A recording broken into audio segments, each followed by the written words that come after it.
The lower courtyard of San Yimen. The midday sun blazes down, scorching the blue flagstones until they radiate heat. In one corner of the yard, a great pile of rough wooden stakes rises half a person's height. An 8-year-old boy clad in coarse short work clothes grips a heavy crude iron axe tightly, in both hands teeth clenched, and with a sharp grunt, heaves the axe crashing down. Wood chips fly in all directions. A thigh-thick log splits cleanly in two. The boy wipes sweat from his forehead with his sleeve. It is young Lu Jin. Less than 2 zhang away in the cool shade beneath the eaves, an equally 8-year-old boy with features like carved jade. Su Bai sits on the blue stone steps with chin propped on his hand, yawning a long lazy yawn. Lu Jin tosses the axe to the ground, drops his weight onto a nearby wooden stump, and spreads his hands open. Both palms already rubbed raw and red. Brother Su, I can't go on. Lu Jin gasps for breath. Leave the rest of the pile to you. If I keep chopping like this, I'm going to hurt myself. Su Bai's eyelids droop. He gives a lazy drawn-out, "Oh." Just as he begins to push himself up from the steps, the tightly shut courtyard gate creaks open from outside. A young disciple wearing San Yimen's white Taoist robe steps through, with another child of similar age trailing behind him. Lu Jin hastily scrambles to his feet. Su Bai settles back down on the steps, sizing up the new arrival. The boy wears neat silk clothing, his features delicate and pretty, but his brow carries an unconcealed stubbornness and pride. He looks around the courtyard boldly, showing no trace of shyness. Newly taken in these past few days. Not long with us yet. The white-robed disciple gestures toward the chores scattered across the yard and addresses the boy. You'll stay here in the lower courtyard for now. Work alongside these two and handle the rough tasks. It'll temper your temperament. Without further explanation, the white-robed disciple turns steps across the threshold and pulls the courtyard gate shut behind him. The new boy stands in the center of the yard, dusts himself off, then turns toward Lu Jin and Su Bai and gives a bold, open-palmed fist salute. My name is Li Mushuan. Su Bai's hand beneath his chin pauses for an instant. Li Mushuan, the infamous brat of the Chuanxing, the future unstained immortal of Nazan Island. This is a notorious troublemaker. He endured countless closed doors trying to enter San Yimen, and in the end walked an entirely different, far more extreme path. He would even become one of the chief culprits behind San Yimen's long decline, and ultimately its destruction. But right now this troublemaker is only 8 years old. Lu Jin steps closer and answers with a grin. My surname is Lu. My given name is Jin. And that lazy fellow sitting on the steps is Su Bai. Su Bai gives Li Mushuan a faint nod. Seeing that the two were roughly his own age, Li Mushuan relaxes and says, since we'll all be working together in the lower courtyard from now on, let me presume a bit. You two came before me, so as the newcomer, I ought to address you both as senior brothers. No, please don't call us that. Lu Jin waves his hands hurriedly and lowers his voice to explain, we're not even registered disciples of the lower courtyard. We haven't formally taken a master. We couldn't possibly bear the title of senior brothers. Li Mushuan pauses, then breaks into a wide grin, so none of us are formally admitted. Then let me figure it out. I'm 9 by East Asian age reckoning this year, born in early autumn. How old are you two? Lu Jin honestly reports his birthday. After comparing, Li Mushuan is indeed a few months older. Alright, by age I'm the oldest. Then if you don't mind, call me brotherly from now on, and I'll call you brother Lu and brother Su. Lu Jin, equally easygoing by nature, nods immediately, no problem brotherly. After the brief pleasantries, Li Mushuan begins to wander around the yard to see what kind of chores await. Just as he rounds the corner of the rear, shed the smile on his face freezes stiff.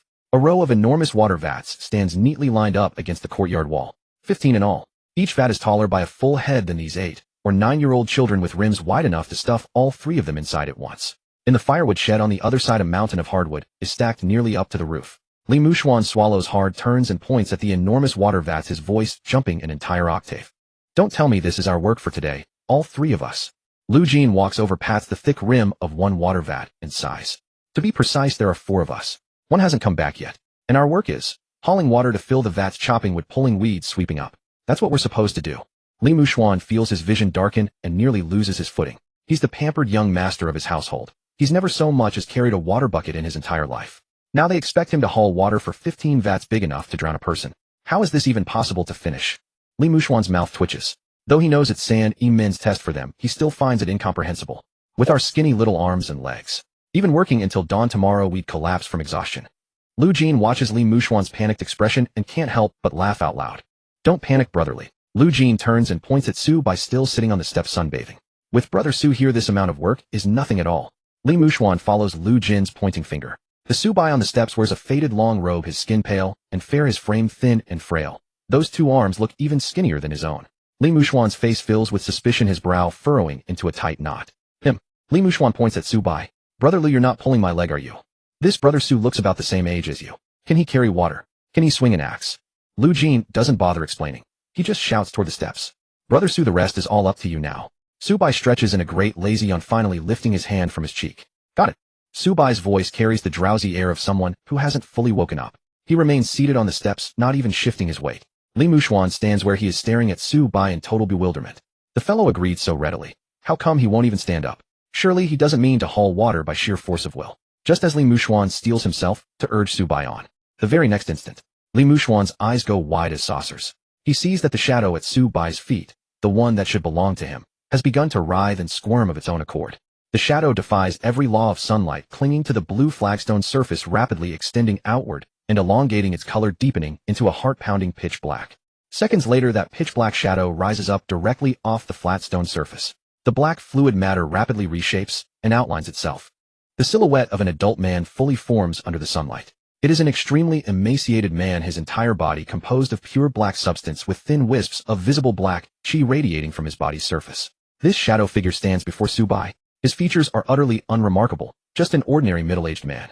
Those hollow eye sockets glow with a faint dim light as he stands motionless before Su Bai. Then he drops to one knee and bows his head to Su Bai. Li Muxuan sucks in a sharp breath, his footsteps staggering backward until his back slams against the rough courtyard wall. The faint killing intent and residual qi poison emanating from the shadow figure makes every hair on Li Muxuan's body stand on end. He stares fixedly at the pitch-black man, his lips trembling uncontrollably. What kind of sinister thing is this, eh? Li Muxuan's voice trembles, the finger pointing at the shadow figure, shaking violently. Su Bai pats the dust from his clothes and finally rises from the steps. He pays no attention whatsoever to Li Muxuan's shock. He simply raises his right hand and with complete casualness extends one index finger toward the large pile of wooden stakes in the corner and the two large wooden buckets on the ground beside them. Go, Su Bai speaks. The tall, emaciated shadow man turns around and quickly makes his way to the woodpile. He reaches the woodpile with one hand and seizes the heavy, crude iron axe. With utterly brutal efficiency, he hauls up a wooden stake thicker than a thigh. No hesitation. No expression. The axe rises with a howling wind, black, killing intent coiling around the blade, and crashes down. Bang! The wooden stake shatters into pieces. The shadow man's hand never pauses. His left hand discards the broken wood, his right hand swings the axe again. In less than a second, a block of wood is split to standard size. The chopping speed is countless times faster than Lu Jin's. The entire firewood shed fills with an unending chain of crashing bangs. Li Muxuan stands pressed flat against the wall, his mouth hanging open wide enough to fit an entire fist, his eyes bulging nearly out of their sockets. That terrifying, eerie figure that looks for all the world like a demon from a ghost story is frantically chopping firewood. Lu Jin walks over, pats Li Muxuan's stiff shoulder, and leans in close to his ear with a grin. What do you say, brother Li? I told you, with Brother Su around, we don't have a thing to worry about, right? Li Muxuan turns his head mechanically. He looks at the black man in the firewood shed transformed into a relentless wood-chopping machine, then at Su Bai standing in the sunlight with hands behind his back, his face the picture of harmless innocence, pale, soft, delicate. Brother Lu. Li Muxuan swallows hard. Who exactly is he? How can someone make their own shadow get up and work? Li Muxuan pressed his back tightly against the rough wall, his mouth slightly agape, still immersed in the shock of the moment. Lu Jin stepped forward and nudged Li Muxuan with his shoulder, grinning. You've never seen anything like this, have you? That's Brother Su's innate ability. I don't know exactly how it works either, but this guy hits whatever he aims at and gets the job done in a flash. Thanks to him, I haven't been worked to death these past few days. Li Muxuan swallowed hard, watching a dark, gaunt figure in the firewood shed wildly swinging an axe as wood chips flew through the air. He turned his head to look at Su Bai, who sat lazily on the stone steps. Brother Su, you're actually an innate ability user. Su Bai yawned and nodded casually. With his help, the chores around this courtyard are nothing. At least we won't all have to blister our hands together. Li Muxuan immediately reacted, raising his thumb towards Su Bai and praising sincerely, impressive. Brother Su, your methods are truly unmatched. Just as they spoke, the courtyard gate slammed open from outside with a loud crash. A chubby little boy wearing round-frame glasses and suspender shorts staggered across the threshold, hauling two heavy wooden buckets. The water in the buckets sloshed with his movements, spilling onto the ground. The chubby boy looked up and immediately caught sight of the dark, shadowy figure in the firewood shed, tirelessly working at a furious pace. He froze in place, mouth hanging wide open. The buckets in his hands slammed heavily onto the stone slab with a dull thud. Brother Su. Lu Desui flushed crimson, gasping for breath as he pointed at Su Bai and shouted, You're doing this wrong. The masters arranged these chores to temper our hearts and minds. How can you use your ability to take shortcuts? Su Bai raised an eyebrow and glanced at the chubby boy. This person is Lu Desui. Which master inside the sect has ever ruled that innate abilities cannot be used for chores? Su Bai leaned back and casually extended his hand, pointing toward the half-closed crack in the courtyard gate. Following Su Bai's finger, Lu Desui turned his head. Outside the gate cracked the young Sanyi sect disciple who had earlier brought Li Muxuan and stood there silently watching the courtyard's happenings with no intention whatsoever of stepping in to stop anything. Lu Desui was instantly rendered speechless, his face flushing deep red. He bit his lip, unable to utter a single word of rebuttal. He could only bend down, pick the buckets back up, and trudge heavily toward the large water vats, huffing as he poured the water in. Li Muxuan took in everything with his own eyes. The boy was sharp as a tack, and his eyes darted about as he immediately figured out what was going on. The Sanyi sect was testing the temperament of these new children. Without a second word, Li Muxuan rolled up his sleeves and strode decisively to Lu Deshui's side. "Brother Lu, my name is Li Muxuan, I'm new here. Come, let me help you carry it together." Lu Deshui wiped the sweat from his brow and grinned naively. "Thank you, Brother Li." The two of them, one on each side together, lifted the empty wooden buckets and headed out the gate. Su Bai sat on the stone steps watching Li Muxuan and Lu Deshui bustling about the courtyard, unable to help marveling deep within. One was the future, evil child, Li Muxuan, who nearly stirred up monstrous waves across both righteous and evil factions of the entire ability user world. The other was Lu Deshui, who would become one of the 36 thieves hunted down by the entire ability user world. Within just a few zhang of this little courtyard, the two future great disasters had been gathered together. How interesting. Watching their busy figures going in and out, Su Bai's thoughts drifted back to half a month ago. When he had just transmigrated into this world, he discovered he had shrunk into an 8-year-old little brat. Before he could even figure out the situation around him, two kidnappers had already spotted him at a street corner. Su Bai reacted extremely fast, screaming at the top of his lungs, which actually drew the attention of patrolling police officers. But who could have expected that these two kidnappers were no ordinary people? They were ability users. One of them, a lean, wiry man, was impervious to blades and bullets, possessing terrifying strength. When the police officer arrived at the scene and slashed fiercely at the man's shoulder with his saber, not only did it fail to penetrate, but the blade's edge chipped and broke on the spot. The lean man threw a counterpunch that sent the police officer vomiting blood and flying backward. Seeing the man approaching with a vicious grin, Su Bai thought he was done for in this new world. Just at that critical moment, a figure in white descended lightly. The newcomer was none other than the sect master of Sanyi's sect, the great, immortal Zuo Ruotong. Zuo Ruotong seemed to be in a hurry to attend to some matter at the time, and when he happened upon this situation in passing, he barely paused in his stride. With just a wave of his sleeve, a surge of white chi blasted outward. The blade-proof lean man didn't even have time to react before his chest caved in instantly, his entire body sent flying over a dozen meters away, dying on the spot.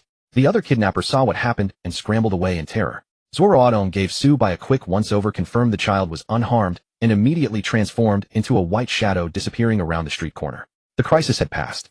Su Bai stood before the corpse of the lean man, suddenly feeling a strange undulation deep within his soul. The feeling was hard to describe, as if something was struggling to break out of its shell. Compelled by an unknown force, he stared fixedly at the corpse on the ground, opened his mouth, and softly uttered 3 words. "Arise." The instant the words fell, Su Bai's soul trembled violently as a wave of dizziness overwhelmed him. Then an extremely bizarre scene unfolded. Beneath the corpse of the lean man, a mass of pitch-black shadow like boiling asphalt twisted and writhed as it rose up from the ground. In the blink of an eye, the shadow reshaped itself into a humanoid figure radiating black chi, its appearance identical in every detail to the dead man. It was at that moment that Su Bai finally fully understood the innate ability he had awakened. Shadow Extraction. This power was virtually identical to the Shadow Monarch he had seen in works from his previous life. It could extract the shadow of a deceased corpse and transform it into an absolutely loyal Shadow Soldier. More critically, the Shadow Soldier could perfectly preserve the chi and innate abilities from its previous life. The lean man's iron shirt technique that made him impervious to blades and bullets was also completely inherited by the shadow. However, after half a month of secret experimentation, Su Bai had also discovered the limitations of this ability.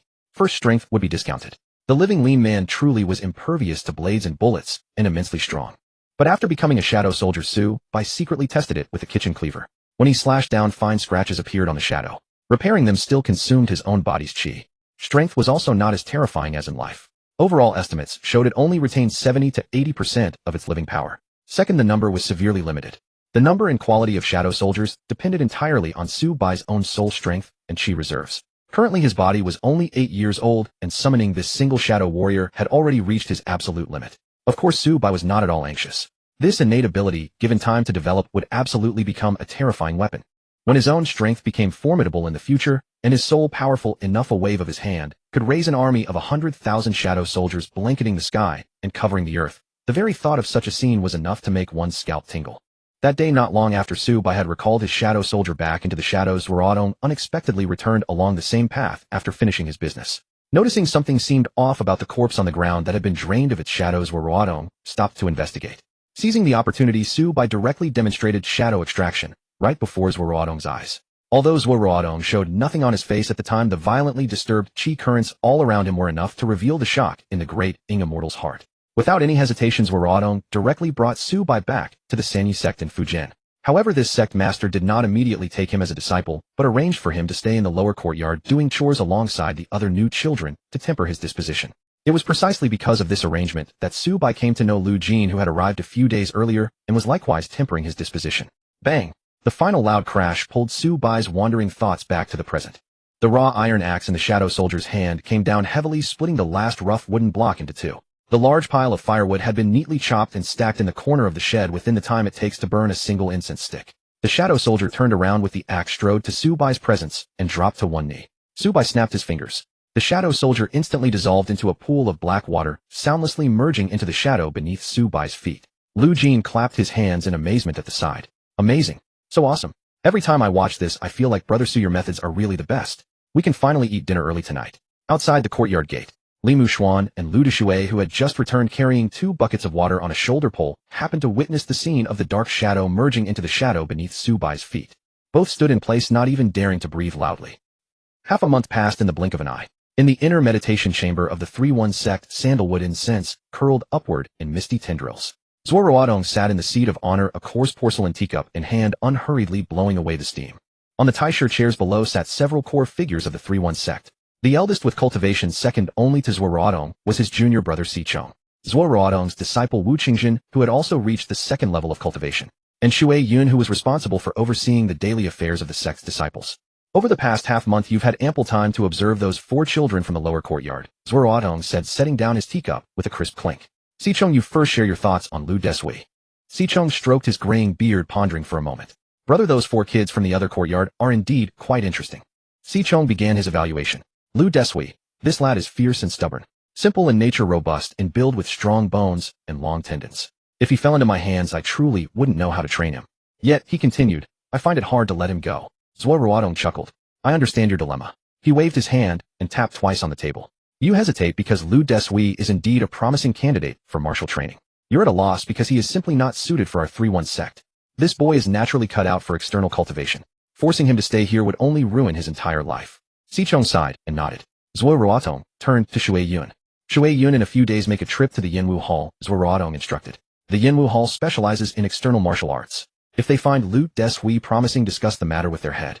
Remember, do it naturally. Don't let Lu Deshui catch a hint of our 3-1 sect's involvement. Shui Yun immediately rose and cupped his fists. The disciple understands. If this child ever learns of it, he will surely be grateful for master's arrangement. He doesn't need to know, nor do I seek his gratitude, Zuo Ruotong said, waving his hand for Shui Yun to sit. Tell me about that little child from the Lu family. What do you think? Shui Yun sat down, gathering his thoughts. The Lu child has a decent physique, he evaluated. Unlike Lu Deshui, who relies solely on brute external force. The key point about this child is that he knows his limits. When working, he doesn't slack off, but he also takes care of himself, never pushing beyond his capacity.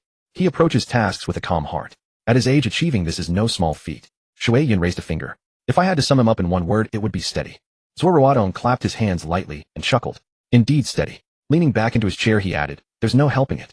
He was born into the renowned Lu family of Qi cultivators. Coming from such a grand clan, even if the elders teach no specific techniques, the mere influence of the family culture day and night gives him a starting point far above ordinary people on this path. Zuo Ruotong paused, then added, with just this temperament and foundation, Lu Deshui and Li Mushuan cannot even hope to catch up. Everyone in the meditation chamber nodded in agreement. The Lu family, a behemoth of its kind, indeed possessed an awe-inspiring heritage. By the way, Zuo Ruotong shifted the topic, a hint of amusement in his tone. What about Li Mushuan? What are your thoughts on that boy? At the mention of that name, Shui Yun's face instantly darkened, and he let out a cold snort. Master, that boy is utterly audacious. Shui Yun's voice carried a note of indignation.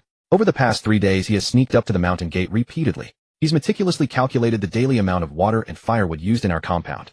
Growing more agitated, Shui Yun slapped his thigh. After figuring it out, he only does precisely that much work. Carrying that exact amount of water and chopping that exact amount of wood. Not a drop more of water, not a single extra piece of wood. Shui Yun shook his head. And that's not the worst. The most infuriating part is the boy's cunning. The others in the lower courtyard are quite close, but whenever Lu Deshui and Lu Jin asked him what he'd been up to these 3 days, this kid clamped his mouth tighter than a clamshell. Not a single word. The chamber fell silent for a few seconds. Instead of getting angry, Zuo Ruotong countered with a question. What else? He asked, looking at Shui Yun. Did you expect Li Mushuan to reveal the trick to the other 2, teaching them to follow suit? Shui Yun was taken aback, his mouth opening and closing without an answer. Shui Yun, Zuo Ruotong sighed. If those 2 had learned from Li Mushuan sneaking up the mountain, would they have passed this test or not? And if Li Mushuan's actions did not align with my intention, wouldn't having Lu and Lu imitate him only harm those two children? Shui Yun was left speechless. Compared to his unauthorized climbing of the mountain, the boy's refusal to speak is what is truly commendable, Zuo Ruotong concluded. A disciple from the 3-1 sect interjected, then why didn't Lu Deshui and Lu Jin follow him up to see? Because they didn't dare, Zuo Ruotong said, rising to walk to the window. When I sent them to the lower courtyard, I only assigned them chores and made no other demands. It was the imagined majesty of the mountain gate that kept them from crossing the line, drawing a circle on the ground and trapping themselves within it. They imprisoned themselves in that little courtyard. As he spoke, his smile deepened. Li Mushuan, that boy is truly remarkable, Zuo Ruotong said, turning to face the others. Not even the fictitious mountain rules nor the living presence of a 3-1 sect disciple could intimidate him. Shui Yun let out an awkward, his face flushing. For the 3-1 sect disciple who had failed to intimidate a child was none other than himself. Wu Qingzhen and Si Chong exchanged a glance, then burst into laughter. Shui Yun scratched his head and joined in with a dry chuckle. The laughter gradually subsided. Shui Yun took a deep breath, his expression turning extremely serious. He leaned forward slightly, looking at Zuo Ruotong. Master, Shui Yun lowered his voice, the first 3 are manageable. But that child named Su Bai, is he really all right? At the utterance of that name, the entire meditation chamber tensed instantly. The air seemed to freeze. Si Chong stopped stroking his beard. Wu Qingzhen, who had been silent, sat up straight and turned to look at Zuo Ruotong. The smile vanished from Zuo Ruotong's face. He did not answer immediately, but walked back to his seat in silence, slowly lowering himself into it. The chamber was so quiet that a pin drop could be heard. Shui Yun swallowed hard and continued. That innate ability of Su Bai's, Shui Yun organized his words, the black thing that rises from the shadows. I've observed it carefully in secret over the past half-month. That thing resembles both an original spirit and a soul. Yet I've searched through all the scriptures. It's completely different from the means of the shamans in the northeast or the great sorcerers of Liangshan. Shui Yun's voice grew more urgent. It's a physical entity. It can fetch water from the well, pick up an axe to chop wood. And the most uncanny part, that shadow has qi. It even possesses postnatal techniques from its former life. Shui Yun frowned deeply. I've been in this world for years, yet I've never heard of such a bizarre ability. Si Chong nodded solemnly. Indeed, it's eerie, he agreed. An 8-year-old child commanding a shadow that can chop wood and use qi. That shadow, almost indistinguishable from a human, even gives me chills. Wu Qingzhen looked at Zuo Ruotong. Master, what is the origin of this child? Zuo Ruotong closed his eyes. His fingers gently stroked the armrest of the chair. A full minute of silence passed before he slowly opened his eyes. Zuo Ruotong's voice echoed in the chamber. That shadow, he extracted it from a corpse. What a... Shui Yun cried out involuntarily. Si Chong and Wu Qingzhen gasped simultaneously, their faces turning pale. Something extracted from a corpse. Zuo Ruotong waved his hand, signaling them to quiet down. Half a month ago, I went down the mountain on business and encountered a villain from the All Sins sect committing murder in broad daylight. I struck down that scoundrel. Over the past month, I've been observing in secret, Zuo Ruotong continued. That shadow retains the qi and techniques of its former life, but it has no consciousness. It is merely a puppet that follows commands, and its strength is greatly diminished. Only about 60 to 70% of its former self. Hearing this, Shui Yun and the others breathed a slight sigh of relief. Only 60 to 70%, and without consciousness. The threat was still somewhat manageable. However, Zuo Ruotong's next words sent their hearts racing again. But even so, it terrifies me, Zuo Ruotong said, enunciating each word. The great vast immortal admitting to feeling terrified. The weight of those words was immense. Throughout the entire 3-1 sect, even when facing the Heavenly Master's residence, Zuo Ruotong had never uttered those 4 words. Think about it. Zuo Ruotong straightened up, placing his hands on the table. Su Bai is only 8 years old now. His innate ability is still in its infancy. But what about when he grows up? Zuo Ruotong raised his voice. I am currently uncertain whether his ability can only control this one shadow. Zuo Ruotong stared intently at Shui Yun and Si Chong. Or whether he can control the shadows of every dead outlier in the world. Boom. Those words struck like a thunderclap in the chamber. Shui Yun's eyes bulged, his mind buzzing. Si Chong's hand, clutching his beard, jerked violently, yanking out several white strands. He didn't even feel the pain. Wu Qingzhen clenched his hand, his face a mask of disbelief. If he could only control one, it would be at most a troublesome means of protection. But if it were the latter? If this boy kept summoning and collecting the shadows of dead outliers, or even actively sought to slaughter them? Then, with a single gesture, he could raise an army of black, fearless figures, each retaining their former skills, and she numbering in the hundreds or thousands. The mere thought gave rise to but 2 words in everyone's mind: cataclysm. The air in the chamber stagnated completely. Everyone held their breath, a cold sweat beating on their backs.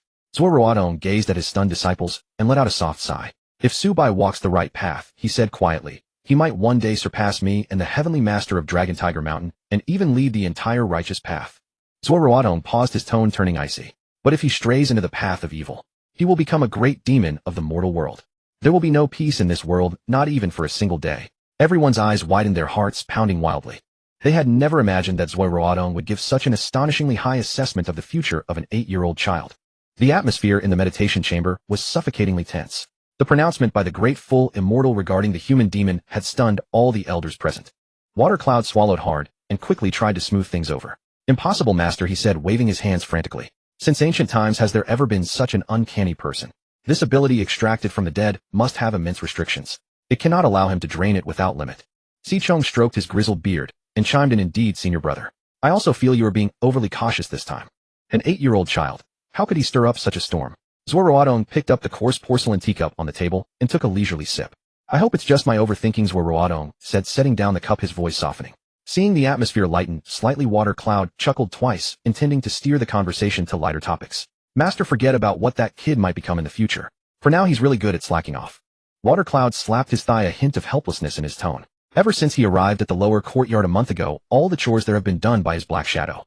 What does Su by himself do? Every day, without fail, he finds a quiet corner to practice horse stance. Exactly 1 hour, not a moment longer. Xichong was taken aback. "Just 1 hour?" "Exactly." Water Cloud spread his hands, looking both amused and exasperated. "The rest of the time he strolls around the yard, eats, or lies down in a sunny spot. That leisurely demeanor almost makes me envious." Wu Gensheng also laughed and couldn't help interjecting, "This isn't tempering his will. He's come to our 3-1 sect to enjoy a life of ease." After hearing this, Zuo Ruotong's gloominess lifted considerably and a smile appeared on his face. Knowing when to work and when to rest, not being greedy for quick success. This is very good. Zuo Ruotong tapped his fingers lightly on the table, giving his evaluation. He understands his own strengths and knows how to use that power properly to get things done. I merely saved him on the street back then. I never imagined this child's mind would be so clear and perceptive. At this, Zuo Ruotong paused for a moment. In this respect alone, he far surpasses that child from the Lu family. The few people in the room nodded in agreement, no one daring to refute. "All right," Zuo Ruotong straightened up and made his decision. "I'll think it over and give my answer tomorrow." Xichong asked, "What about Lu Deshui?" Zuo Ruotong shook his head firmly. "That boy has a body trained purely in external martial arts. He can't practice our methods. Forcing him to stay would only ruin him. I can't accept him." Water Cloud nodded, then pressed further, "Master, what about Li Mushuan? That kid is a thorny, unruly character." Zuo Ruotong sank into thought, not answering immediately. Just then the door to the meditation chamber was pushed open from outside. Chongqing, who had been secretly investigating the disciples in the lower courtyard, strode in, directly interrupting the conversation. As dusk fell beside the woodshed in the lower courtyard, dinner had been delivered.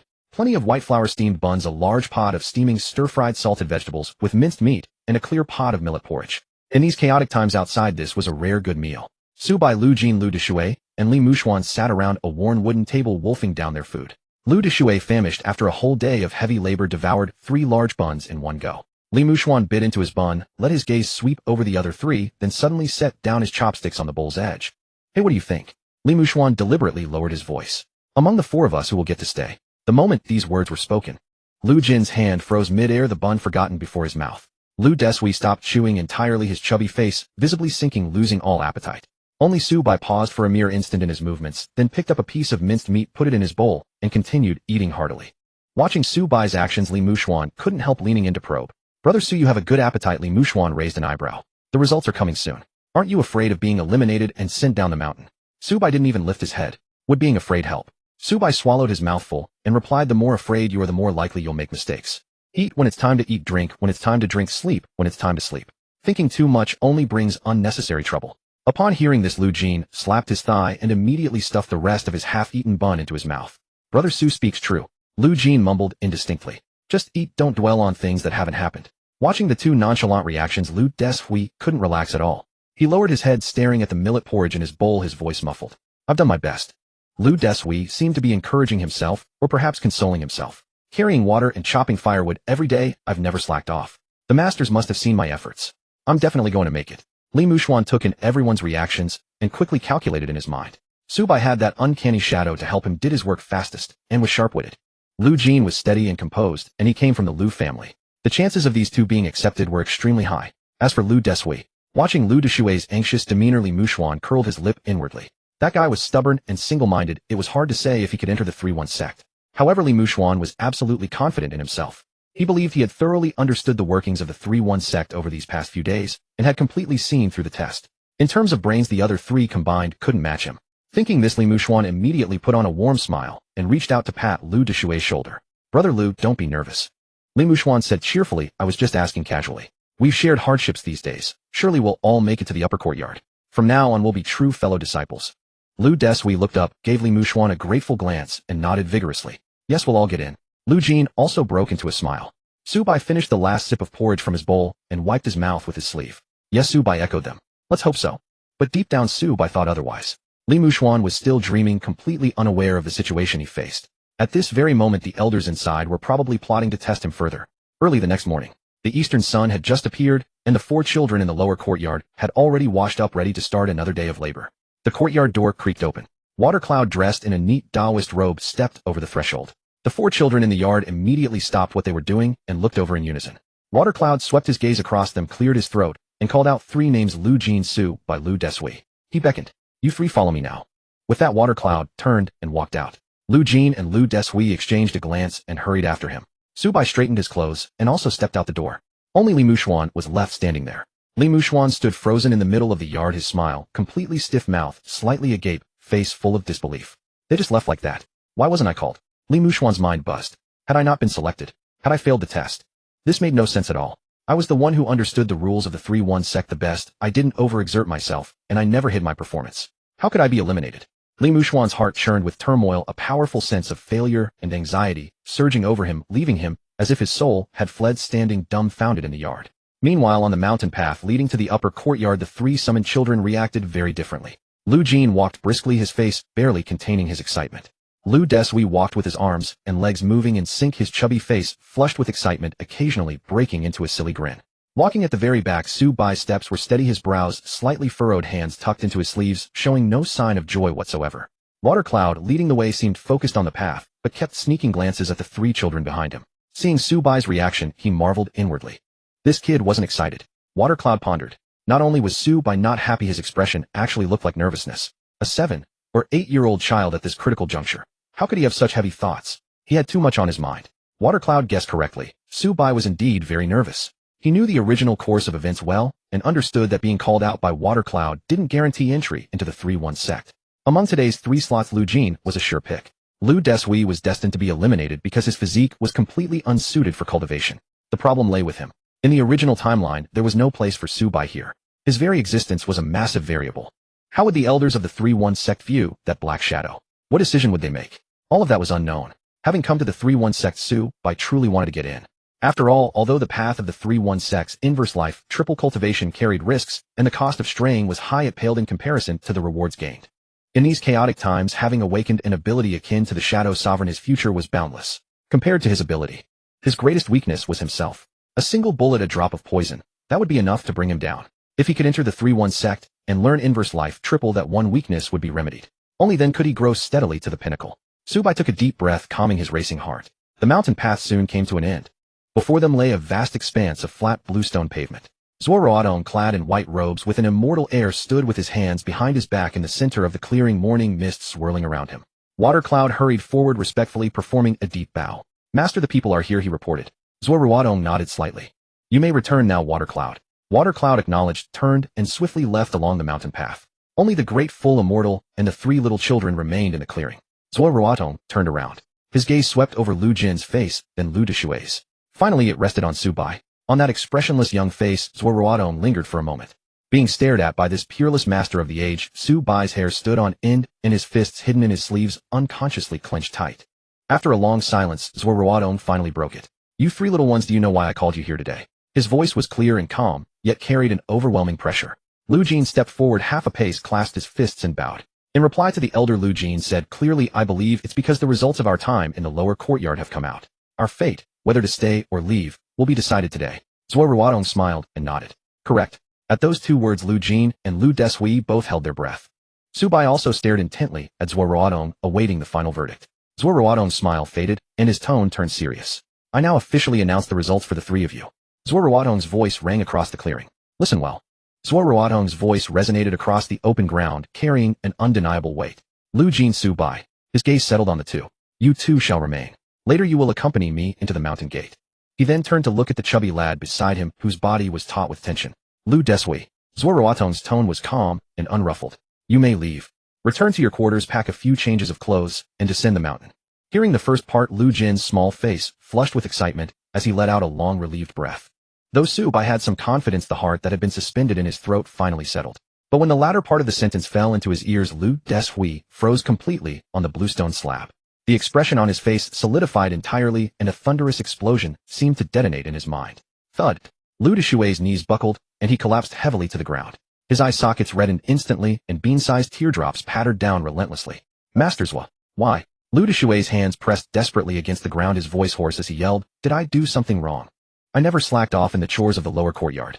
No matter how hard or exhausting, I finished them all. Is it something I did that displeased you? Just tell me and I'll change." Zuo Ruotong looked at Lu Deshui kneeling on the ground and shook his head. "You did nothing wrong." His voice was gentle. "You are a diligent child. You performed well in the trials of the lower courtyard. Then why won't you accept me?" Lu Deshui suddenly lifted his head, his face covered in tears and mucus. "Since I've done nothing wrong, I beg you take me in. Even if it means spending my whole life in the lower courtyard carrying water and chopping firewood, I'm willing." At this, Lu Deshui gritted his teeth and began knocking his head against the bluestone slab with a series of thuds. After just a few knocks, his forehead was scraped raw and blood seeped through. Zuo Ruotong's expression remained unchanged as he gave a slight flick of his sleeve. An invisible surge of energy lifted Lu Deshui's chin, forcibly halting his kowtowing. "No means no," Zuo Ruotong stated bluntly. "Even if you kneel here all day, or even lay down your life on this open ground, I will not accept you." These words struck Lu Deshui's heart like a heavy hammer. The chubby lad's eyes turned red, and his overwhelming resentment and grievance could no longer be suppressed. He suddenly raised his hand, pointing at Lu Jin and Su Bai standing nearby. "Why can they stay?" Lu Deshui's voice rose thick with injustice. "I worked myself to the bone in the lower courtyard while that Su Bai just ordered his shadow around and loafed all day. And Lu Jin only got in because of Su Bai's help. Is it because Lu Jin is a young master of the Lu family, a scion of a famous clan, that you accept him and chase away the hard-working me?" These words left Lu Jin stunned. Zuo Ruotong clasped his hands behind his back and was about to speak. But Su Bai took half a step forward, directly blocking Lu Jin. "Brother Lu." Su Bai's tone was very steady. "Your words don't hold water." Lu Deshui glared at Su Bai's chest, heaving violently. Su Bai smoothed the creases on his clothes and spoke calmly. "If the master truly valued someone's status as a scion of a famous clan before accepting Lu Jin, then why would he also take in me, an orphan of unknown origin?" Su Bai spread his hands. "A month ago I was still on the streets, nearly abducted by traffickers. The master saved me and brought me back on a whim. I don't have such a grand background as the Lu family. If we're really talking about origins, your Lu family going back 3 generations would certainly be better off than mine." Lu Deshui opened his mouth, but couldn't squeeze out a single word. Su Bai continued, "Brother Lu, you've been in the lower courtyard from dawn till dusk, never missing a single bucket of water. The elders are divine beings, they can't be unaware of what's happening in the lower courtyard. Since the elders know of your diligence, but still haven't accepted you, there must be another reason." Lu Deshui's mind went blank, and he asked along Su Bai's line of thought, "What reason?" Su Bai rubbed his chin. "This cultivation method also values aptitude. Perhaps, Brother Lu, you have a sturdy physique and great strength which simply doesn't suit the Sanyi sect's path. The elders aren't taking you in because they don't want to waste your excellent material for martial arts training." These words were clear and logically sound. Lu Jin nodded repeatedly, his small face filled with sudden enlightenment. "That makes sense." Zuo Ruotong raised an eyebrow, looking at Su Bai's face with astonishment. This 8-year-old child had stripped bare the profound meaning behind his actions with just a few words. Lu Deshui was completely dumbfounded. He turned his head and stared blankly at Zuo Ruotong, even forgetting to cry. Is that so, Master Zuo?" Lu Deshui's voice trembled, his face full of disbelief. Zuo Ruotong did not answer immediately. Instead, he silently looked at Su Bai for a moment, then let out a soft sigh. "I originally did not wish to reveal this matter to you clearly." Zuo Ruotong took a few steps forward, looking at Lu Deshui on the ground. "But since Su Bai has brought it to light, I will no longer hide it from you." "Su Bai is right." Zuo Ruotong raised a hand. "Lu Deshui, you are born with a sturdy bone structure and long sinews. Such a physique is an excellent foundation for practicing external hard martial arts. However, the methods of our Sanyi sect do not follow this path. If I forcefully keep you within the sect, not only would you fail to achieve any success, but it would also ruin this innate talent of yours." Zuo Ruotong looked at Lu Deshui, his voice gentle. "I have already arranged for Shuiyun of the sect to greet the elders of the Yinwu Hall. The Yinwu Hall specializes in external martial arts, which suits you best. Once you get there, they will accept you into their ranks in a natural way that you won't notice and pass on true skills to you." Lu Deshui's mouth opened and closed, unable to produce a sound for a long time. So that's how it is." Lu Deshui murmured to himself. He was an honest and straightforward person, but that didn't mean he was stupid. With the matter laid out so plainly, he immediately understood how terribly wrong he had been. His face flushed crimson, and his heart was filled with guilt. "Master Zuo, I'm sorry. I was blind to have misunderstood you." Lu Deshui wiped the tears from his face. "I was ungrateful, and even spoke rudely to you." Zuo Ruotong stepped forward, reached out, and grabbed Lu Deshui's shoulder, lifting him from the ground. "The reason I didn't let you know the inner workings," Zuo Ruotong brushed the dust off his knees, "was that I didn't want you to still hold me in your heart after entering the Yinwu Hall, or even continue to regard me as your master. That would not only be disrespectful to your future sect, but it would also easily give rise to distracting thoughts. Zuo Ruotong looked at Lu Deshui, but since you already know, I won't say more. Lu Deshui, when you go to the Yanwu Hall, cultivate diligently. Don't let down the good physique your parents gave you. Lu Deshui's tears broke free again, and he wiped them fiercely with his rough sleeve. Masters will rest assured. Lu Deshui thumped his chest and shouted, I Lu Deshui will never disgrace you. After saying this, Lu Deshui turned and made a deep bow to Su Bai. Brother Su, thank you for waking me up. Otherwise I would have become a useless man full of resentment. Lu Deshui then bowed to Lu Jin. Brother Lu, I was hot-headed earlier and said nonsense. Please be magnanimous and don't take it to heart. Lu Jin waved his hands and shook his head repeatedly. It's fine, it's fine. We've all been chopping wood and carrying water together in the lower courtyard. I understand. Lu Deshui finally kowtowed once to Zuo Ruotong before standing up and walking down the mountain path, without looking back. The morning sunlight fell on the open ground, and the atmosphere was much lighter than before. After Lu Deshui had gone far, Zuo Ruotong turned around, clasped his hands behind his back, and looked at Su Bai, unable to resist asking the doubt in his heart. Su Bai. Zuo Ruotong's tone carried a hint of inquiry. Little fellow, how did you know that I rejected Lu Deshui because he wasn't suited to the Sanyi sect's methods? Su Bai chuckled and scratched his head. Just a wild guess. A wild guess. Zuo Ruotong seemed unconvinced. Su Bai spread his hands. Whether it's right or wrong doesn't matter. At least saying it this way will make Brother Lu feel better and reduce most of his resentment toward you. Zuo Ruotong was momentarily stunned. Then this usually dignified and imposing great abundance immortal actually rubbed Su Bai's head forcefully, causing Su Bai to have to shrink his neck. You little rascal. Zuo Ruotong sighed, softly, his tone filled with undisguised admiration. At such a young age your perceptive nature is beyond what ordinary people can achieve. The great abundance immortal had already made up his mind. A seedling of extraordinary intelligence like Su Bai, coupled with his bizarre and powerful innate ability, could with proper guidance walk the righteous path and set off earth-shattering changes in the world of the extraordinary. Such a person must be kept by his side, carefully honed and taught. Lu Jin, standing beside him, looked at Su Bai's face. Now it was no longer just a matter of thinking he was good at chores. A genuine reverence had taken root in his heart. At the same age of 8, how could that mind of his work so fast? Come, follow me up the mountain. Zuo Ruotong turned and led the two half-grown children, stepping up the bluestone steps toward the upper courtyard. A gentle breeze from the forest brushed past. As he walked, Zuo Ruotong casually asked, now that you two are members of the Sanyi sect, can you guess why I only had Shueyun call you 3 up today, leaving Li Mushuan alone in the lower courtyard? Lu Jin listened, then glanced at Su Bai, imitating Su Bai's earlier chin-stroking gesture as he pondered seriously. Elder. No, master. Lu Jin changed his address and answered crisply. It must be because your test for Brother Li isn't over yet, and you're still hesitating about whether to accept him. Zuo Ruotong slowed his pace and nodded with a smile. Not bad. He turned back to look at his two disciples, Lu Jin and Su Bai. Both of you are very clever. What's most precious is that you are both honest. Zuo Ruotong continued walking. But that lad Li Mushuan, whether he is honest or not I still can't see clearly, so I'll keep him in the lower courtyard for a few more days to observe. At this, Zuo Ruotong stopped, turned around, and looked at Su Bai and Lu Jin with extreme seriousness. The most important word for entering our Sanyi sect is sincerity. This sincerity is not just about being honest toward elders, fellow disciples, and outsiders. Zuo Ruotong tapped his own chest. At its core, it's about being honest with oneself. If one is not even honest with themselves, they will spend their entire lives wandering in the mundane world, never able to touch the threshold of the great Tao. Lu Jin listened with partial understanding, only able to nod earnestly. Su Bai felt a stir in his heart and deeply agreed. Sincerity. This single word directly struck the greatest weakness of Li Mushuan's entire life. That Li Mushuan simply wasn't honest with himself. He knew full well what was the right thing to do, yet he stubbornly went against it, let his whims run wild, and ended up spending his life in hiding, full of regret. In the end, he died miserably at the hands of Lu Jin 100 years later. Speaking of which, it was rather pitiful. Su Bai thought to himself as he stepped along the stairs. Over the past half-month, eating and sleeping together in the lower courtyard, although Li Mushuan was full of sneaky tricks, his nature wasn't actually bad.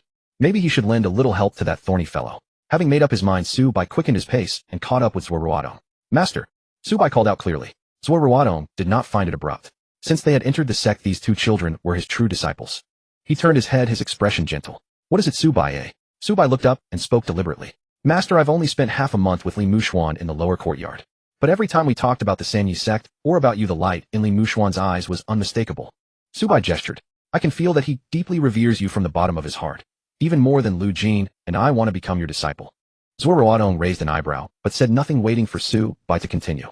Su Bai grinned. This guy has no other flaw. He's just too tsundere.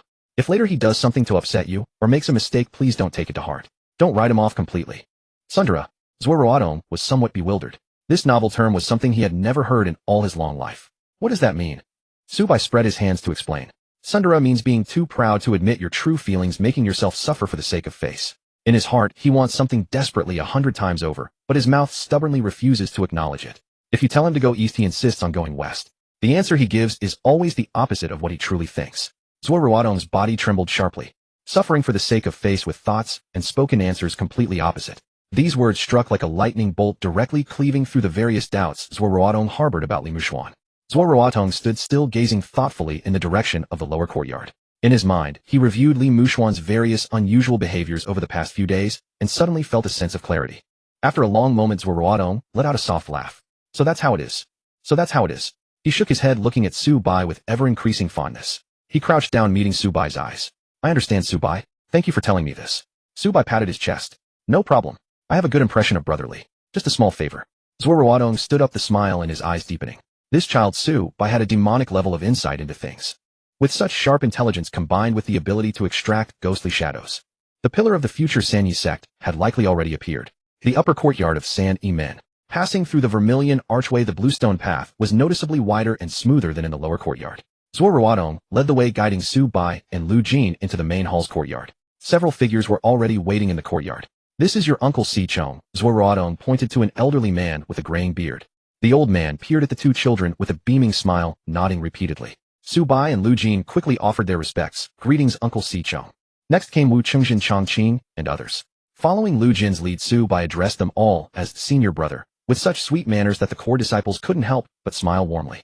Shui Yun sidled over, his usual stern demeanor from the lower courtyard duties completely gone, replaced by a wide grin that revealed his white teeth. Relax, stop with the serious face. Shui Yun clapped each of them on the shoulder. Once you step through this door, we're brothers now. Shui Yun beckoned them closer. Let me give you the full picture first, about the preliminary stages of cultivating the reverse life triple realm. He lowered his voice with the air of someone sharing hard-won wisdom. The first step is refining true qi. But it's something you can't rush. No forcing yourself into meditation and breath holding right away. In a few days, you'll need to go to the back mountain and gather herbs yourself. The medicinal plants here absorb the earth's energy, and their properties vary greatly, depending on one's constitution. You'll prepare pills tailored to your individual physiques.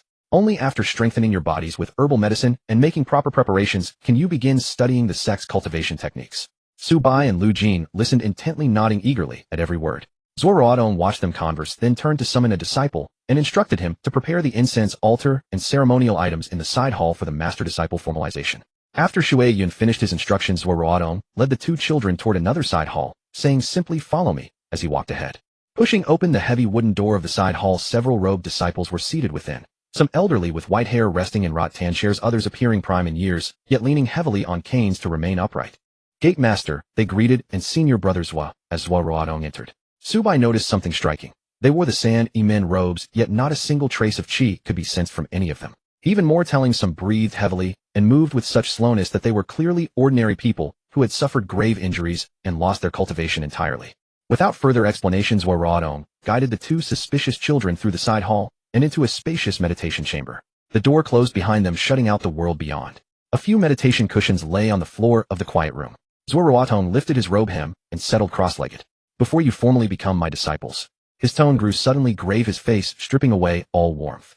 There is something I must make perfectly clear to you, something your families must also understand. Lu Jin had been curious about those in the side hall, but at these words she straightened her back nervously. Our path of the reverse life triple does not begin with such desperate measures. Zuo Ruotong spoke slowly. Unlike Tang Sec's pill-devouring technique where one risks death to breach an impassable trial, nor like the thunder method of Longhu Mountain that demands an untouched vessel. He paused, emphasizing his words further. Yet this cultivation method carries extreme peril when breaking through. A single misstep, even an inch's deviation in true qi, can destroy your meridians entirely, forever ending your cultivation path. At worst, you'd be left unable to walk even as an ordinary person. Lu Jin gasped sharply, a cold sweat breaking across her back. Those elders you saw in the side hall earlier, Zuo Ruotong gestured outward, were all cultivators who suffered catastrophic failures during their breakthroughs, completely stripped of their cultivation. Though forever barred from cultivation, they insisted on remaining on this mountain, determined to witness with their own eyes someone completing this path. They are now no different from disabled mortals. Silence fell thick within the chamber. These are but those who stayed upon the mountain. Countless others descended into the world below, ruined and destitute. Zuo Ruotong laid bare the cruel truth without embellishment. To speak frankly, even I nearly met with disaster when attempting the second level in my youth. Now beyond this path of reverse life, I have no retreat. His gaze fixed on the two children with grave seriousness. Should I determine someone unsuited for the reverse life path, no amount of sincerity or kneeling before my door will change my decision. This is both regulation and mercy for their very lives. Yet you both possess the qualification. But the risks inherent in this beginning must be borne by yourselves and your families.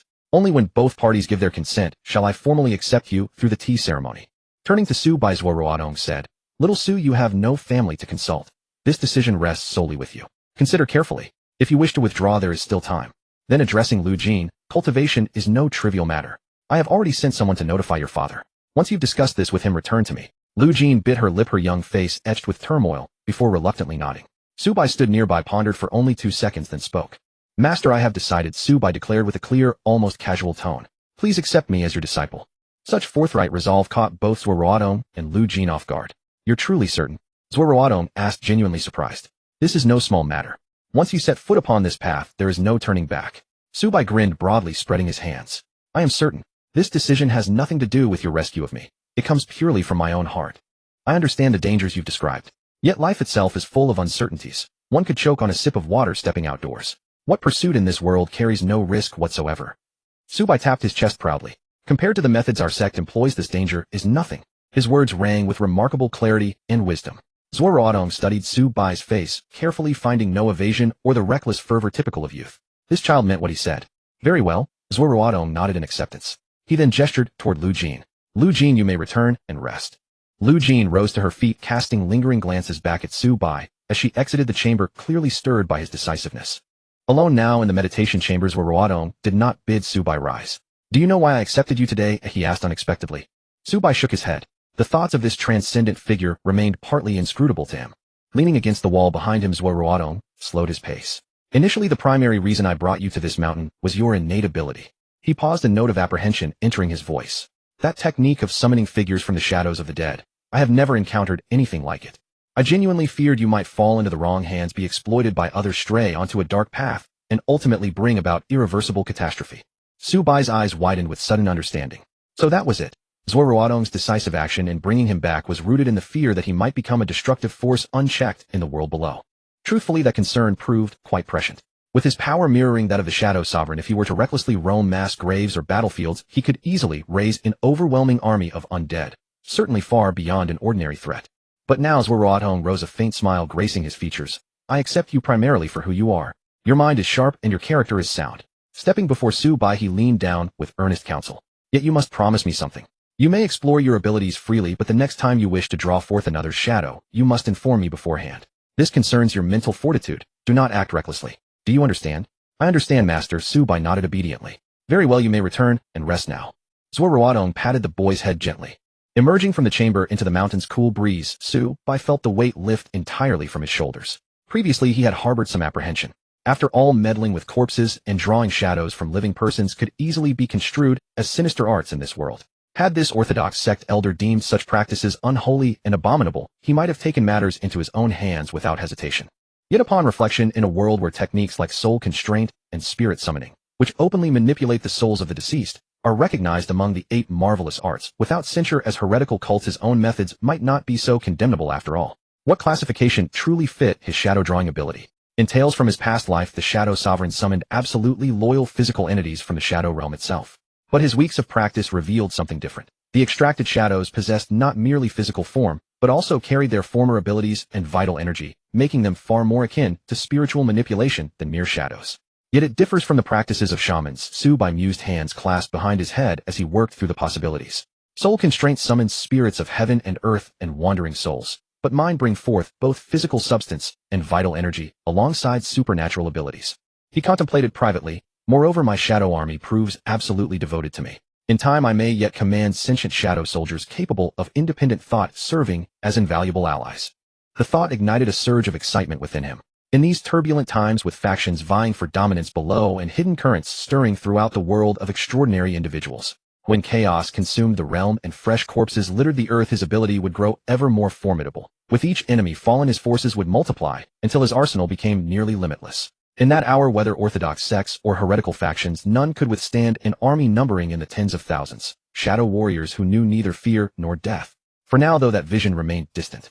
At 8 years old, he needed to focus on the fundamentals, cultivating the reverse life triple within San Yimin and bolstering his greatest weakness, his own cultivation base. With his master's permission to investigate freely tonight, he would carefully examine his current shadow construct, piecing together its mechanics and limitations. Furthermore, even the Shadow Sovereign could not draw shadows from every living being. His own power remained weak, so constraints must surely exist somewhere. Meanwhile, Zuo Ruotong smoothed his robes and stepped from the meditation chamber. Rather than visiting the training grounds or the side hall for tea, he headed elsewhere.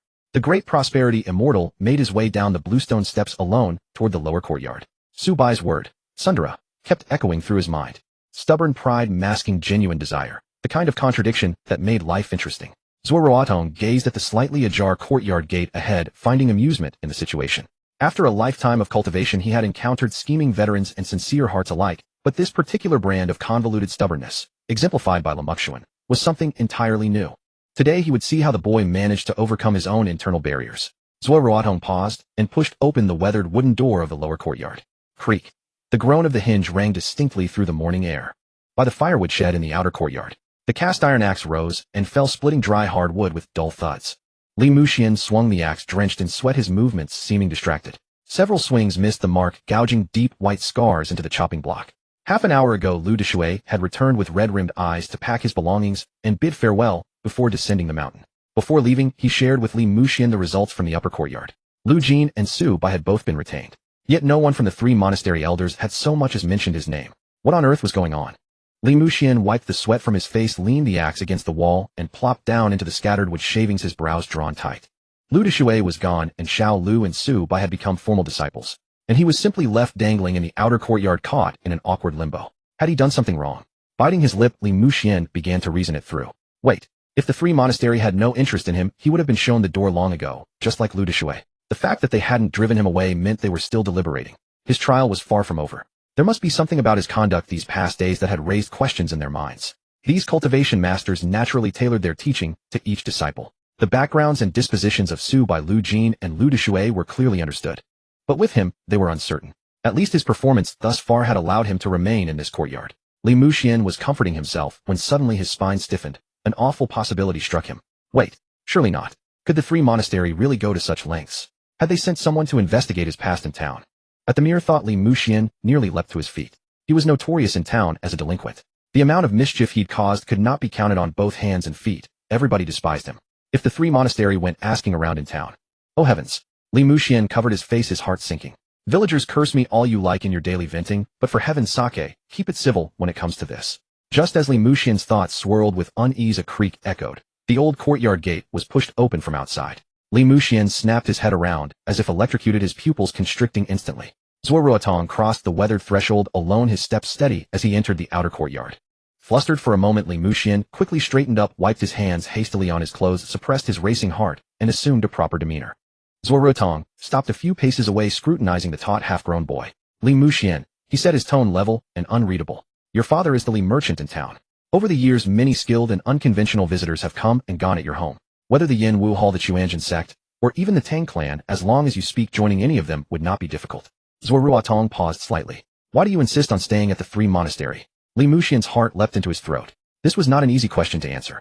Why? Because he truly looked down on the other sects. Because from the bottom of his heart, he admired this great, immortal. That was the honest truth. But when the truth reached his lips, Li Muxian choked it back down. No, the truth was too humiliating. If he actually spoke those words, he would seem overly sycophantic, revealing the face of a flatterer. Such words lacked dignity and failed to show his aspirations. Before this sect leader, he needed to demonstrate a pure devotion to the Tao. Li Muxian's mind raced. He bent his knees and dropped to a kneel on the bluestone slab with a thud. Sect leader, I wish to learn the reverse life triple formation. I seek the Tao. Silence. The only sound in the courtyard was the rustling of leaves stirred by a faint breeze. Zuo Ruotong gazed at the kneeling Li Muxian and sighed inwardly. Fake. Far too fake. Su Bai had indeed hit the mark. That Li Muxian was a boy who lacked honesty. But such dishonesty was far from a virtue in cultivation. Even if one harbors selfish motives or feels shy, one must never deceive others or oneself with hollow pretenses. Li Muxian. Zuo Ruotong stood with his hands clasped behind his back. The outcomes for Lu Jin, Lu Deshui, and Su Bai have already been decided today. Only your future remains uncertain. Do you know why? Li Muxian shook his head. Because you are too arrogant. Li Muxian froze, his eyes widening slightly. Arrogant. In the half-month in the outer courtyard, he had never complained about chopping wood or carrying water and had been courteous to everyone. Where was arrogance in that?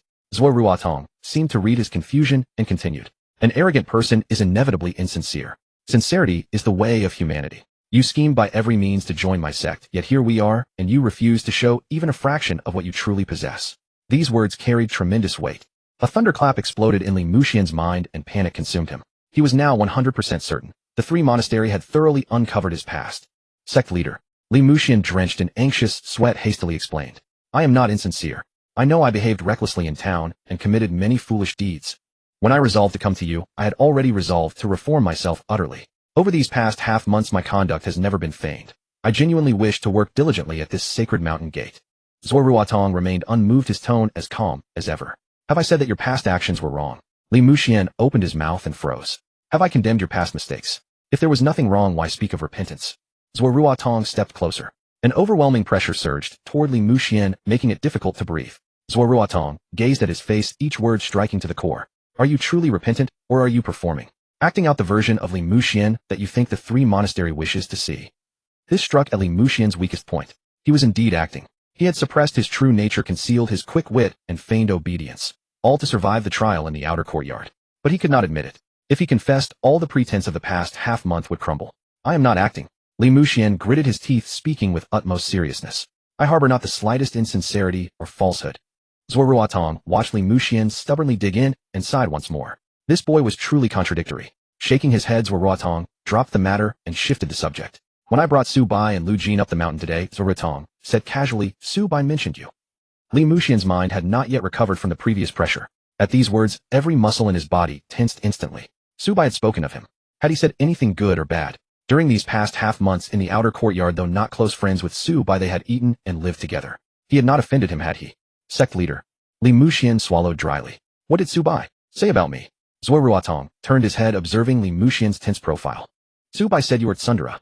Li Muxian was dumbfounded. Sundara? What does that mean?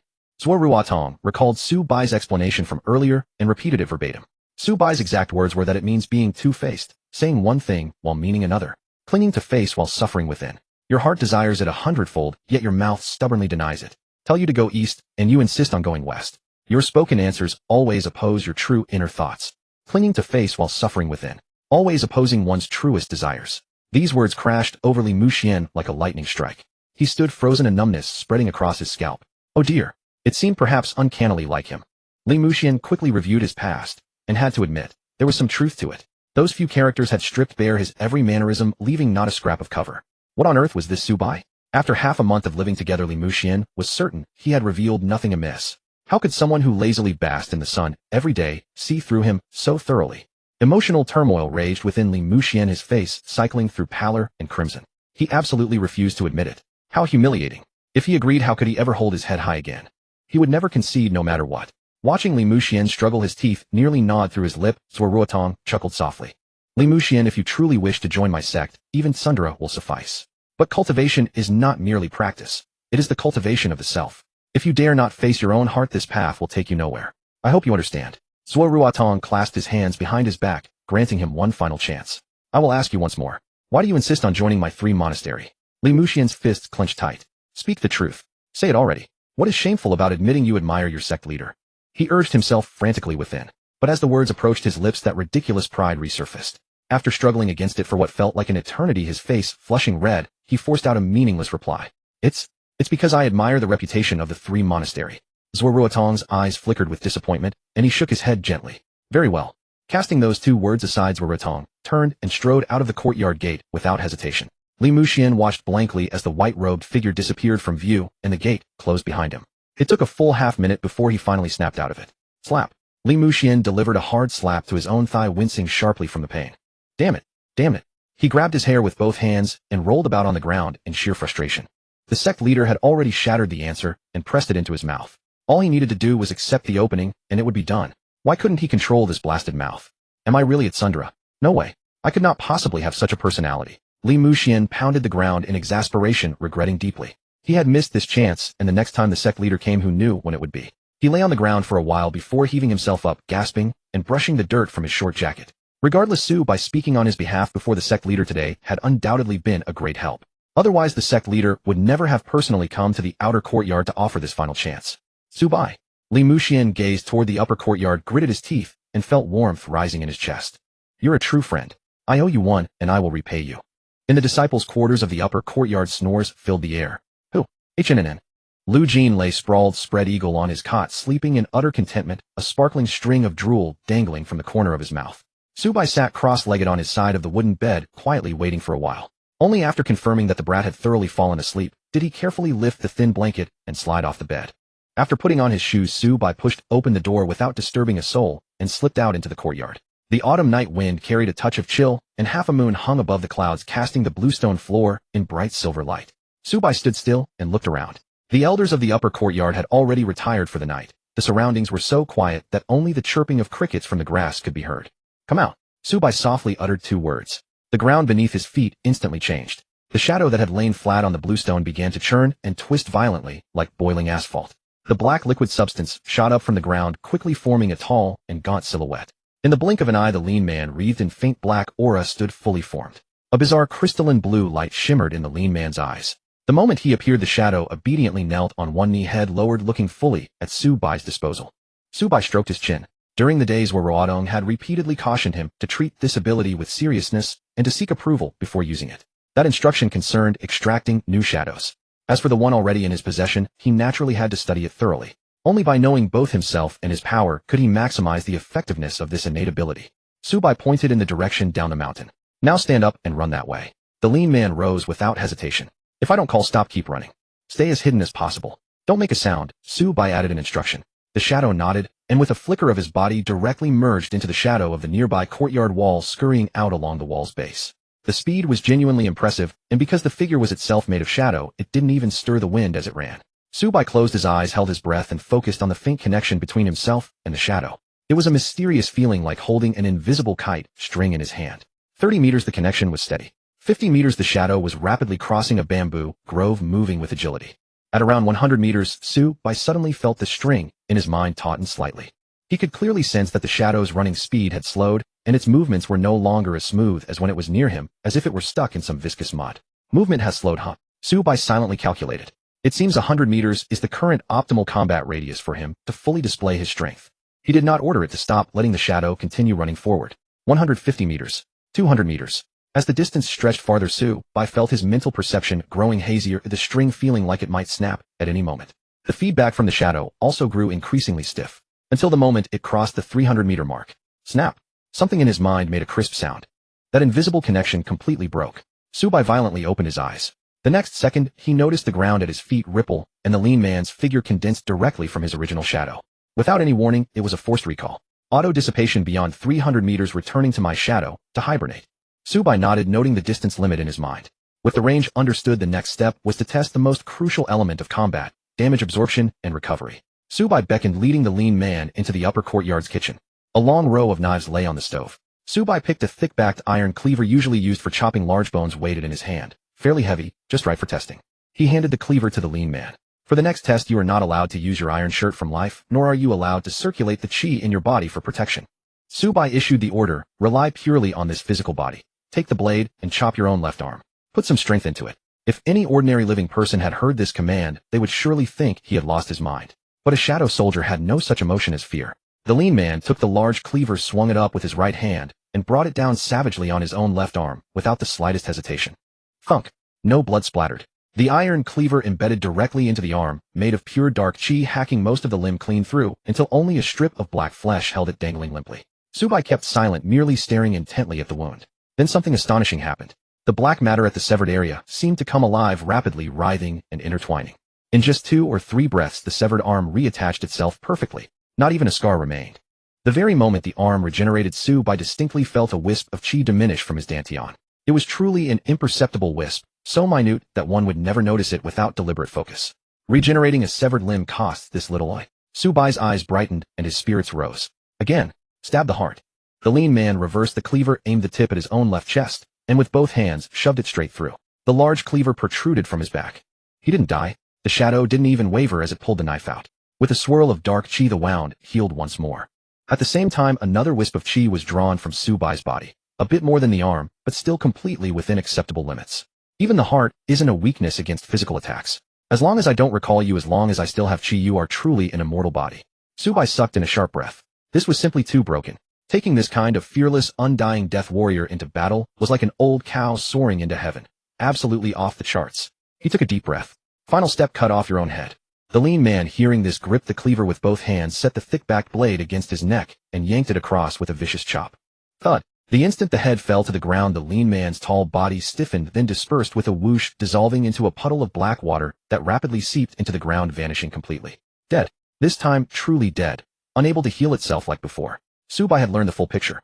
Although shadow soldiers were immune to conventional damage, once completely decapitated or struck by a devastating whole-body blow, the shadow form would collapse. He immediately channeled his true chi and muttered in his heart, "Come out." A mass of black chi surged on the ground. The lean man rose once more from the shadow, kneeling on one knee without a scratch. This time Subai clearly felt that a huge chunk of his chi had been drained to resummon the fully destroyed body. He roughly estimated his remaining mana. At this rate of consumption, assuming I don't use true chi to fight at all, I can let him revive at most 10 times. Subai now had a clear account in his heart. 10 full health revivals. At this stage, that was already extraordinarily solid capital. On normal days, keeping him in his shadow was zero cost. Summoning him cost nothing at all. Tonight's test had thoroughly gauged the lower limits of this ability. But the most critical question remained. A shadow soldier's strength was limited by the host's own soul and chi reserves. Right now, this man was only at 60 to 70% of his living level. Even though he could regenerate limbs, that 60 to 70% ceiling was locked. What if he never encountered a stronger fresh corpse? What if the enemy's abilities far surpassed this man's 60 to 70% strength? In that work he'd watched in his past life, the Shadow King soldiers gained experience through continuous combat, allowing them to break through their class and evolve. What about his soldiers? Subai looked down at the Shadow Man, before him a thought emerging. You're too weak right now. If only you could find a way to become stronger by yourself. The reason he thought this way was that Subai had no idea how they could grow stronger either. After all, it was a mindless dead thing. Was he supposed to have it lift enormous vats in the kitchen to build muscle? However, what happened next directly shocked Subai's eyes wide. The lean man, upon hearing the order, didn't lift anything, nor did he stand blankly. He stepped back half a step, folded his long legs, and sat down cross-legged directly on the kitchen's bluestone tiles. Both palms rested flat on his knees, chin slightly tucked. It was a textbook meditation pose. The faint dark aura emanating from the lean man began to undulate in a regular rhythm. The true chi he had carried during his lifetime began to slowly circulate along its own meridian route within his shadowy shell. This was practicing cultivation. Subai only felt his head buzzing. Holy shit. He couldn't hold back and blurted out a curse. A shadow extracted from a dead person, no consciousness, no living organs, could actually autonomously cycle its energy and sit in meditation to cultivate. This was goddamn outrageous. Subai stepped closer, carefully observing the trajectory of true chi within the shadow, his thoughts spinning at lightning speed. That's right. It suddenly hit him. The greatest trait of this ability is that the shadow soldiers it extracts retain their living supernatural powers and chi. Since the chi is retained, the meridian pathways he walked in life and the internal techniques he practiced are all carved into this vessel like muscle memory. Subai barely contained his pounding heart. The more he thought about it, the more heaven-defying this setup felt. No need to worry about feeding them resources, no need to risk searching everywhere for strong corpses. Just by giving them that become stronger, order these shadow soldiers, even when hiding in a shadow, could automatically idle cultivate around the clock without a single pause. With time, this 60 to 70% strength could eventually be trained back up to a full 10 out of 10, or even surpass the limits of their living days. Subai looked at the lean man on the ground, his smile gradually widening until it almost reached his ears. A treasure. This ability of his was simply a peerless great treasure. Just as Subai was bursting with joy, a flash of inspiration suddenly crossed his mind. Wait. Since these shadows could cultivate techniques based on their living memories, then what if he himself mastered a brand new technique and personally guided the flow of chi inside them bit by bit?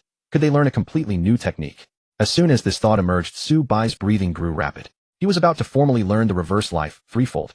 The principle of reverse life threefold was to transform one's chi into a pure prenatal state and ultimately turn the entire body into chi, reaching the realm of ascension beyond mortality. If he thoroughly grasped the chi circulation method of reverse life threefold and passed it unchanged to the shadow, could the shadow activate reverse life?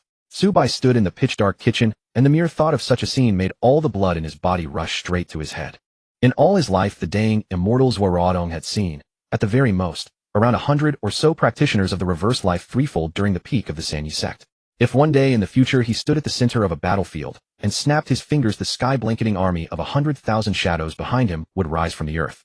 In the next moment, all 100,000 shadow soldiers would in perfect unison erupt with pure white or pure black true chi, every last one of them activating the reverse life threefold state and transforming into a deathly ocean of blinding white or crushing black. That spectacle alone would be enough to scare the founding patriarchs of every sect in the entire Iran world leaping out of their graves. That night, Inside the upper court disciples' dormitory, Su Bai lay flat on the wooden bed staring straight up at the beam overhead. Sleep would not come. It simply refused to come. The results of the Shadow Soldier test from earlier were still racing through his mind. The distance limit, damage recovery, decapitation revival, and most absurdly autonomous meditation and cultivation. All these discoveries piled together and sent a blaze of excitement roaring through Su Bai's heart. Especially the thought that one day he would stand at the center of a battlefield with 100,000 Shadow Soldiers rising from the ground behind him. And then all 100,000 Shadow Soldiers would simultaneously activate the threefold reversal of life. Who in the world could withstand that? Meanwhile, in the lower court, on a battered hard wooden bed, Li Muxuan lay wrapped in a thin quilt, tossing and turning like a pancake being fried on a griddle. The wooden slats creaked and groaned beneath him, grating on the ears. Zuo Ruotong's words from the afternoon pierced his heart like a row of steel needles. Especially that one line. Su Bai said, "You're at Sundara." Li Muxuan sat bolt upright and slammed his fist into the pillow. "I am not being two-faced." He glared at the pitch-black roof, panting heavily. "Is it wrong to want to learn greater arts? I simply look down on the other sex. How is that being Sundara?" He stubbornly refused to admit it. But that intense bitterness gnawed at his innards like a tiny worm, leaving him restless and miserable all over. Sect Master Zuo had practically placed the stepping stone right at his feet. Why had he refused to step on it? The more Li Muxuan thought about it, the more agitated he became. In the end, he yanked the quilt over his head. It was no use. That night, he did not sleep a wink. Several days slipped by in a flash. One morning, a group of guests arrived at the gate of Sanyumen. Elders of the Lu family had personally come up the mountain. Lu Jin's father was among them. In the quiet chamber beside the main halls, Zuo Ruotong and the Lu family held a private discussion that lasted a full hour. When the heavy wooden door finally opened again, Lu Jin's father walked out with a solemn expression. Lu Jin stood to one side, his young face taut, yet his gaze was clear and resolute. He had finally made up his mind to embark on this perilous path of cultivation. The elders chatted over tea in the main hall for quite a while before settling Lu Jin's initiation into the sect once and for all. Zuo Ruotong was in high spirits. The disciples of Sanyumen were equally overjoyed. Immediately, the main hall's doors were thrown open and the master-disciple ceremony was arranged in the courtyard before the main hall. The incense table was raised high. Thin wisps of smoke curled up before the statue of the founding master. Su Bai and Lu Jin, dressed in brand-new white Taoist robes, knelt side by side on the prayer mats. Both held coarse porcelain tea bowls with both hands, offering them respectfully to Zuo Ruotong, who sat in the high-back chair. Siqi Wuqingzhen, Shuiyun Changqing, and the other core disciples stood in 2 rows on either side, watching the ceremony with beaming satisfaction. Zuo Ruotong took the tea, sipped it, and smiled with barely concealed joy. Just then, Shuiyun quietly nudged Changqing with his elbow and tilted his chin toward the courtyard wall. Changqing followed his gaze. There, peeking over the tall bluestone wall, was half a fuzzy head. The eyes were round and wide-rimmed with red, staring intently, without blinking, at the 2 white-robed figures inside the courtyard. His hands clawed desperately at the cracks between the bricks, his fingernails filled with dust. His throat was tight, his eyes burning. His face was written all over with envy and unwillingness. It was Li Muxuan who had remained in the lower court. Changqing frowned and was about to go chase him away. But Zuo Ruotong, seated in the place of honor, tilted his head slightly and pressed his hand down in a gentle gesture, then gave an almost imperceptible shake of his head. Changqing immediately took the hint, stopped in his tracks, and pretended not to see. And so that awkward, stubborn little figure remained crouched atop the wall, watching the entire initiation ceremony. The lengthy ceremony finally came to an end. Zuo Ruotong sent the other disciples away and led Su Bai and Lu Jin alone into the quiet chamber of the rear side hall. The heavy wooden door closed. The sounds of the outside world were abruptly shut out. The room was still untouched by any breeze. Zuo Ruotong sat cross-legged on the central prayer mat, his voice mellow and warm. "From this day on, you are both my personal disciples." Lu Jin immediately straightened his back. Su Bai also shed his usual laziness and sat up properly. Zuo Ruotong looked at his 2 disciples before him and said slowly, "But the path of cultivation cannot be rushed. Now I will pass on to you the 9 sequences heart method for laying the foundation of qi and the qi guiding incantation for the threefold reversal of life." As he spoke, he drew a small booklet from his sleeve and placed it on the low table beside him. "The techniques are recorded in here. Once you return, study and comprehend them diligently." Lu Jin nodded, eagerly committing every word to memory. Zuo Ruotong continued, "But remember, since you've just joined the sect, do not rush into the profound arts. Your primary task right now is not to touch the threefold reversal, but to lay a solid foundation. In a few days you will accompany the senior elders to the back mountain to learn the identification of herbs, gather medicinal plants, refine medicine, and temper your bodies with their power. Once this body's foundation is thoroughly forged and the time is right, the acquired qi will naturally emerge. Only then may you truly begin the reversal arts." Lu Jin nodded firmly. This disciple remembers. Zuo Ruotong turned to look at Su Bai. "Xiao Su, your case is special. You have awakened innate abilities." Su Bai sat upright in silence. A hint of scrutiny and deliberation appeared in Zuo Ruotong's eyes. Innate ability users, at the moment their power awakens, already possess innate qi within their bodies. Logically speaking, the meridians of an innate user have long become accustomed to their own particular flow of qi. If you now turn around and cultivate the acquired methods, it could easily lead to mutual rejection and cause friction or obstruction. Su Bai raised an eyebrow. Zuo Ruotong continued, fortunately the techniques of Sanyuan emphasize balance and harmony and possess broad adaptability. In the past, the sect has had many precedents of disciples who came with existing skills. Moreover, your ability, commanding shadows, only consumes soul force and qi without damaging the fundamentals of the meridians. In my view, not only will it not hinder your cultivation of the reversal, it may even complement it. Su Bai nodded heavily. Rest assured, master. I understand. In his heart, he understood better than anyone. The threefold reversal of life is a technique that continuously reverses one's own state, drawing closer to the pure primordial state of innate qi, eventually allowing the physical body itself to transform into qi. His own ability, meanwhile, was to extract the shadows of the dead and turn them into shadow soldiers. The two could hardly be further apart on the same track. Far from hindering each other, they would instead bring tremendous mutual benefit. Once he cultivated the threefold reversal and closed the weakness of his fragile body, his baseline of survival would be raised significantly. The longer his main body survived, the greater his qi reserves, the stronger his soul, and the more formidable the shadows he could extract and sustain. More critically, that Shadow Monarch could use his own power to drive the entire Shadow Legion to breakthroughs and ascension. And what about himself? Could he not also try the same? Moreover, once he thoroughly understood the qi meridians of the reversal, he might eventually pass them on to his shadows little by little. By then he truly might have a chance to forge a Shadow Legion of the reversal. Seeing that Su Bai had taken his words to heart, Zuo Ruotong added, Xiao Su, although you have already obtained qi, your foundation is still too thin. Even though the method has been passed to you, you must wait until your internal qi has become full and abundant before attempting the reversal. Do not act rashly out of a desire for quick results. This disciple will heed your instructions. Su Bai and Lu Jin answered in unison. Then the two took the booklet and exited the quiet chamber. Night fell. In their newly assigned upper court disciples' quarters, the furnishings were simple and ancient. The moment Lu Jin entered the room, he quickly poured a large cup of water and gulped it down eagerly. After drinking, he wiped the water stains from his chin, sat down casually on the bed, and tugged at the hem of his brand new Taoist robe. Brother Su, do you know? Lu Jin leaned in and whispered, during the afternoon ceremony before the founding master, I clearly saw someone crouching on the wall the whole time. Su Bai was taking off his shoes and didn't even look up. Li Muxuan, of course. Besides him, who else on this mountain would be so ill-mannered as to climb the wall? Lu Jin let out a small sigh. I wonder if Brother Li will ever be accepted by the master. Su Bai tossed his shoes beneath the bed and let out a laugh. Hard to say. If he insists on being at Sundara, then destiny will never bring him to Sanyuan. Is that the word you told the master when we first came up the mountain? Lu Jin froze. Su Bai sat cross-legged, leaning back against the wall, and said slowly, that's right. Li Muxuan is exactly the sort who says one thing while feeling another. He knows clearly what should be done, and he understands it deep down. But when the moment comes, if he feels his pride has been wounded, he would rather wade through a pit of mud than step onto the smooth path you've laid for him.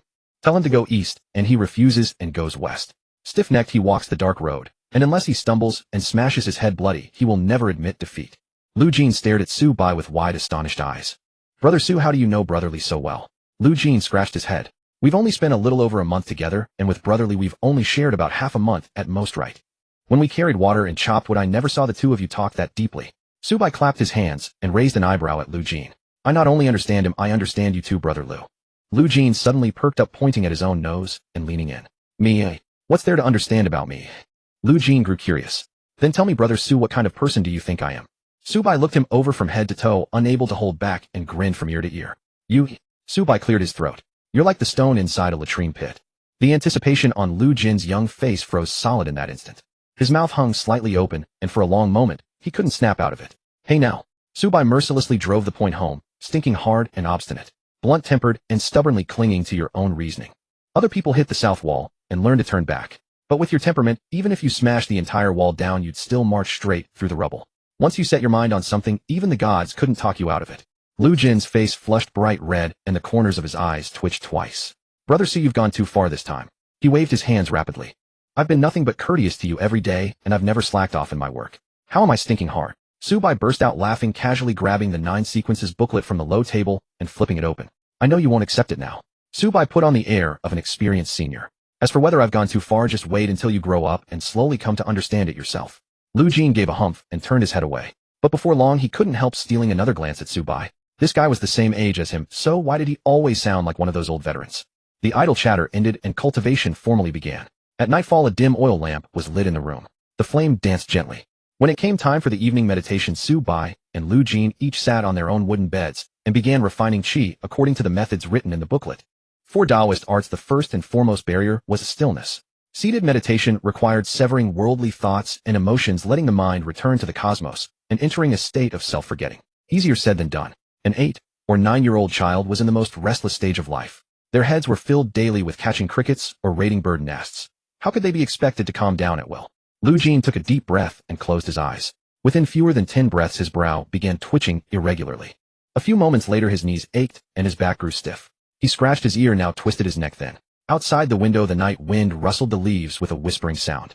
The moment that sound entered his ears, his mind flooded with images of his father's instructions from the daylight hours, the initiation ceremony, and the wisp of incense smoke before the founding master's statue. The harder he tried to calm down, the less he could. He grew so anxious that fine beads of sweat spread across his forehead. Zubai wasn't doing much better either. As an innate ability user, his starting point was indeed faster than Lu Jin's, and he had long since sensed the true chi flowing within him. But he deliberately did not activate the circulation route of his innate ability. Instead, he followed the orthodox 9 sequences heart method of the Taoist tradition exactly. The problem soon emerged. Zubai had lived 2 lives, and his mind held countless more thoughts than Lu Jin's. Memories of his past life, the direction of the plot, the blueprint of the Shadow Legion, the threefold reversal, Li Mushuan, the future battlefield. A dizzying array of fantastical plans raced before his eyes like lantern slides. The more he tried to suppress them, the more his heart blaze refused to be contained. Zubai irritably opened his eyes and let out a turbid breath. Sitting here blankly isn't going to solve anything. He looked toward Lu Jin across the room, who was so anxious his body was beginning to tremble, and understood the situation perfectly. According to conventional practice, the very step of quieting the mind in meditation would be enough to torment the two of them for a long time. Suddenly a spark of inspiration flashed through Zubai's mind. Wait, he couldn't calm down because he had emotions, desires, stray thoughts, and memories of a past life. But wasn't there a being hidden inside his own shadow that was utterly devoid of emotional fluctuation? A being that could absolutely achieve stillness. Perhaps he could take a page from it.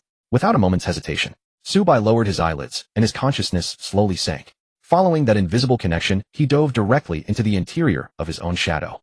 His vision shifted in an instant. Before him was pure darkness. In that boundless black dimension, the tall, gaunt shadow man sat perfectly still at the center of the void. His features were unremarkable. He did not breathe, did not eat, and carried not a single stray thought. No breakfast to worry about tomorrow. No future affairs of the world to consider. Nor would he ever contemplate a Shadow Legion of the reversal. He was like a cultivation machine programmed with a single purpose. Stable, mechanical, precise. A wisp of true chi circulated round and round along the meridian routes left behind from his lifetime. Black vapors rose and fell over his body in a steady rhythm. The residual true chi from his lifetime was slowly strengthening his base, chi drop by drop. Zubai even felt that if he could see health bars and status panels, small words would be floating up over that man's head. Experience 1. Experience 1. Experience 1. How wonderful. Zubai sighed inwardly. A shadow soldier had no intelligence, no emotions, and could only carry out rigid commands. Cultivating in such a state, completely stripped of personal feelings, was nothing less than a perfect cultivation machine. Zubai stopped thinking and attached his full attention to the shadow soldier's visual field. He simply stared at the shadow soldier meditating, watched him remaining utterly still, watched him discarding all stray thoughts, watched that wisp of true chi flowing steadily through the meridians. Gradually, like staring at a pendulum swinging at a steady rhythm, the tangled thoughts in Zubai's mind were unexpectedly infected and smoothed away by that profoundly pure, deathly stillness. The restlessness inside him vanished without a trace. His heartbeat slowed. His breath steadied. Those chaotic plans and images were also suppressed and peeled away layer by the icy darkness. Back in the real world, inside the dormitory, the oil lamp's flame flickered gently, its light dimming further. Zubai's originally disordered breathing suddenly became perfectly even. His spine was straight, his hands hung naturally and formed a seal, and the rise and fall of his chest was nearly imperceptible. An extremely faint, translucent chi streamed from his mouth and nose, slowly swirling around his body. That chi was not strong. It could even be called faint. But his aura had changed. He had grown so quiet that he seemed to merge with the room itself. Ethereal, deeply serene, detached from all externals. No one knew how much time passed. Across the room, Lu Jin on his wooden bed could no longer hold out. He had been sitting cross-legged too long, his thighs had gone numb, and his knees ached fiercely. Forcing himself to continue would only be fighting against himself. Lu Jin intended to secretly open his eyes and shift his posture. But the moment he opened his eyes, his entire body froze solid on the bed. There sat Zubai across from him, legs crossed back, straight, breathing barely perceptible. An extremely faint aura of chi could be seen flowing across the surface of his body. That serene, ethereal stillness that reached the extreme. Lu Jin had only ever witnessed it in his own family's elders who had spent years in secluded cultivation. It was almost exactly like the meditation posture of the senior generation of his clan who had cultivated for decades. Lu Jin sucked in a cold breath. Startled, he nearly tumbled off the bed. He grabbed his own hair with both hands, his young face stiff, his mouth hanging wide open, his breath forgotten. No way. Lu Jin hissed under his breath. This is only the very first day of practice. We haven't even burned a single stick of incense yet. And Brother Su has already achieved seated meditation and full samadhi. In the chamber, Lu Jin clutched the edge of the wooden bed, his eyes wide as saucers. The calm purity emanating from Su Bai was unmistakably genuine. This was genuine meditative absorption. He had struggled for a long time, only breaking out in a sweat, yet Su Bai had casually sat down and entered the state in less than the time it takes to burn an incense stick. How unfair. Lu Jin scratched his head, resignedly crossed his legs again, gritting his teeth as he continued to wrestle with himself. In the days that followed, the cultivation life in the upper courtyard settled into a routine. Senior brother Shueyun was as reliable as clockwork, dragging them out of their warm beds every morning and leading the way into the back mountain.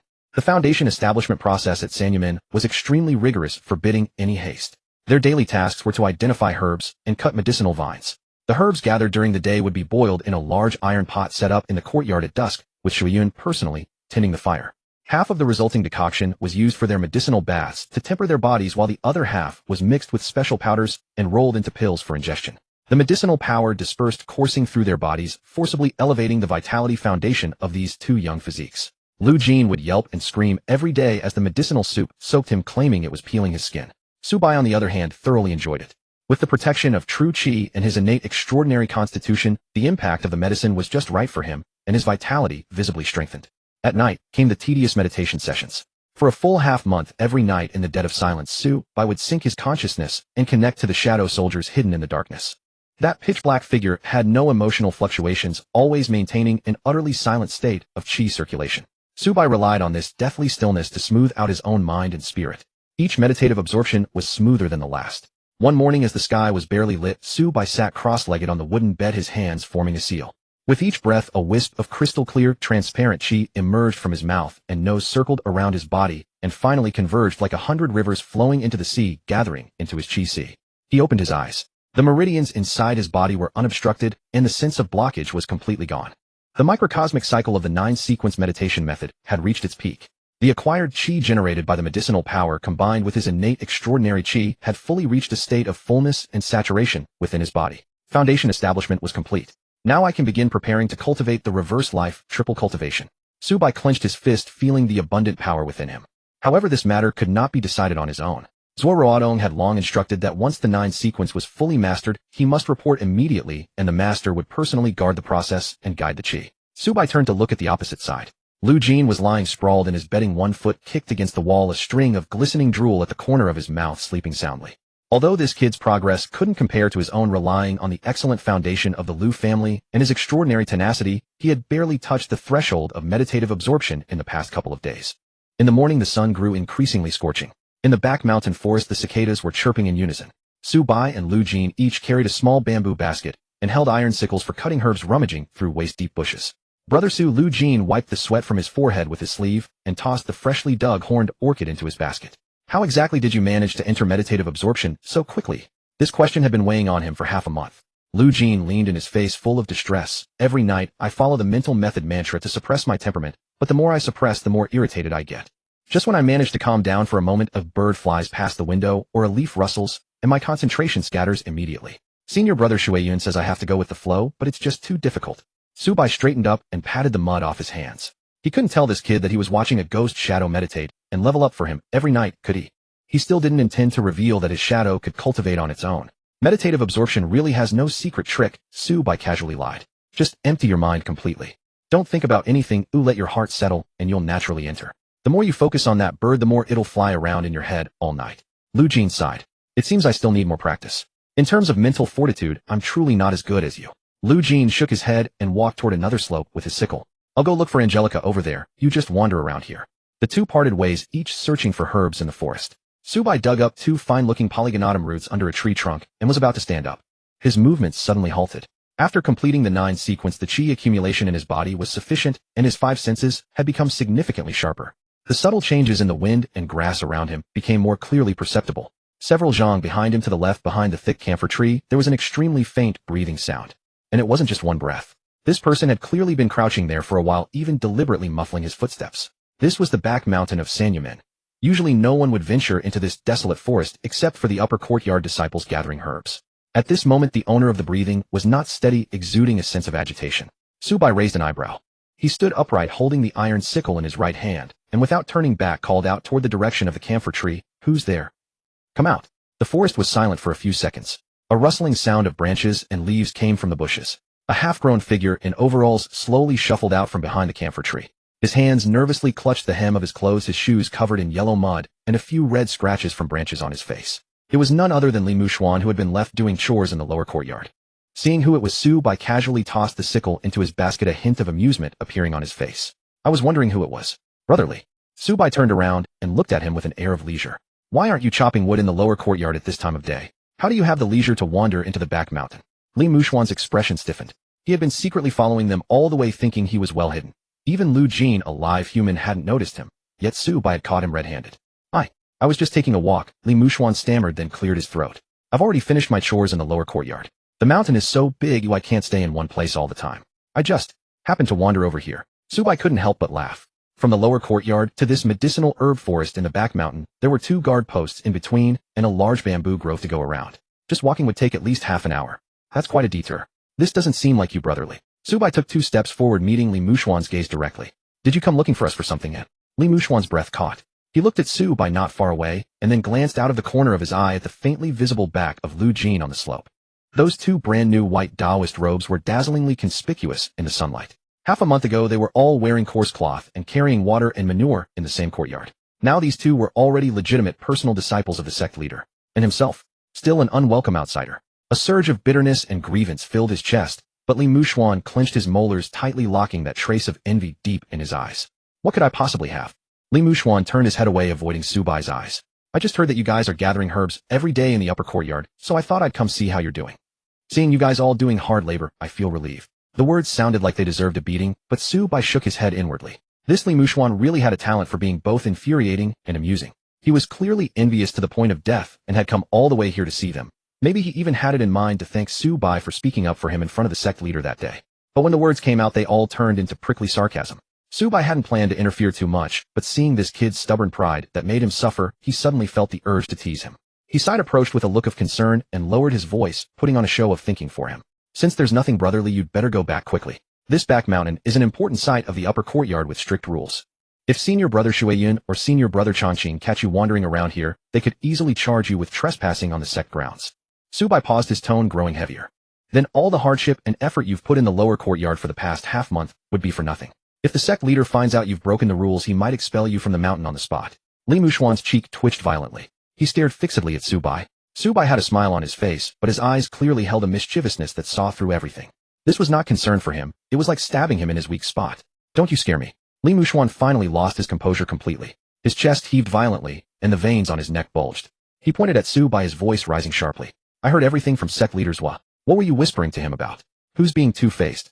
Who's being stubborn? You said I'm at Sundara." Li Muxuan was so furious he was practically spitting. "I'm not at Sundara. Don't think you have me figured out." This self-exposing outburst, which was basically protesting too much, echoed through the empty forest. The smile on Su Bai's face instantly faded. His playful intention also dissipated. He looked at Li Muxuan red-faced with anger and understood clearly. Li Muxuan truly wanted to enter Sanyumen, but it was also true that he was stubborn and refused to admit his true feelings. The reason he was still in the lower courtyard was entirely because of the unwillingness in his heart. However, as long as he couldn't even speak a single honest word to others or himself, the gates of Sanyumen would forever remain closed to him. Su Bai looked at him calmly, his eyes devoid of the innocence of a peer, instead carrying a hint of adult gravity. He leisurely tightened the straps of the basket on his shoulder. "Brotherly." Su Bai's voice was calm, yet carried an undeniable force. "If you keep this up, you may never become fellow disciples with Lu Jin and me." These light words fell into Li Muxuan's ears. Li Muxuan's finger, which had been raised high just a moment ago, instantly froze in midair. His mouth hung open, the flush on his face rapidly fading, replaced by a pallid white. It was as if all the bones had been drained from his body. He stood frozen in place, stunned. "What exactly do you mean by that?" Hearing Su Bai's words, Li Muxuan stepped forward half a pace, his voice going dry. "Quite simple." Su Bai spread his hands. "Your heart isn't sincere. You're not honest with yourself, and you're evasive with others." Li Muxuan instantly bristled, the veins on his neck jumping wildly. "Where am I not sincere?" he retorted at the top of his lungs. "For over half a month now I've been splitting firewood and carrying water every single day in the lower courtyard, never once slacking off. I've followed every instruction the gate master gave me. Everything I've done has been with an honest heart. What have I been hiding?" Su Bai watched him hopping about in agitation and let out a soft chuckle. Are you sure? Subai countered. Is the person you are now the same person you were back in that town? This question struck straight at the core. Li Muxuan froze his gaze, instinctively darting away. Everything Subai said was undeniably true. In the town he had been known as the notorious Little Demon King, climbing trees, tearing up roof tiles, stirring up trouble wherever he went. He'd caused no end of messes, and the elders in his family were forever trailing behind him, apologizing to others. But during this half-month at Sanyumen, he had suppressed all his wildness and put on the mask of an honest, obedient, and strictly proper young man. Was he really not acting? Li Muxuan asked himself. Is admitting you've done wrong really so hard? Subai pressed relentlessly. Compared to the Sanyumen you dream of entering, is bowing your head to an objective fact so difficult? Or perhaps Li Muxuan, you haven't even grown the courage to face your own true heart. Under the barrage of questions, Li Muxuan's face flushed red and then paled. But his mouth, even beaten to death, he wouldn't yield. Who says I have no guts? Li Muxuan craned his neck and retorted stubbornly. I wasn't acting. I've genuinely changed my ways. Subai shook his head. Words were pointless now. Fine. Subai turned around and went back to searching for herbs among the bushes. I've said all there is to say. Brother Li, if you ever really get expelled from this mountain, remember to look for the reason inside yourself. You can't blame anyone else. Li Muxuan stood there, his expression twisted as if it could wring out water. He bit his lip and stared hard at Subai's receding back for several seconds. Finally, he spun around and ran off without looking back. Before long, Lu Jin, coming from the other side of the slope, ran over carrying a sickle. Brother Su, that was Brother Li just now, wasn't it? Lu Jin stood on his toes to peer into the depths of the woods. Why would he come all the way to the back mountain? And why did he leave without even saying hello? Who knows, Subai said casually. He just dropped by to see what our firewood splitting and water carrying duties have turned into. No need to pay him any mind. Lu Jin withdrew his gaze and scratched his chin thoughtfully. Brother Su, Lu Jin leaned closer and lowered his voice. I always get the feeling you have quite a grudge against Brother Li. Am I wrong? Subai turned his head a little surprised. This kid's intuition was remarkably sharp. No, you're not wrong. Subai stated plainly. I do have some issues with him. Lu Jin looked utterly bewildered. Why? We've all stayed in the same courtyard. Except for his stiff way of talking and his words not matching his heart, he still seems like a decent person to me. Subai didn't answer. Decent. In the future, among the people you'll hate most in this lifetime, the ones you'll desperately want to kill with your own hands, this kid will definitely rank in the top 3. If not for the disastrous things this little demon king would do in the future, the Sanyumen wouldn't have come to such a miserable end either. Subai turned his gaze toward the direction Li Muxuan had vanished. He had already warned him to this extent. That was more than enough to clear his conscience. This was both an attempt to pull the boy back from the brink and a way to ward off a future catastrophe for Sanyumen. But ultimately the road had to be his own choice. If this Li Muxuan still insisted on following his twisted nature and ran off to Chuanxing to stir up storms, then to spare himself future trouble, he would simply find an excuse and eliminate him ahead of time. Having made up his mind, Subai's heart was completely at peace. The two of them filled their bamboo baskets to the brim and returned along the same path to the upper courtyard. A huge iron cauldron half as tall as a man had already been set up in the yard. Shueyun stood by the cauldron wielding a large wooden ladle, vigorously stirring the medicinal concoction bubbling inside. The bitter aroma of herbs filled the entire courtyard. You're back. Shueyun greeted them. Bring the herbs over. I'll teach you how to roll the pills. After a bout of busy work, Subai and Lu Jin swallowed several dark, clumsily rolled pills in one gulp. The medicinal power melted in their stomachs, transforming into a warm current that surged through their limbs and bones. The two immediately walked to the center of the courtyard, spread their stances, and sank into horse stances, using the surging energy to temper their bodies. Within less than the time it takes an incense stick to burn, Lu Jin was drenched in sweat, his legs trembling uncontrollably.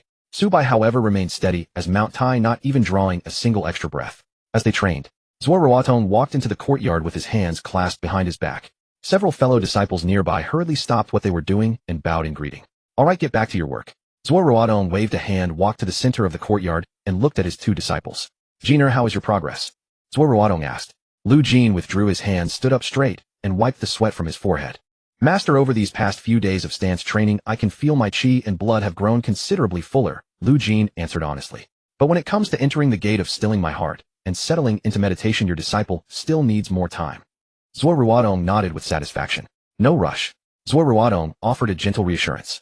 You're young, and the Lu family has a solid foundation.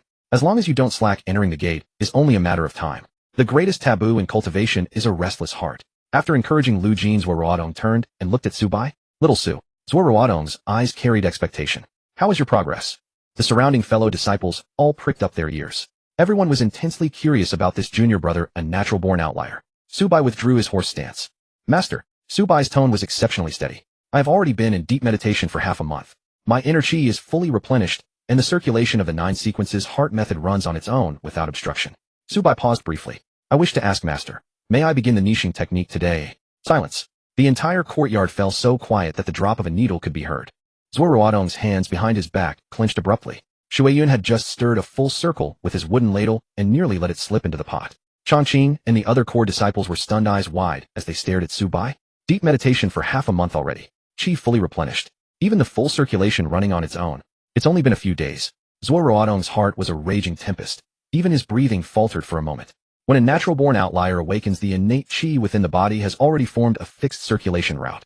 If one tries to switch to a sect's postnatal cultivation method, conflict is inevitable.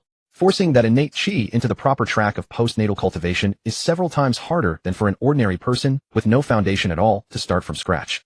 According to Zuo Ruotong's original estimate, if Su Bai could achieve a still heart and intermeditation within 3 months and complete the 9 sequences circulation within half a year, that alone would already make him a monstrous genius. But now, this little one was saying he'd already completed it all. Shui Yun could no longer hold back. He threw down his ladle and hurried over. Su Bai, you can't be joking about this. Shui Yun's fingers were trembling as he pressed question after question. If I remember correctly, Master transmitted the 9 sequences heart method to you only half a month ago. Wasn't that exactly it? Shui Yun swallowed hard. Are you saying that very night Master passed down the technique you immediately entered deep meditation? Su Bai nodded calmly. Yes. Beside him, Lu Jin, who had yet to fully recover from the shock, quickly raised his hand and chimed in with a crisp voice. Senior brother Shui and Su didn't lie. Lu Jin's little face was full of earnestness.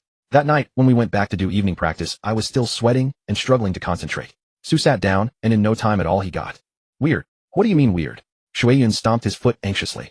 It's just, he became completely still, Lu Jin said, gesturing animatedly. The way he looked that night was exactly the same as when the elders at my house sit in meditation. With Lu Jin's confirmation, the fellow disciples in the courtyard all sucked in a sharp breath in unison. Zuo Ruotong forced down his astonishment and stepped forward. Words alone prove nothing. Zuo Ruotong deliberately kept his voice level. Little Su, look. Right here in front of me, run 1 full 9 sequences cycle. All right. Without a word, Su Bai sat cross-legged directly on the bluestone slab. His hands formed a mudra. In just 2 breaths, the aura around Su Bai suddenly became tranquil and serene. Then a wisp of clear, pure, transparent qi light surfaced from his body. The light was not thick, yet it circulated with extraordinary smoothness and unity, without the slightest obstruction or stagnation. This was precisely the unique manifestation of true qi that appeared after the orthodox 9 sequences heart method of Sanyumen reached great attainment. Zuo Ruotong stood frozen in place. His eyes, always calm like an ancient well, now brimmed with unstoppable shock and elation. A genius. No, a prodigy beyond compare. Not only had he used his exceptional talent to dissolve the drawback of a natural-born outlier's switching cultivation methods, but this level of still-hearted meditation also surpassed that of many seasoned practitioners in the sect who had cultivated for over a decade. Zuo Ruotong took a deep breath and pressed all his emotions back down. Good. Very good. Zuo Ruotong laughed aloud, saying the word twice. He grabbed Su Bai by the arm and pulled the young disciple up from the ground. Since your true qi is full and your meridians are unobstructed. Zuo Ruotong's tone carried the bold spirit of burning one's boats. Then there's no need to keep waiting. Today your master will personally guard you. Zuo Ruotong looked at Su Bai's young, yet penetrating face. Come with me. Today you formally begin the threefold niching technique. Su Bai's heart pounded violently, and the blood throughout his body surged uncontrollably faster. Finally, the moment he'd been waiting for. The plan to pass this technique directly to the Shadow Legion in the future and forge an army of white-haired niching warriors could now take its most crucial first step. Su Bai clasped his fists and nodded with all his might. Thank you, master. Lu Jin, standing nearby, looked from his master to Su Bai. His little hand unconsciously clutched the hem of his robe. The gap was too big. Today he'd have to go soak in that deadly medicinal soup again. Lu Jin gritted his teeth. Forget it. Even if he had to sit cross-legged until his legs snapped tonight, he absolutely would not let his mind wander again. Zuo Ruotong ignored the others. Taking Su Bai by the hand, he walked straight toward the most secluded and secret meditation chamber in the back hall. Pushing open the heavy wooden door, inside the dim room, only a few slivers of sunlight slanted down through a high vent. Zuo Ruotong pointed to the old meditation cushion at the center. Go sit. Su Bai walked over as instructed and sat down cross-legged in perfect posture. Zuo Ruotong did not sit down as well. He closed the door, tightly turned around, and walked step by step to stand before Su Bai. As Zuo Ruotong drew near, a pure white, true qi so mighty, it made the skin crawl, erupted violently from the great Dang immortal. The very air in the chamber seemed to boil instantly. A storm of energy swirled through the sealed room. The door of the quiet chamber was tightly sealed. The pure white, true qi that erupted from Zuo Ruotong did not last long. In just a few breaths, that oppressive aura converged completely. He walked to the cushion opposite Su Bai, lifted the hem of his robe, and sat cross-legged. Little Su, Zuo Ruotong said in a calm tone. Our Sanyi sect, like the Zhengyi of Mount Longhu and the Chuanjin of Mount Zhongnan, is also a Taoist school. The path we all take is ultimately refining essence into qi, refining qi into spirit, and finally refining spirit to return to emptiness. There are countless cultivation methods in this world, but in the end no one can bypass the two words nature and life. Zuo Ruotong leaned forward slightly. Tell me what are nature and life? Su Bai's mind raced. These months in the lower courtyard were not wasted. He had flipped through various Taoist scriptures and miscellaneous records in his spare time.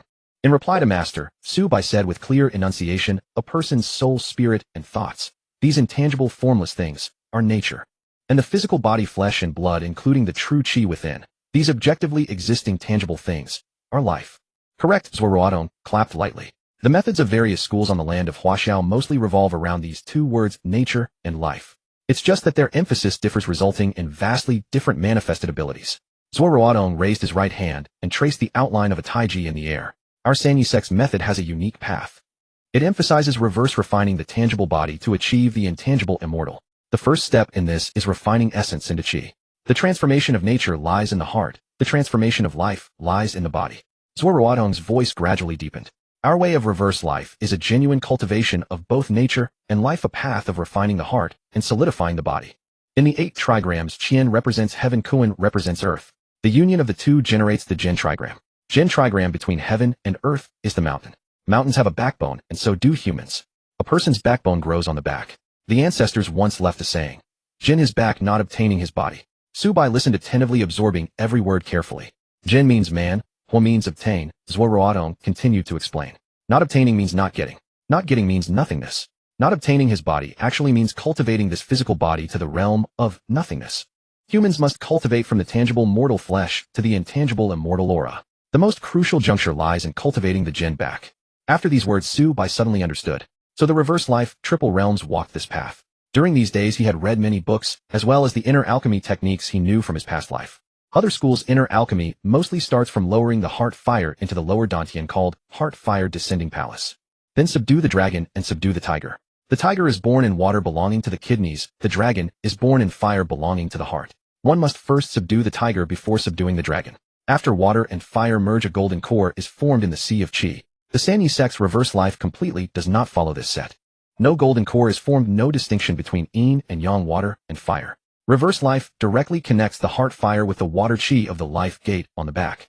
After essence and qi intersect, instead of compressing qi into a pill, it allows qi to pour back into all the meridians, bones, blood, flesh, and skin of the body. It pushes blood and qi backward, ultimately achieving the entire body being filled with qi. But what is the path after that, and how to complete the transformation of feathering and ascending to immortality? This point Su Bai did not yet know. However, this first realm is a path that relies purely on accumulation, extremely long and extremely violent. Do you understand? Zuo Ruotong, seeing Su Bai's contemplative expression, casually took out a blue-covered thread-bound booklet from his sleeve and handed it over. This is the cultivation diagram and qi circulation techniques for the first realm of reverse life. First flip through it and engrave it deeply in your mind. If there's anything you don't understand, feel free to ask. Su Bai took the booklet with both hands. The paper was slightly yellowed, covered with dense annotations and diagrams of human meridians. Without wasting words, Su Bai directly opened the first page and scanned line by line. With the concentration and clarity he had cultivated from half a month of meditation, he found it effortless to read these materials. The main meridians' paths on the diagram, combined with the tiny regular script annotations beside them, quickly pieced together a complete great qi circulation cycle in his mind.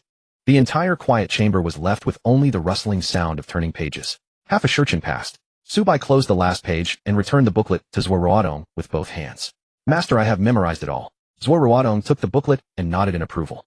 Next, he thoroughly explained to Su Bai the most difficult acupoints to open, the timing of opening and closing qi gates, and even the deviant paths prone to going astray during qi circulation, breaking everything down in detail. These are the key points. Zuo Ruotong straightened up. Now collect your mind and gather your qi, begin cultivation. Su Bai immediately closed his eyes and formed a hand seal with both hands. The abundant true qi in his sea of qi was fully mobilized. Following the path in the booklet, it first went through the governing vessel, then up to Dazhui, climbing along the spine, all the way straight into the heart fire. The path of true qi circulation was much more complex than the 9 sequences heart method. Su Bai proceeded with extreme caution. Zuo Ruotong, sitting opposite, was not meditating at this moment. He quietly watched this disciple who was cultivating with eyes closed, a rare fluctuation stirring in his heart. Thinking back, when he casually saved this child on the streets, Zuo Ruotong had actually broken out in a cold sweat. This child could actually pull out a thing that retained its living abilities from the shadow of a dead person. That method looked too sinister. In the martial world, there were many evil cults specializing in extracting souls and refining spirits. Most of those people were insane, killing and robbing everywhere to raise their cultivation. Zuo Ruotong feared that this child might grow crooked and become a great demon who plagues the region with this talent. When he brought Su Bai back to the mountain, he indeed had the intention of supervising and restraining him. Directly throwing him into the lower courtyard to do chores was also to temper the boy's temperament. But after observing for over half a month, Zuo Ruotong found that he had misjudged. That eerie shadow was not some evil technique of extracting living souls, it even had a physical form, could work, and could obey commands. The most peculiar thing was that it even brought along the true chi of the deceased person in life. What changed Zuo Ruotong's view even more was Su Bai himself. This young man was extremely steady in his actions, clear-minded, and exuded a spiritual aura far beyond his age. When he enlightened that honest but blunt Lu Dishui, every word was reasonable. When he saved face for that awkwardly Mushuan in front of him, it was also out of goodwill. He knew his limits, understood reason, and was not impatient. Today he even dropped a bombshell of completing half a month of meditation perfectly. What a good seedling for cultivation. Zuo Ruotong sighed inwardly. To be able to accept a disciple with such excellent bone structure, extremely high comprehension, and upright character in this chaotic world, it was the blessing of the successive patriarchs of the Sanyi sect. As long as no accident happened, the heavy burden of the Sanyi sect would sooner or later fall on this young man's shoulders. Thinking of this, Zuo Ruotong's brows relaxed.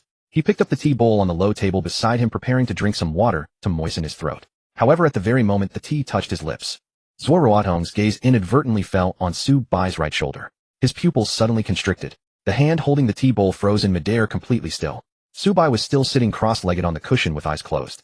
But at this moment, above the dark-colored Taoist robe on his right shoulder, a wisp of extremely faint, ethereal, white mist had slowly begun to rise seemingly from nowhere. That was the manifestation of pure chi materialized. That familiar white chi with a faint hazy sensation was roaming back and forth on Su Bai's shoulder, lingering for a long time. Zuo Ruotong's mind buzzed. He even thought his eyes were playing tricks on him. This great fullness immortal immediately released his own perception, locking onto every inch of chi mechanism around Su Bai's body. Correct. The true chi in Su Bai's body had completed a full cycle along the path of the reverse life triple realms. The white haze overflowing his body was precisely the signature external manifestation after crossing the threshold of the first realm of reverse life. Zuo Ruotong was completely stunned. He looked at the tea bowl in his hand, then at Su Bai, who was still cultivating with eyes closed. How could this be possible? He had just handed the booklet to him, and at most only a shurchen had passed. From memorizing the cultivation path, to listening to the tips, to closing his eyes, and trying. This was only over half a shurchen. Over half a shurchen. He had already grasped the first realm. Thinking back, even he with his brilliant talent had struggled for over 3 months to break through the first realm. The elders in the sect, each of them, had been tormented by this path for a year or two before emitting white chi for the first time. This kid just sat cross-legged for a short while, and he actually emitted white chi. This was no longer some genius or prodigy. This was simply a monster. Zuo Ruotong quickly put down the tea bowl. His chest heaved violently, afraid that his own heavy breathing would interrupt Su Bai's once-in-a-lifetime chi cultivation state. In the quiet chamber, Su Bai was completely unaware of everything happening outside. He felt wonderful now. Su Bai opened his eyes. He exhaled a mouthful of turbid chi and was about to report his progress. He looked up and met the eyes of the great fullness immortal, which were staring so wide they seemed about to pop out. Zuo Ruotong stared fixedly at Su Bai, not even bothering to maintain his usual immortal demeanor. You? Zuo Ruotong's voice was actually trembling. You've already run through it. Su Bai scratched his head. Yes, master. This path looks complicated, but when pushing up along the back it's quite smooth. Su Bai paused. It's just that my shoulder feels a bit warm. Did I cultivate incorrectly? Zuo Ruotong choked on his breath, almost suffocated by the question. Incorrect. You're grinding the faces of all the successive patriarchs of the Sanyi sect into the ground. Zuo Ruotong suddenly stood up. He stared at the wisp of white chi gradually dissipating on Su Bai's shoulder. No, you didn't cultivate incorrectly. Zuo Ruotong's voice was hoarse. He pressed down on Su Bai's shoulder. Don't stop. Continue with 3 more great cycles. Maintain the state you just had. Today your master will personally witness you completely seal the first realm. In the quiet chamber, Su Bai closed his eyes once more. Zuo Ruotong sat across from him, his gaze fixed unwaveringly on the youth's shoulders and back. The 3 great circulations just now had followed the first level's path smoothly, and Su Bai had walked them without a misstep. The first level of the inverse birth triple cycle fears not slowness, but haste. Many disciples upon first sensing the white chi rejoice inwardly, and instantly their chi scatters in disarray. In minor cases they vomit blood and faint, in severe cases their meridians are damaged, keeping them bedridden for months. But Su Bai remained calm, his breathing steady. The wisp of white chi at his shoulder dissipated, then quickly re-emerged from his spine. First a speck, then a thread, then a thin layer of pale mist. Zuo Ruotong's eyelids twitched. This boy was not cultivating. He was strolling through the trials left by the ancestors. Stop. Zuo Ruotong spoke softly. Su Bai immediately halted his practice, and the white chi on his body retracted inward, returning cleanly to his core, without a trace of hesitation. Zuo Ruotong extended 2 fingers and placed them on Subai's wrist. A gentle true chi flowed into his meridians, tracing the entire path the boy had just taken. After a long moment, Zuo Ruotong withdrew his hand silent. Subai opened his eyes and asked Master, how was it? Zuo Ruotong glanced at him. Very steady. Subai sighed in relief. Zuo Ruotong added, so steady that it doesn't seem like a first attempt. Subai blinked. There was no good reply to that. He couldn't exactly say he had a round-the-clock shadow proxy that could also replicate that hollow state during cultivation. That wouldn't be talent. That would be cheating caught red-handed. Zuo Ruotong rose, clasped his hands behind his back, and paced a few steps in the quiet chamber. That's enough for today. Subai was startled. Master, we're stopping. Zuo Ruotong shot him a glance. Do you want to reach the 2nd level in a single day? Subai let out a dry chuckle. This disciple just felt his condition was still good. Cultivation is not a race. Zuo Ruotong's voice turned stern. Especially the inverse birth triple cycle. The 1st level is the beginning of transforming the physical body into chi. Today you have only touched the threshold. You are far from perfection. He raised a hand and tapped Subai's shoulder. From now on you are only allowed 9 great circulations each day, no more. If I learn that you secretly practice more, I will personally seal your chi meridians for 3 days. Subai's face fell. That punishment was so san-y. No beatings, no scolding, just a straight-up disconnection. Seeing this, the corner of Zuo Ruotong's mouth twitched slightly. Once you have stabilized the 1st level, I will teach you to cover your bones, tendons, and flesh with white chi. At that stage, ordinary fists and blades will find it difficult to harm you. Subai's eyes lit up. That was exactly what he wanted. No matter how strong his shadow extraction became, he couldn't remain a squishy mage forever. This disciple understands. Zuo Ruotong nodded. Go back now. Do not speak of today's matters for the time being. Subai asked, can't I even tell Lu Jin? He will know sooner or later, but not now. Subai understood. That kid Lu Jin had already been shaken quite enough recently. If he told him that he had entered the inverse birth level in half an hour, the poor boy would probably cross his legs until they went numb from crying. Subai rose, bowed, and slipped out the door. In the courtyard, the sunlight had already slanted. Shueyun was still brewing medicine by the cauldron, stirring the broth with a wooden stick. The bitter scent of herbs filled the entire yard. Seeing Subai emerge, Shueyun immediately hurried over. How did it go? Not far away, Lu Jin craned his neck with the same look of eager anticipation. Subai looked at Shueyun, then at Lu Jin. Master said it was acceptable. Shueyun's eyelid twitched. Acceptable. For the master to personally guard him for half a day, and then for the boy to walk out looking utterly composed. That was called acceptable. Lu Jin, however, believed it. He let out a long breath and patted his chest. Good, good. Brother Su, you're not that terrifying after all. Subai paused for a moment. Am I indeed not that terrifying? Shueyun lowered his head and stirred the pot. He was afraid he might laugh out loud. Elsewhere in the lower courtyard, the sun was gradually sinking toward the west. A chaotic pile of firewood lay beside the shed. Li Muxuan sat dejectedly on a thick log, staring down at his mud-stained shoe tips. A chipped iron axe rested in his hand, but for a long time he didn't swing it. Subai's words from the herb forest behind the mountain echoed in his ears over and over. If you keep this up, you really won't be able to become fellow disciples with me and Lu Jin. Is admitting you were wrong really that hard? Li Muxuan gripped the axe handle tightly. A splinter stabbed into his palm, bringing a sharp jolt of pain. He shook his head fiercely, trying to fling those voices out of his mind. I wasn't wrong. It definitely wasn't my fault. I spent over half a month in this lower courtyard, up before dawn and asleep after dark, never slacking off once. I finished every task the gatekeeper assigned me with quality to match. Why wouldn't they accept me? Why did those two get to go straight up the mountain while I was the only one left behind in this shabby yard? Li Muxuan gritted his teeth, his chest heaving. He picked up the wooden bucket beside him and walked from the well back to the yard. Half the water splashed out, but he didn't even seem to notice. When he reached the water vat, he lifted the bucket and poured. Splash. Most of the water spilled onto the ground instead of into the vat. Behind the roof ridge, Chongqing, the san-y disciple assigned to watch him, secretly frowned. This kid is off today. Li Muxuan set down the bucket and went back to the wood shed for the axe. A wooden wedge lay on the ground. He raised the axe high, yet hesitated to bring it down. Subai's words circled in his ears again. If you keep this up, you really won't be able to become fellow disciples with me and Lu Jin. Li Muxuan ground his teeth. Who are you trying to scare? The axe came down. Thud. The wood didn't split, the blade was stuck fast. Li Muxuan pulled at it twice, but it wouldn't budge. He kicked the wooden wedge. I wasn't wrong. The courtyard was empty. No one answered him. Panting, he leaned on the axe handle, his face growing darker and darker. Wrong. But what had he been like back in town? Climbing onto rooftops, setting off firecrackers at people's doorsteps, playing tricks on the old tutor, dyeing the neighbors' chickens bright red. He had pried tiles off roofs, picked fights, and made every villager's head ache at the very sight of him. But here at the san-y sect, humble, diligent, honest, mature, and steady. The little tyrant who ran wild in the streets was utterly different from this well-behaved, dutiful boy in the lower courtyard. They were as different as heaven and earth. Subai was right. He was acting. He was playing the roles Zuo Ruotong wanted to see, playing a obedient, rule-abiding disciple. Since when is acting wrong? Li Muxuan muttered under his breath. I just want to stay. I just want to take the oath of apprenticeship. His words trailed off into silence. He recalled his high-sounding answer when Zuo Ruotong had asked why he wanted to join the San E sect to seek the Tao. A fat lot of seeking that was. He didn't even know what exactly the San E sect practiced. The truth was he admired Zuo Ruotong. He felt that only such a man was worthy of being his master. But those words were too embarrassing. He couldn't say them out loud. So what if I'm acting? Li Muxuan suddenly shot to his feet and slammed the axe down hard onto the chopping block. As long as I can act for the rest of my life, then it becomes real. Why isn't the good I act out still good? He found no answer. The entire lower courtyard was empty. Lu Desui had left. Lu Jin and Su Bai had gone up the mountain too. No one was left to answer him. The sun sank a little lower. The lower courtyard meal was delivered. Li Muxuan only ate half a steamed bun. Late at night he lay on the communal bed tossing and turning unable to sleep. The sound of insects drifted in from outside. The quieter it grew, the more chaotic his mind became.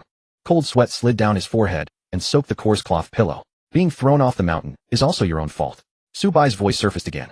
Li Muxuan sat up abruptly. If he kept dragging this out, Zuo Ruotong really would never accept him. And if he was expelled from the mountain, everything would be over. He closed his eyes, and in his mind appeared the image of Zuo Ruotong that day, when the immortal-like figure first came to his house, sat with his father in conversation, his bearing towering and serene as a mountain. He dreamed of learning that kind of skill. He dreamed of standing by that man's side. The thought of being forever shut out because of this inexplicable stubbornness sent a wave of terror and chill rushing from the base of his spine straight up to the crown of his head.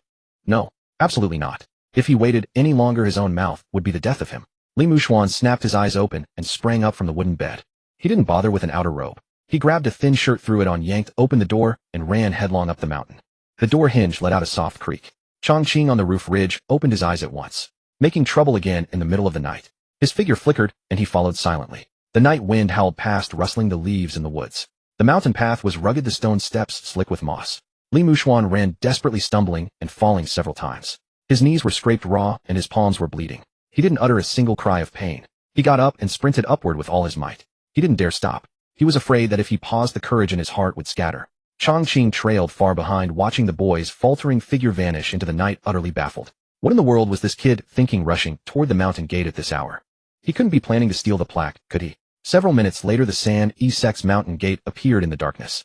The tall wooden doors were shut tight, studded with bronze rivets, their cold gleam catching the moonlight. Li Muxuan leaned over, hands on his knees, panting for a long while. His lungs burned like fire and sweat poured down his cheeks, splashing dark stains onto the stone slabs. Chongqing hid behind a tree, more puzzled by the second. At last Li Muxuan straightened up. He walked to the door, raised a hand, and grasped the bronze ring. Thump, thump, thump. The heavy sound echoed along the mountain path. Chongqing's expression changed. Damn it. This racket could wake half the upper courtyard. He was about to step out and stop the boy when Li Muxuan slammed both palms against the heavy doors and shouted at the top of his lungs. Gate Master Zuo, please see me. I know I was wrong. Chongqing's footsteps faltered. Before the gate, Li Muxuan's voice trembled, yet each cry came louder than the last. I've truly thought it through. I was acting. Yes, I've been acting as the person you wanted to see. The unexpected shouting tore through the stillness of the upper courtyard. Chongqing, hidden in a nearby treetop, was momentarily stunned. Was this the same quiet, well-behaved Li Muxuan? Yet making a racket outside the mountain gate in the dead of night, disturbing the master and the senior's cultivation. This was no small offense. Chongqing moved about to leap down and knock the boy unconscious. Creak. The heavy doors let out a long, grating sound as they slowly swung inward. Zuo Ruotong stood behind the door, dressed in plain white underrobes with a long robe casually draped over his shoulders, his expression calm. He looked as if he had been waiting there all along. Zuo Ruotong raised his eyes slightly, his gaze passing over Li Muxuan and fixing onto Chongqing in the treetop with a subtle signal. Chongqing immediately halted, nodded respectfully, and melted back into the darkness, withdrawing into the distance. Zuo Ruotong lowered his gaze to Li Muxuan, who stood covered in mud and utterly disheveled. Running to the mountain gate in the middle of the night to make a scene. What is the meaning of this? Li Muxuan's legs gave way. With a thud, he dropped heavily onto the cold stone slabs. Gate Master, it was my fault. Li Muxuan raised his head abruptly, his eyes bloodshot and rimmed with red. I've been acting all along. Zuo Ruotong's brow rose slightly, a flicker of surprise passing through his eyes. That's not what you said earlier in the lower courtyard. Zuo Ruotong studied the kneeling youth. Why the change of heart now? Li Muxuan's body shook uncontrollably, his teeth clenched tight. It took a long while before he forced words out from his throat. Because I didn't want to admit I was wrong. I thought that if I just held firm, if I could keep up the act, one day you would look at me with approval and take me as your disciple. Zuo Ruotong's expression remained unchanged. He pressed on. And what changed your mind now? Li Muxuan swallowed hard. All his stubbornness and pride shattered completely in that moment. Because today Su Bai told me that if I still didn't speak the truth, I would truly have no chance with the San E sect. I'd only be sent down the mountain. His ears turned red. As if afraid Zuo Ruotong hadn't heard clearly, he forced himself to add he was right. As those 4 words left his mouth, all the energy drained out of Li Mushuan's body. So humiliating. More humiliating than falling into a cesspit in public. Zuo Ruotong suddenly laughed. Subai again. At the sound of that name, an extremely faint smile surfaced in his eyes. That little disciple who had just brought him incomparable shock in the quiet chamber had gone and flattened this stubborn, contradictory little thorn until he was completely smoothed out. Zuo Ruotong looked at the boy kneeling outside the gate, and his tone softened. Li Mushuan, since you've said all this, I'll ask you one last time. Why do you truly wish to enter my Sani sect? Li Mushuan's breath caught. This time he didn't answer immediately. He knelt on the ground and drew in a deep breath. His fists clenched tightly at his sides, nails nearly digging into his flesh. A childlike shame and intense embarrassment surged up within him. He looked at Zuo Ruotong, standing inside the gate. The night was deep, yet Zuo Ruotong stood there steady as a mountain. Li Mushuan's nose stung. Suddenly, he didn't want to pretend anymore. Because he opened his mouth. The words caught in his throat.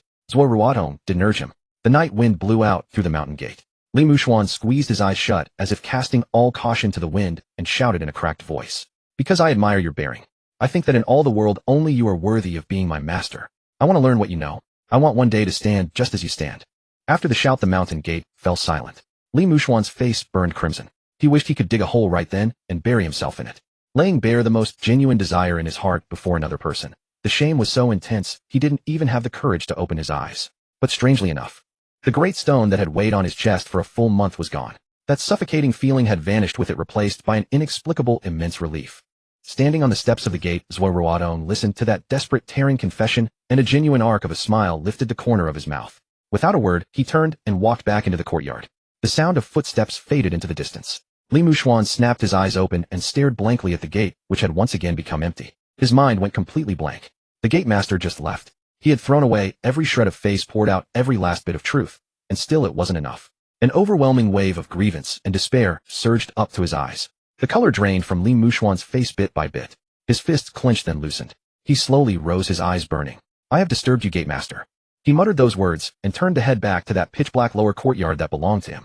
Just as he was about to turn fully away, a calm, clear voice drifted across the corridor and landed steadily in his ears. What are you still doing standing out there? Li Mushuan's body stiffened. Inside the gate, Zuo Ruotong didn't look back. The mountain gate stood wide open. Come in. Li Mushuan was frozen for 2 breaths. Then ecstasy erupted through him like a volcano. He roughly wiped the tears from his eyes with his filthy sleeve, grinned until his white teeth showed, and dashed through the mountain gate. Yes. His voice was loud and clear. Master. Deep within the mountain gate, night wind swept across the eaves. The faint white chi left in the quiet chamber from daylight seemed not yet to have fully dispersed. And on that night, the fate of the San E sect had silently shifted by an inch. The gates of Sanmen's sect stood wide open. The moment Li Mushuan rushed through the entrance, he nearly lost his footing. A breath ago, he had been kneeling outside those very gates, crying out the most embarrassing words from his heart. A moment later, Zuo Ruotong had already ushered him inside. He had walked through this doorway before. Back then, every step felt hollow and uncertain. He feared even a pillar might hide a sect disciple behind it. But now it was different. He had been welcomed in personally by Zuo Ruotong himself. He had called him master, and Zuo Ruotong had not denied it. Li Mushuan followed close behind, his eyes darting everywhere. The lanterns along the corridor flickered gently. Bluestone floor, white walls, wooden pillars, and a few ancient trees in the courtyard. Nothing seemed to differ from how they looked in daylight, yet in his eyes they carried an indescribable charm. Halfway along the covered walkway, Li Mushuan finally could not restrain himself and called out softly. Master. Zuo Ruotong paused. What is it? Li Mushuan's throat tightened, and he quickly straightened up. Nothing. But the words felt foolish the moment he spoke them, so he forced himself to add something else. I just wanted to call out to you. Zuo Ruotong studied him for a moment, a faint smile touching his eyes. Li Mushuan. Yes. His voice rang out so loudly he startled himself. Zuo Ruotong continued, walking his tone calm. After our conversation that day, I considered whether I should keep you in the outer courtyard for a few more years to temper you further. A sudden tightness seized his chest. Here it comes. They were going to settle scores after all. He had shouted so loudly outside the mountain gates the night before. Half the upper courtyard must have heard him. If Zuo Ruotong found it too embarrassing and decided to send him back, he genuinely would have knelt right there on the spot. Zuo Ruotong did not turn around. If you kept up the act of being a good boy until you believed it yourself, I would have accepted you. But if you could not hold it together and showed your true nature, I would have personally brought you back into the sect for proper discipline. Li Mushuan stopped in his tracks. He stared at Zuo Ruotong's back, his chest feeling as though something were pressing against it. His master had left the door open all along.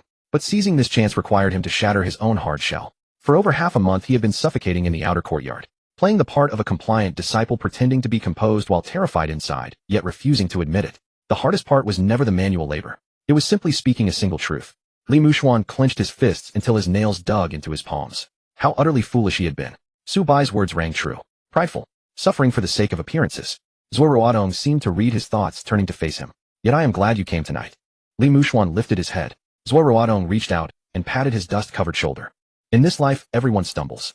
But once you've erred, turning back means there is still hope. Tonight you passed your own trial. His nose tingled with the urge to cry, and he quickly bowed his head. This disciple will remember. The moment that word left his lips, the weight he had carried in his chest finally dissolved. Zuo Ruotong said, from now on, as my disciple, remember what tonight felt like. The more uncomfortable something feels, the more you must ask yourself what you're really running from. Li Muxuan nodded vigorously. Yes. Zuo Ruotong continued forward. Rest in the disciples' quarters tonight. Tomorrow you will meet the senior brothers of the sect, and I will tell you what you need to know. For these few days, observe and reflect first. Cultivation techniques can wait. Li Muxuan quickly responded. This disciple understands. Zuo Ruotong suddenly remarked. You shouted so freely outside the gates just now, yet here, you are behaving with such propriety. Li Muxuan's ears burned red. Master, can you not mention what happened earlier? Do you find it shameful, eh? It is shameful. Then remember this. Zuo Ruotong's voice was soft, yet carried weight. Some things that seem shameful can save your life. Li Muxuan fell silent. He did not fully grasp the meaning yet, but he locked those words into his heart. The two arrived outside the disciples' quarters. An oil lamp still glowed inside. Zuo Ruotong stopped before the door. Go in. Li Muxuan took a few steps forward, then turned back to offer a proper bow. Master, rest well. This disciple takes his leave. Zuo Ruotong nodded. Go. Li Muxuan drew a deep breath and pushed open the door. After the door closed, Zuo Ruotong remained standing in the corridor for a moment. Soon hushed voices rose from within. He gazed up at the night sky, and the heaviness in his eyes gradually lifted. If this boy had entered the sect wrapped in falsehood, it would only bring disaster later. Tonight's kneeling and shouting had pulled a deviated path back by a single inch. Excellent. Zuo Ruotong turned, his figure disappearing down the corridor. Inside the quarters, the oil lamp cast a dim yellow glow. Lu Jin sat cross-legged on the bed, his head nodding as he fought against drowsiness. Su Bai sat on another wooden bed, hands forming a mudra with long, steady breaths. So still he seemed almost unsettling. The moment Li Muxuan entered, Lu Jin blinked awake through half-closed eyes.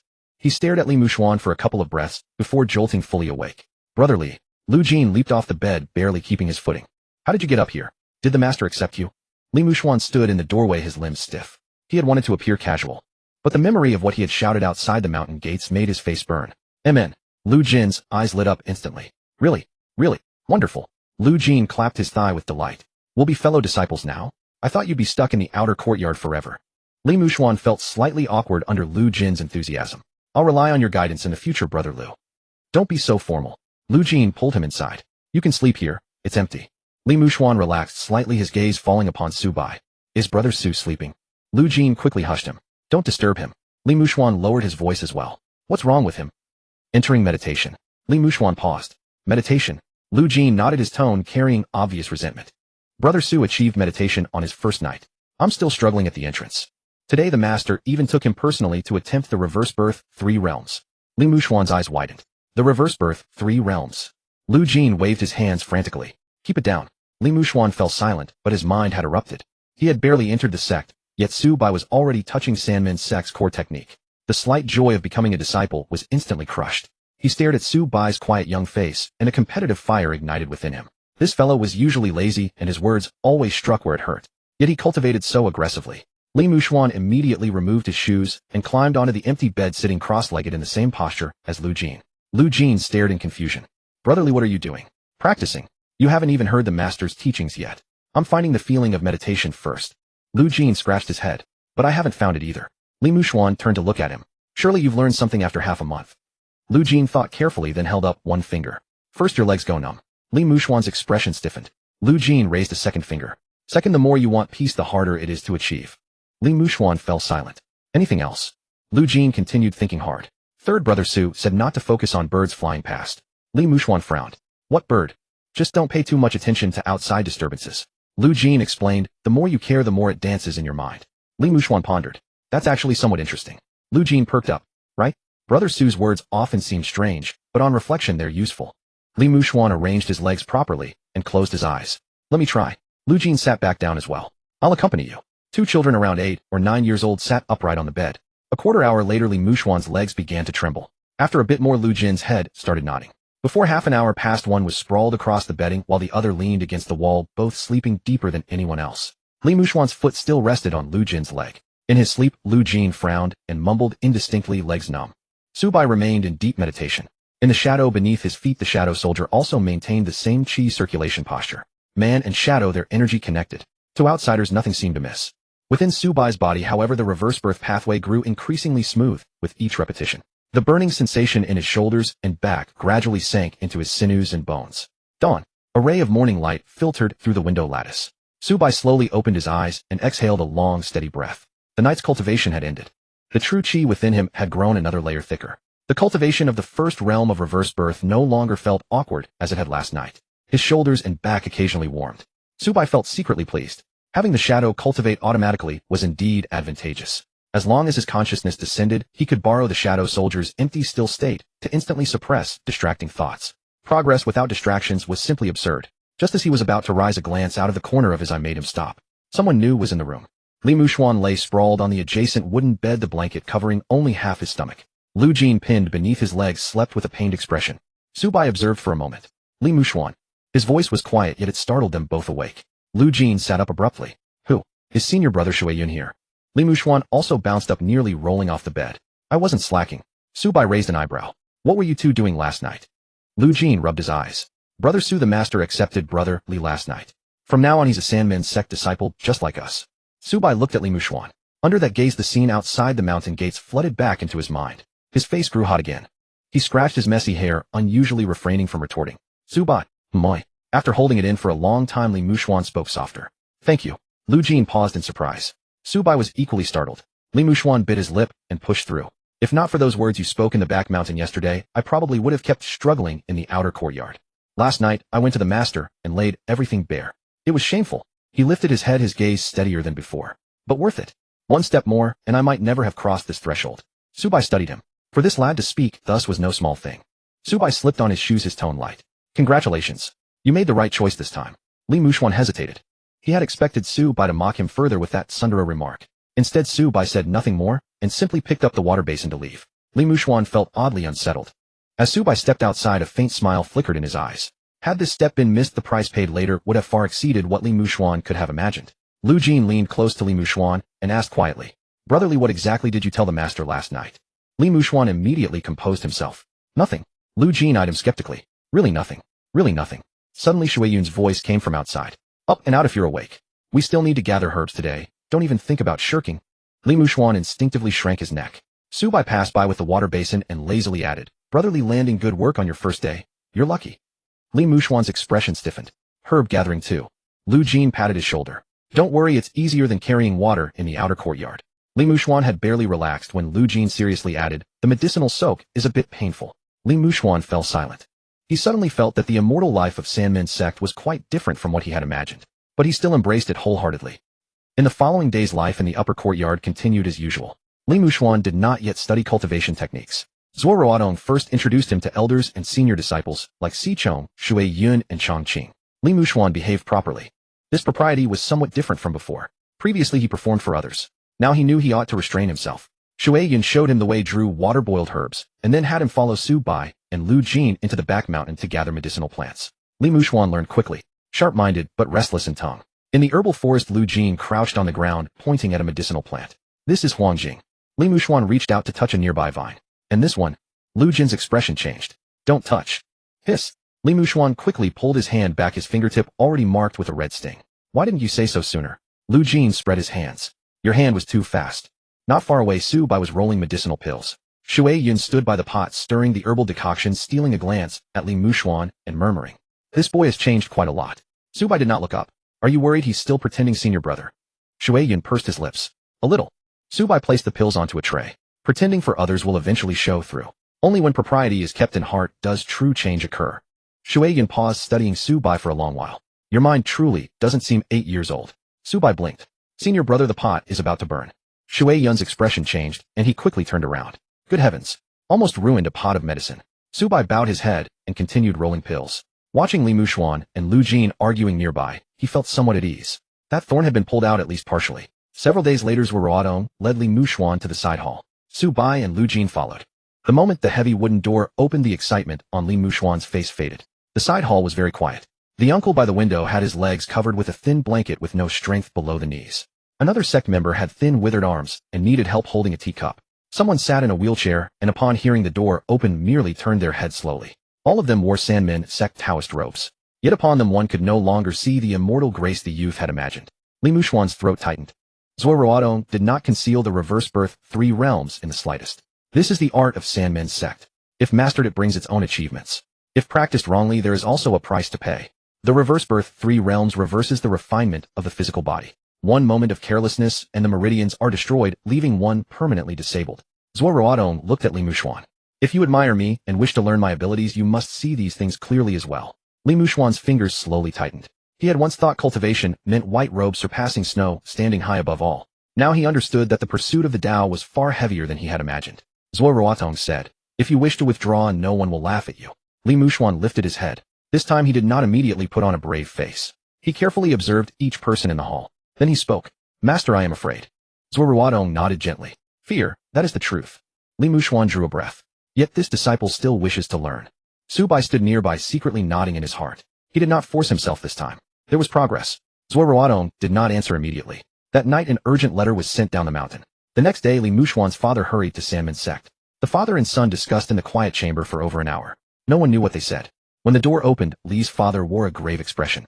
Li Mushuan's eyes were slightly red, yet he stood firm. He walked before Zuo Ruotong and offered a proper bow. "Master, my father agrees. I have also thought it through clearly.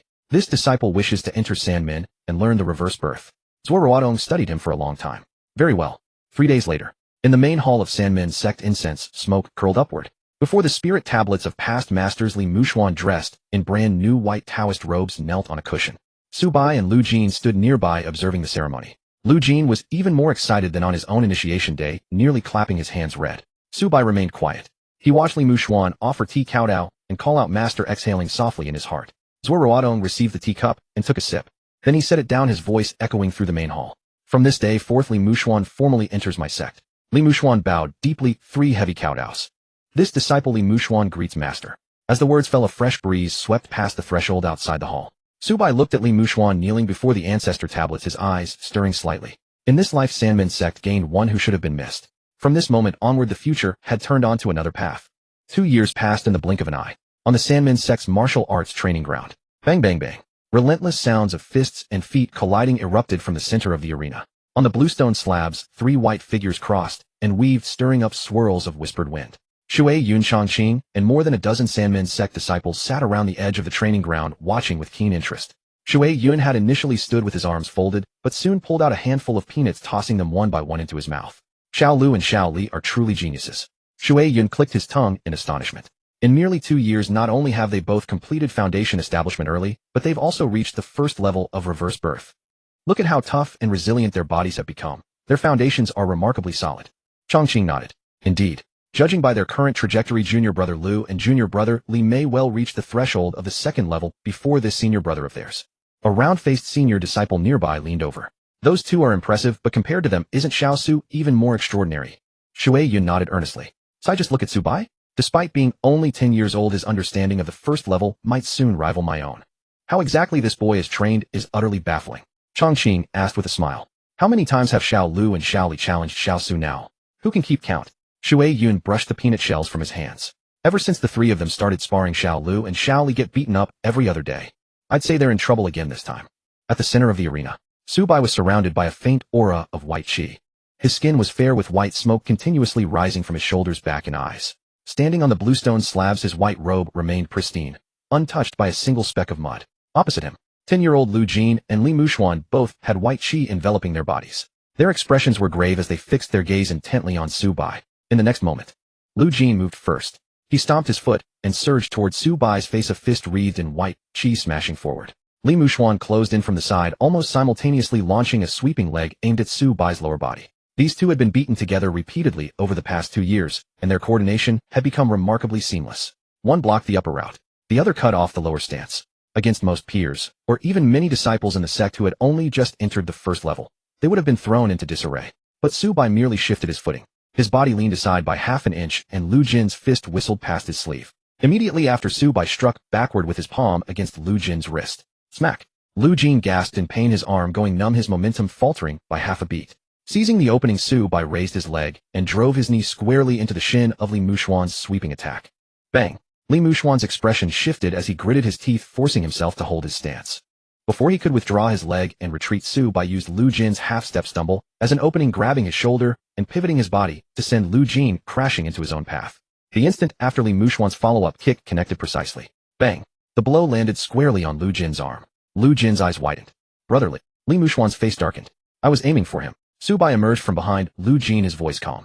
Kick went astray. Li Mushuan's teeth itched with frustration. He had pushed his speed to the absolute limit just now. Lu Jin's punch had truly sealed off Su Bai's escape route. Yet somehow Su Bai seemed to foresee their movements in advance, sidestepping half a step earlier and using Lu Jin as a human shield.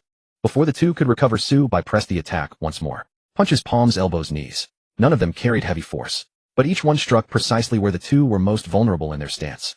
The moment Lu Jin raised his fist, Su Bai's finger tapped his shoulder hollow, dismantling his posture entirely. When Li Mushuan attempted to circle behind, a subtle hook of Su Bai's foot forced him to sidestep just to avoid being tripped. Rather than gaining any advantage, the two found themselves being dominated by Su Bai. It was only because they had practiced the reverse birth technique these past 2 years, toughening their skin and building up their stamina, that they remained on their feet instead of lying defeated on the ground. In contrast, Su Bai appeared relaxed and composed. Not even his breathing was disrupted. Shall we continue? Su Bai raised an eyebrow. Li Mushuan clenched his teeth. Come on. He roared and charged forward once more with a swinging fist. Lu Jin forced his way in from the side, his shoulder and back flaring with white chi as he tried to regain control of the fight. This time Su Bai didn't sidestep. He leaned past Li Mushuan's fist and launched a flying kick straight into his chest. Bang! Li Mushuan grunted and was sent flying backward. Before landing, Su Bai used the momentum to execute a spinning kick that caught Lu Jin on the shoulder. Bang! Lu Jin lost his footing and was sent sliding sideways nearly 3 meters. The two white-clad figures retreated continuously on either side until they finally lost their balance and crashed onto the bluestone slabs with thuds. Lu Jin lay sprawled on his back, his chest heaving violently as he panted for breath. Enough. Lu Jin waved his hand weakly. Brother Su, let's stop. If we keep going, my bones will fall apart. Li Mushuan sat beside him, wiping sweat from his forehead as he stared fixedly at Su Bai standing in the center of the arena. Their rough cloth tunics were thoroughly soaked through with sweat. A faint mist of white chi still rose from their exposed skin. Su Bai landed steadily and remained where he stood. Slowly he lowered his guard, and the white chi around his body receded back into him. The surrounding disciples immediately burst into exclamations. Lost again. It was 2 versus 1. The thing is, Xiao Su hasn't even ruffled his clothes. Lu Jin painfully pulled himself up from the ground, rubbing his sore shoulders. Brother Su, you're just too strong. Lu Jin couldn't help but say.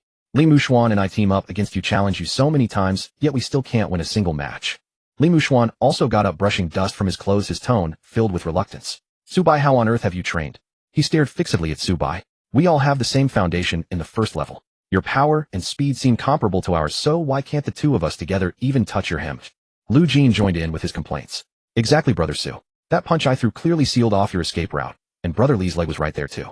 How could you possibly anticipate moving half a step aside beforehand, then use me as a human shield to block Brother Li's kick? Li Mushuan's mouth twitched.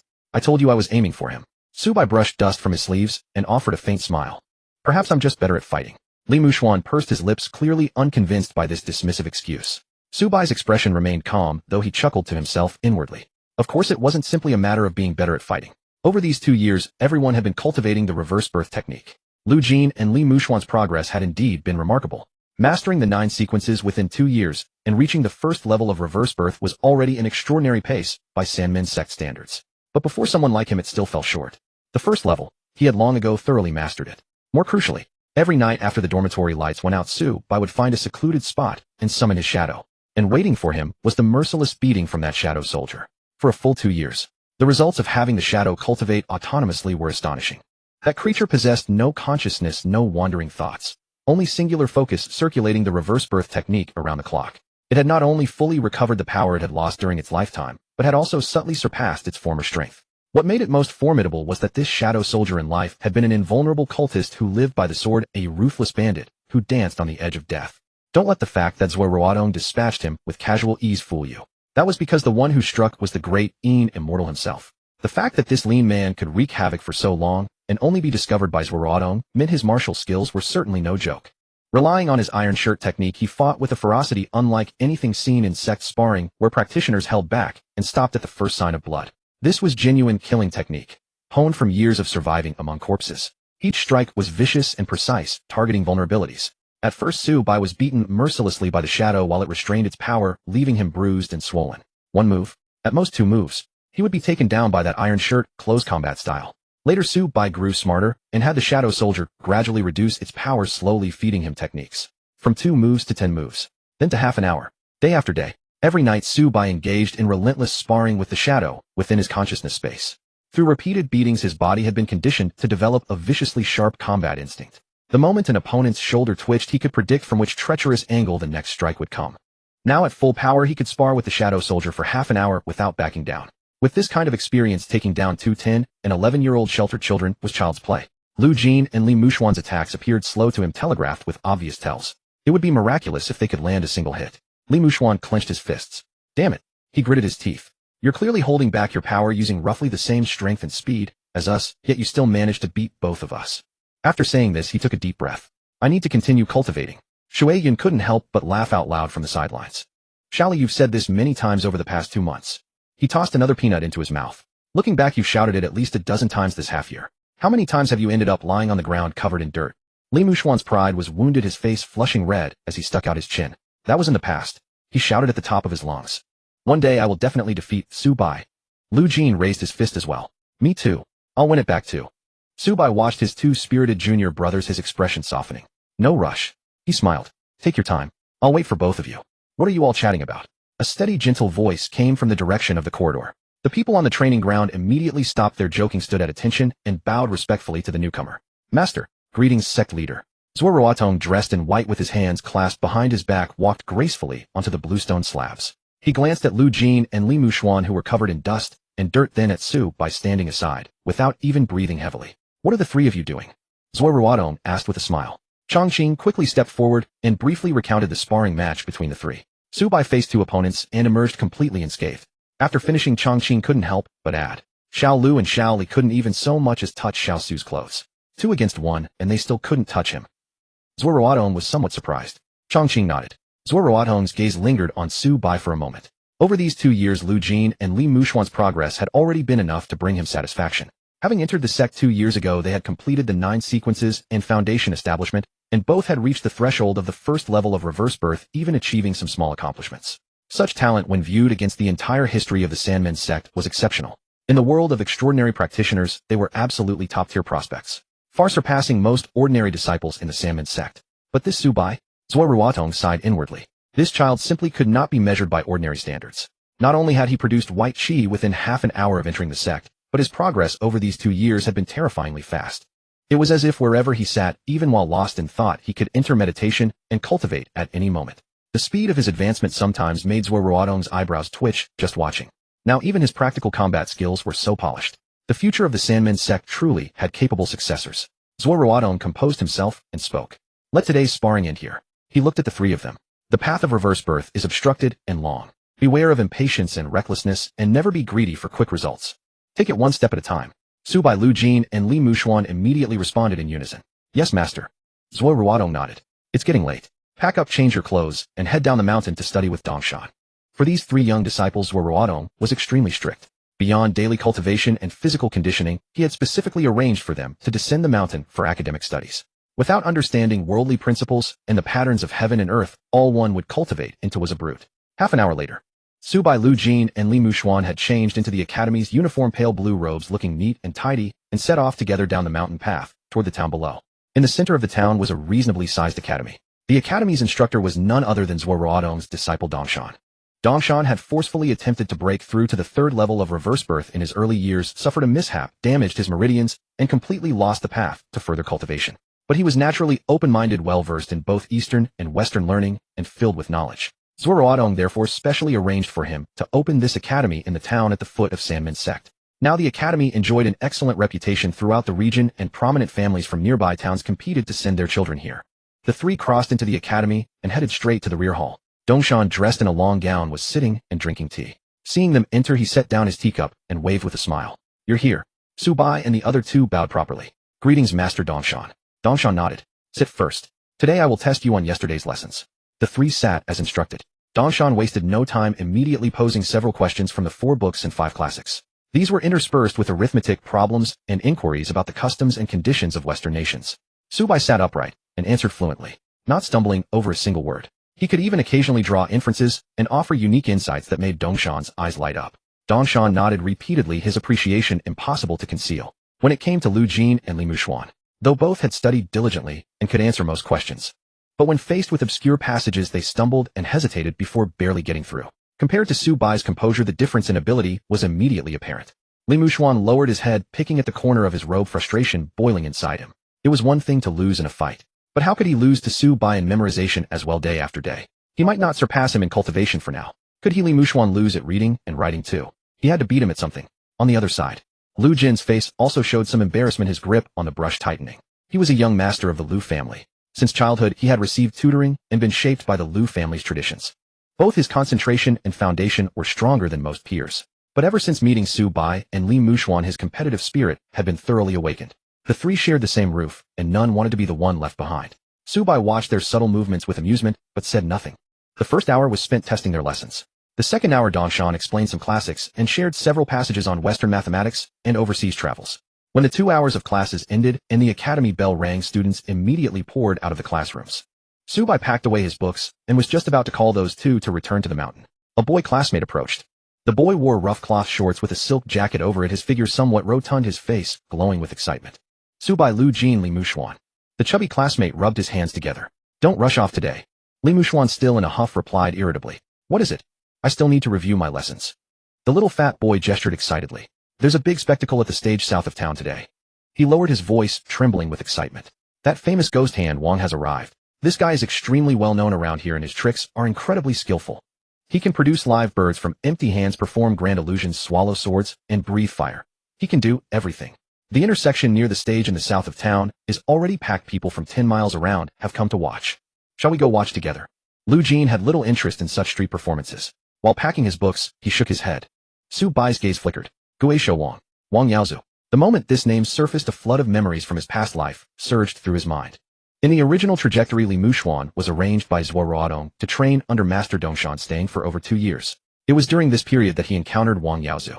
After that, a series of events spiraled out of control. The lifelong regret of Li Mushuan and the 3-1 sect was dragged down an increasingly deviant path from then on. But now circumstances had changed dramatically. Li Mushuan didn't get bogged down here, having already taken a master early and cultivating reverse life at the upper courtyard alongside them. Every day, he was monitored by Zuo Ruotong in his cultivation, hauled by senior brother Shuiyun to gather herbs and brew medicines, and pulled by Lu Jin to study together.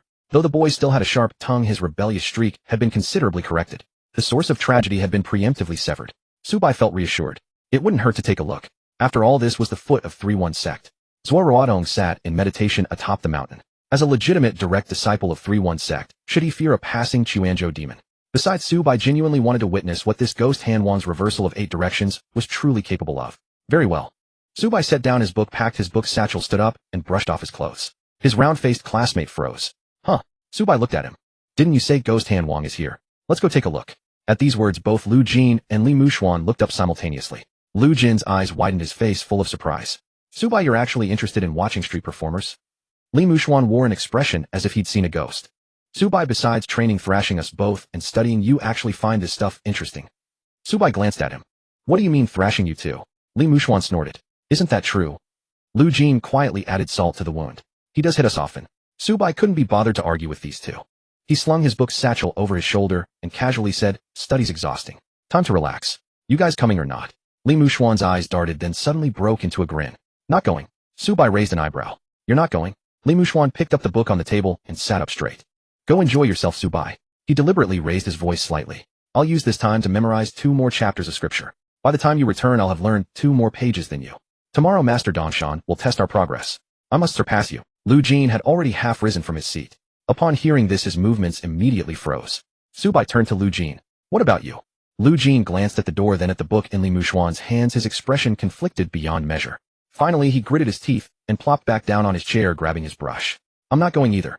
Su Bai twitched the corner of his mouth. You're over-competing too. Lu Jin nodded with a perfectly serious expression.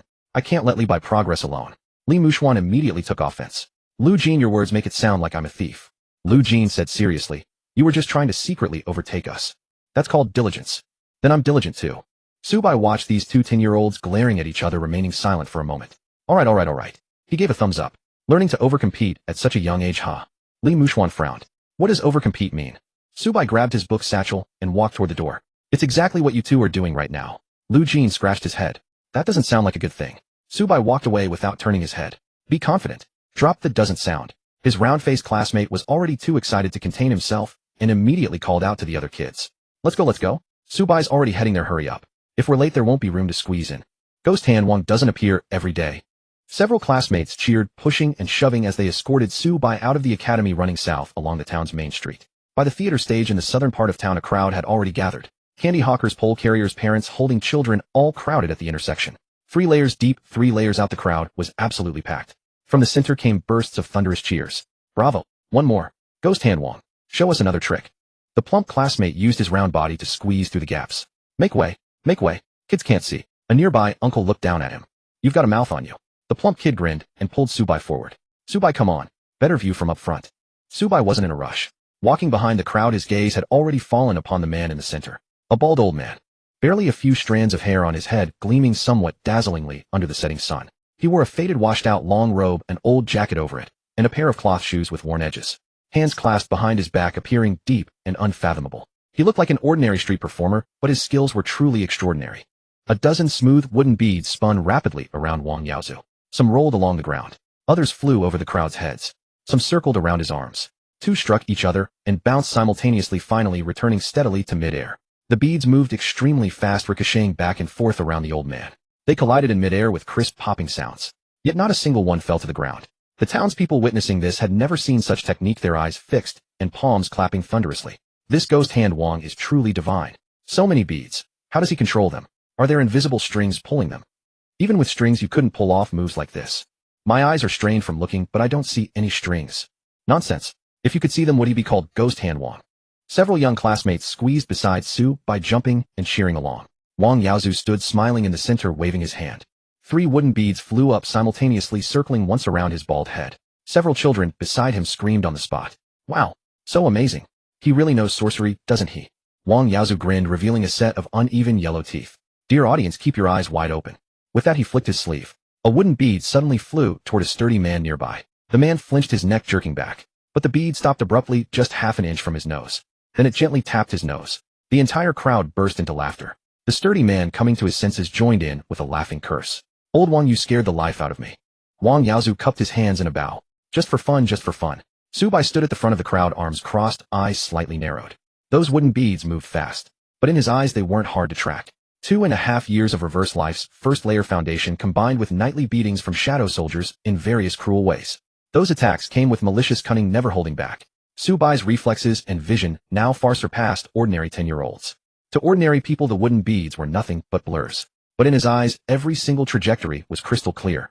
No strings. Absolutely nothing physical connected to those beads. No mechanisms either. Nor was he simply levitating them with chi. Subai lowered his gaze, shifting his focus from the beads to the air surrounding Wang Yaozu. He looked carefully. Soon he saw it. Within roughly a zhang around Wang Yaozu, the air displayed an extremely subtle, unnatural distortion. Not the kind of distortion caused by heat shimmer. Rather, an invisible fluctuation created by intersecting forces. Each time a bead changed direction, it seemed as if something unseen altered its trajectory. A thought struck Subai. Reversal of 8 directions. This was the domain of reversal of 8 directions. There was indeed something to it. From intelligence he had from his past life, the core of Jiyun society's reversal of 8 directions was projecting an absolutely controlled domain. Within this domain the user could penetrate any substance that will changing the magnitude and direction of force. It appeared to be mere juggling tricks.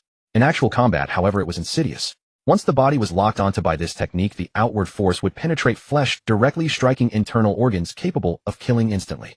Nearly impossible to defend against, but not unsolvable. As long as one could see the distortion and prevent it from getting close, directly neutralizing the user would suffice. To put it bluntly, this was originally just a juggling skill used by Jiyun society to earn a living. But this Wang Yaozu had forged what was essentially circus juggling into a lethal art. To have mastered it to this degree, calling him a founding master wouldn't be an exaggeration. Yet as Subai observed Wang Yaozu's technique, he found it rather intriguing. Wang Yaozu's reversal of 8 directions was indeed formidable. Unfortunately, he had encountered the 3-1 sect. The 3-1 sect's reverse life, 3 layers, was literally designed to counter reversal of 8 directions. You penetrate defenses to strike the flesh. Fine. After achieving reverse life's first layer, the physical body gradually chi-fees, making it least afraid of such insidious techniques. As long as vital points weren't shattered in an instant, the body's self-healing ability in reverse life state was terrifying. Wounds could be endured. Injuries could close. Between the churning of chi and blood, wounds could repair on the spot. Moreover, those who cultivated reverse life 3 layers had stamina at monster levels.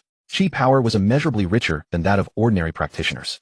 No matter how you penetrated dissipated force or changed direction.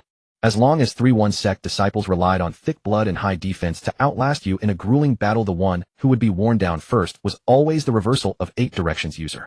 Unless there was a ridiculous gap in cultivation allowing a single strike to kill, or directly destroy a critical weak point. Otherwise, if Wang Yaozu faced a 3-1 sect master, he would be worn down to death one-sidedly. No wonder this old man bows to no one, yet submits to my master. Su Bai chuckled inwardly. He's been countered, completely traumatized for sure. In the center, Wang Yaozu changed a few more patterns. A dozen wooden beads suddenly gathered into a string, arranging into a line in midair. The next instant they scattered outward, each coming to a halt before a dozen onlookers. Each hovered steadily in midair. The crowd exploded. Divine. Truly divine. Ghost Hand Wang. Worth every bit of his reputation. The plump classmate's face flushed red with excitement. Su Bai, did you see that? How does he do it? Su Bai replied casually, practice. The plump kid's eyes went wide. Practice can achieve this. Another classmate beside him immediately rebutted. There must be strings. The plump kid wasn't convinced. Did you see any strings? Not seeing them doesn't mean they don't exist. Then you're just guessing wildly. Aren't you just watching blindly too? Several kids argued hotly. Su Bai didn't join in, because he noticed that Wang Yaozu was looking at him too. The bald elder performed while scanning the crowd with his peripheral vision. Particularly on Su Bai, his gaze lingered twice. Wang Yaozu had actually noticed this child long ago. All the other kids around were shouting excitedly, faces full of novelty and enthusiasm. Only this fair-skinned youngster stood quietly at the front. No shouting. No screaming. His eyes were unusually sharp, revealing a composure unfitting for his age. More critically, that boy's gaze barely lingered on the wooden beads. Instead, he kept staring at a certain spot in the empty space around him. In the crucial moments when each bead changed direction, Wang Yaozu's heart stirred. Can this boy see my domain? At 10 years old, with both composure and this level of perception, he was absolutely an exceptional talent, 1 in a million. How interesting. Half an hour passed in no time. Wang Yaozu raised his hand with a flick, and over a dozen wooden beads flew back into his sleeves, while a few landed steadily in his palm before he pocketed them. He bowed to the crowd around him. Ladies and gentlemen, that's all for today. A wave of reluctance rose from the onlookers. That's it. Old Wang, show us another trick. Yeah, I just got here. Wang Yaozu, chuckling, picked up the broken porcelain bowl from the ground. I appreciate everyone's support. If you enjoyed it, throw some coins if you can, or just your presence if you can't. I'll be back here tomorrow. Show you something fresh then. Immediately someone tossed copper coins into the bowl. Ding clang. The sound rang out everywhere. Those without money simply clapped and scattered in different directions, still chatting as they went. How bizarre, how did those beads stop like that? I think he's hiding mechanisms in his sleeves. Hide your ass, try hiding a dozen beads in your sleeves. Anyway, it definitely wasn't any sorcery. Su Bai turned around with a few young classmates and walked back along the street. The chubby classmate was still reluctant to leave. Su Bai, are we coming back tomorrow? Su Bai withdrew his gaze. We'll see. Another classmate immediately leaned in. Did you figure it out? Su Bai retorted, figure what out? How Ghost Hand Wang controls those beads? Su Bai shook his head. Couldn't tell. The chubby boy instantly breathed a sigh of relief. If even you couldn't figure it out, then it's normal, I couldn't either. Su Bai glanced at him. You're good at comforting yourself. The children's excitement hadn't faded, and as they walked they continued to debate. I bet those beads definitely have ultra-fine horsehair threads attached. A little chubby boy declared solemnly. You idiot, another shot back indignantly. If anyone could see it, would Ghost Hand Wang still be so famous? There definitely are threads. No, there aren't. There are. Then where are they, oi? If I spotted them, would he still be called Ghost Hand Wang? Let me tell you, those beads absolutely have mechanisms. Come on, you just said there were threads. Mechanisms can include threads. Su Bai walked behind them, completely ignoring their argument. His mind was occupied with his own thoughts. Over these past 2 years, the Jinqi in his body had multiplied several times over. Now if he were to revive a shadow in his consciousness space, doing so continuously and fully healed 100 times would be effortless. The situation where reviving 10 times would drain him completely would never happen again. But the problem was he still only had one shadow. It wasn't that he didn't want to try. It was that there were no suitable fresh heterodox cultivator corpses. Sandman's sect was not a place for random killing. Zuo Ruotong would never let him casually handle dead bodies. What Su Bai wanted to know most was how many shadow soldiers he could store. 1, 10, 100, or more.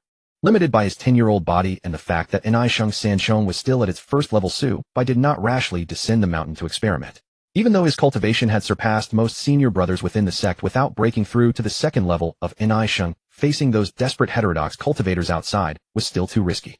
His physical body was still a bit fragile. Su Bai looked down at his shadow. The shadow soldier remained quietly within it. For these 2 years it had basically been cultivating on autopilot. But what made Su Bai feel most regretful was the limitation on the shadow soldier's cultivation. At first Su Bai had actually dreamed. He envisioned the shadow soldiers practicing Innate one day, forming an army of Innate shadow soldiers. 100,000 shadows simultaneously projecting white chi into the heavens. The scene, just thinking about it, was outrageous. But during this period Su Bai had been trying every night to guide that dark shadow to practice in Sheng San Chong. No matter how he shared his senses or corrected the qi circulation routes, it was all useless. That shadow extracted from the corpse of a Chuanxing demon cultivator could not circulate Sandman's sex techniques at all. It could only repetitively practice the teal-shirt external art it had mastered in life day after day. It could sit in meditation because it had already understood qi circulation and hard body techniques in life. It could grow stronger by continuously refining those skills on its existing foundation. But to make it learn Innate Sheng San Chong from scratch, it was like a piece of black wood completely unresponsive. It seems shadows cannot switch to other techniques. They can only practice what they mastered in life. Su Bai sighed inwardly. However, he quickly reasoned it out. This wasn't actually a bad deal. The ability to cultivate for 24 hours without sleep distraction or laziness was already extraordinary in itself. An ordinary person training 4 time periods a day was considered diligent. A shadow soldier trained for all 12 time periods continuously. No emotions. No distracting thoughts. No fatigue. No lifespan limitations. Given enough time, even the simplest heterodox cultivator's shadow had the opportunity to push its techniques to the extreme depths. 1 shadow practiced to the extreme. 2 shadows practiced to the extreme. What about 10? What about 100? As long as there were sufficiently powerful heterodox cultivator corpses for him to extract in the future, he could possess an entire army of top-tier experts among his shadows. If he were to extract the shadow of a truly peak expert in the future, that would be the real trump card. Just imagining that scene made Su Bai feel thoroughly satisfied. One shouldn't be too greedy. Su Bai stretched. Let's go back and continue grinded, striving to break through to the 2nd level sooner, then descend the mountain to find heterodox cultivator corpses and expand my shadow army. Having figured things out, Su Bai was in high spirits. But as he walked, a new question suddenly popped into his mind. Could ordinary human corpses yield extractable shadows?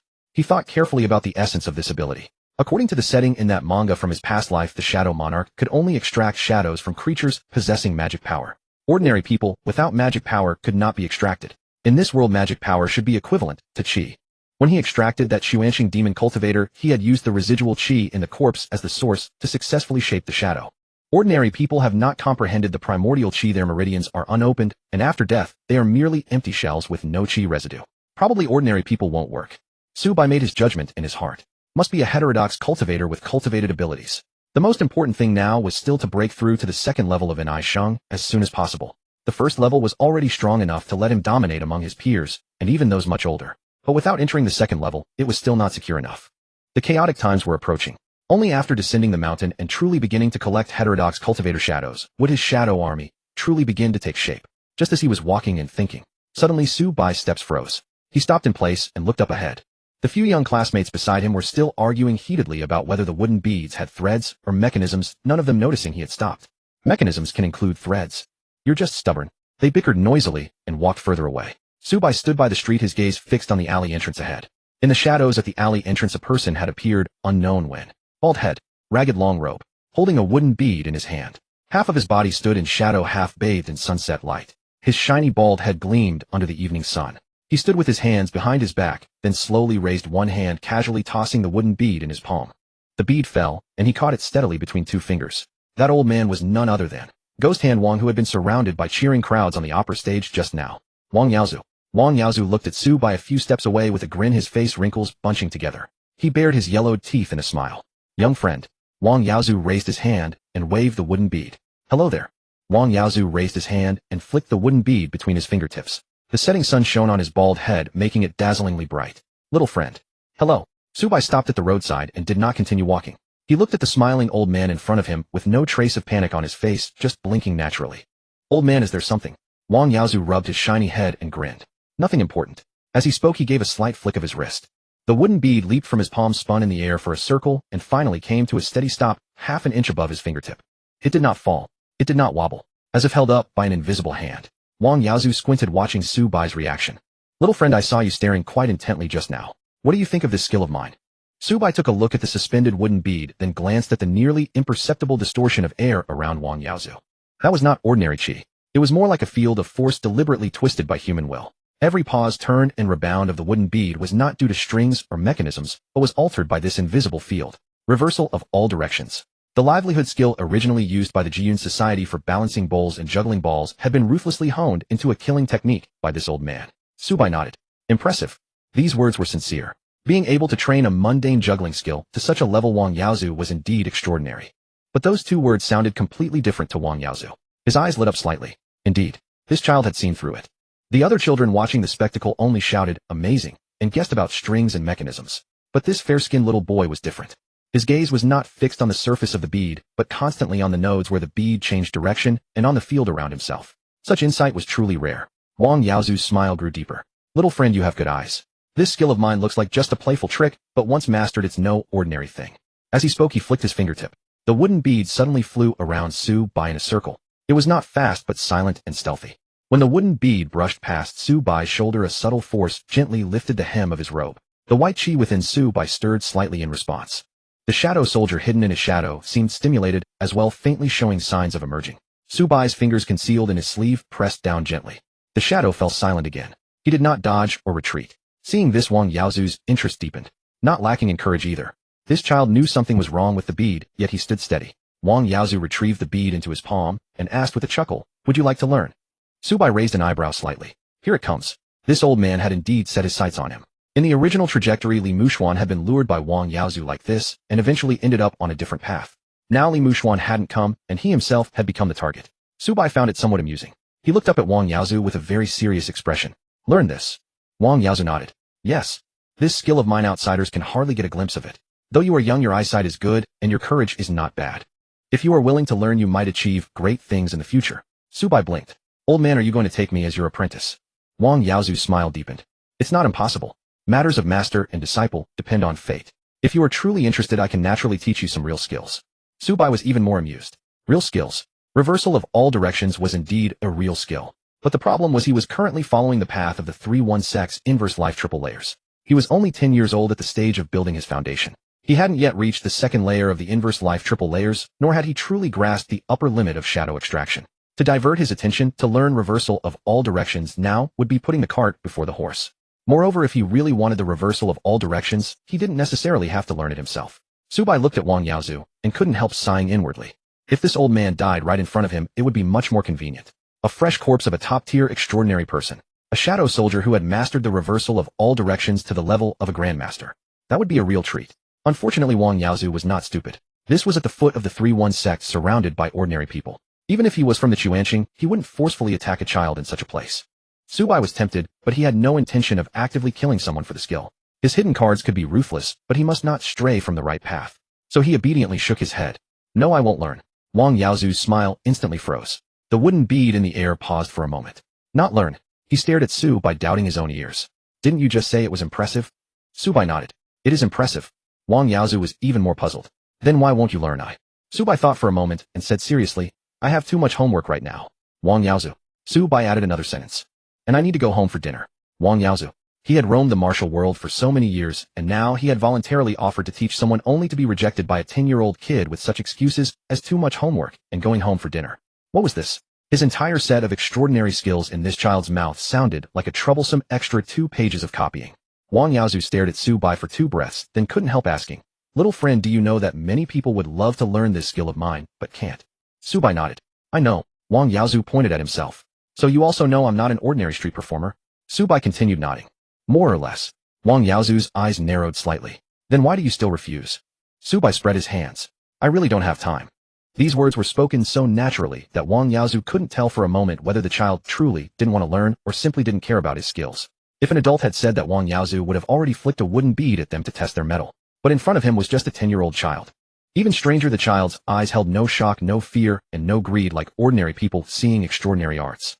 Only calmness, and a vague, indescribable expectation, as if waiting for him to make a move, or as if calculating what would happen after he made a move. Wang Yaozu had lived most of his life and prided himself on his keen judgment of people, but this time, he was a bit puzzled. He put away the wooden bead and let out a couple of laughs. "No matter. It's fine if you don't want to learn. I'll still be at the Southtown Theater tomorrow. If you're interested, you can come and watch." Zhou Bai nodded. "Okay, I'll come by when I have time." With that, he stepped aside a little, passed around Wang Yaozu, and walked along the street toward the outskirts of the town. Wang Yaozu did not stop him. Zhou Bai walked steadily. 1 zhang, 2 zhang, 3 zhang. Until he completely walked out of the alley, there was no sound from behind. Zhou Bai felt a bit disappointed. He really didn't strike. This old man was quite steady, but it was also normal. If Wang Yaozu dared to make a move against him at the foot of the 3-1 sect, it wouldn't be apprenticeship. It would be digging his own grave. Zhou Bai looked down at his own shadow. The shadow soldier lay quietly in ambush. If a fight really broke out, it could indeed buy him some time. But facing a seasoned veteran like Wang Yaozu, relying solely on a shadow soldier, and his own inverse life cultivation, which was still a bit short of the first peak. The odds of victory were still low. If you can't beat them, call for backup. That's not shameful. With the entire 3-1 sect and the great abundance, immortals Zuo Ruotong backing him, not using them would be a foolish move. Wang Yaozu stood at the alley entrance watching Su Bai's retreating figure, his smile slowly fading. After a moment he rubbed his chin. Strange. When this kid left he seemed a bit disappointed. He frowned. Could it be because I didn't stop him?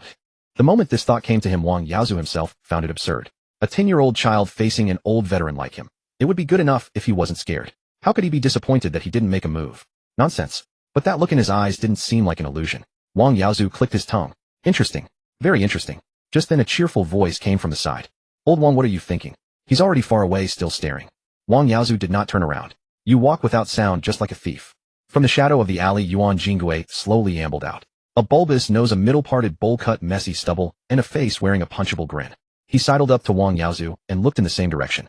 That child just now. Wang Yaozu glanced at him. What, you know him? Zhang Zhiwei chuckled. I don't know him. But I'll give you a piece of advice, you'd better keep your distance from the children from that academy. Wang Yaozu raised an eyebrow. How so? Zhang Zhiwei pointed at the distant mountain. You know very well what's not far from here, don't you? Wang Yaozu's eyes flickered. Zhang Zhiwei continued, the teacher of that academy is called Dongshan, and he used to be a member of the 3-1 sect. The children he teaches might have some connection with the 3-1 sect. If you were just teasing ordinary kids, that would be one thing. But if you really provoke the 3-1 sect. Zhang Zhiwei made a cutting gesture across his throat. Then it won't be easy to wrap up. Wang Yaozu slowly turned around looking at Zhang Zhiwei. The 3-1 sect. The great abundance, immortals Zuo Ruotong. These words were not unfamiliar to him. After a moment of silence, Wang Yaozu suddenly spoke with a smirk. Little Yuan. Zhang Zhiwei's smile remained unchanged. Old Wang, go ahead. Wang Yaozu stared at him. If you hadn't told me this, I would have watched the excitement for a few days and then left.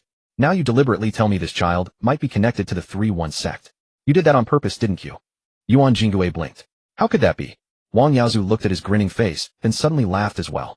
You're really wicked. Zhang Zhiwei laughed, even more happily. Old Wang, you wound me with such words. Wang Yaozu clasped his hands behind his back and slowly walked out of the alley. I was hesitating earlier whether to take this apprentice. Now that you've said that, I'm actually thinking of staying a few more days. Zhang Zhiwei's mouth twitched. Wang Yaozu gave him a sidelong glance. Your belly is full of bad intentions, nearly bubbling over. You'll definitely have a son without an anus. Zhang Zhiwei cracked sunflower seeds, his shoulders shaking with laughter. What a pity, old Wang, my wife just gave birth to a son. He not only has an anus, but it's quite big. And aren't you the one who loves to watch the fun? Now the fun is right in front of you. Would you be willing to leave? Wang Yaozu did not answer immediately. After a moment he said flatly, I can watch the fun, but I can't lose my life. That's Zuo Ruotong, I can't afford to provoke him. Zhang Zhiwei clicked his tongue in admiration. So even old Wang has someone he respects. Wang Yaozu was calm. Admitting defeat is not shameful. Some people you just can't beat. Pretending otherwise is the real shame. A glint of sharpness flashed in Zhang Zhiwei's eyes.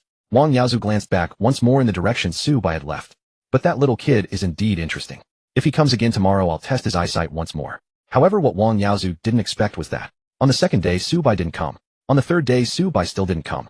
For several days in a row the Southtown Theater remained bustling, cheers still ringing, but Wang Yaozu scanned the crowd again and again, never seeing that fair-skinned, composed child again.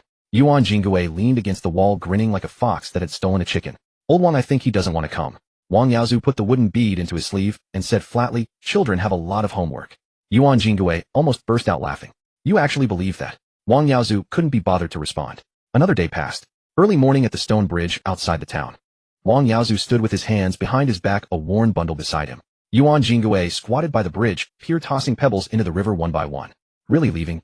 Wang Yaozu looked at the mountain path in the distance and sighed. No fate. Zhang Zhiwei asked, is that child really that good? Wang Yaozu said as he walked, good eyesight, boldness, steady temperament. The rarest thing is that when he saw my skill there was no greed in his eyes. Zhang Zhiwei raised an eyebrow. No greed. Wang Yaozu nodded. Ordinary children, when they see this skill, are either shocked, scared, or want to learn. He was different. He said it was impressive, but he truly didn't want to learn. Zhang Zhiwei chuckled. So you wanted to teach him even more? Wang Yaozu did not deny it. A seedling like that is interesting. Zhang Zhiwei shook his head. Pity he didn't show up. Wang Yaozu clasped his hands behind his back and walked slowly forward. That's why it's not fate. Their figures gradually faded away. What they didn't know was that Su Bai hadn't forgotten or been afraid. In fact, after watching Wang Yaozu's performance that evening, Su Bai had gone straight back to the academy to pick up his book bag. On the mountain path, Lu Jin and Li Mushuan were still carrying their books, arguing as they walked. Brother Li, memorizing 2 more pages today won't help. Brother Lu, cut it out. I'm already ahead of you. But Brother Su hasn't come back yet. He went to watch the performance. He's definitely behind today. As they were speaking, they saw Su Bai walking from the direction of the town. Lu Jin's eyes lit up. Brother Su, you're back. Li Muxuan immediately asked, how is that ghost hand Wang? Is he really that amazing? Su Bai glanced at the two of them. He's got some skill. Li Muxuan immediately became interested. What kind of skill, eh? Su Bai didn't elaborate, just slung his book bag over his shoulder. You two go back to the room first. I'm going to see the master. Lu Jin was taken aback. Why go see the master? Are you starting to compete too? Want the master to give you extra lessons? Su Bai rolled his eyes. Extra lessons, my foot. Li Muxuan frowned, sensing something was wrong. Something happened. Su Bai waved his hand. Minor issue. You two go back first. With that, he quickened his pace and headed toward the upper courtyard. Lu Jin and Li Muxuan exchanged a glance. Li Muxuan whispered, this doesn't look like a minor issue. Lu Jin scratched his head. Should we follow him? Li Muxuan thought for a moment and shook his head. Forget it. If Brother Su doesn't want to tell us, following him won't help. On the other side, Su Bai went straight to the courtyard where Zuo Ruotong usually meditated. He was well aware that Wang Yaozu was no ordinary street charlatan. He was a long-established expert among the Chuanxing. For such a figure to linger at the foot of the 3-1 sect for even a day increased the risk. Him, a 10-year-old, going to fight him head-on. Only someone with a hole in his head would do that. Old man wants to lure me. Then I'll go back to the mountain and call for backup. Su Bai raised his hand and knocked on the door. Enter. A gentle voice came from inside Zuo Ruotong's. Su Bai pushed open the door and entered. Zuo Ruotong was sitting in a grand armchair holding a teacup. Seeing Su Bai, a smile appeared on his face. Little Su, how was your studies at the academy today? Su Bai took 2 steps forward and stopped. In reply, Master, the academy went well. He paused and looked up at Zuo Ruotong. However, when I came back from the foot of the mountain today, I encountered a person. Zuo Ruotong set down his teacup. What person? Su Bai pointed toward the foot of the mountain. A bald old man named Wang Yaozu. The townspeople call him Ghost Hand Wang. He was performing a trick of controlling a bead in midair on the street, and he stopped me, wanting me to learn his skills. The air in the quiet room instantly fell silent. The smile on Zuo Ruotong's face slowly faded. Wang Yaozu, an extraordinary person of the Chuanxing. This old demon not only flaunted himself at the foot of the 3-1 sect, but even set his sights on Zuo's own disciple. Zuo Ruotong tapped his finger lightly on the table. Tap. The sound was not heavy, but the atmosphere in the entire quiet room suddenly became heavy. The air in the quiet chamber stilled in an instant. A smile that had been lingering on Zuo Ruotong's face gradually faded. His fingers, which had been holding a teacup, paused at the rim upon hearing those words. Ghost Hand King Wang Yaozu. In the next moment, his gaze fell upon Su Bai. It was not the gentle customary scrutiny he usually gave. Rather, it was as though he intended to see through Su Bai from head to toe. Su Bai stood at the doorway, an inexplicable tension coiling through his body. The faint white chi of his reverse life technique nearly bubbled to the surface. Beside the desk, Zuo Ruotong's fingers tapped lightly against the wood. A soft thud. The sound was not heavy. Yet the very atmosphere of the quiet chamber plummeted to its lowest point. Wang Yaozu. Zuo Ruotong's brows drew tight, and he immediately beckoned Su Bai with a gesture. Little Su, come here. Su Bai stepped forward 2 paces and stopped before Zuo Ruotong. The elder master first raised his hand and pointed at him from a distance. A wisp of extraordinarily gentle chi energy settled upon Su Bai's shoulders, slowly tracing along his meridians. Su Bai offered no resistance. It was only natural for a master to examine his disciple's body. After all, they had just encountered a demon from the Chuanxing sect at the foot of the mountain. If he had kept things hidden at such a moment, that would have been sheer folly. In short order, Zuo Ruotong raised his right hand once more and grasped Su Bai's wrist. A stream of mild, pure white true chi surged directly into Su Bai's body through his pulse points. The true chi circulated a full lap around Su Bai's meridians. He inspected every inch inside and out. There were no hidden injuries. No chi poison left by someone's sinister designs. Even his blood and chi remained remarkably stable. Only then did Zuo Ruotong release his grip. His rigid shoulders gradually relaxed, and he breathed out a long sigh. The chill in his eyes dissipated somewhat. Not injured. The moment those 3 words left his mouth, the oppressive atmosphere in the quiet chamber slowly lifted. Su Bai immediately nodded. Master, your disciple is fine. Zuo Ruotong set down his teacup. The soft click of its base against the desktop was barely audible. Su Bai, you were very clever. Su Bai blinked. Zuo Ruotong regarded him with a serious tone, yet without even a trace of reproof. When faced with someone of unknown origin whose techniques far surpass your own, you were not tempted by those tricks of his. Nor did you recklessly test yourself merely because your reverse life technique had reached a minor achievement. And you certainly did not conceal what happened out of fear of losing face. You know when to rely on your own strength, and more importantly, you know when to return and draw upon your sect's power. That is the very principle by which one can endure long and chaotic times. Hearing these words, Su Bai felt an immediate sense of reassurance. To be honest, during his entire journey up the mountain, he had indeed wondered whether his master might think him too cowardly. After all, the other party had merely blocked his path and exchanged a few words, and he had immediately sought backup. Looking back now, prudence had indeed been the right choice. Facing a max-level veteran as a brand-new novice. That made no sense. Winning would bring no reward. Losing could cost him his very life. Why would he waste an opportunity to learn from a peerless expert like Zuo Ruotong? Zuo Ruotong looked at Su Bai and asked again, did he force you? Su Bai honestly shook his head. He did not force me. Zuo Ruotong nodded. Su Bai did not embellish or exaggerate. He had not described Wang Yaozu as if he were about to stuff him into a sack and carry him away. That was unnecessary. He began with how his chubby classmate from Jinan Opera Stage had invited him to watch the spectacle. He spoke of Wang Yaozu manipulating wooden beads. Of those beads which were neither strings nor mechanisms. He described that 8 directions reversal technique, a field capable of altering the direction and force of anything. He recounted how Wang Yaozu intercepted him at the alley entrance after the performance dispersed. Finally, he repeated their exchange of words exactly as they had occurred. He asked me what I thought of his technique. I said it was formidable. Then he asked whether I wished to learn it. Zuo Ruotong's eyebrows lifted slightly. How did you respond? Su Bai's expression grew earnest. I told him I would not learn. What reason? I said I had too many studies and needed to return home for dinner. Zuo Ruotong's hand, which had been holding the teacup, froze midair. The quiet chamber fell silent for 2 breaths. Zuo Ruotong stared at Su Bai, and the corner of his mouth twitched noticeably. You answered him like that? Su Bai nodded. Yes. In that instant, the grand immortal of Dang, who so often carried himself with ethereal dignity, could no longer contain himself and burst into laughter. Too many studies. Need to return home for dinner. Zuo Ruotong set down his teacup, his shoulders trembling ever so slightly with suppressed mirth. Very good, very good. What an excellent reason you found. Wang Yaozu has roamed the Jianghu for so many years, yet I dare say this is the first time someone has ever turned him down with such an excuse. Su Bai felt a touch of embarrassment. At that moment I truly could not think of a more suitable pretext. And this was indeed the truth. Mr. Dongshan checks our studies daily, and Lu Jin and Li Suxian are already pressing behind me, urging me to keep pace. Zuo Ruotong paused slightly at that word. Pressing? What do you mean? Su Bai pondered a moment and explained, they study desperately because they see me learning quickly and I cannot fall behind. They study frantically and I cannot let myself lag. In the end, none of us can rest easy. Zuo Ruotong fell silent. He rubbed his brow. The 3 of you are not yet old, yet you certainly know how to torment yourselves. Su Bai did not respond, for there was nothing to say. Lu Jin was stubbornly principled. Li Suxian cared deeply about face. He simply did not wish to be surpassed by the other 2. When the 3 of them gathered, of course, they would compete fiercely. Zuo Ruotong restrained his laughter and asked, and what happened after that? Su Bai continued, after that Wang Yaozu did not intercept me again. He said he would still be at Jinan Opera Stage tomorrow, and if I was interested I could come again. I accepted and returned. On the way I encountered Lu Jin and Li Suxian, but I did not let them accompany me. I came directly to seek out Master. Zuo Ruotong nodded.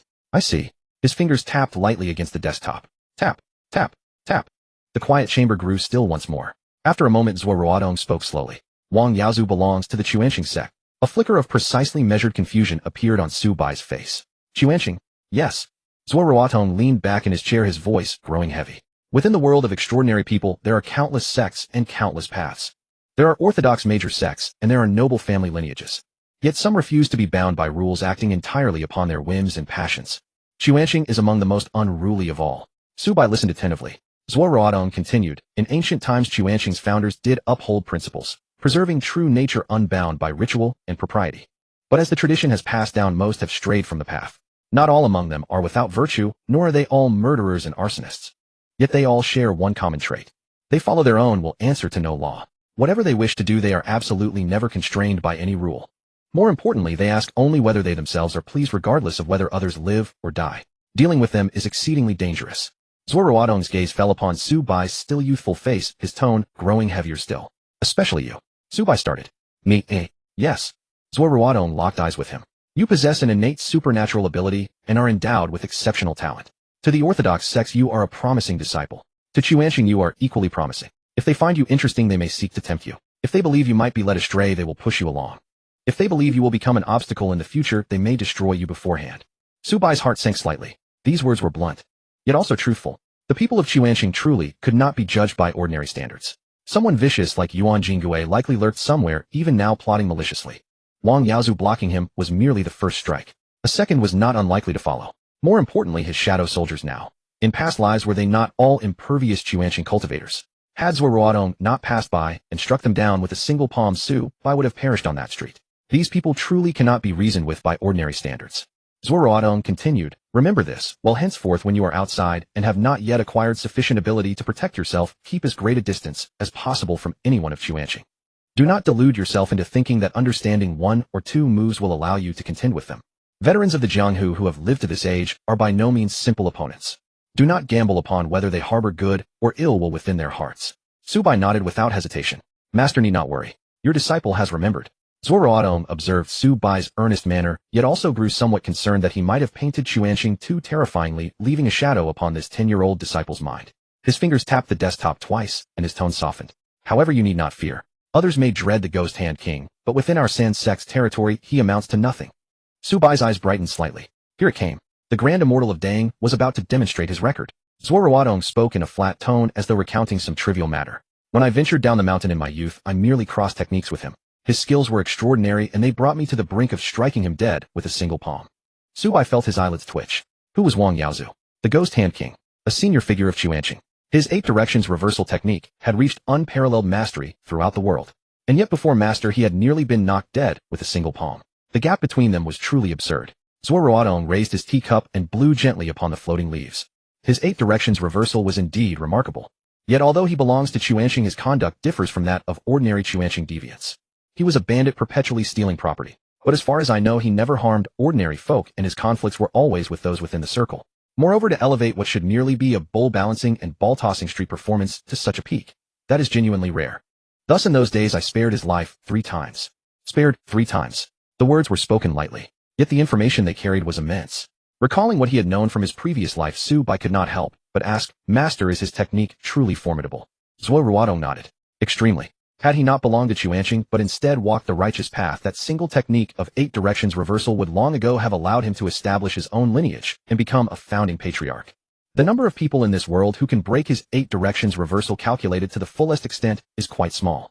Beyond our gates, countless people carry gold bars hoping to study under him, yet cannot so much as catch a glimpse of his face. Without me, ordinary experts would find it equally difficult to subdue him. Zuo Ruotong leaned forward slightly regarding Su Bai. His gaze carried a hint of examination. Little Su, you now understand just how formidable his abilities are, and that they are far from mere street entertainment. Tell me, deep within your heart, do you truly have not even the slightest desire to try learning it? This was not a casual question. Previously, when Su Bai did not know who Wang Yaozu was, his refusal could be considered prudence. Now he knew. He knew that technique was unmatched throughout the world. He knew many desired to learn it, but had no path to do so. Asking again at this moment was the true test. Su Bai did not immediately affect aristocratic disdain. He thought seriously for 2 breaths. It was not that he wavered. He was merely considering how best to phrase his answer. Then he shook his head. I do not wish to. Zuo Ruotong did not interrupt, waiting for him to continue. Su Bai straightened his posture and answered with complete candor. Master, no matter how formidable 8 directions reversal may be, it is Wang Yaozu's path. Your disciple's energy is limited. He does not have the leisure to learn miscellaneous techniques. The path of reverse life within our San sect is both broad and direct. Simply following this path forward is enough for your disciple to walk his entire lifetime. I have not yet even entered the 2nd layer. The 9 sequences reverse life martial arts and scholarly studies. Each demands careful attention. To learn another's technique would only scatter my focus. Zuo Ruotong's eyes brightened with clear satisfaction. Su Bai continued, your disciple understands the principle that greed for too much leads to mastering nothing. Unless one day when your disciple can no longer advance upon the path of reverse life, completely blocked and unable to progress even an inch, would he consider examining another's techniques to seek alternative paths. As long as the path can still be walked, whatever lies beyond need not concern me. These words were sincere. 8 directions reversal was indeed excellent. But what Su Bai truly desired was not acceptance as Wang Yaozu's disciple. It was Wang Yaozu himself. Or more precisely, Wang Yaozu's complete and mature experience. Learning on his own would be too slow. Extracting the shadow would be far more efficient. Of course, such words could not be spoken. Had he voiced, the master would likely hang him up and lecture him for 3 days. The quiet chamber fell still for several seconds. Zuo Ruotong watched Su Bai quietly. After a few breaths he smiled. Not his usual faint smile. This was a smile of genuine satisfaction. Excellent. Zuo Ruotong thundered, striking the table heavily. Excellent. Limited energy. Excellent. Whatever lies beyond need not concern me. That you can grasp this principle means my heart is entirely at ease today. Zuo Ruotong looked at Su Bai, finding himself ever more satisfied. Such mental fortitude. Such clarity and composure. How could these belong to a mere 10-year-old child? At this age, others would eagerly fill themselves with every supreme technique under heaven. But this child is different. Once he sets his mind on a path, he pursues it with unwavering resolve. He doesn't even glance at others. Take the road one step at a time. Zuo Ruotong's tone softened. However numerous the techniques under heaven may be, one cannot fall in love with every single one upon sight. That you can hold fast to your original mind. This matters far more than learning yet another supreme technique. Su Bai clasped his hands in salute. The master teaches well. Zuo Ruotong waved his hand dismissively. Spare me. Your tongue which so readily cuts Li Muxuan. You're far more glib than now. Su Bai's expression remained unruffled. Your disciple has always been sincere with the master. Zuo Ruotong was momentarily speechless. He lifted his teacup and took a sip. Very well. Continue going to the academy, as usual these days. No need to worry about Wang Yaozu. If he doesn't come looking for you, all will be well. If he does come looking for you, there's no cause for alarm either. Just remember this: the Three Doors sect stands behind you. Su Bai's heart steadied instantly. These words were more potent than any protective talisman. Yes, master. Su Bai performed a formal bow and turned to leave. Just as he reached the door, Zuo Ruotong called out to him once more. Su Bai. Su Bai turned back. Master. Zuo Ruotong looked at him with earnest seriousness. Should you encounter such matters again in the future, handle them just as you did today. Do not act on your own. Su Bai nodded. This disciple will remember. Zuo Ruotong waved his hand. Go. Continue down the mountain to the academy tomorrow, as usual. Pay no attention to the matter with Wang Yaozu.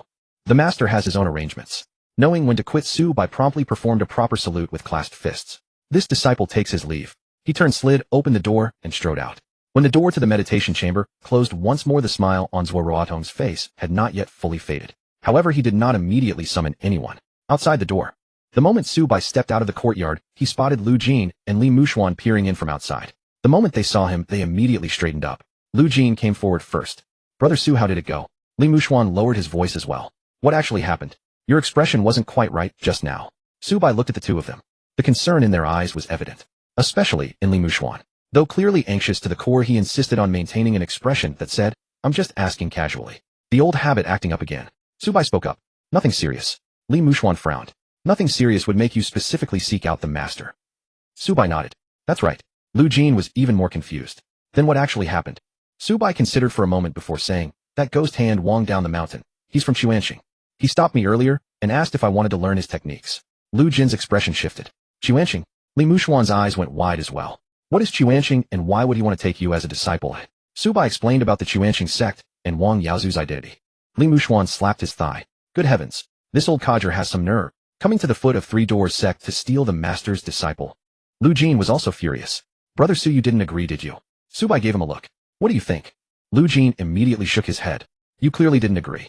Li Muxuan, however, stared at Su Bai. How did you refuse? Su Bai said casually. I told him I had too much homework and needed to go home for dinner. Both fell silent simultaneously. Lu Jin opened his mouth, but said nothing.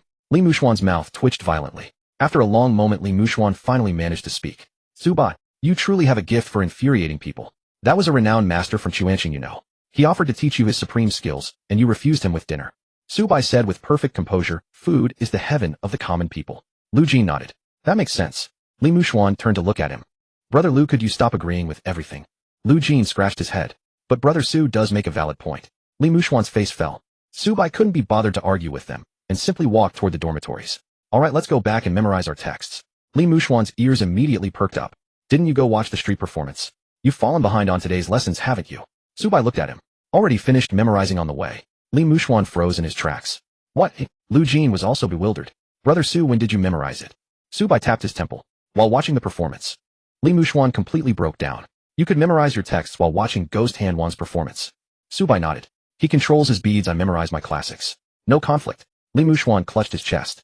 Brother Lu, I feel a bit unwell right now. Lu Jin patted his shoulder quite seriously. Brother Li, don't be afraid. I feel unwell too. Su Bai walked ahead, his lips refusing to stay down. These two were still too green. Competing efficiency with him, a player with memories of knowledge from a past life, was fundamentally misguided. Inside the meditation chamber, Zuo Ruotong sat alone at the main seat, holding his teacup, his gaze fixed on the spot where Su Bai had just stood. After a moment, he set down the cup and tapped his fingers lightly on the table, producing a rhythmic sound. Then he pressed his hand on a small bell embedded in the table's surface. A clear chime rang out. At the same time, Zuo Ruotong spoke. Sikhong. Before long, hurried footsteps sounded outside the door. Sikhong pushed the door open, a half-read Taoist scripture still in hand, stroking his beard as he walked in. Brother, what's the matter? He plopped down into the chair below Zuo Ruotong. Zuo Ruotong glanced at this short-tempered junior brother. Wang Yaozu has come. Sichong's hand stroking his beard froze mid-motion. Ghost Han Wang. What's he doing here? Zuo Ruotong turned his gaze toward the direction of the mountains, base, his tone unruffled. He was performing in the town below, and he stopped little Su, asking if little Su wanted to learn his techniques. What a... At these words, Sichong's eyebrows shot up. He slammed his palm against the armrest, springing up from the chair. Wang Yaozu. That old monster from Xuanxing. This Xuanxing demon dares to poach someone from Three Doors sect. Dares to set his sights on little Su. Sikhong was so furious his beard bristled and eyes glared. As he cursed, he strode toward the door. Brother, you sit tight. I'll head down the mountain right now and take a few people. I'll break this old turtle's legs. He actually dares to scheme against our Three Doors sect disciples. The guy's clearly tired of living. Stop. Zuo Ruotong's voice was not loud, yet it carried undeniable authority. Xicheng's footsteps halted mid-stride. He turned his head, expression full of incomprehension. Brother, how can we endure this? The enemy's at our very doorstep. Who told you to go break his legs? Zuo Ruotong shook his head helplessly. After all these decades, can you not reign in this temper of yours? He pointed to the chair beside him. Sit back down. Xing stormed back and sat down huffily. But this Wang Yaozu is no easy customer. If he sets his sights on little Su, that's no small trouble. Zuo Ruotong nodded. That's precisely why I called you here. For the next few days, temporarily set aside whatever you're handling. When little Su, little Lu, and little Li go down the mountain to the academy, follow them secretly from a distance. Xing frowned. Follow them secretly? Why not just drive them out directly? This is the foot of Three Doors sect. A Chuanxing member strutting about here. This alone is improper. Zuo Ruotong shook his head. Wang Yaozu is a very peculiar man. That fellow is like a slippery piece of meat on a cutting board. If you lead people down there to forcefully drive him away, now you'll only provoke his rebellious streak. The more you push him away, the more he might decide to play the long game with you, staying in that town like glue, shameless and unmovable. In that case, not only would he not leave, he'd loiter at the foot of the mountain, watching the spectacle instead. Zuo Ruotong saw this clearly. If this leads to his death by our hands, that wouldn't be appropriate either. Xing spoke in a low voice. He's from Chuanxing after all. Zuo Ruotong gave him a look. We don't slaughter every Chuanxing member on sight. I spared him 3 times in the past because he hadn't yet crossed the line into something unforgivable. The same principle applies today. He hasn't harmed anyone, nor has he coerced little Su. He was merely testing the waters with an apprenticeship offer. Though improper, it doesn't warrant killing him. Xing let out a sigh. Brother, you just have too broad a heart. Zuo Ruotong gazed at him coolly. Xing immediately corrected himself. Of course, brother, you do exercise good judgment. Zuo Ruotong smiled faintly. A man like Wang Yaozu will leave when there's no fate connecting him. If little Su simply doesn't go to the opera stage in the southern town for a few days, he'll understand.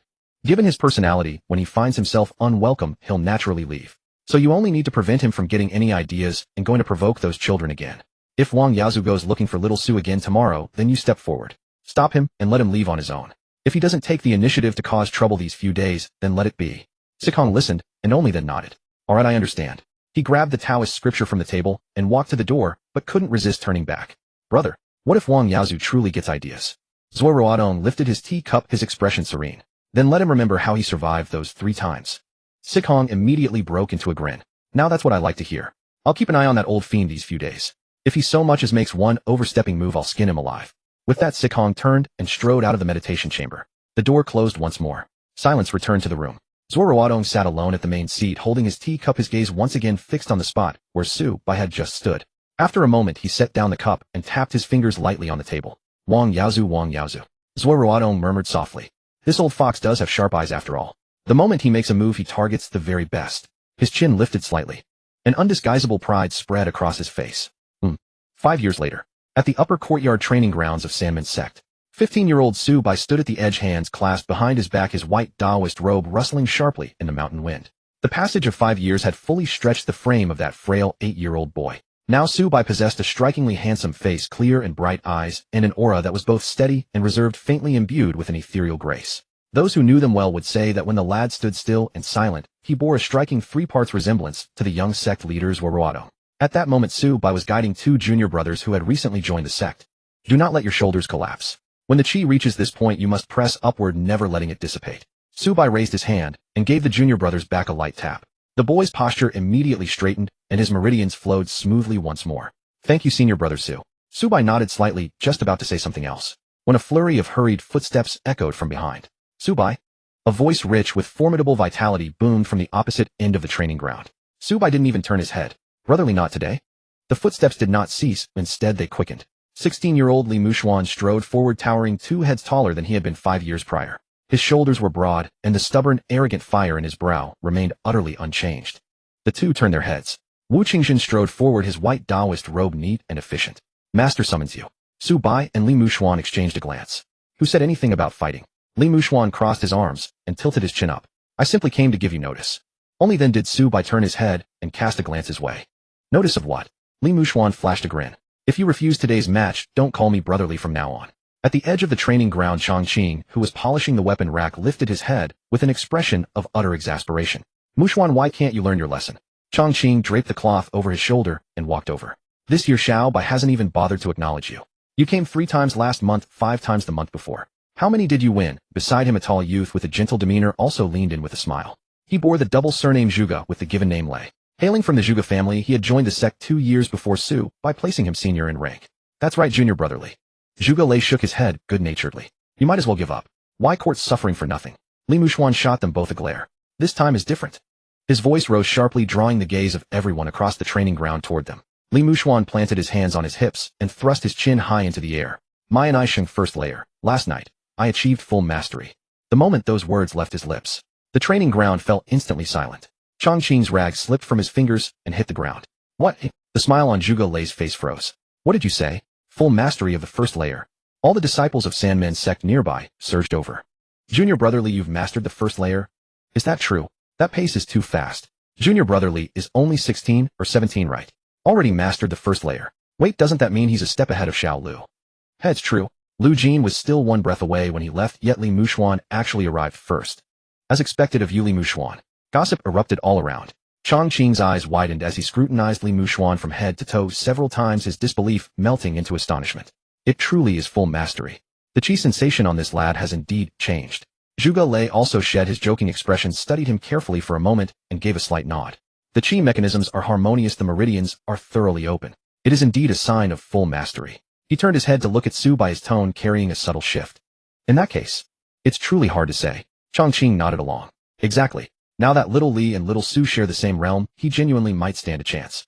Su by himself was somewhat taken aback. He looked at Li Muxuan, his gaze holding a touch of genuine surprise. Brother Li, you have mastered the first layer. Li Muxuan lifted his chin, unable to suppress the grin tugging at his lips. Correct. He stamped his foot heavily, causing the ground to tremble faintly as a wave of white chi spread outward from his soles. Now I am absolutely certain. At the very least, even if I cannot defeat you, I will never lose again. Li Muxuan extended a single finger pointing directly at Su Bai. Although you reached the pinnacle of the first layer 3 years before me, as long as you haven't broken through to the second layer, the gap between us won't be significant. Su Bai gazed at Li Muxuan's utterly unrestrained face. 5 years had passed. That fellow's arrogance remained entirely unchanged. But his strength was indeed closing in with desperate effort. Every few days he would challenge him, upon losing he would retreat and train in silence, only to return again. Lose again, train again. To admit it frankly, Su Bai respected that unyielding spirit. Su Bai offered a faint smile. Very well. He stepped back 2 paces and took his position in the center of the training ground. Then I agree to spar with you. Li Muxuan's eyes lit up. Come on. Seeing a spectacle unfold, the senior and junior brothers nearby immediately parted ways, forming a large circle around them. Several junior brothers who had barely joined the sect squeezed to the front row, craning their necks with rapt curiosity. One of them tugged at the sleeve of the senior brother beside him. Senior brother, why is everyone so excited? Isn't it just a sparring match? The senior brother lowered his voice to explain. You've only just arrived and don't know Su Bai's true prowess. 5 years ago, Su Bai could face Li Muxuan and Lu Jin fighting together, yet defeat them single-handedly at equal footing. The junior brother's eyes bulged wide. That fierce. That amounts to nothing. The senior brother held up 3 fingers. 3 years ago, Su Bai had already achieved full mastery of the first layer. We all assumed he would break through to the second layer soon. And then 3 years passed. The senior brother shook his head. Su Bai showed absolutely no signs of breakthrough. The junior brother scratched his head. If senior brother Su is so formidable, able to defeat senior brothers Li and Lu 2 years ago, shouldn't he still be able to do it now? Why say it's uncertain? The senior brother glanced at him. Because we cultivate the Innate Sheng technique. After reaching full mastery of Innate Sheng, the flesh, skin, bones, and tendons become impervious to blades and spears. True chi swells within strength, rivaling dragons and tigers, and the body can swiftly repair its own wounds. The higher one cultivates, the harder it becomes to knock them down. Further on, unless there is a massive gap in cultivation, it becomes a war of attrition. It comes down to seeing whose chi reserves deplete first. Ordinary martial techniques can no longer dictate victory or defeat. The junior brother suddenly understood. I see now. The senior brother added one more thing. Furthermore, Xiao Su hasn't fought in a long while. We aren't even sure precisely where he stands now. In the center of the training ground. Li Muxuan rotated his neck, his joints emitting a series of crisp cracks. Brother Su, I'm coming. Su Bai remained planted where he stood, arms hanging naturally at his sides. Come then. Li Muxuan drew a deep breath. The next moment, a violent surge of chi exploded across his entire body. Full power exertion of the Innate Sheng triple technique, first layer. Invisibly white mist steamed upward from his shoulders and forearms, his skin growing pale and luminous, a faint white gleam subtly shimmering within his pupils. A heavy sense of oppression radiated from him. The onlooking disciples each instinctively stepped back half a pace. What formidable chi sensation! As expected of full mastery, this chi force is more than double what it was before. Li Muxuan stomped his foot fiercely, cracking the bluestone pavement out right beneath his heel. His entire figure dissolved into a white afterimage as he launched a horizontal kick straight for Su Bai's waist. That kick carried the force of dragons and tigers, tearing a sharp whistle through the air. Simultaneously, Su Bai activated Innate Sheng. A silent sheath of white chi enveloped his entire body. He pivoted sideways, raising his arm as the outer edge of his forearm precisely met the instep of Li Mushuan's kick. Bang! Two currents of Innate white qi collided violently. A gale erupted from the point of impact, scattering fragments of stone and dust from the ground in all directions. The robes of the watching disciples flapped wildly in the wind. Incredible power. The moment Li Mushuan's foot touched the ground, his second strike followed without hesitation. His right fist, wrapped in dense white qi, drove straight towards Su Bai's chest. Su Bai's right palm sliced diagonally, neutralizing the punch's force. Li Mushuan's knee followed, driving upward. Su Bai retreated half a step, his left hand pressing down to deflect the knee strike. Refusing to grant any breathing room, Li Mushuan twisted his torso, his right heel sweeping in with a howling whistle. Su Bai crouched slightly, letting the sweeping leg skim past the crown of his head. He used the momentum to rebound his foot, tapping Li Mushuan's calf to push himself backward 10 paces. Li Mushuan pressed the attack. The two clashed for 7 or 8 exchanges on the training ground. Fist struck flesh, kick met bone, with white qi flaring. With every collision, visible shockwaves rippled outward. The surrounding disciples could hardly follow the swift movements. After 7 or 8 exchanges, both men simultaneously drew back. Li Mushuan steadied himself and glanced down at his own fist. Not a scratch. He looked up and let out a grim chuckle. I've finally caught up to you, Brother Su. Onlookers began murmuring among themselves. It's true. After 7 or 8 exchanges, they're perfectly matched. After achieving full mastery, Junior Brother Li's chi force now equals Senior Brother Su's. Being a step ahead initially doesn't matter much. What's crucial is not getting bottlenecked. Junior Brother Li is vicious. He's really caught up. Zhuge Lei stroked his chin, lost in thought. Chongqing also wore an expression of deep reflection. A 3-year gap, and he closed it instantly. In the center of the training ground, hearing the discussions all around him, Su Bai tilted his head slightly. Then he smiled. Oh. Su Bai looked at Li Mushuan. Did you really catch up to me? Li Mushuan's grin froze. The very next instant, Su Bai moved. He pushed off the ground, his entire figure closing the distance to Li Mushuan in a flash. His speed was more than double what it had been a moment ago. Though the chi force was merely the same, first layer mastery. Su Bai's punching angle was piercingly intricate. His right fist feinted. Li Mushuan instinctively moved to block. Su Bai's left elbow slipped through the gap in his defense, crashing brutally into Li Mushuan's ribs. Bang! Li Mushuan grunted in pain, his body flying sideways 2 steps. He hadn't even stabilized himself. Su Bai was already upon him. A straight kick drove toward Li Mushuan's abdomen. Li Mushuan crossed his arms to block, but the force sent him stumbling backward 3 paces, his soles carving 2 white trails across the blue stone. Su Bai pressed inside his guard, delivering a direct right cross. Li Mushuan gritted his teeth and absorbed the blow. The fists collided, unleashing another gust of wind. But this time Li Mushuan clearly suffered the worst of it. His body staggered backward, his webbing going numb. Su Bai denied him any chance to recover. His left fist followed, instantly drilling into Li Mushuan's shoulder. His right knee drove upward against Li Mushuan's thigh. Then an elbow smashed into his lower back. Boom, boom, boom. 3 consecutive strikes, swift and merciless. Li Mushuan was driven back step after step, his footing growing unsteady. He clenched his teeth, activating Innate to heal his injuries, but the expression on his face shifted from confidence to sheer disbelief. How is this possible? Li Mushuan's eyes went wide. We're both at the first layer's full mastery. How can you still be this much stronger than me? Su Bai offered no reply. Another punch landed. This one struck Li Mushuan squarely in the face. Smack! Li Mushuan's head snapped back, his nose instantly bleeding. The onlookers collectively sucked in their breaths. He still isn't winning. Didn't Junior Brother Li achieve full mastery? Why is he still being dominated? Has Junior Brother Su reached the second layer? Standing at the rear of the crowd, Shui Yun, who had remained silent the entire time, finally spoke. No. The crowd turned to look at him. Shui Yun crossed his arms, his gaze fixed on Su Bai in the center. As a senior brother who had already broken through to the second layer, he observed with greater clarity. Su Bai has not yet broken through to the second layer. But the depth of his foundational cultivation is indeed superior to Li Mushuan's. The crowd fell silent for a moment. With the same realm, can foundational cultivation still differ? Indeed they can. Shui Yun nodded. It happens. Even at the same full mastery of the first layer, some practitioners' chi merely brushes the threshold, while others have already trampled it beneath their feet. Su Bai belongs to the latter category. Shui Yun paused. And it is not a slight margin. On the training ground, Li Mushuan had also overheard Shui Yun's words. How can it be like this? His face was etched with incredulity. Yet Su Bai did not grant him a moment to process it. He chuckled softly. Another punch landed. Smack! Striking Li Mushuan's left cheek. Li Mushuan's head lolled to the side, immediately followed by his right fist. Smack! Hitting Li Mushuan's right cheek. Li Mushuan was utterly stunned. Su Bai circled halfway around him and swept a kick into the back of his knee. Li Mushuan dropped to one knee. Su Bai followed through with a palm strike to the back of his head. Smack! Will you yield? No. Smack! And now.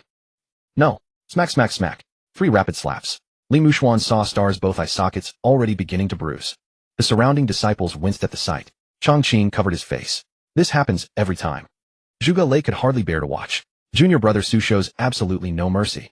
Li Muxuan finally couldn't hold out any longer. Enough. Enough. I yield. Stop hitting my face. Su Bai withdrew his hands and stepped back. Li Muxuan sank to the ground, activating Innate Sheng to heal the injuries on his face. White qi flowed gently over the wounds, and the swelling receded at a visibly rapid pace. But this speed was clearly insufficient. Li Muxuan grimaced, touching his own face, his expression brimming with reluctance. You're truly a monster, brother Su. He rubbed his jaw. Even if Lu Jin and I share your exact realm, we still couldn't defeat you fighting together. How on earth do you cultivate? Su Bai brushed the dust from his sleeves. Simply practice steadily, and you will arrive there. Li Muxuan rolled his eyes so hard it was painful. Talking like that makes you sound exactly like Master saying, it's nothing. Su Bai smiled, but offered no reply. He extended a hand, and pulled Li Muxuan up from the ground. Li Muxuan patted the dirt from his pants, just about to speak again. A voice rang out from the entrance of the training ground. Su Bai, Li Muxuan. They adjusted their robes, and followed Wu Gensheng toward the inner sanctuary meditation room. Within the meditation room, Zuo Ruotong sat upright in the principal seat, an opened letter resting beside him. The two entered and bowed in greeting. Zuo Ruotong glanced at Li Muxuan's still slightly swollen face. Finished fighting. Li Muxuan's face flushed red. Finished. Zuo Ruotong lifted his teacup, blowing steadily on the leaves. Did you win or lose?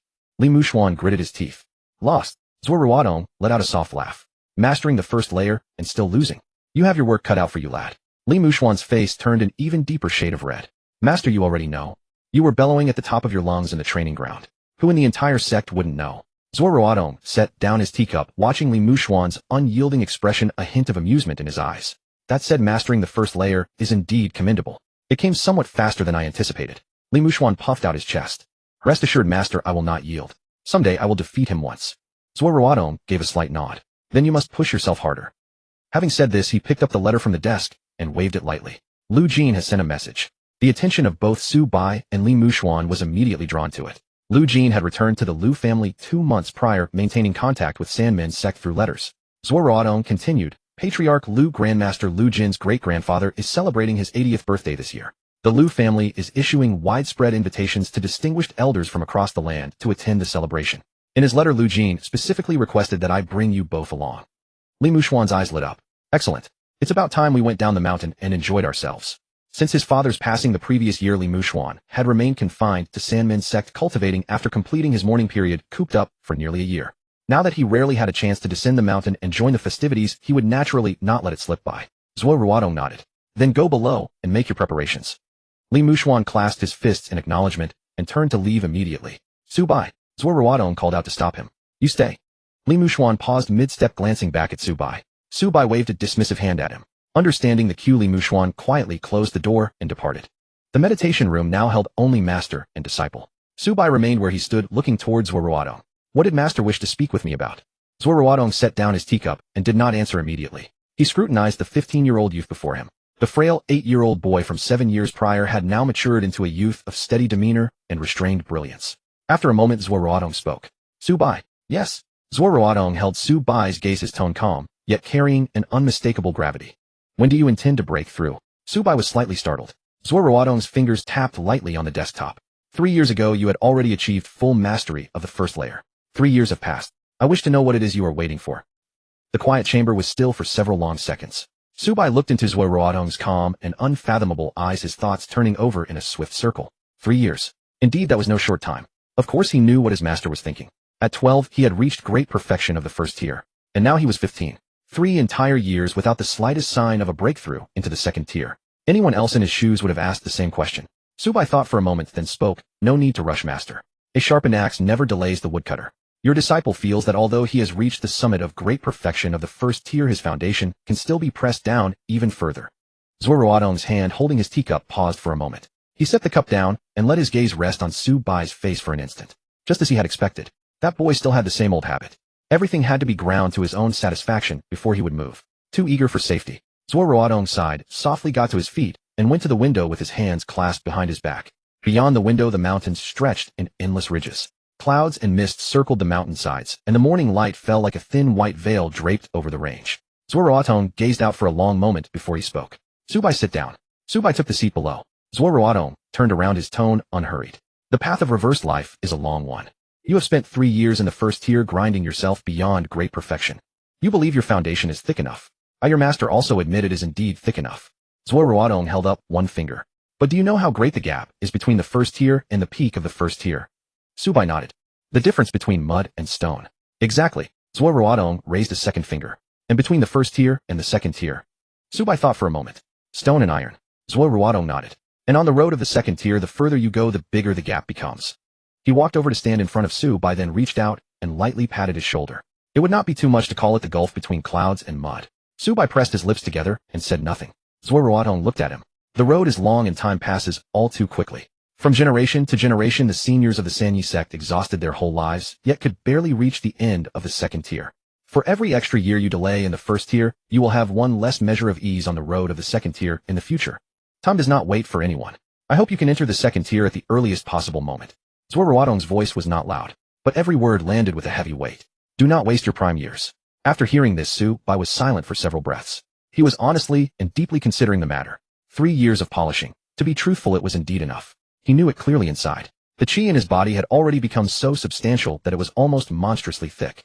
Every night, the autonomous cultivation of the shadow soldiers coupled with his own practice of the breathing method allowed his roots to sink deeper than anyone else's. Even pressing further down, he had to admit no longer held as much meaning as he had once imagined.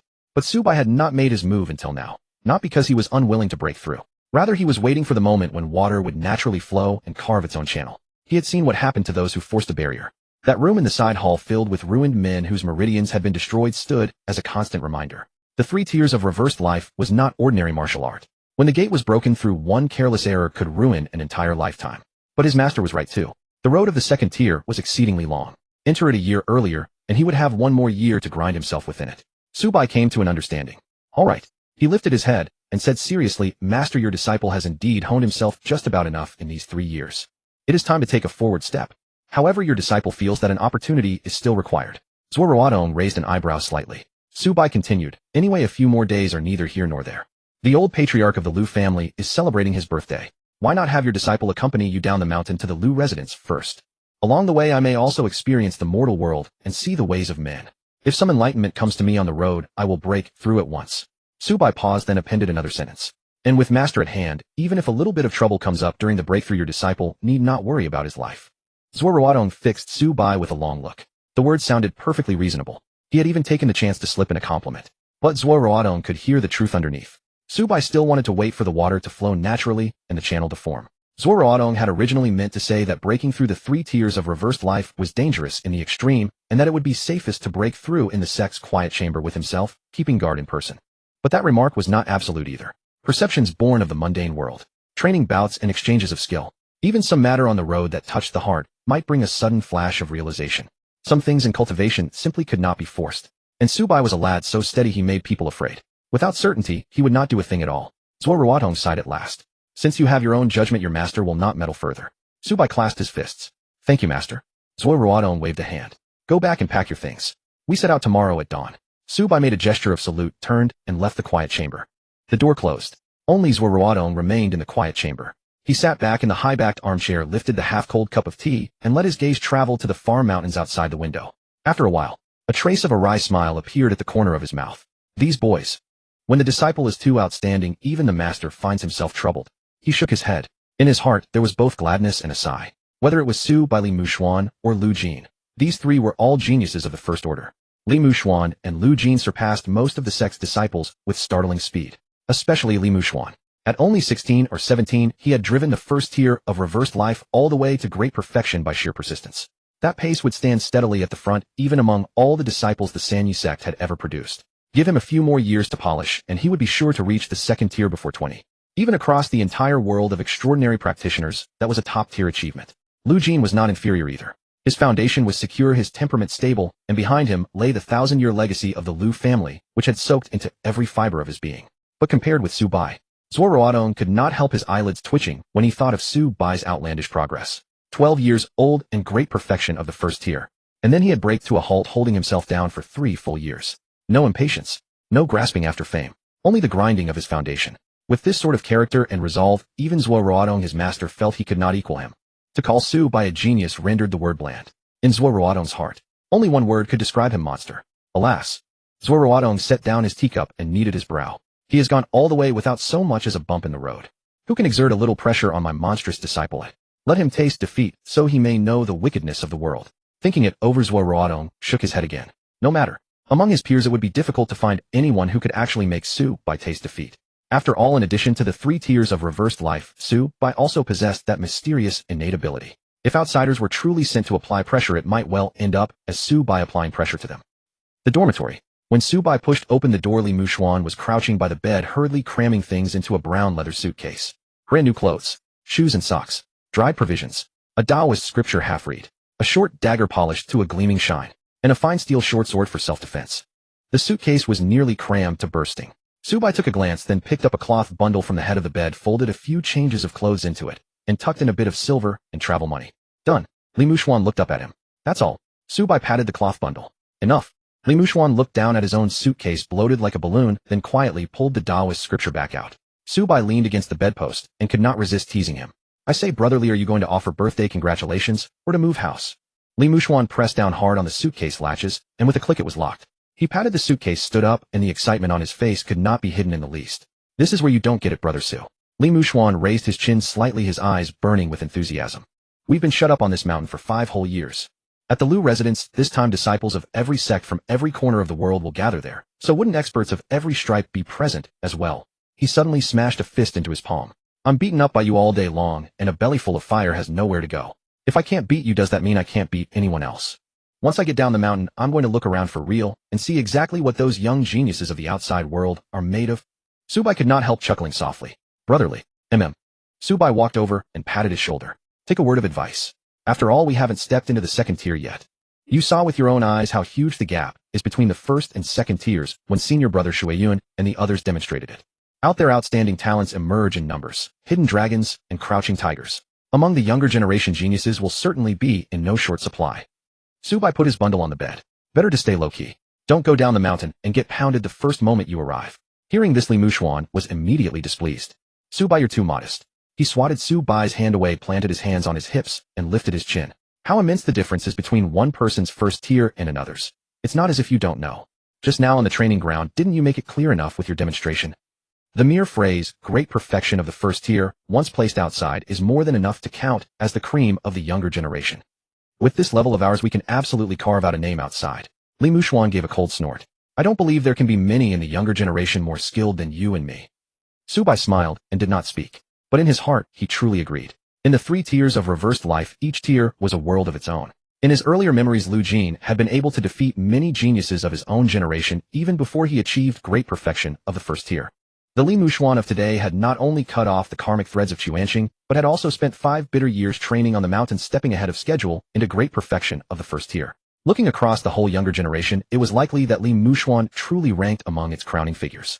Of course, Su Bai himself was a different matter entirely. The same great perfection, one man's perfection and another man's perfection, were by no means equal. Li Mushuan had simply reached the ceiling, whereas Su Bai was only held by the fact that the ceiling itself was the final limit. If real combat ever broke out, Su Bai's true hardened killing skills combined with chi so thick that it was simply absurd would be enough to grind an opponent of the same level into the dirt. All right, go to sleep early. Su Bai lay down on the bed. We set out tomorrow morning. Li Mushuan said nothing more, but his mouth kept smiling. After searching for a long while, he finally managed to turn over. The next morning, the master and disciples bid farewell to such people as Chong and Shuiyun gathering at the mountain gate. Zuo Ruotong wore a simple white robe, his figure tall and upright, his face as fair as jade. Morning light fell upon him, and he carried an otherworldly air like an immortal who dined not on mortal food. Su Bai had changed into a blue traveling robe with the white robe of the Sandman sect still draped over it. His hair was bound, his features delicate, his demeanor calm and restrained. Walking beside Zuo Ruotong that contained quality made him bear a striking resemblance to the sect leader. Li Zuaxuan carried on his back a trunk stuffed to bursting. Though not as handsome as the two before him, years of cultivating the reverse birth technique had left his skin fine and fair and his frame stronger and more athletic than before. Compared to when he practiced only the eightfold reversal in the original story, he had become far more composed and refined. In a crowd, he was still quite noticeable. The 3 left the mountain. They arrived at the nearest train station. The platform was thronged and mixed with all sorts of people. Yet the 3 stood out sharply even amid the crowd. Passers-by and even the station attendants could not help but glance back repeatedly. Several young women blushed and hid their faces with handkerchiefs as they looked at Zuo Ruotong and Su Bai. Li Zuaxuan surveyed the scene and couldn't help but pucker his lips. This world was truly unfair. He wasn't lacking in any way either. Zuo Ruotong bought 3 tickets and led the 2 of them onto a green train.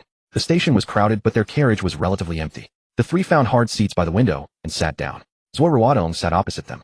Su Bai and Li Zuaxuan sat side by side. The train started moving slowly. The mountains and forests outside the window receded rapidly backward. Zuo Ruotong smoothed his robes and looked at his two disciples. The visit to the Lu family will be of high standing.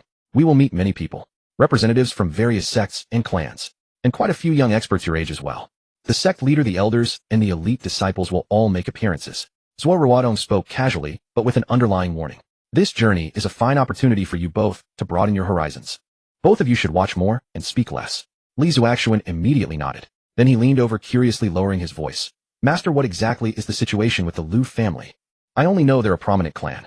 We're on the mountain and we occasionally hear Brother Lu mention them in passing, but he never goes into detail. Su Bai also turned his head slightly, pretending to listen earnestly. Although he knew the Lu family's background from his past life, it suited him best to hear it from his master's lips. Zuo Ruotong chuckled. The Lu family has always kept a low profile, so it's no surprise Xiao Lu doesn't talk about it. Since you're curious, I'll tell you. He leaned back against the seat. In the strange person world, there are 4 prestigious, cheer-refining clans. The Lu family is one of them. Like the other 3 clans, the Lu family's lineage has endured for over a millennium. Li Zuaxuan's eyes widened. 1,000 years. Zuo Ruotong nodded. But the Lu family has one thing that differs from the other 3. Li Zuaxuan hurriedly asked what. Zuo Ruotong raised one finger. The Lu family has no inherited supreme art. Li Zuaxuan was stunned. No inherited supreme art. Then what do they practice? How have they maintained influence in the strange world for a millennium? Zuo Ruotong smiled faintly. That is precisely the brilliance of the Lu family. Lu family members upon reaching a certain age must enter other sects to study their techniques. But the Lu family has exceedingly strict ancestral rules. Any methods or techniques Lu family members learn outside cannot be passed on to other Lu family members. Not even to one's own father or son. Li Zuaxuan's mouth hung slightly open. How can they allow such a rule? Zuo Ruotong nodded. Not only is it allowed, but for centuries it has never been broken. No esoteric arts circulate within the family itself. The elders of the Lu family teach only how to conduct oneself, never amassing wealth for their descendants, nor making enemies on their behalf. Lu family disciples are spread across all major sects. Some have risen to become elites, some even reached the highest ranks. Yet not a single Lu family member has ever violated this rule. Zuo Ruotong looked at the two. And that is precisely why the Lu family's influence in the strange world is so extensive. All the major sects trust the Lu family profoundly. The Lu family's roots are already deeply entangled with the entire strange world. Li Zuaxuan took a deep breath. His scalp tingled. I never would have guessed. Recalling Lu Jin's usual quiet and understated manner, he could never have imagined such a towering powerhouse behind him. That fellow never said a word usually. His family is actually this formidable. Su Bai listened silently from the side, the corners of his lips rising slightly. Lu Jin truly embodied the Lu family spirit to perfection, concealing his brilliance, minding his own business. No wonder he later earned a reputation of flawlessness. The Lu family's upbringing and operational model indeed played worldly wisdom to its extreme. The 3 chatted in the carriage like this. Daytime passed unknowingly. The scenery outside the window shifted from mountains and forests to plains, then to rolling hills. The sky gradually darkened.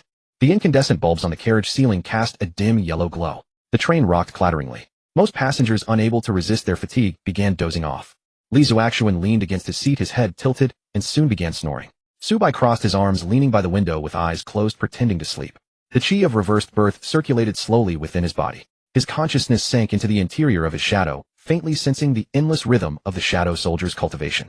That state of mind, free from distractions and mechanically precise, resembled an ancient well. Su Bai drew upon this meditative stillness to cultivate chi anytime, anywhere. Zuo Ruotong also closed his eyes, his breathing becoming deep and even.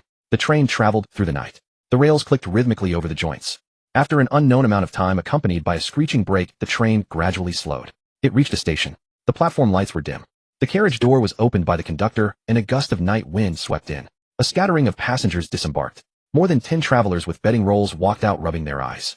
Not long after, another wave of people squeezed onto the platform from outside. Footsteps rang especially clearly in the quiet carriage. Hurry up, move inside. A middle-aged man's voice, deliberately lowered, came through. Su Bai did not open his eyes, but his previously even breathing paused imperceptibly in that instant. A group slowly passed along the aisle. The footsteps were more than one set. Many sets. Among them were 5 or 6 pairs, obviously lighter and smaller. Children's footsteps. Behind them came 3 sets of adult strides. 2 men and 1 woman. This was not unusual. Adults traveling with children were everywhere on the train.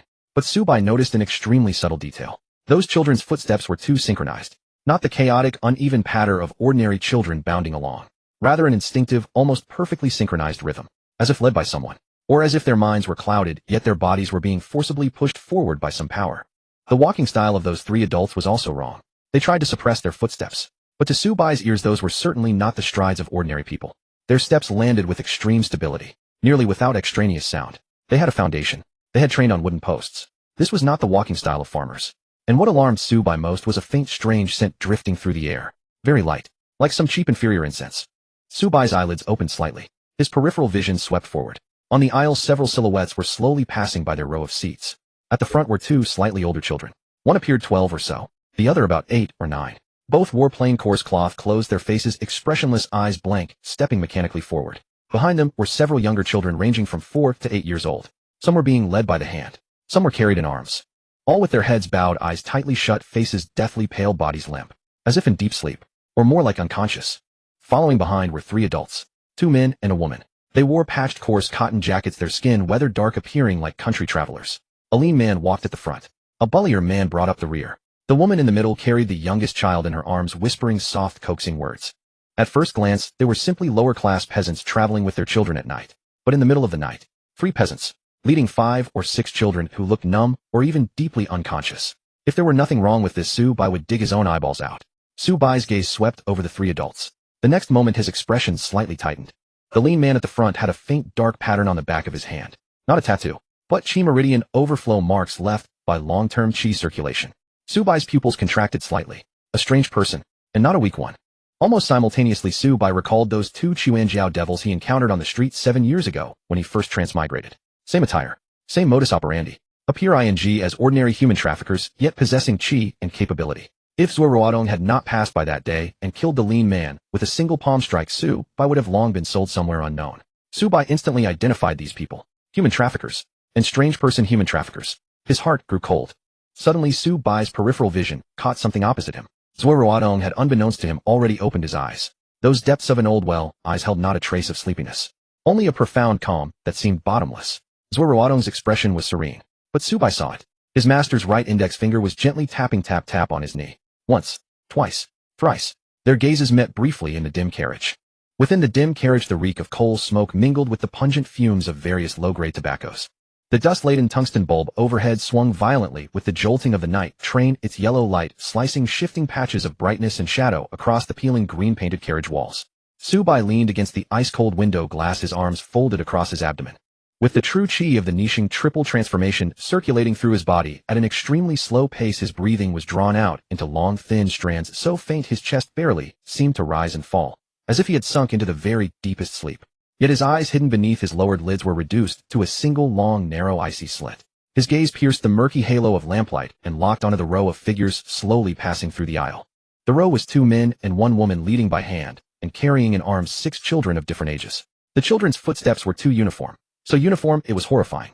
There was none of the crying or stumbling that ordinary children would show when woken in the dead of night. The 2 older children, just over 10, moved like marionettes with their strings cut, lifelessly dragged along by the adults. The toddler in the woman's arms, no more than 4 or 5, had his head lolling at a grotesque angle, his face flushed with an unnatural sickly red. His lips were cracked and faint threads of viscous, white foam seeped from the corners of his mouth. Su Bai's nostrils flared almost imperceptibly. In the air a barely discernible strange fragrance buried beneath the sour smell of sweat slithered into his nose like a viper flicking its tongue. Dachira withered bone grass mixed with the filthy chi poison that only a chi refiner could condense. It was the mark of an extremely cheap sleeping incense. 7 years ago on that rainy night, that lean wiry man radiating that same sharp foul odor, and that suffocating feeling of nearly being stuffed into a sack, crashed back into Su Bai's mind like a film reel roaring to life. Had Zuo Ruotong not passed by that day, he would probably have long since become a nameless corpse. The fingers folded over Su Bai's abdomen clenched, suddenly knuckles turning ghastly white, but within half a breath, he forced them loose again. The Nishing white chi that had almost leaked from his body was brutally suppressed back into his dantian. These were not merely human traffickers, they were refuse lurking at the bottom rungs of the extraordinary world. Su Bai's gaze was like a bone-scraping knife carving inch by inch across the hides of those 3 adults. The lean man leading the way was hunched like a shrimp, his worn cotton coat a patchwork of men's, the very image of an old farmer who had just come to town. Yet at every violent sway of the train his center of gravity stayed nailed to the front third of his soles, and the muscles of his calves under his tattered cloth pants were drawn taut like bowstrings. He had trained in stance work, his foundation was far from weak. Nor was that all. When a train attendant on night rounds yawned and squeezed past sideways, Su Bai clearly saw the lean man's wrist hanging at his side twist imperceptibly, and a wisp of murky chi drifted silently over the faces of the children. The young child who had been convulsing from the drug immediately settled back into a deceptive sleeping peace. A masking illusion. No wonder no ordinary person on the train had sensed anything wrong. The burly man guarding the rear appeared clumsy, but his broad back locked precisely into the gaps of the train chassis' spring vibrations, his body serving as a wall against any sudden trouble from behind. As for the woman in the middle, her wide sleeves hung with an unnatural looseness. She whispered, "Sleep, sleep," almost there, yet the fingers she pressed against the child's neck were an eerie greenish black. In the instant the lamplight swung across, a faint blue glint flickered deep inside her sleeve, hovering exactly at the edge of the toddler's fragile carotid artery. A poison needle, cold-blooded, meticulous, with clearly divided duties. The three of them took seats in the empty row ahead of the aisle. The lean man sat on the outside, best positioned to watch the whole carriage. The burly man took the window, his body sealing off half of the escape route. The woman sat between them with the child in her arms. Their placement was not improvised. They were seasoned criminals. The warmth in Su Bai's eyes fell to absolute zero. If he had been alone today and had not yet broken through to the second fold of the niching triple transformation, he might have been able to handle these people, but he could not guarantee the children would come out safe. But today was different. Su Bai raised his eyes and looked across. Zuo Ruotong had opened his eyes at some unknown moment. The daying immortal still sat upright on the crude hard seat, and in those eyes that seemed vast enough to hold every famous mountain and river there was not the slightest ripple. The gazes of master and disciple met in the murky air. Zuo Ruotong made no movement. He merely tapped the index finger lying across his knee, extremely lightly once. At that single tap, Su Bai felt the air pressure in the whole carriage freeze. A layer of transparent chi field, mellow, dense, and vast, as mercury pouring over the ground, had already unnoticed completely enveloped half the train car. Every breath of the three traffickers, every faint tremor of every finger had become a plaything in Zuo Ruotong's palm. "You noticed?" Zuo Ruotong's voice, condensed into a thread of sound, rang directly in Su Bai's mind. Su Bai's lips parted the barest fraction, and he compressed his voice into a line as faint as a mosquito's hum. "Extraordinary ones. Human traffickers. Drugged incense and a blinding illusion. The three have a clear division of labor. The lean man handles attack and early warning. The burly man blocks retreat. The woman hides poison needles in her sleeves and can turn a child into a shield at any moment." A trace of approval flickered in Zuo Ruotong's eyes. "If you were to deal with them, how would you do it?" "We can't act yet." Su Bai's gaze stayed fixed ahead. "The children are in their hands, and the three adults' hands are empty. If we charge over, they will use the children as shields first." "Correct." Zuo Ruotong's voice transmission carried the unhurried, overbearing weight of Mount Tai pressing down from above. "If I, your master, were to take action, it could be settled in one breath. But I brought you down the mountain, not just for a banquet, nor to have you hide behind me. I will be the net beneath you. The children will come to no harm. You and Mushuan will finish this matter cleanly." This was a live combat examination and also a license for one-sided slaughter. With this great bodhisattva as his safety net, the last of Su Bai's concerns dissolved into nothing. He turned his head and looked at Li Mushuan, who was still snoring beside him. The kid's head was slumped against the window, drool nearly reaching his collar. Through a foggy slur, he muttered, "Su Bai, I've reached great success in the first level too. Don't hit my face." Su Bai's eyelid twitched. He nudged Li Mushuan's calf with the tip of his shoe. No reaction. He nudged him again, and the fool turned over, sleeping even more soundly. Su Bai couldn't be bothered with restraint. He gathered a wisp of niching true chi fine as an ox hair and sent it precisely into the Daheng acupoint at Li Mushuan's waist, while also clamping down on his pulse gate. SSS. Li Mushuan's whole body jolted, as if electrified. The instant he snapped his eyes open and nearly cried out, Su Bai's ice-cold palm clamped hard over his mouth, while a terrifying force pressed down on his shoulder, nailing him to the seat. "Shut up." Su Bai's voice was thin and icy. Li Mushuan's lingering sleepiness was instantly doused, leaving him startled and disoriented. Su Bai loosened his fingers slightly and leaned closer. 3 o'clock direction. 2 men and 1 woman. Extraordinary traffickers. They've got 6 drug children with them. Those few words burst like thunder. Li Mushuan followed his gaze, and at once caught sight of the children's ashen faces and the unnatural drape of the woman's sleeve. As a teenager who had received 5 years of orthodox training, but still carried a mischievous, unruly streak at his core, Li Mushuan's eyes went red in an instant. The veins on the backs of his hands stood out, white chi boiled beneath his skin, and his teeth ground together. "I'll kill these bastards." He flicked his wrist and tried to force himself up. Bang! Su Bai's knee drove without mercy into the bend of Li Mushuan's leg, and with a heavy palm, he shoved him down again, pinning him firmly. "Are you insane? The kids are about to die, and you still want to wait?" Li Mushuan glared at Su Bai, fire all but leaping from his eyes. "Use that pig brain of yours to look at the situation." Su Bai hissed coldly, keeping his voice low. "If you charge out right now, it's 7 paces away. The burly man has the aisle blocked. You need at least half a second to break through. In that half second, the woman will have enough time to pierce those children's throats with her poison needle. At best, you'll put down 1 man. Are you going to save them, or are you forcing them to kill the hostages?" A basin of cold water poured down over his head. Li Mushuan froze, his boiling blood abruptly chilled, and a cold sweat broke out on his forehead. If Su Bai hadn't held him back, his reckless charge just now would have cost 6 lives. Then what do we do? The aisle is too narrow to get around them.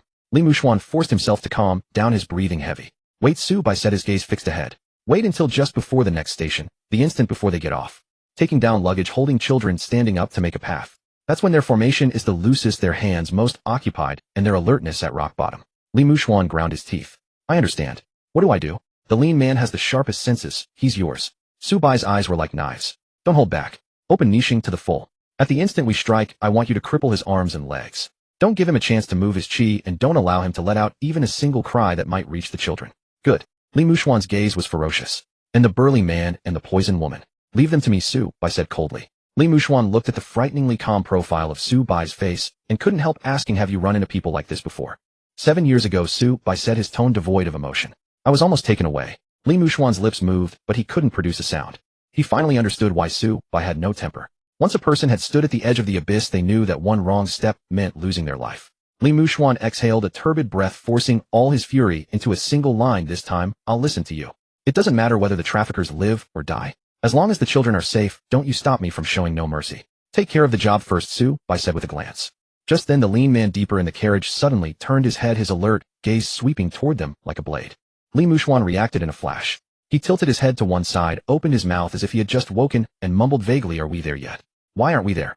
The lean man stared at them for a few moments, saw nothing amiss, and slowly turned back. A trace of cold sweat slid down Li Muxuan's forehead. He lowered his voice. How was that? Better than when you used to fool master as a kid, Su Bai said without expression. Li Muxuan's face instantly darkened. Can you not mock me at a time like this? When this is over, I'm fighting you.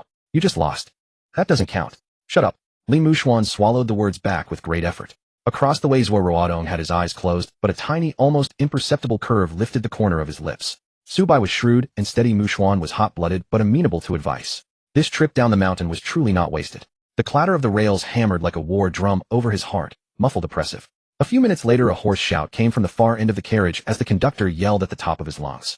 Next stop, Pinggu Bridge. Passengers getting off, get your bags ready in advance. Don't dawdle. The conductor bellowed from the end of the carriage. Next stop up.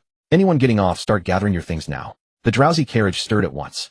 Some sat up, rubbing their eyes, some bent down to feel for bundles under the seats, and an old woman, still dazed, asked the person beside her, where are we now? The train swayed onward through the night. The tungsten bulb overhead swung with the carriage, casting flickering light and shadow over one weary face after another. Su Bai leaned by the window, seeming to rest with his eyes closed. But he kept a hairline gap between his eyelids. Ahead in the carriage, the two men and the woman finally made their move. The lean man rose first. He hunched his back like a rural farmer afraid of hitting the luggage rack, and urged in a low voice, quick, wrap the child up tight. Don't let the night wind get to him. The woman lowered her head and tucked the smallest child in her arms deeper into her padded coat. The gesture was just like a mother hurrying through the night. But Su Bai could see it clearly. The child's face had not a trace of color, and its head hung limp, not even a whimper coming from its mouth. The burly man behind them bent down and dragged two old cloth bundles from under the seats. He twisted his body sideways, blocking most of the aisle. The drugged children were half supported, half dragged into a cluster. The two older ones could still walk, but their eyes were blank and their steps mechanical. The remaining younger ones were as soft as boneless things propped against the seats. Li Muxuan's fist clenched little by little. His knuckles turned white. He forced the words out through gritted teeth, still not moving. Su Bai pressed down on his wrist and said very quietly, wait until their hands are busy. Li Muxuan's eyes were already reddening. If we wait any longer, they'll get off the train. Right now the children are all among them. Su Bai did not take his eyes off the three. If you charge in, can you take down all three at once? Li Muxuan wanted badly to say yes. But he saw the glint of cold steel in the woman's sleeve, and he saw the burly man deliberately, or not, shielding an unconscious child with his body. His Adam's apple bobbed, and he forced that surge of impulse back down. Then until when do we wait? Until they pick up the luggage, turn around, and shift the children. Su Bai said at that instant, their hands are most disordered, and their hearts are too. Li Muxuan took a deep breath. Fine. He stared fixedly at the woman's sleeve, his voice sinking low. I'll do as you say. Save the children first. As the words came out, even he felt a little stunned. If this were 5 years ago, he would probably have charged in long ago, hot with fury. But over those 5 years, Su Bai had beaten him down on the practice ground too many times, and Zuo Ruotong had taught him too many lessons. Cultivation was not about bravado, nor was saving lives about venting anger. Just then the child in the woman's arms stirred slightly, its lips parting as if it were about to cry. The woman's face immediately turned grim. A thin needle slid half an inch out of her sleeve, the tip pressing toward the child's neck. Li Muxuan's body went tight in a flash, and white chi nearly burst from him. Su Bai pressed his palm down and held him in place. Don't move. She wouldn't dare. Move once and she will. The veins on Li Muxuan's forehead jumped twice, and his chest heaved violently. There was no warmth in Su Bai's eyes either. 7 years ago, he too had been targeted by these adept traffickers. Back then he had no cultivation, no sect, and no ability to protect himself. If not for Zuo Ruotong passing by, he would long ago have been sold to who knew where. So he wanted to strike even more than Li Muxuan.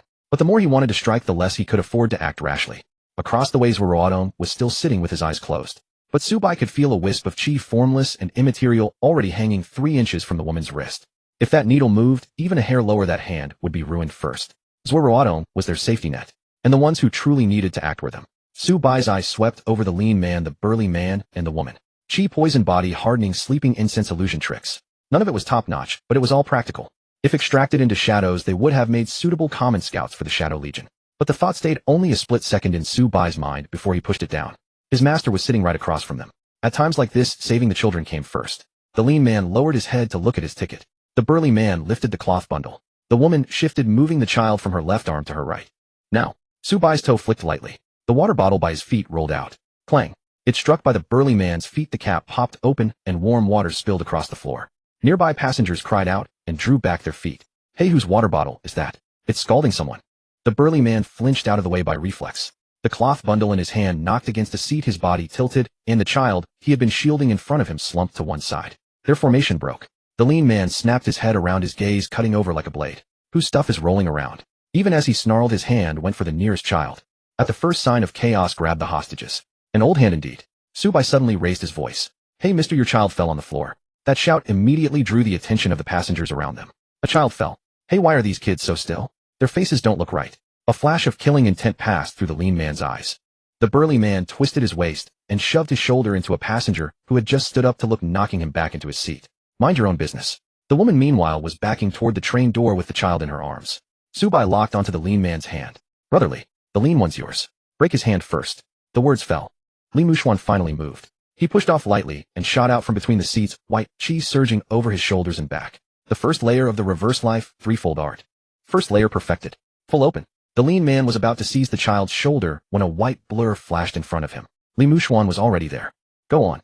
Touch him and see. The lean man's pupils shrank. Dark gray chi immediately surged in his palm. But Li Muxuan was faster. A palm chopped down. White chi exploded.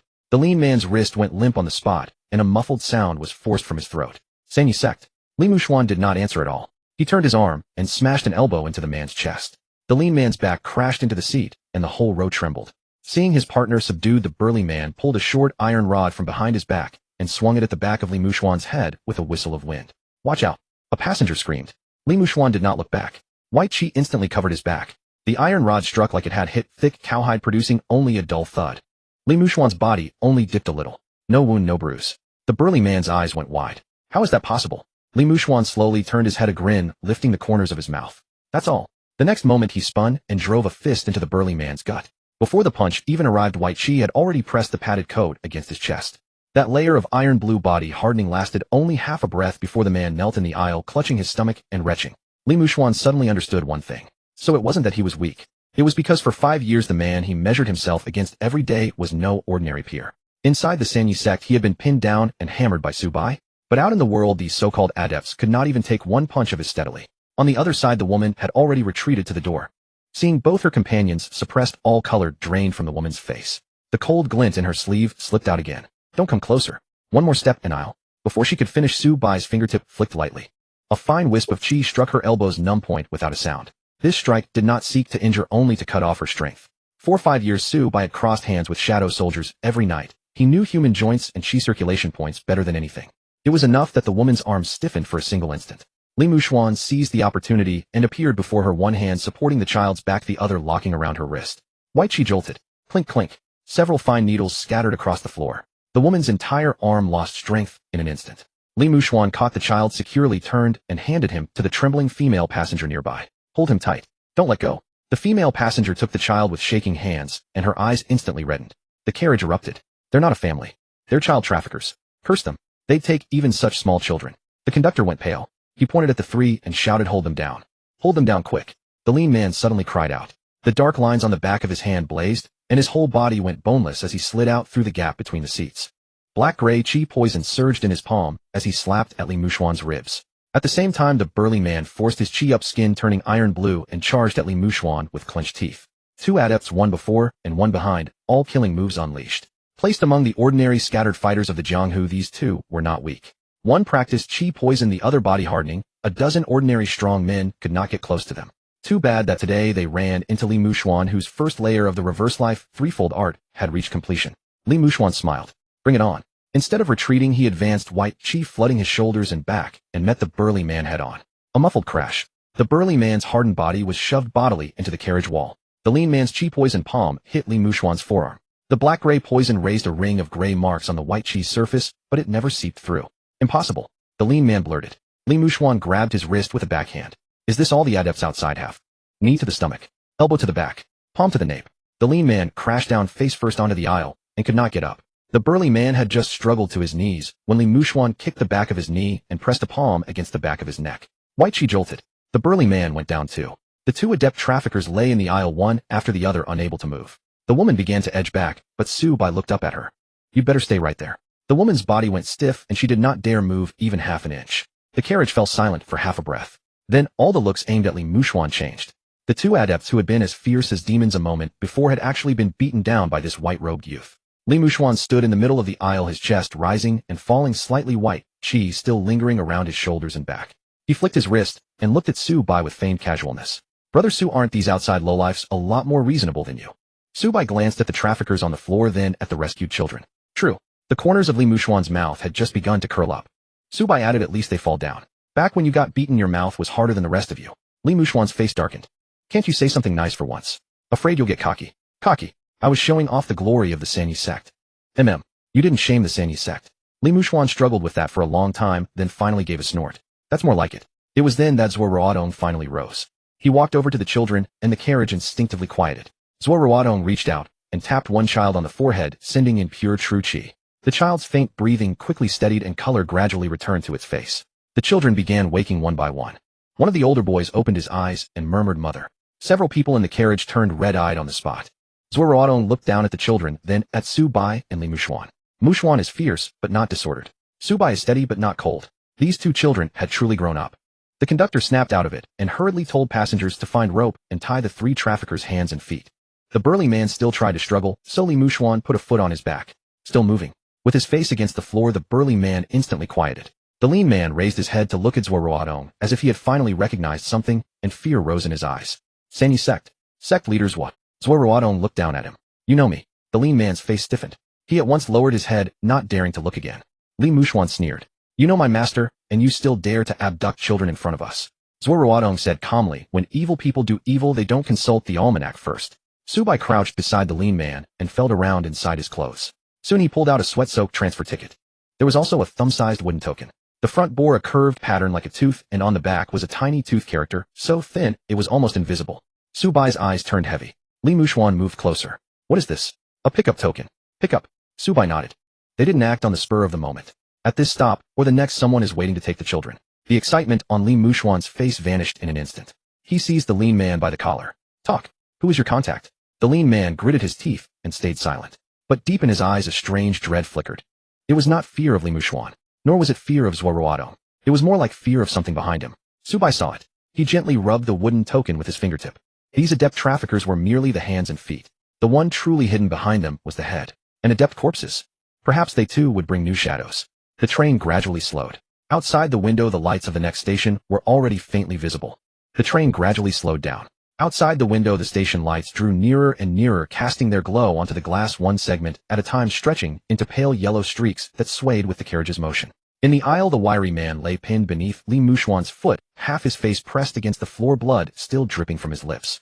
The burly man sprawled on the other side, his hands tightly bound behind his back by fellow passengers using hemp rope. The woman cowered in the corner of her seat, the poison needles in her sleeve scattered across the floor, not daring to even lift her head. It seemed for now everything was over. The white chi on Su Bai's hand had not yet fully dissipated. He leaned down and grabbed the wiry man by his collar, lowering his voice. Last time I'm asking, who is backing you up? The wiry man clenched his teeth, yet his eyes betrayed no fear. Su Bai's gaze turned cold, his fingers already pressing against the man's shoulder joint. Just then Su Bai suddenly spoke up.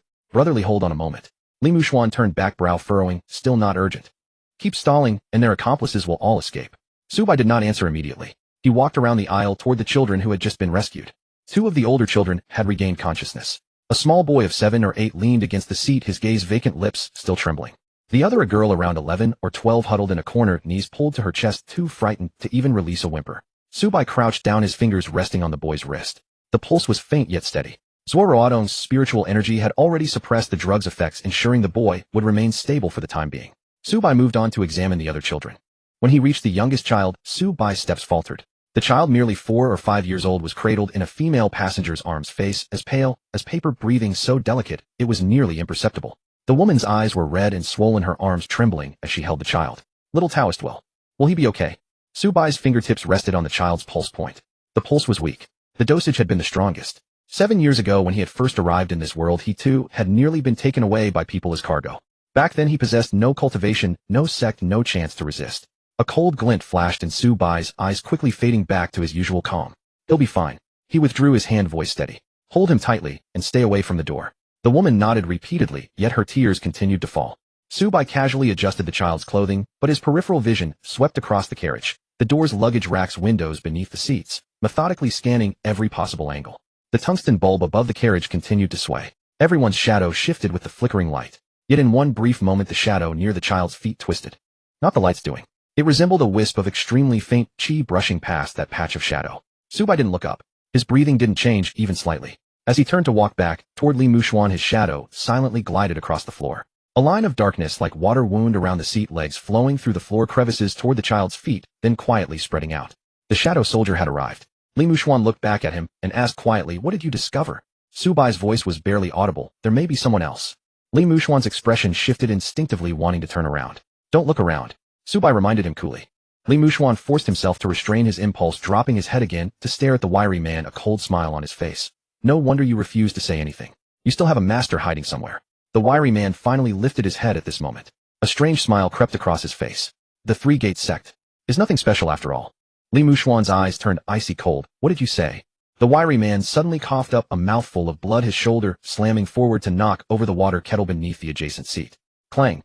The kettle rolled away, warm water spilling across the floor. The already tense passengers all stepped back in alarm. At this instant, by the carriage door, a middle-aged passenger who had been hunching his shoulders slowly stood up. The man wore a dusty, worn cotton jacket, his complexion sallow, having kept his head down before looking like a sickly traveler. But the moment his feet touched the ground, the entire carriage floor seemed to tremble slightly. A cold, greasy chi emanated outward. Li Muxuan's eyes snapped open. "There's another one." The middle-aged man didn't look at him. His sleeve flipped, and a strong aromatic scent immediately dispersed. This fragrance was mixed with chi far more potent than the previous inferior knockout drugs. Several ordinary passengers standing in the aisle immediately felt their legs go soft, their eyelids drooping. The train conductor's face turned pale. "Cover your nose and mouth. Don't breathe it." Li Muxuan released his white chi, one foot stamping down on the struggling, burly man, while his other hand pressed down on the wiry man. He was being held up. The middle-aged man suddenly produced a willow leaf short blade from nowhere, its blade wrapped in grayish-white chi. Su Bai glanced at it and immediately understood. This person hadn't come to rescue his companions. He'd come to silence witnesses or seize the cargo, especially that youngest child. The next moment, the middle-aged man crouched low, sliding along the ground like a serpent, lunging directly at the woman and the child. The woman paled with terror, instinctively clutching the child tighter. The willow leaf blade flipped upward, grayish-white blade, chi heading straight for the child's neck. 3 inches, 2 inches, 1 inch. Just as the blade was about to brush against the child's neck, the shadow beneath the child's feet erupted. The black shadow cast by the lamplight suddenly billowed like boiling ink. A jet-black hand emerged from within the shadow, 5 fingers spread wide, positioned precisely in front of the blade's edge. Clang! The blade chi struck down. Black chi scattered in all directions. A deep gash appeared on the shadow soldier's arm, but the hand did not retreat. Immediately after, a tall, gaunt, jet-black humanoid figure rose from the child's feet in a half-kneeling position. It blocked the blade with one hand, while protecting the woman and child with the other, hollow eye sockets flickering with faint blue light. Everyone in the carriage froze. That thing looked like a ghost. Yet it was protecting the child. The middle-aged man's pupils constricted. What kind of thing is this? His willow leaf blade, combined with decades of cultivated blade chi, could slice through even this iron carriage's wall, yet it had been blocked by this dark figure before him. Li Muxuan also hesitated for a moment, then quickly realized. Su Bai had buried the shadow beside the child long ago. The middle-aged man's expression turned ugly, his short blade slashing again. One blade hacking at the shoulder. One slash at the chest. One cut at the arm. Blade light connected into a continuous stream, the clash of metal ringing through the carriage. Several wounds opened on the shadow soldier's body, black chi churning and dispersing, yet those gashes, the moment they appeared, were immediately filled from within by surging black mist rapidly replenishing. It was pressed back slightly, yet it always blocked before the child, not retreating a single step. The middle-aged man's expression finally changed. "No. This isn't external martial cultivation. What in the world is this unorthodox thing?" Su Bai stepped forward, white chi silently emerging from his shoulders and back. "You're not entitled to know." The middle-aged man's eyes turned fierce, attempting to pull his blade back and retreat. But the shadow soldier's other hand suddenly shot out 5 fingers like iron tongs clamping onto the short blade's back. Blade chi exploded within its palm. Black chi churned in layers, yet it could not break free. The middle-aged man finally understood. This black shadow's purpose wasn't to kill him. It was to stall him. The next instant a white figure had already cut in from the other side of the aisle. Zubai moved. He didn't charge head-on, but slipped in close at the precise moment when the middle-aged man's weapon was locked and his body couldn't turn. The middle-aged man glimpsed Zubai in his peripheral vision, his pupils shrinking sharply. Zubai pressed one palm beneath the man's right ribs. White chi penetrated and surged inward. The middle-aged man let out a muffled grunt, his internal chi immediately thrown into chaos.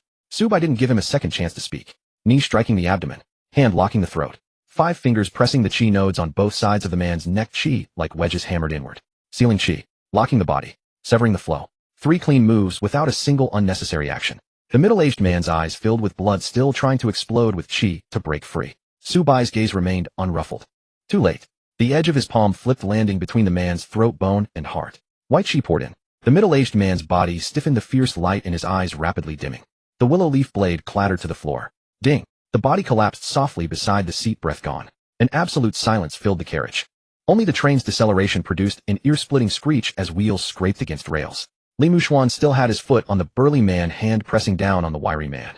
He stared at Zubai, then at the corpse on the ground, throat moving, unable to speak for a long moment. That wasn't sparring in a martial arts hall. That was killing. Sealing chi, close combat, cutting the flow, lethal strike. Less than 3 breaths. No roaring, no taunting, not even a moment's hesitation. Zubai withdrew his hand, the white chi between his shoulders slowly dissipating. After the shadow soldier confirmed the woman and child were safe, it soundlessly dissolved into a pool of black water, merging back into the shadow at Zubai's feet. Just now, when the light bulb swayed and the fragrance dazed everyone's minds, ordinary passengers only saw a black figure blocking before the child. As for where that thing came from, or how it disappeared, no one could quite explain.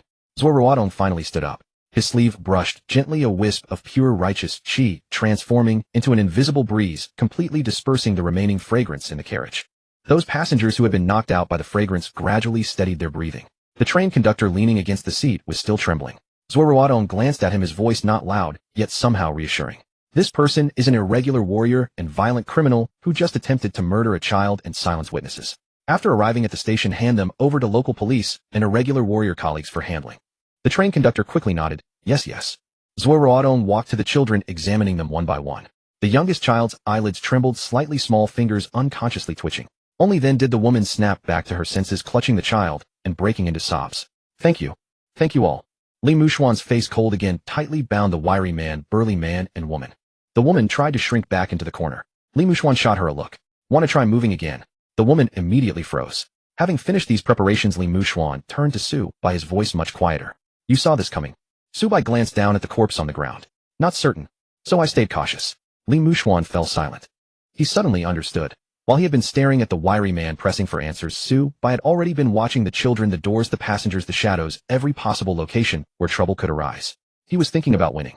Zubai was thinking about not letting anyone die. These two concerns were worlds apart. Li Muxuan drew a deep breath, his fists slowly clenching.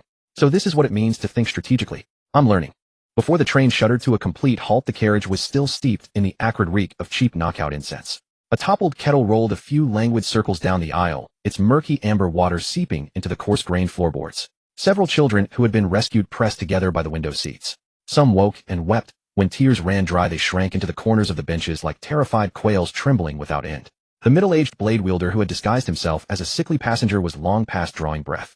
His willow leaf short blade steeped in ashen white chi poison stood abandoned, wedged askew in the seam of a wooden bench, its edge gleaming with a chill, ghostly light. Li Muxuan planted his foot on the gaunt man's back, the hem of his white Sanyumen robe splattered with flecks of blood-stained mud. The triumphant arrogance with which he had just cowed 2 savage adepts had now drained completely from his youthful face. His gaze, as though roots had grown from it, fastened immovably upon the smallest child not far away. That child was clutched tightly in the arms of a female traveler. A trace of living color had finally crept back into his paper-white face. Yet the faint red line running along his tender neck, etched there by sheer blade aura, made Li Muxuan feel as though a fistful of gravel were lodged in his throat. Half an inch, a mere half-inch short. If Zubai had not in a flash of almost precognitive foresight buried that blade-blocking shadow at the child's feet, the willow leaf knife would already have opened the toddler's windpipe. Beside him, a slightly older girl stirred awake. The instant her eyes landed on the bound woman in the corner, she recoiled violently, hugging her knees with white-knuckled hands as tears streamed down her face. She said she would take me to my father. She lied to me. Li Muxuan bent down, picked up a tattered padded jacket, and tried to drape it over her.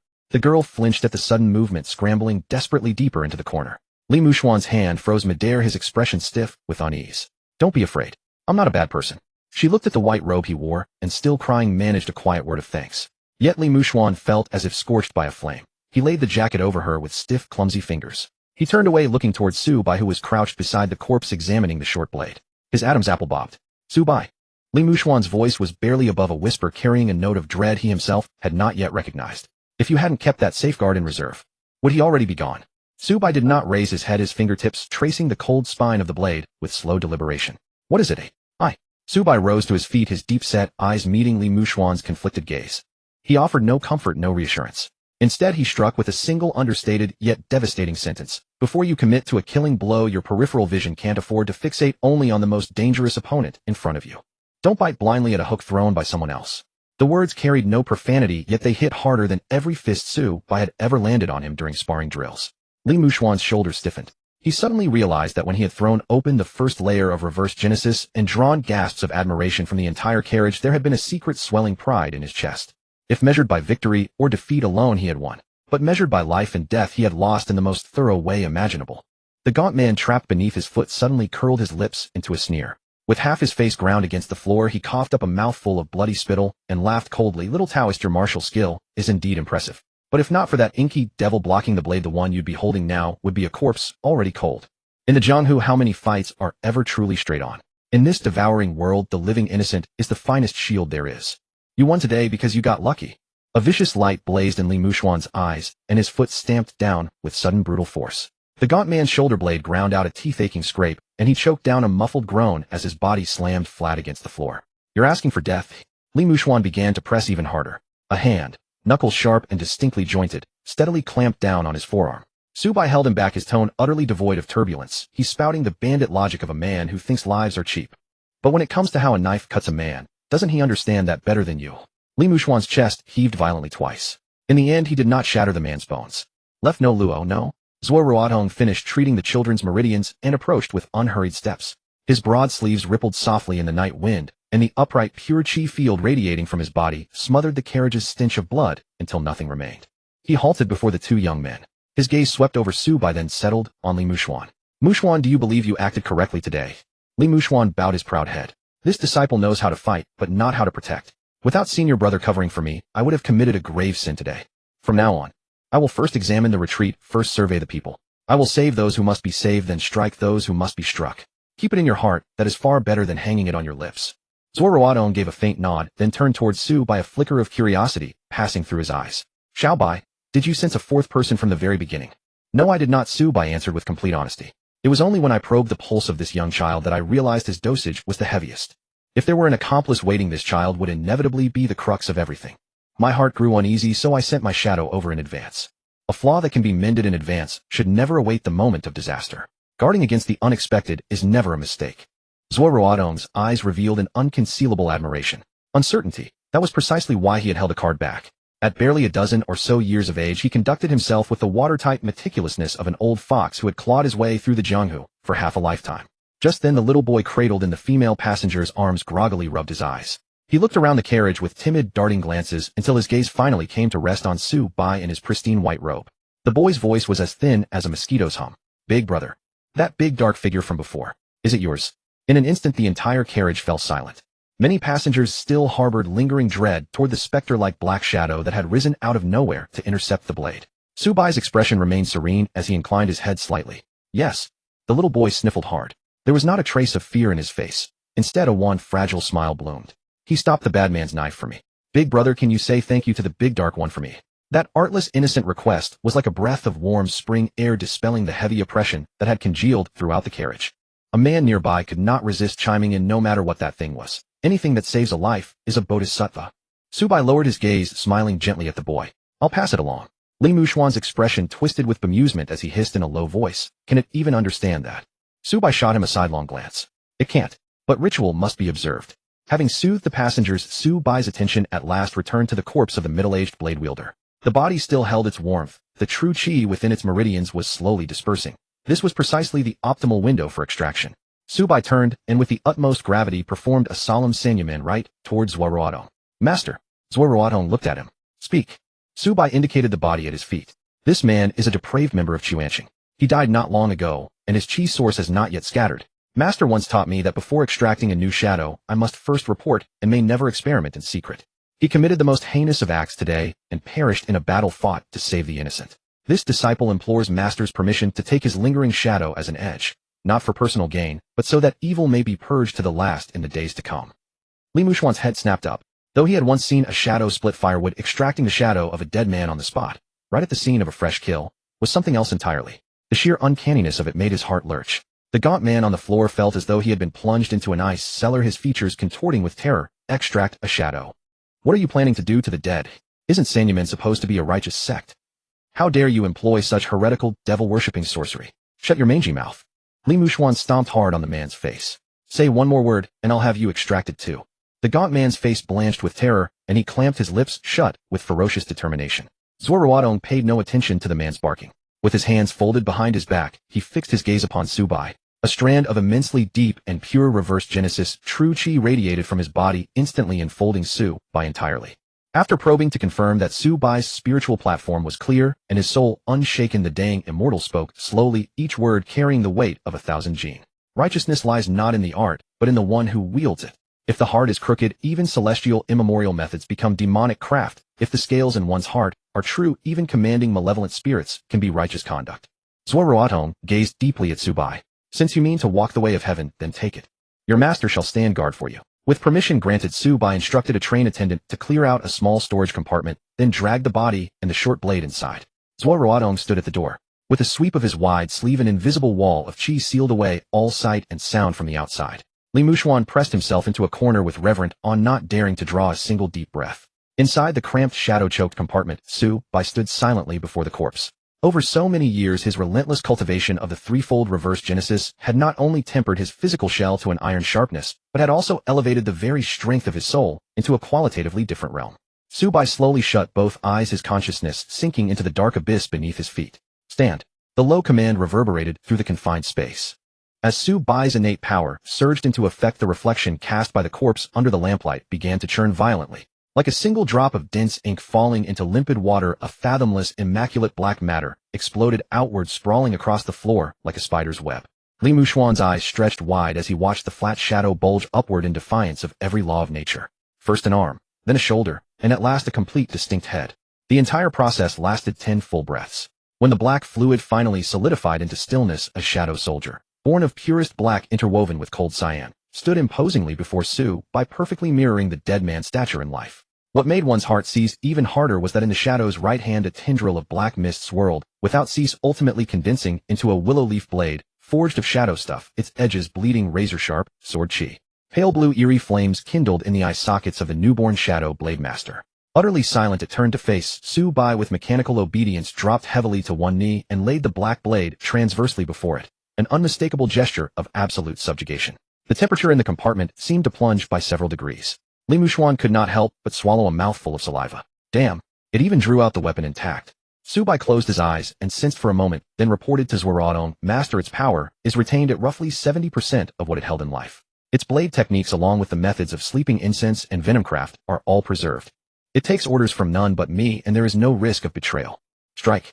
2 words fell from Su Bai's lips. The Shadow Blade Master exploded into motion, its right-hand black blade turning into a sliver of flowing light that sliced through the air, leaving a gray-black phantom trail, silent, seamless, and lethal. A heavy wooden crate stacked nearby felt no resistance whatsoever before splitting cleanly apart from its center. The cut surface was as mirror-smooth as polished jade, with faint traces of chi poison corrosion still kissing its edges. Sheesh. If that's used to slit a throat, the poor bastard probably wouldn't even manage a sound. Li Muxuan watched with his scalp crawling, his gaze unwittingly sliding down to the floor beneath Su Bai's feet. So right now, you have 2 of them. Su Bai savored the formidable reserve of soul force and true chi within him, vast, deep, and unshakable, and answered flatly, 2 is no trouble at all. In fact, I could hold more. Li Muxuan fell utterly silent. More? He pictured rows upon rows of black silhouettes rising at Su Bai's command in the future, and a cold shiver crept down the length of his spine. Zuo Ruotong nodded slowly, his piercing eyes burning like torches. Put it away. This art seizes the very fortune of heaven and earth. If used on the true path in days ahead, it will be a formidable engine of justice. But mark my words, never allow power so easily won to cloud your judgment. Your disciple shall remember. Su Bai's intention shifted faintly. The Shadow Blade Master and the Black Blade dissolved in an instant into a pool of viscous black water, soundlessly fusing back into the shadow beneath Su Bai's feet. At that moment Su Bai sensed with unmistakable clarity that his shadow had grown heavier, denser, and that it now housed a blade. The Shadow Legion from 1 to 2. Merely the beginning. If one day the shadows of 10, no 100, peak experts were gathered beneath his banner, what a spectacle of sky-obscuring, sun-devouring magnitude that would be. When Su Bai stepped out of the compartment, the station patrol had already arrived, hauling the 3 subdued survivors off the train. As the gaunt man was dragged away, his gaze remained fixed on Su Bai, brimming with fear and venom. Seeing this, Li Muxuan lifted his hand and delivered a sharp smack to the back of the man's head. What are you looking at? Keep staring, and I'll make sure you learn what it means to find no peace even in death. The gaunt man's face went bloodless, and he instantly dropped his gaze. Su Bai looked at Li Muxuan and said with a hint of a smile, "You're learning to apply what you've been taught, I see." Li Muxuan nodded with satisfaction. Now that's a sentence that sounds like it came from a decent human. With the handover complete, the train blasted its whistle, once more spewing white steam as it roared away into the fathomless night. Gradually the carriage settled back into a fragile calm. But when the passengers looked upon the 3 members of Sanyumen, their eyes now brimmed with gratitude and veneration. Li Muxuan sat on the bench opposite Su Bai, watching the nightscape race backwards past the window for a long while. Then without warning he turned and looked at Su Bai with absolute seriousness. "Su Bai, speak." Li Muxuan sighed, as if releasing some long-cherished knot in his chest. "Back on the mountain, I always believed you were merely faster at training than me, better at keeping a composed face, and more liberal with the beatings. I never truly accepted you. But today, I'm genuinely convinced. Truthfully convinced, not just paying lip service." Li Muxuan paused, then added, "I was thinking about how to win the fight. You were thinking about how to keep people alive. For that alone, I, Li Muxuan, accept you as my senior brother." Su Bai pointed a finger toward his own heart. Ignoring the praise entirely, he spoke earnestly, "Remember this dread you feel today. It will serve you far better than remembering exactly how to beat them." Li Muxuan was silent for a long moment, then nodded with all the weight he could muster. Su Bai said nothing more, turning his gaze to the deep, impenetrable darkness outside the window. His thumb brushed slowly over the small wooden token he had taken from the gaunt man. On its back, a tiny character, "Ya," glimmered faintly in and out of existence beneath the tungsten light. The shadow beneath his feet lay quiet against the floor, patient and still. The second shadow was merely the first modest gift received on this journey down from the mountain. Old Patriarch Lu's 80th birthday was drawing ever closer. When the day came, every power of consequence in the world of adepts would grace that stage in grand procession. Su Bai had a powerful premonition stirring in his chest. The true maelstrom was only just beginning.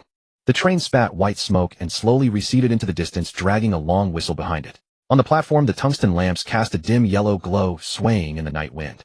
The patrolman escorted the 3 traffickers toward the police station, while the local station staff properly took charge of the rescued children.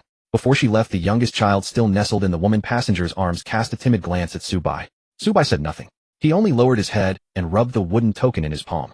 Its front was carved with a curved fong pattern, and hidden on the back was a tiny character fong. He could clearly feel that within the silent shadow beneath his feet, not only had a fierce blade-bearing aura appeared, but the entire shadow's accumulated depth had become enormously heavier.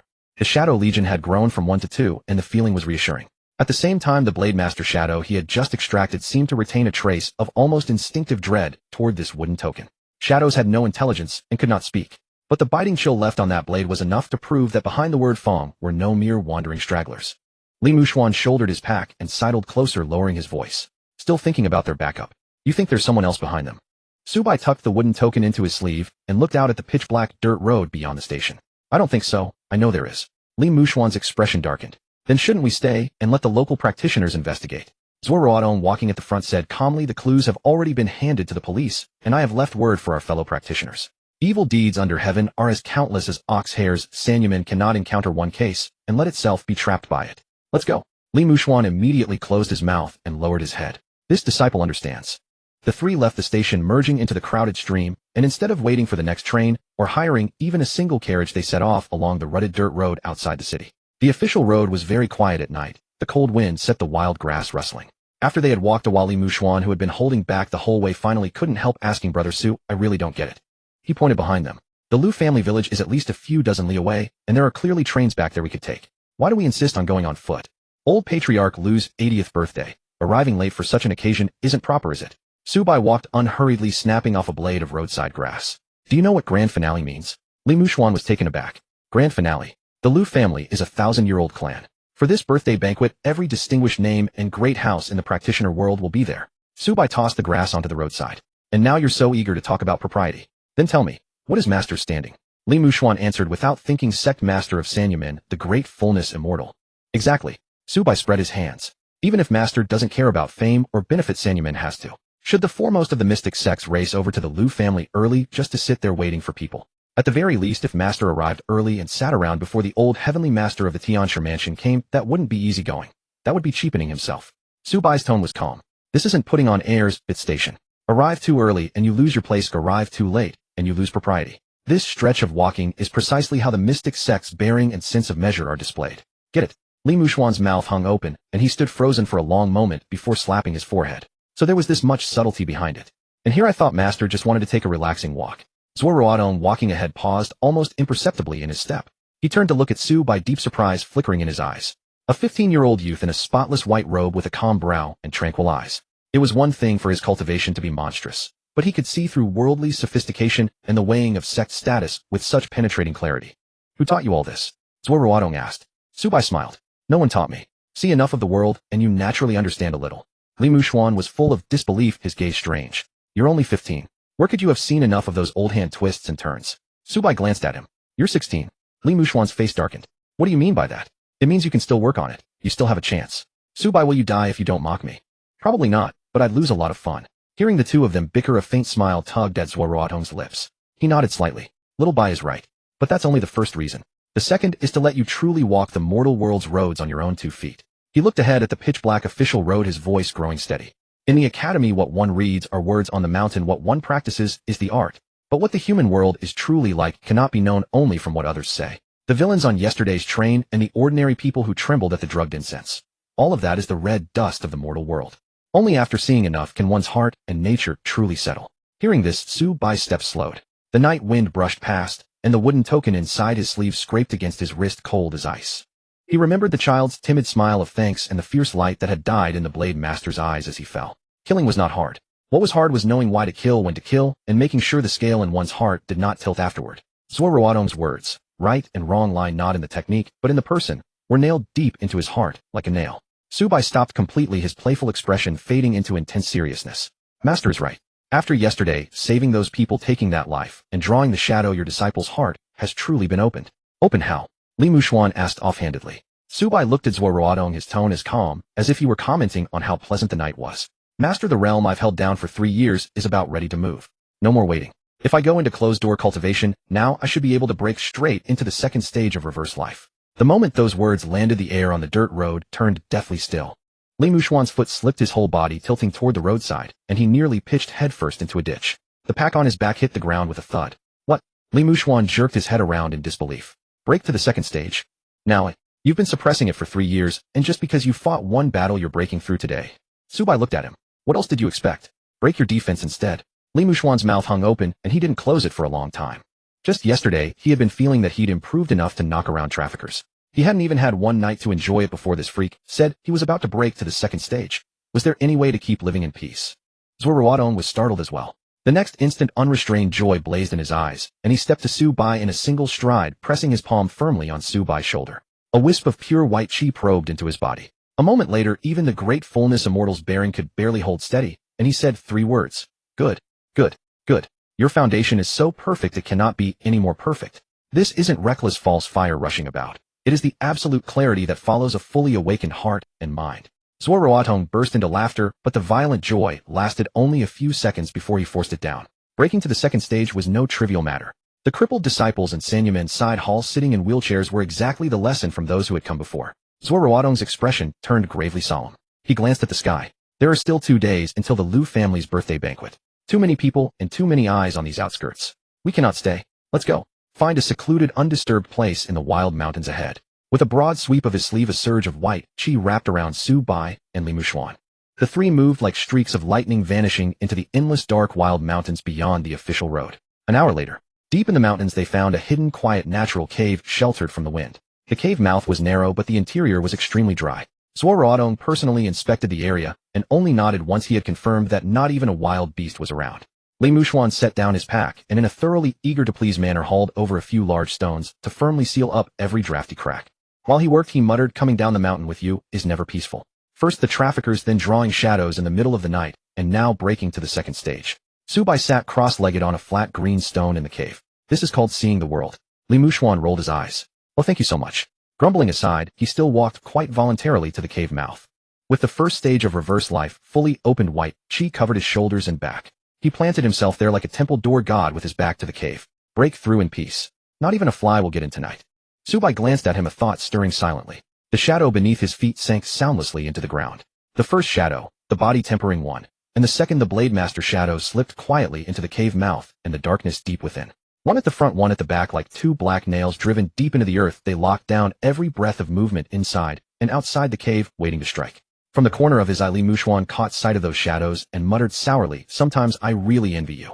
Wherever you go, you carry two top-notch guards who never sleep. Even if they get hurt, they recover on their own. How is that any different from cultivating threefold reverse life?" Subai thought for a moment, then said seriously, "You have some too." Li Muxuan blinked. "I do." Subai pointed at himself. "Me?" Li Muxuan's expression stiffened. It sounded loyal enough, but why did it make him feel so sour? This time Zuo Ruotong really couldn't help it and let out a soft laugh.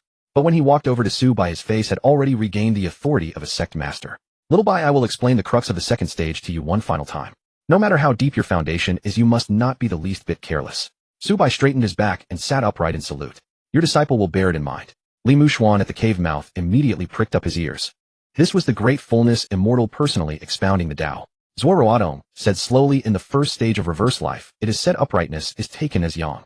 Emotion itself can affect the yin and yang of the body. The more upright the heart, the fuller the yang qi. This is what is called the vast righteous qi, supreme in firmness and supreme in yang. The back is yang, and the yin within that yang is the lungs. So the first stage cultivates the back of Jin, moving yang qi through the body to nourish the heart fire, so that the water of the back washes the entire body. Building this state of reverse life brings yin and yang into harmony. It not only explosively increases battle power, but also has wondrous effects for healing injuries and protecting the body. In essence, it is an offshoot of inner elixir cultivation, like the golden light incantation and thunder rites of the Tianxia mansion. Li Muxuan listened completely engrossed. When the water of the back has washed the body, when essence and qi cross and condense into the inner elixir, and when the mind returns to its original nature, then it is time to assault the second stage. Zuo Ruotong's voice suddenly turned heavy. The second stage is the hardest and the most fatal step, finding the acupoint. The head is Kunlun, the limbs are the four Cs, and the abdomen is the central earth. Within this body chart, there is an acupoint called the central court. Only place the inner elixir in it with the numinous light of the primordial spirit beneath it, and the sacred embryo can be conceived. Li Muxuan couldn't help turning back to ask Master exactly where in the body is the central court. Zuo Ruotong looked at him and shook his head. "I don't know." Li Muxuan was dumbfounded. The Tao has no fixed point, the center has no fixed abode. Zuo Ruotong sighed. Each person's root of life and nature differs, so the central court differs as well. The predecessors left only one saying, "Open the Tao with sincerity. If the heart harbors no external evil, then you can find your own central court."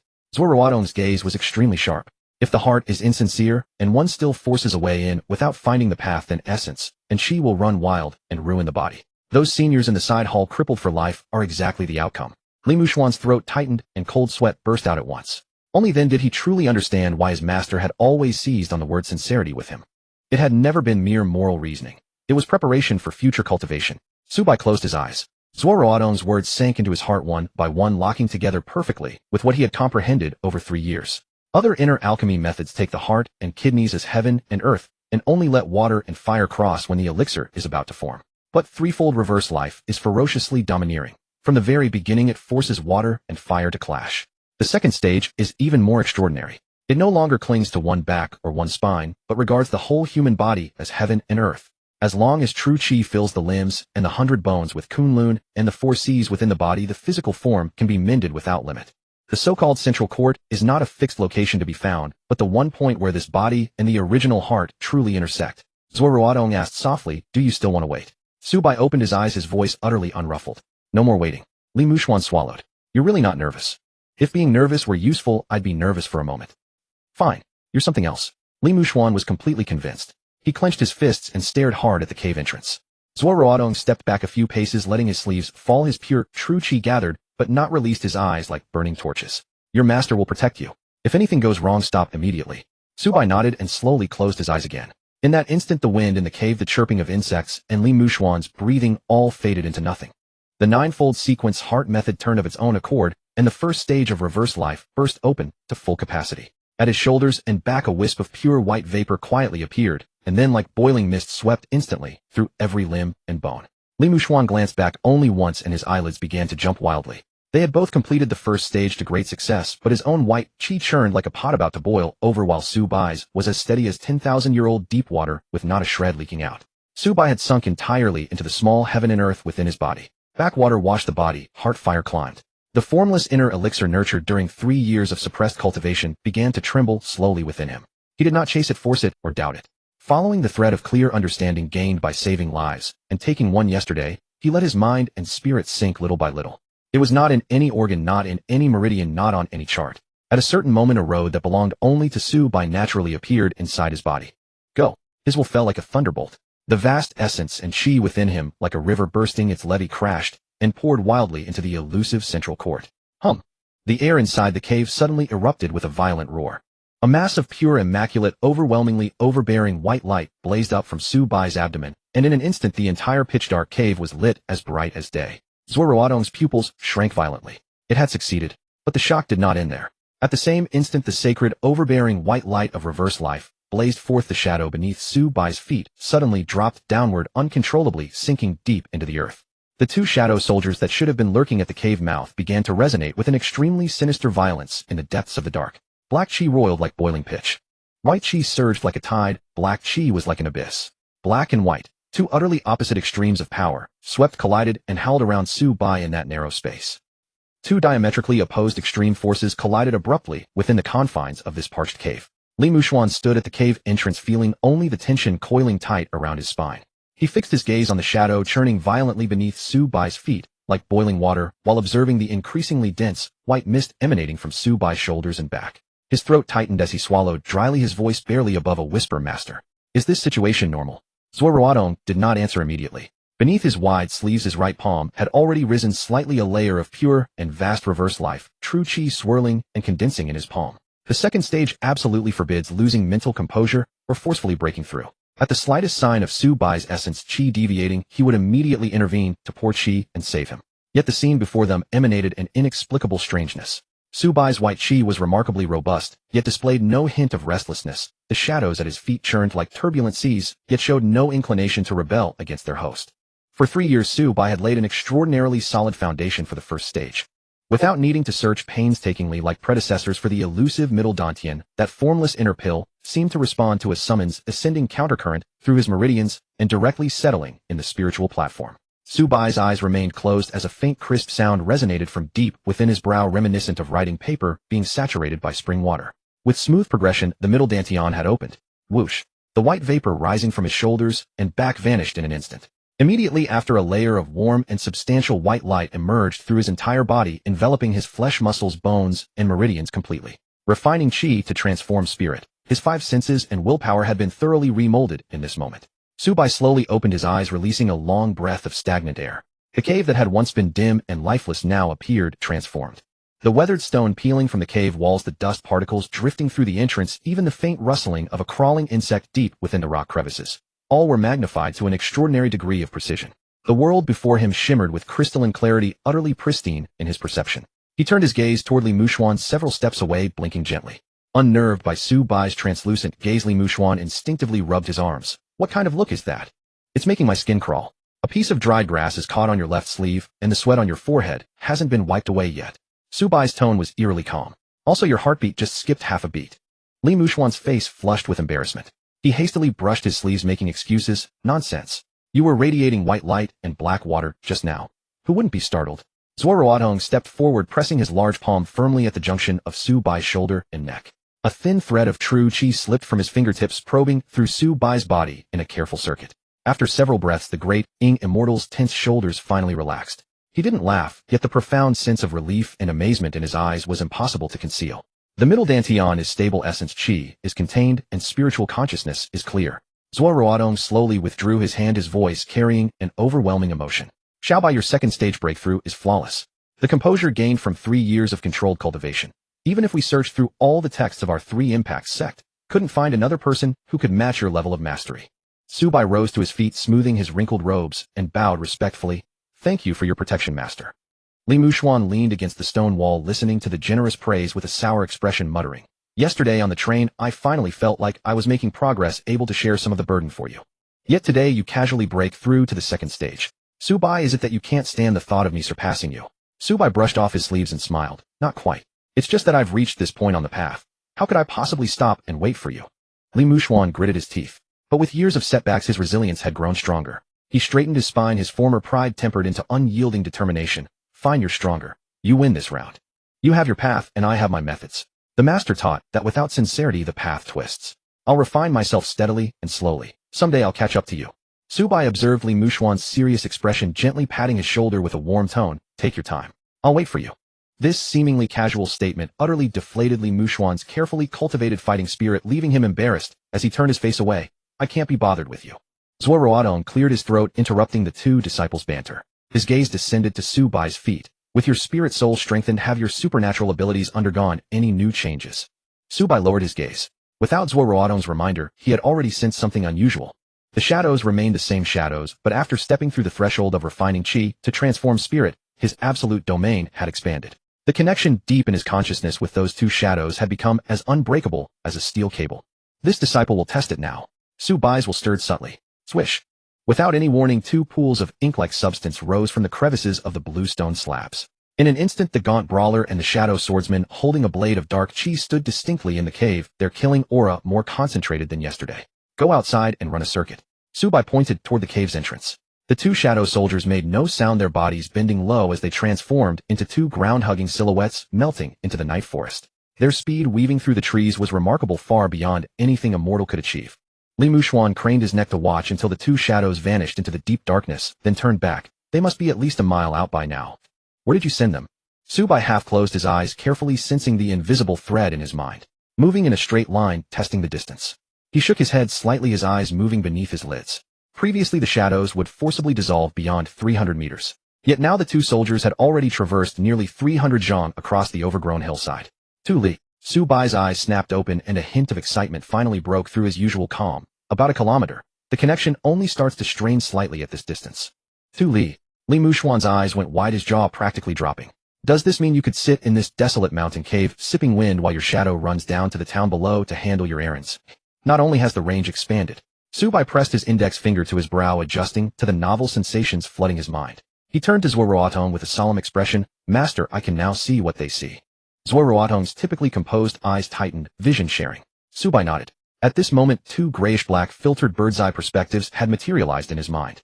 One view captured the branches and leaves brushing past as the gaunt brawler leaped between lofty tree branches, while the other showed the wild grass rippling beneath the shadow swordsman's ground-hugging advance. Despite the cold, dim coloring of the visuals, every insect, chirp, bird call, and swaying tree shadow within the kilometer radius fell under his surveillance. Zuo Ruotong's hands clasped behind his back tightened imperceptibly. Without showing himself, without attracting karmic consequences, he could gather intelligence from a kilometer away, all while commanding those tireless shadow creatures. This was far more than a life-saving technique. It was clearly a masterful approach for assassination and controlling the overall situation. Li Muxuan rubbed his numb cheeks, muttering, if you ever encounter an enemy while they're still gathering information, you could send a shadow slipping under their bed to eliminate them. Who in the world would dare provoke you easily? Subai glanced at him. What are you scared? Scared of what? I'm your fellow disciple. Li Muxuan replied boldly.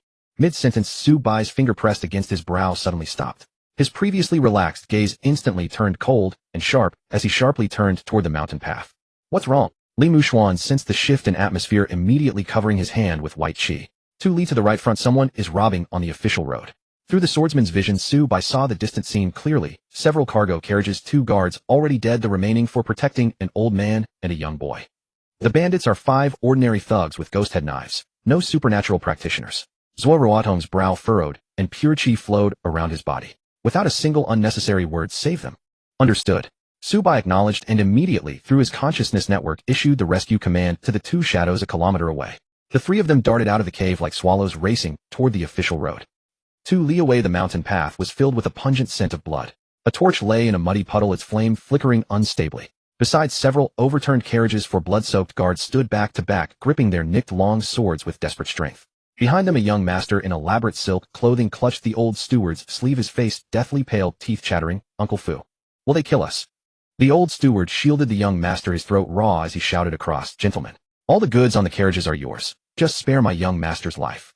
Facing them, 5 burly bandits clutched their blood-dripping broad-backed blades, their faces twisted with greed.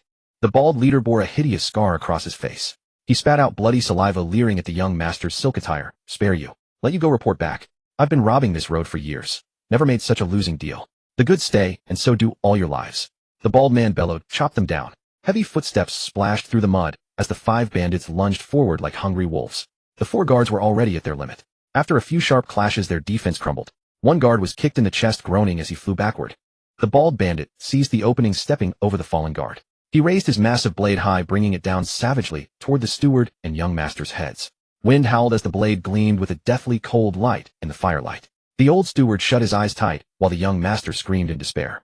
But the expected sickening crunch of blade meeting flesh never came. Silence. A deathly hush descended abruptly on the mountain path. The air temperature seemed to plummet instantly, turning biting cold.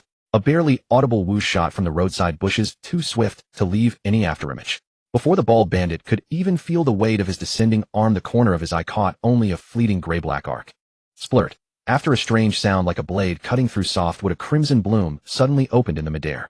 The bald bandit froze in place, staring in disbelief at his right arm, still clutching the ghost head blade, severed cleanly at the wrist. The blade hilt tumbled twice through the air before clattering into the mud. A full second later, an agonizing scream tore through the silence as excruciating pain erupted like a volcanic eruption. My hand. The bald man clutched his gushing wrist, shrieking and stumbling backward, his features contorted in agony. The remaining 4 bandits froze in shock at the sudden turn of events. The guards stood bewildered, blades raised, not knowing what to make of the surrounding darkness. Then from the shadows beyond the firelight, a faint sound of earth shifting emerged. 2 jet-black, ordinary-looking human silhouettes materialized soundlessly from the darkness. One was gaunt with broad bones, the other gripped a willow leaf blade that radiated an icy black aura. They had no breath, no heartbeat. Only 2 emotionless pale blue flames burning in their eye sockets. Silently they stood between the guards and bandits. As mountain wind swept past, their pure shadow forms rippled slightly, emanating an irresistible aura of mortal dread. The bald man's scream caught in his throat. His eyes, bloodshot and bulging, suddenly lost all strength. His legs buckled, sending him crashing into the muddy pool. He forgot even the pain. Ghosts. Demons come to claim souls. One bandit let his blade clatter to the ground, his trousers instantly growing wet. Night rain fell upon the official road, the muddy water glowing yellow beneath the torchlight. The bald-headed mountain bandit, his wrist severed, sat in the mud pool, the flesh of his face twitching as beast-like gasps escaped his throat. He gazed at the 2 dark silhouettes blocking the merchant caravan, fear flickering in his eyes before being overwhelmed by savage ferocity. What are you afraid of, you fools? The bald man clenched his teeth, snatching up his severed arm from the ground with his left hand. That detached hand still gripped the ghost head blade. Gripping his own severed limb, he dragged the weapon back into position, blood dripping from the wrist stump. Merely tricks and deception. Everyone charge. The remaining bandits' faces drained of color, their feet rooted in place, unable to retreat. They feared the dark silhouettes even more than their bloodthirsty leader. One bandit spat a curse through gritted teeth, raised his blade, and charged forward. In the distant mountain forest, Zhou Bai continued forward without pause. Before his eyes materialized 2 distinct grayish-black visions simultaneously. One originated from the Iron Skin Shadow. The other emerged from the Blade Dancer Shadow. The muddy road, overturned carriage, blood-soaked guards, and the young master cradled protectively by the elderly steward, all rendered with crystalline clarity. Zhou Bai's gaze hardened. A singular directive governed his shadow soldiers' rescue. Should these bandits cast aside their weapons and flee, the shadows would not pursue. Yet with weapons raised and charging toward the merchant party, they remained a threat. His thought crystallized. On the muddy road, the blade shadow stirred. It drew no breath, made no sound. The black willow leaf blade rose gently through the rain curtain, its edge already at the first bandit's throat. Swish. Raindrops split apart. The bandit surged forward 2 steps before his head glided from his shoulders, blood splashing across the muddy earth. The second bandit hastily raised his blade in defense. Clang. The thick-backed blade shattered in 2. A black arc of light swept diagonally, splitting the man's chest with a gaping wound as he crashed against the carriage wheel, instantly motionless. The bald bandit finally succumbed to panic. Before he could retreat, the blade shadow stood before him. The black blade swept across. Clutching his throat, the bald man collapsed to his knees, his severed arm and ghost head blade plunging into the mud and water. 3 blades. 3 lives extinguished. The remaining 2 bandits' legs buckled. One dropped to his knees in supplication, the other turned and fled. A soft flicker pulsed within the blade shadow's eye sockets of ghostly blue fire. It could not discern remorse, nor would it show mercy. It followed only Zhou Bai's directive. Any armed individual approaching the protected meant one thing: threat. The blade rose once more. But this time through the shadow's perspective, Zhou Bai observed clearly and tempered his intent. No need for killing. Cripple them. The black blade pivoted, its killing intent no longer targeting throats, but sweeping toward the 2 men's limbs. Just as the blade energy was about to descend, a sharp cry erupted from the forest. Stop! Several sword energies pierced through the rain, shattering the grayish-black blade aura. The 2 bandits, certain of their deaths, scrambled desperately toward the forest's edge. Immortals, save us. These monsters are killing people. From the forest emerged two sword cultivators in gray robes. The younger one had sharp angular features, his long sword freshly unsheathed, white energy still coiling around the blade. His gaze swept across the bodies scattered on the ground, then fell upon the two jet-black humanoid monsters with burning blue flames in their eye sockets. His grip on the sword tightened abruptly. Beneath the clear heavens, how dare evil monsters presume to commit murder? The elder swordsman, however, did not rush to draw his blade. His eyes traversed the overturned carriage, the fallen guards, then settled on the elderly steward and young master sheltered behind. His brow furrowed slowly. Zifeng, hold on. Zhang Dong placed his hand on the young swordsman's shoulder, his voice low and grave. Something is amiss here. Lin Zifeng's fury persisted. Senior brother, we witnessed them killing with our own eyes.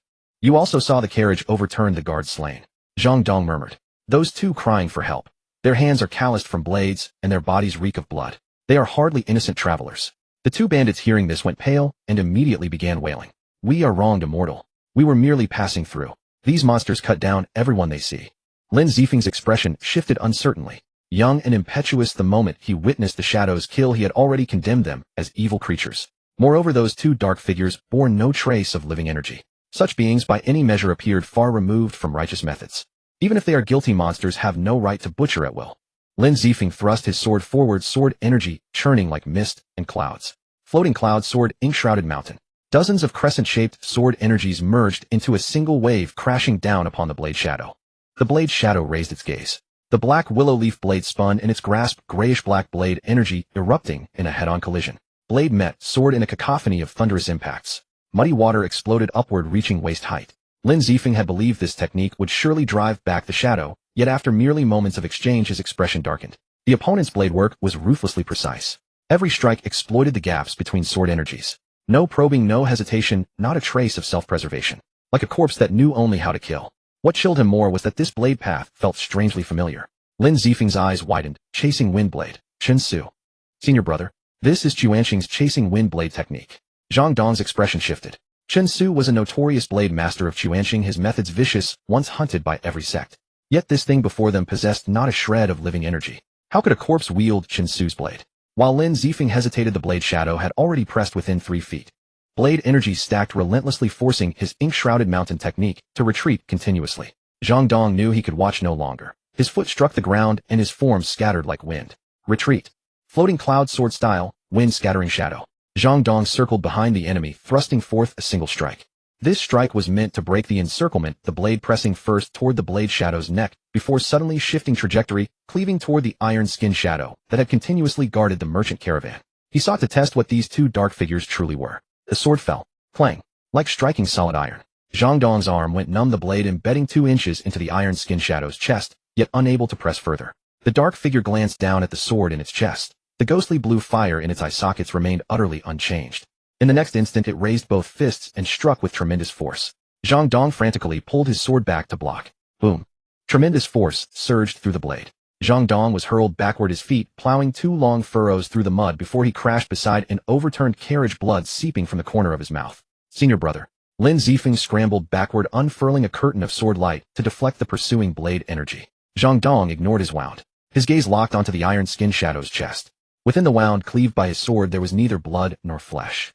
Only black energy swirled back like living water. After a few breaths that sword mark vanished without a trace. The knuckles gripping Zhang Dong's sword whitened slightly. This is no living being. Lin Zifeng's throat tightened. A puppet. No. Zhang Dong murmured. Puppets lack such energy signatures, and certainly wouldn't employ Xuanqing's chasing wind blade technique. As he spoke he glanced back toward the merchant caravan. The elderly steward supported the young master, his voice trembling. 2 immortals, it was truly these 2 black-armored warriors who saved us. A wounded guard couldn't help but curse. Those 2 are the bandits. They killed 2 of our brothers and tried to slay our young master. Lin Zifeng spun around, fixing his gaze upon the 2 bandits kneeling in the mud. The 2 bandits attempted to argue. Immortals don't listen to their lies. Those 2 monsters killed our elder brother. I mean our brothers. Before finishing, both froze mid-sentence. Lin Zifeng's expression immediately soured. Elder brother. Zhang Dong said coldly. Now you understand you acted too hastily. Lin Zifeng stiffened momentarily before finally forcing out, my intentions were to save lives. Before attempting rescue, one careful look at the scene would suffice. Before Zhang Dong finished speaking, the blade shadow raised its blade once more. Though Su Bai had already tempered his killing intent until the command was lifted, these 2 bandits remained not entirely beyond the threat. Lin Zifeng's expression changed. It's moving again. Zhang Dong blocked with his sword. Hold them off first, let's wait for whoever controls them. Just as the two prepared to act again, a sharp whistle pierced the air from behind the forest. 3 white-robed figures glided over the night rain, landing beside the road. The first to touch down was a youth of about 15. His white robes were immaculate, his features composed and serene, as if emerging from the mountain's night, yet untouched by any mud or water. The moment his feet touched ground, the ghostly blue fire in both Shadow's eye sockets flickered downward by half an inch. Like fierce beasts encountering their master, Zhu Bai's gaze swept across the scene. The fallen guards, the overturned carriage, the surviving grandfather and grandson, the 2 paralyzed bandits, and Zhang Dong and Lin Zifeng, swords drawn blocking the path. He did not rush to speak, merely gathering his will. The blade shadow lowered its black blade. The iron-skinned shadow also stepped back half a pace, still shielding the elderly steward and young master. Li Muxuan landed shortly after, eyeing the muddy ground, and the 2 sword-wielding men with raised brows. Well now, I was wondering why the shadows stopped cutting halfway. Turns out someone decided to defend the bandits. Lin Zifeng's face flushed. Who are you calling a defender of bandits? Li Muxuan laughed. Whoever gets riled up, obviously. Zhang Dong paid no attention to their sparring. His gaze passed beyond Su by settling upon the final figure draped in loose flowing robes. That person merely stepped forward. The chaotic energy field was instantly pressed down by an invisible hand. Rainfall, blood-stench, killing intent, all dimming in that single moment. Handsome and otherworldly, his aura pure, upright, and magnificently vast. Zhang Dong's pupils contracted, his sword-holding hand trembling violently. Lin Zifeng finally beheld the newcomer, his face draining of color instantly. Da-ing immortal. Division leader. Zuo Ruotong glanced at the 2 men, then toward the 2 bandits still kneeling in the mud. His voice carried no loudness, yet it silenced the entire official road. Floating cloud sword disciples certainly possess admirable chivalry. Though next time before drawing your blade, it would be wise to first ascertain where your sword point should truly be directed. Zuo Ruotong took a single step forward. The vast pure chi around him, like an invisible hand, instantly pressed flat every trace of murderous intent and the sound of rain along the entire official road. The expressions of Lin Zifeng and Zhang Dong both changed at once. The same Lin Zifeng who had just been radiating sword chi in every direction now had cold sweat dripping along his temples, his face flushed crimson. He hurriedly sheathed his sword, clasped his fists, and bowed. Sect Masters, with this junior's eyes were blind. Lin Zifeng's voice was tight, shame and fear mingled in his tone. I acted too impulsively and drew my sword before understanding the true situation. I not only offended the Sanyi sect, but nearly delayed the rescue. It was truly improper. Please punish me, Sect Master Zhua. Zhang Dong also bent deeply and took the blame. Sect Masters, with this is my fault. My junior brother is young and hot-blooded. Seeing blood, he jumped to conclusions. Whatever the wrong, I should have stopped him. Li Muxuan stood beside Su Bai with his arms crossed and let out a derisive snort, rolling his eyes dramatically. Oh, that combo you just performed was quite a sight. Li Muxuan sneered. A moment ago you were calling people evil spirits and shouting about slaying demons, weren't you? And now your swords are sheathed so quickly. If my junior brother's 2 black figures hadn't been so tough-skinned, wouldn't we have been exorcised on the spot?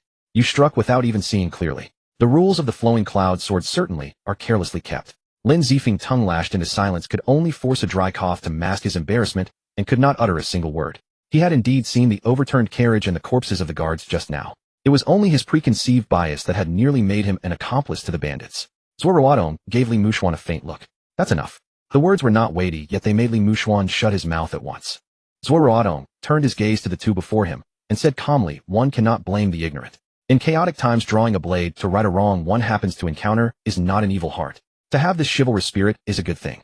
But in the Jianghu, what the eyes see is not always the whole truth. The next time you draw your sword, just open your eyes a little wider. Zhang Dong, as if granted amnesty, answered repeatedly, this junior will remember. The 2 had just begun to breathe easier when Su, by ignoring their exchange, made a subtle decision. He no longer kept the shadows outside. He raised his hand, and with an utterly casual gesture snapped his fingers. Return.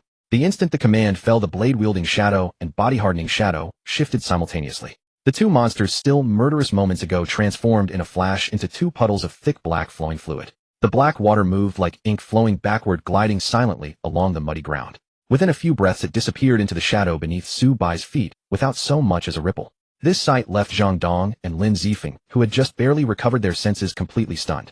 The old steward and the surviving guard saw it clearly too. Only then did they understand that the black-armored warriors who had saved them from the ghost head blades were no mountain spirits or wild monsters at all. It was entirely due to the arts of this white-robed youth before them. The old steward pulled the young master along, plopped to his knees in the mud, and knocked his forehead heavily against the ground, his voice choked. Thank you, young immortal master, for saving our lives. If not for those 2 divine generals of yours, our young master would have died on this mountain road today. The remaining guards, ignoring their wounds, also knelt with red-rimmed eyes and kowtowed again and again. Su Bai walked over, supported the old steward's arm with one hand, and steadily helped him up. No need for this. Get up first. It was just something done along the way. His tone was gentle and warm, forming an extremely eerie rupture from the cold ruthlessness with which the shadows had killed moments before. Just take care of the wounded brothers. Beside him, Lin Zifeng's eyes nearly popped out. He stared fixedly at the ground beneath Su Bai's feet, then at Su Bai's throat, dry and tight. Jesus. Brother, those two monsters just now were actually yours. What kind of puppet art is this? I can't even see a single thread. Zhang Dong could not help stepping half a pace closer and hesitating raised his fists in salute. Young brother, what exactly is this technique? It could even take my sword chi head on. If it is inconvenient to say, take this as an ill-mannered question from me. To pry into a person's depths was already a great taboo in the extraordinary world, but the saber art those shadows had used chilled his heart. Su Bai looked at the two, then smiled casually. It's not a puppet, just an innate ability. He added lightly, not long ago the wind-chasing blade Chun Su of Chuanxing along with a body-hardening fiend fell into my hands. After I disposed of them, I extracted their shadows from their bodies while they were still warm. I kept a remnant of shadow chi from the dead and turned it to my own use. At these words, the air over the entire official road fell utterly silent. Lin Zifeng sharply sucked in a breath, his voice twisting, extract shadows from the dead, and then use the abilities of a Chuanxing fiend exactly as he used them in life.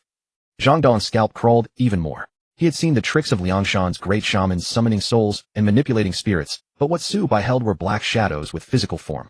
To kill a person, then draw out the remnant shadow and skills of the corpse to drive his slaves. This was simply monstrous. Lin Zifeng only felt a cold chill at the back of his neck. He suddenly felt incomparably relieved that sect master Zuo had arrived quickly, and even more relieved that this unfathomable youth was a disciple of the Sanyi sect, a proper orthodox school. If they had become deadly enemies, would he one day become one of those black, breathless slaves?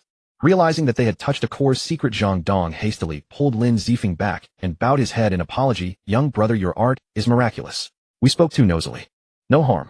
Su Bai waved his hand, then turned and pointed at the two bandits who had long since collapsed in the mud-scared limp. But out here in the wilds, the caravan is badly hurt. If the two of you have time, you can lend a hand. See them safely to the town ahead, and please also tie up these two remaining bandits and deliver them to the authorities. Zhang Dong did not hesitate even a little. He immediately slapped his chest. Rest assured, young brother. Leave this to us. We ought to make amends. Lin Zifeng hastened to declare, we'll definitely deliver them safe and sound. Today we owe you a favor. The old steward once again voiced his deep gratitude to Su Bai and Zuo Ruotong. After that, Zhang Dong and Lin Zifeng led the caravan and the bound bandits, turning toward the town. Even after walking far away, Lin Zifeng kept glancing back at Su Bai, his gaze interweaving shock, shame, fear, and a trace of inexplicable complexity. Li Muxuan sidled up beside Su Bai, bumped him with his shoulder, and curled his lip. See that? That kid kept staring back at you every few steps. Clearly you outshone him, and he's sulking, plotting to find a chance to win it back later. Su Bai brushed off a few drops of water that did not exist on his sleeve, did not even glance at Lin Zifeng's back, and said with a straight face, you're reading too much into it. Maybe he was just completely overwhelmed by my elegance. He paused, then added, or perhaps he's simply wondering how someone as young as me could use such a technique. Li Muxuan's mouth twitched, and he clicked his tongue. You really are shameless. While the two bickered, Zuo Ruotong stood silently in the mud with his hands behind his back. The rain had eased a little. His broad robe and wide sleeves were sealed off by the body-protecting pure chi, not a trace of moisture clinging to them. Zuo Ruotong's gaze passed over the bloodstains already diluted by rain and finally landed on that guard who had died, with eyes unwilling to close, still gripping a notched, badly battered blade, even until death. Su Bai? Zuo Ruotong spoke suddenly, his tone unreadable. Your disciple is here. Su Bai turned around and let his smile fade. Zuo Ruotong pointed to the bandit corpses on the ground. Do you think these bandits deserve death? Su Bai followed his master's gaze, looked at the carnage and the overturned carriage, and answered without a pause, they deserve death. Zuo Ruotong's gaze deepened, and he pressed, if they too had met with famine and calamity, with no harvest at home and no way out, and had no choice but to become bandits while their families were waiting for them to rob some food to survive, would you still kill them? Hearing this, Su Bai slowly raised his head to meet Zuo Ruotong's eyes, which seemed able to see through to a person's heart. Master, they would still deserve death. Su Bai's expression remained as calm as an ancient well with no visible bottom. If they had only robbed for food and goods to survive, I would have left them a path to live. I might not have used killing blows, nor would I have slaughtered them all. Su Bai pointed at the guards lying in pools of blood. But they took the wealth and killed to silence witnesses. People may have their own hardships, but they cannot, for the sake of keeping their own family alive, casually erase another person's life. Hardship cannot pay for lives. Once they cross that line, they deserve death. This is not survival, it is doing evil. The words were not loud, but every syllable struck the ground like raw iron.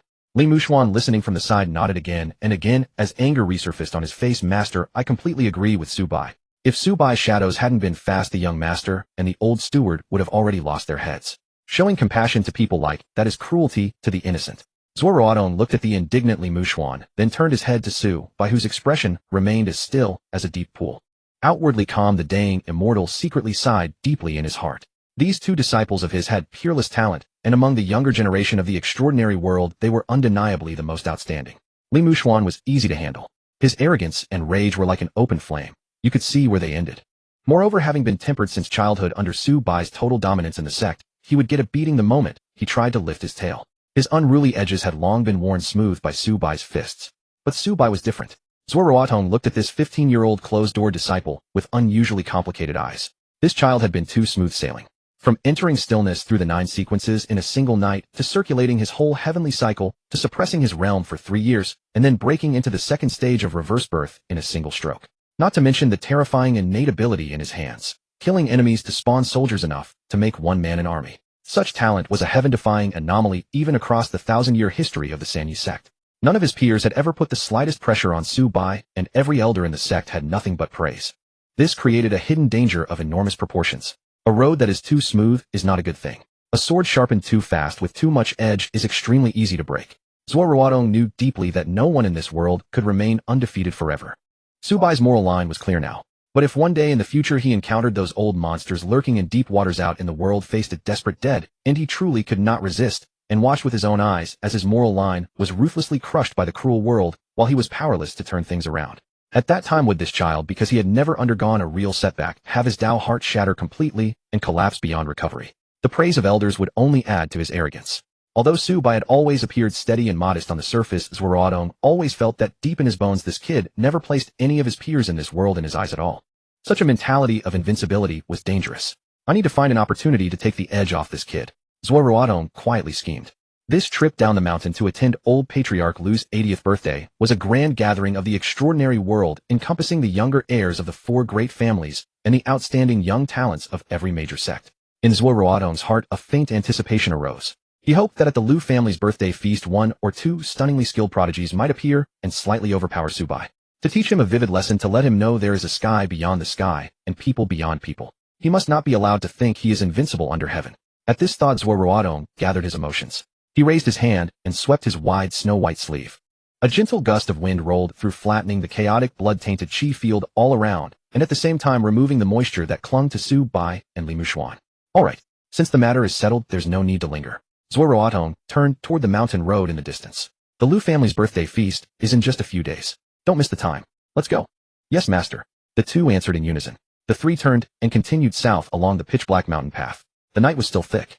But in the eyes of Su Bai, who had just stepped into the second stage of reverse birth, and whose 5 senses had been utterly elevated, the darkness ahead no longer posed any obstacle. After the rain stopped that night, the mountain path remained wet and slippery. Muddy water wrapped around rotting leaves, and every step sank half an inch into the mire. When the mountain wind blew, the rainwater left among the grass and trees pattered down against the brim of the bamboo hat in a fine scattered sound. Zuo Ruotong walked at the very front, his white robe untouched by mud. Su Bai and Li Muxuan followed behind. When they had first come down the mountain, Li Muxuan had been in high spirits. This was his first long journey with Zuo Ruotong. He had just dealt with Iran slavers on the train, and later on the rainy night along the official road, he had watched Su Bai control shadows from more than a li away to save someone.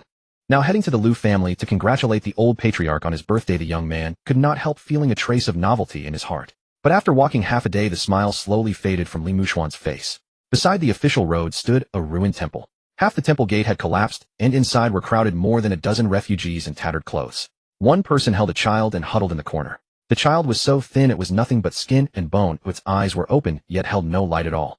Farther on, 2 corpses wrapped in straw mats lay by the roadside. The mats were too short, leaving a pair of feet exposed, frozen blue.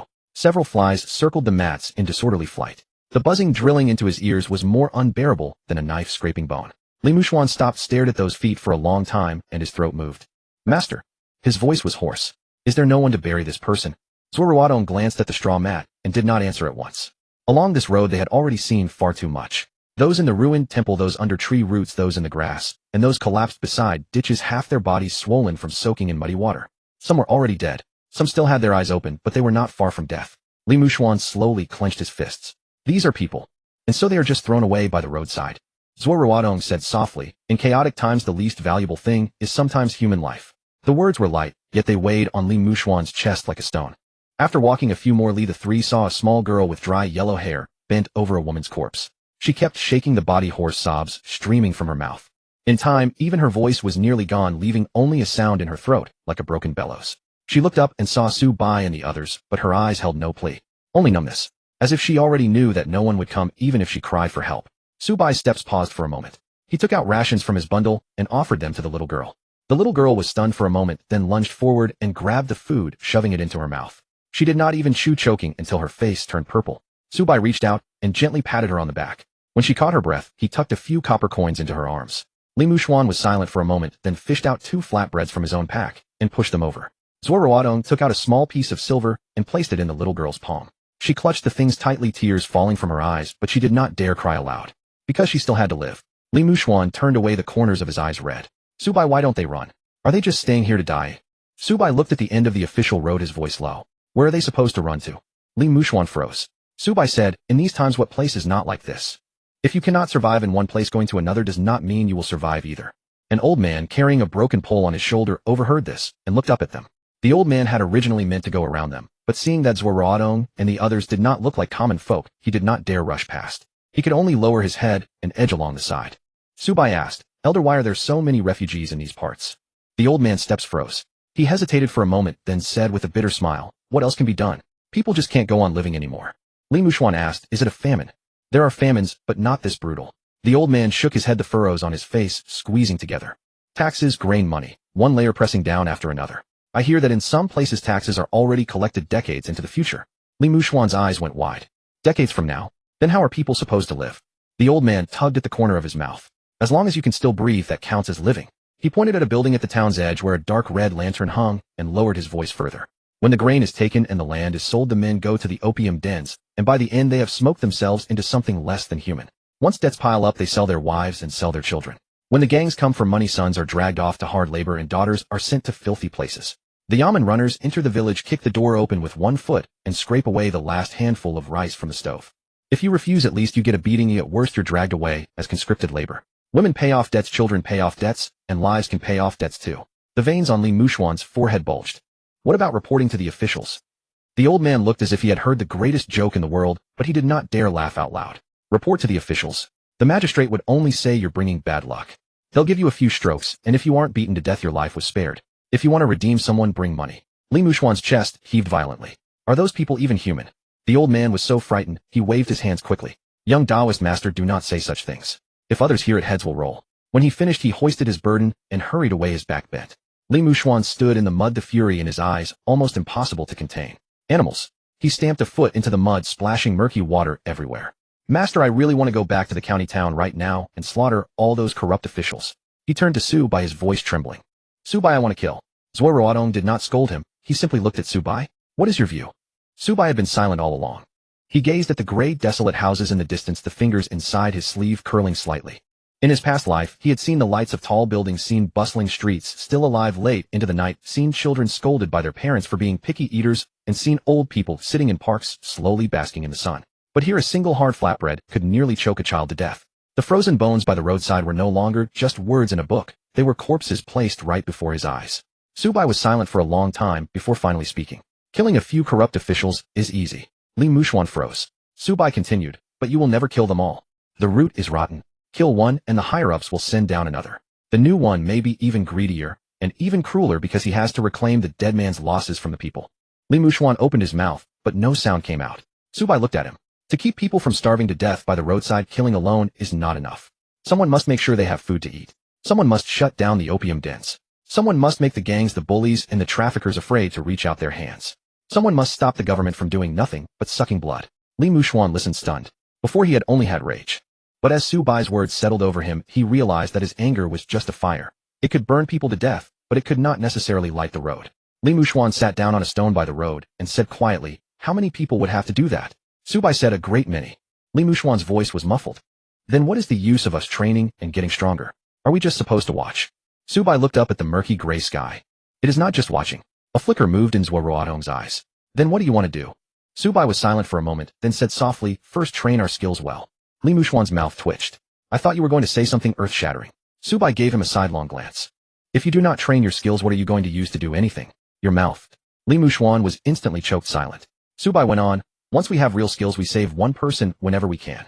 Kill a batch of beasts, and there will be one fewer batch of beasts. As for greater things. He looked toward the end of the official road. There will always be someone to do them. The people on this land have a stubborn strength in their bones. When they are truly pushed to the brink of survival, someone will always stand up. Some read books, some till the field, some take up blades, some carry banners. At first they may not know one another, but in the end they will all move forward for the same thing. Li Muxuan asked, what thing? Su Bai's voice was soft yet resolute. So that the ones who come later will no longer have to starve to death by the roadside. Li Muxuan fell quiet. Usually he was sharp-tongued and competitive, wanting to bicker over everything. But this time he did not argue. Zuo Ruotong watched Su Bai, the look in his eyes growing somewhat deeper. Su Bai had the eerie ability to draw out the shadows of the dead. Killing enemies strengthened him. If such a person trusted only in slaughter, he would surely become a great calamity in the future. But if that killing nature could be leashed by a bottom line and steered by a direction, he might well become a heavy sword for this chaotic world. Only a blade too sharp damages even its owner. Zuo Ruotong sighed quietly in his heart and said no more. Li Muxuan suddenly stood up, wiping the corner of his eye with his sleeve. Add me in. Su Bai looked at him. Are you sure? Li Muxuan puffed out his chest. No question. Something like this without me. Are you even a brother? Su Bai nodded. All right, I will definitely bring you along later. Li Muxuan had just begun to smile when Su Bai added, and we should also drag brother Lu in. Li Muxuan was taken aback, then gave a humph. That fellow Lu Jin will definitely put on a serious face and say a matter like this must first be discussed with my father. Su Bai said calmly. Then the next day, he will quietly pack his things and follow by himself. Li Muxuan imagined that scene and could not help laughing out loud. That really is just like him. The oppressive atmosphere was somewhat diluted by those words. Over the next 2 days, the three continued hurrying toward Lujia Manor. The closer they got to the Lu family, the more travelers filled the road. Peddlers shouldering loads, merchants leading horses, Jianghu swordsmen carrying swords on their backs, and scholars in long robes, all headed in the same direction. Old Patriarch Lu's 80th birthday had stirred up festivities for dozens of li around. From afar one could see the ceremonial archway hung with red silk, and the flagstone road washed bright by the rain. White steam rose from wonton pots at the roadside. A few children surrounded the sugar figure stall. The clangor of gongs and drums drifted out from the manor, mixing with the crowd's noise like a bubbling pot of hot soup. Li Muxuan watched the children chasing one another around the sugar figure stall. A smile had just surfaced on his face when it gradually faded. He was probably remembering the little girl wolfing down rations by the roadside. Su Bai also paused for an instant. This bustle was fine. It had the smell of cooking smoke and food and the laughter of children. But the livelier it was, the more those bodies from the past few days stood out harsh to the eye. Li Muxuan said in a low voice, this Lu family really has a lot of face. Su Bai said, for the Lu family to have such connections in the Iran world, they are naturally no ordinary household. Zuo Ruotong looked back at the two of them. Today is old Patriarch Lu's birthday banquet. The two of you must mind your limits. Li Muxuan immediately said, rest assured, master, I will not cause trouble. Su Bai said flatly, usually it is exactly when you say that you are most likely to cause trouble. Li Muxuan glared. When have I ever gone out of my way to cause trouble? Su Bai thought for a moment. Do you want me to start counting from the lower courtyard? Li Muxuan's face darkened. That was years ago. Zuo Ruotong cleared his throat lightly. Li Muxuan immediately shut his mouth. The three reached the riverbank at the edge of town and were about to step onto the bridge when a lazy voice drifted over the river. Is that Sect Master Zuo ahead? The voice was not loud, but it pressed down the noise along the shore. Su Bai and Li Muxuan turned at once. A black canopied boat was moored on the river. The boat was not large, but it was neat and clean. An old Taoist lounged at the bow wearing a faded blue Taoist robe. His face was full of whiskers, and he held a wine gourd in his hand. He looked like an old Taoist from the countryside. Could not be more ordinary. But a single glance was enough to make Su Bai's heart sink slightly. Being unable to see his depth was in itself the depth. Zuo Ruotong recognized him and smiled, raising his hands in greeting. So it is Heavenly Master Zhang. What a coincidence. Su Bai and Li Muxuan's hearts both jolted. The Heavenly Master of Longhu Mountain, Zhang Zhiwei, one of the true pinnacle figures in the Iran world today. Su Bai promptly tugged Li Muxuan along, and the two bowed together. Su Bai of the Sanyumin sect greets Heavenly Master Zhang. Li Muxuan of the Sanyumin sect greets Heavenly Master Zhang. Zhang Zhiwei waved his hand and said with a chuckle, no need to be so formal. He looked the two over, then turned to Zuo Ruotong. Old Zuo, your eye is as sharp as ever. These two children have solid foundations and proper qi. Their cultivation is not low. Li Muxuan could barely suppress the smile at the corner of his mouth. But before he had time to act modest, Zhang Zhiwei suddenly looked back into the cabin, his face instantly darkening. He flung open the boat curtain and kicked out. Still sleeping? We have already reached Lujia Manor. And Sect Master Zuo is right here. Why do you not roll out and pay respects to Sect Master Zuo? A ruckus sounded inside the cabin. Soon a tall young man scrambled out, looking a little disheveled. He was exceptionally tall with slightly messy hair, wearing a loose gray robe. He had clearly just been kicked awake. Rubbing his eyes, he muttered, Master, I was studying the thunder method last night, so I went to bed a little late. Zhang Zhiwei glared. You actually think you are in the right? The young man snapped awake immediately. He jumped ashore, straightened his robes, and bowed respectfully to Zuo Ruotong. Zhang Zhiwei of Longhu Mountain greets Sect Master Zuo. I was rude just now. Please forgive me, Sect Master Zuo. Then he looked at Su Bai, and Li Muxuan gave an easy smile and clasped his hands in salute. Greetings to you both, fellow Taoists. Su Bai looked at the tall young man with a hint of curiosity. Zhang Zhiwei, the towering mountain that in the future would make everyone in the Iran world crane their necks upward. The one supreme peak. So he had finally seen him. And Zhang Zhiwei, who had initially only swept a casual glance over the two, suddenly paused when his eyes rested on Su Bai. This young man from the Sanyumen sect had an aura of pure upright qi and a reverse birth foundation, so deep it was unlike someone his age. He had not expected to meet a peer who interested him on this journey with his master. Interesting. Zhang Zhiwei blinked, his smile unchanged. Su Bai watched him, as well, his expression calm. Their gazes touched gently on the riverbank. Neither of them said a word. But Li Muxuan suddenly felt that the lively clamor of the crowd around them had at this moment dropped half a pitch. Their gazes met lightly by the riverbank. Neither of them spoke. Yet Li Muxuan suddenly felt that the lively sound of voices around them had lowered half a note at that moment. Zuo Ruotong noticed this as well. His gaze fell on Zhang Zhiwei, and an extremely obvious flicker of surprise passed through his eyes. The Da-Ing immortal possessed terribly keen eyes. He could clearly perceive that this tall young man, seemingly idle robes loosely worn, a trace of half-awake drowsiness on his face, was hiding depths beneath that appearance. But the qi he kept hidden, unspoken, and unmoving was too steady. This was a bearing that only came with a certain level of cultivation. Zuo Ruotong nodded slightly, turned to Zhang Zhiwei, and said with genuine admiration, "Heavenly Master Zhang, this distinguished disciple of yours is by no means simple, truly extraordinary." Zhang Zhiwei clutched his wine gourd, stroked the stubble on his chin, and laughed heartily. Sect masters will flatters him. He glanced at Zhang Zhiwei and said with feigned scorn, "This rascal, never mind anything else, is a real champion sleeper. If I hadn't kicked him just now, he might have slept until the banquet at the Liu family manor began." Zhang Zhiwei immediately lowered his head, rubbed his eyes, and said with an honest, obedient look, "Master, your disciple only stayed up a little late last night pondering cultivation." Zhang Jingqing's eyes widened, and he kicked Zhang Zhiwei square in the calf. "You still dare to talk back?" Zhang Zhiwei dusted off his leg, and answered with a grin, "Master, please go a little easy on me. Your disciple won't talk back anymore." Li Muxuan watched from the side, the corner of his mouth twitching uncontrollably. The distinguished disciple of the Longhu Mountain Heavenly Master had made a rather imposing entrance, yet a moment later, he was being scolded like a child who had done something wrong. The contrast was truly hard to keep a straight face over. Zuo Ruotong chuckled lightly. Diligence in the young is always a good thing. Diligence is one thing, oversleeping is still oversleeping. Zhang Zhiwei waved his hand, pointing toward Liu family manor. "Sect masters, since we've run into each other here, why don't the two of us old-timers go together to Liu family manor and catch up on old times?" Zuo Ruotong nodded. "I was just about to suggest that." Zhang Zhiwei glanced at Su Bai and Li Muxuan, and said genially, "But if the two of us old-timers walk together, we'll probably be rambling about old affairs. It would only bore the young ones." Zuo Ruotong turned to his two disciples, and instructed them, "You two, keep Heavenly Master Zhang's distinguished disciple company around town.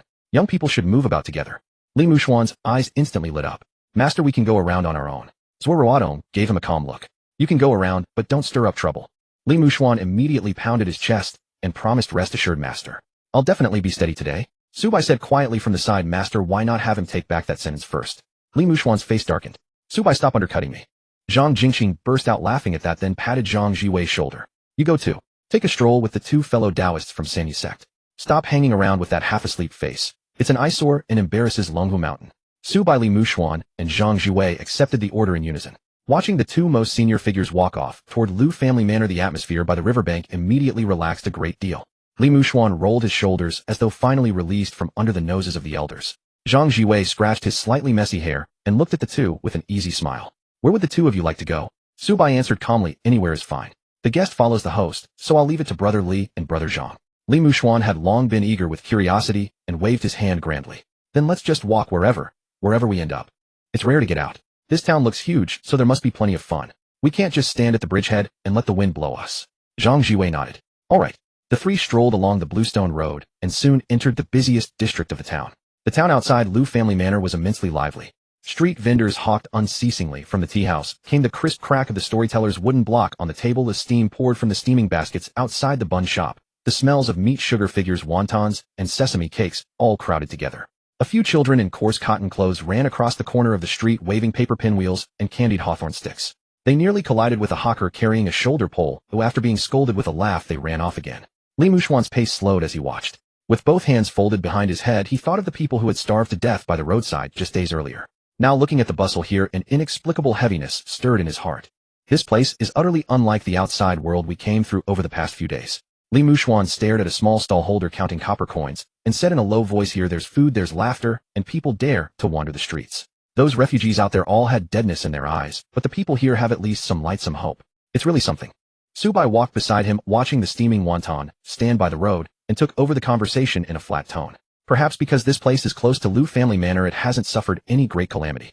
Besides, with the faction of extraordinary people stationed here, the nearby mountain bandits and outlaws don't dare make trouble, so the place is more stable. Li Muxuan nodded in deep agreement and frowned slightly. The word stable is easy to say, but what has to be done so that all those other places can also become as peaceful as here? Zhang Zhiwei, walking on the other side, stopped at once when he heard that. He turned to look at them in astonishment, his whole face showing surprise. Brother Su, Brother Li, you two actually have ambitions like that.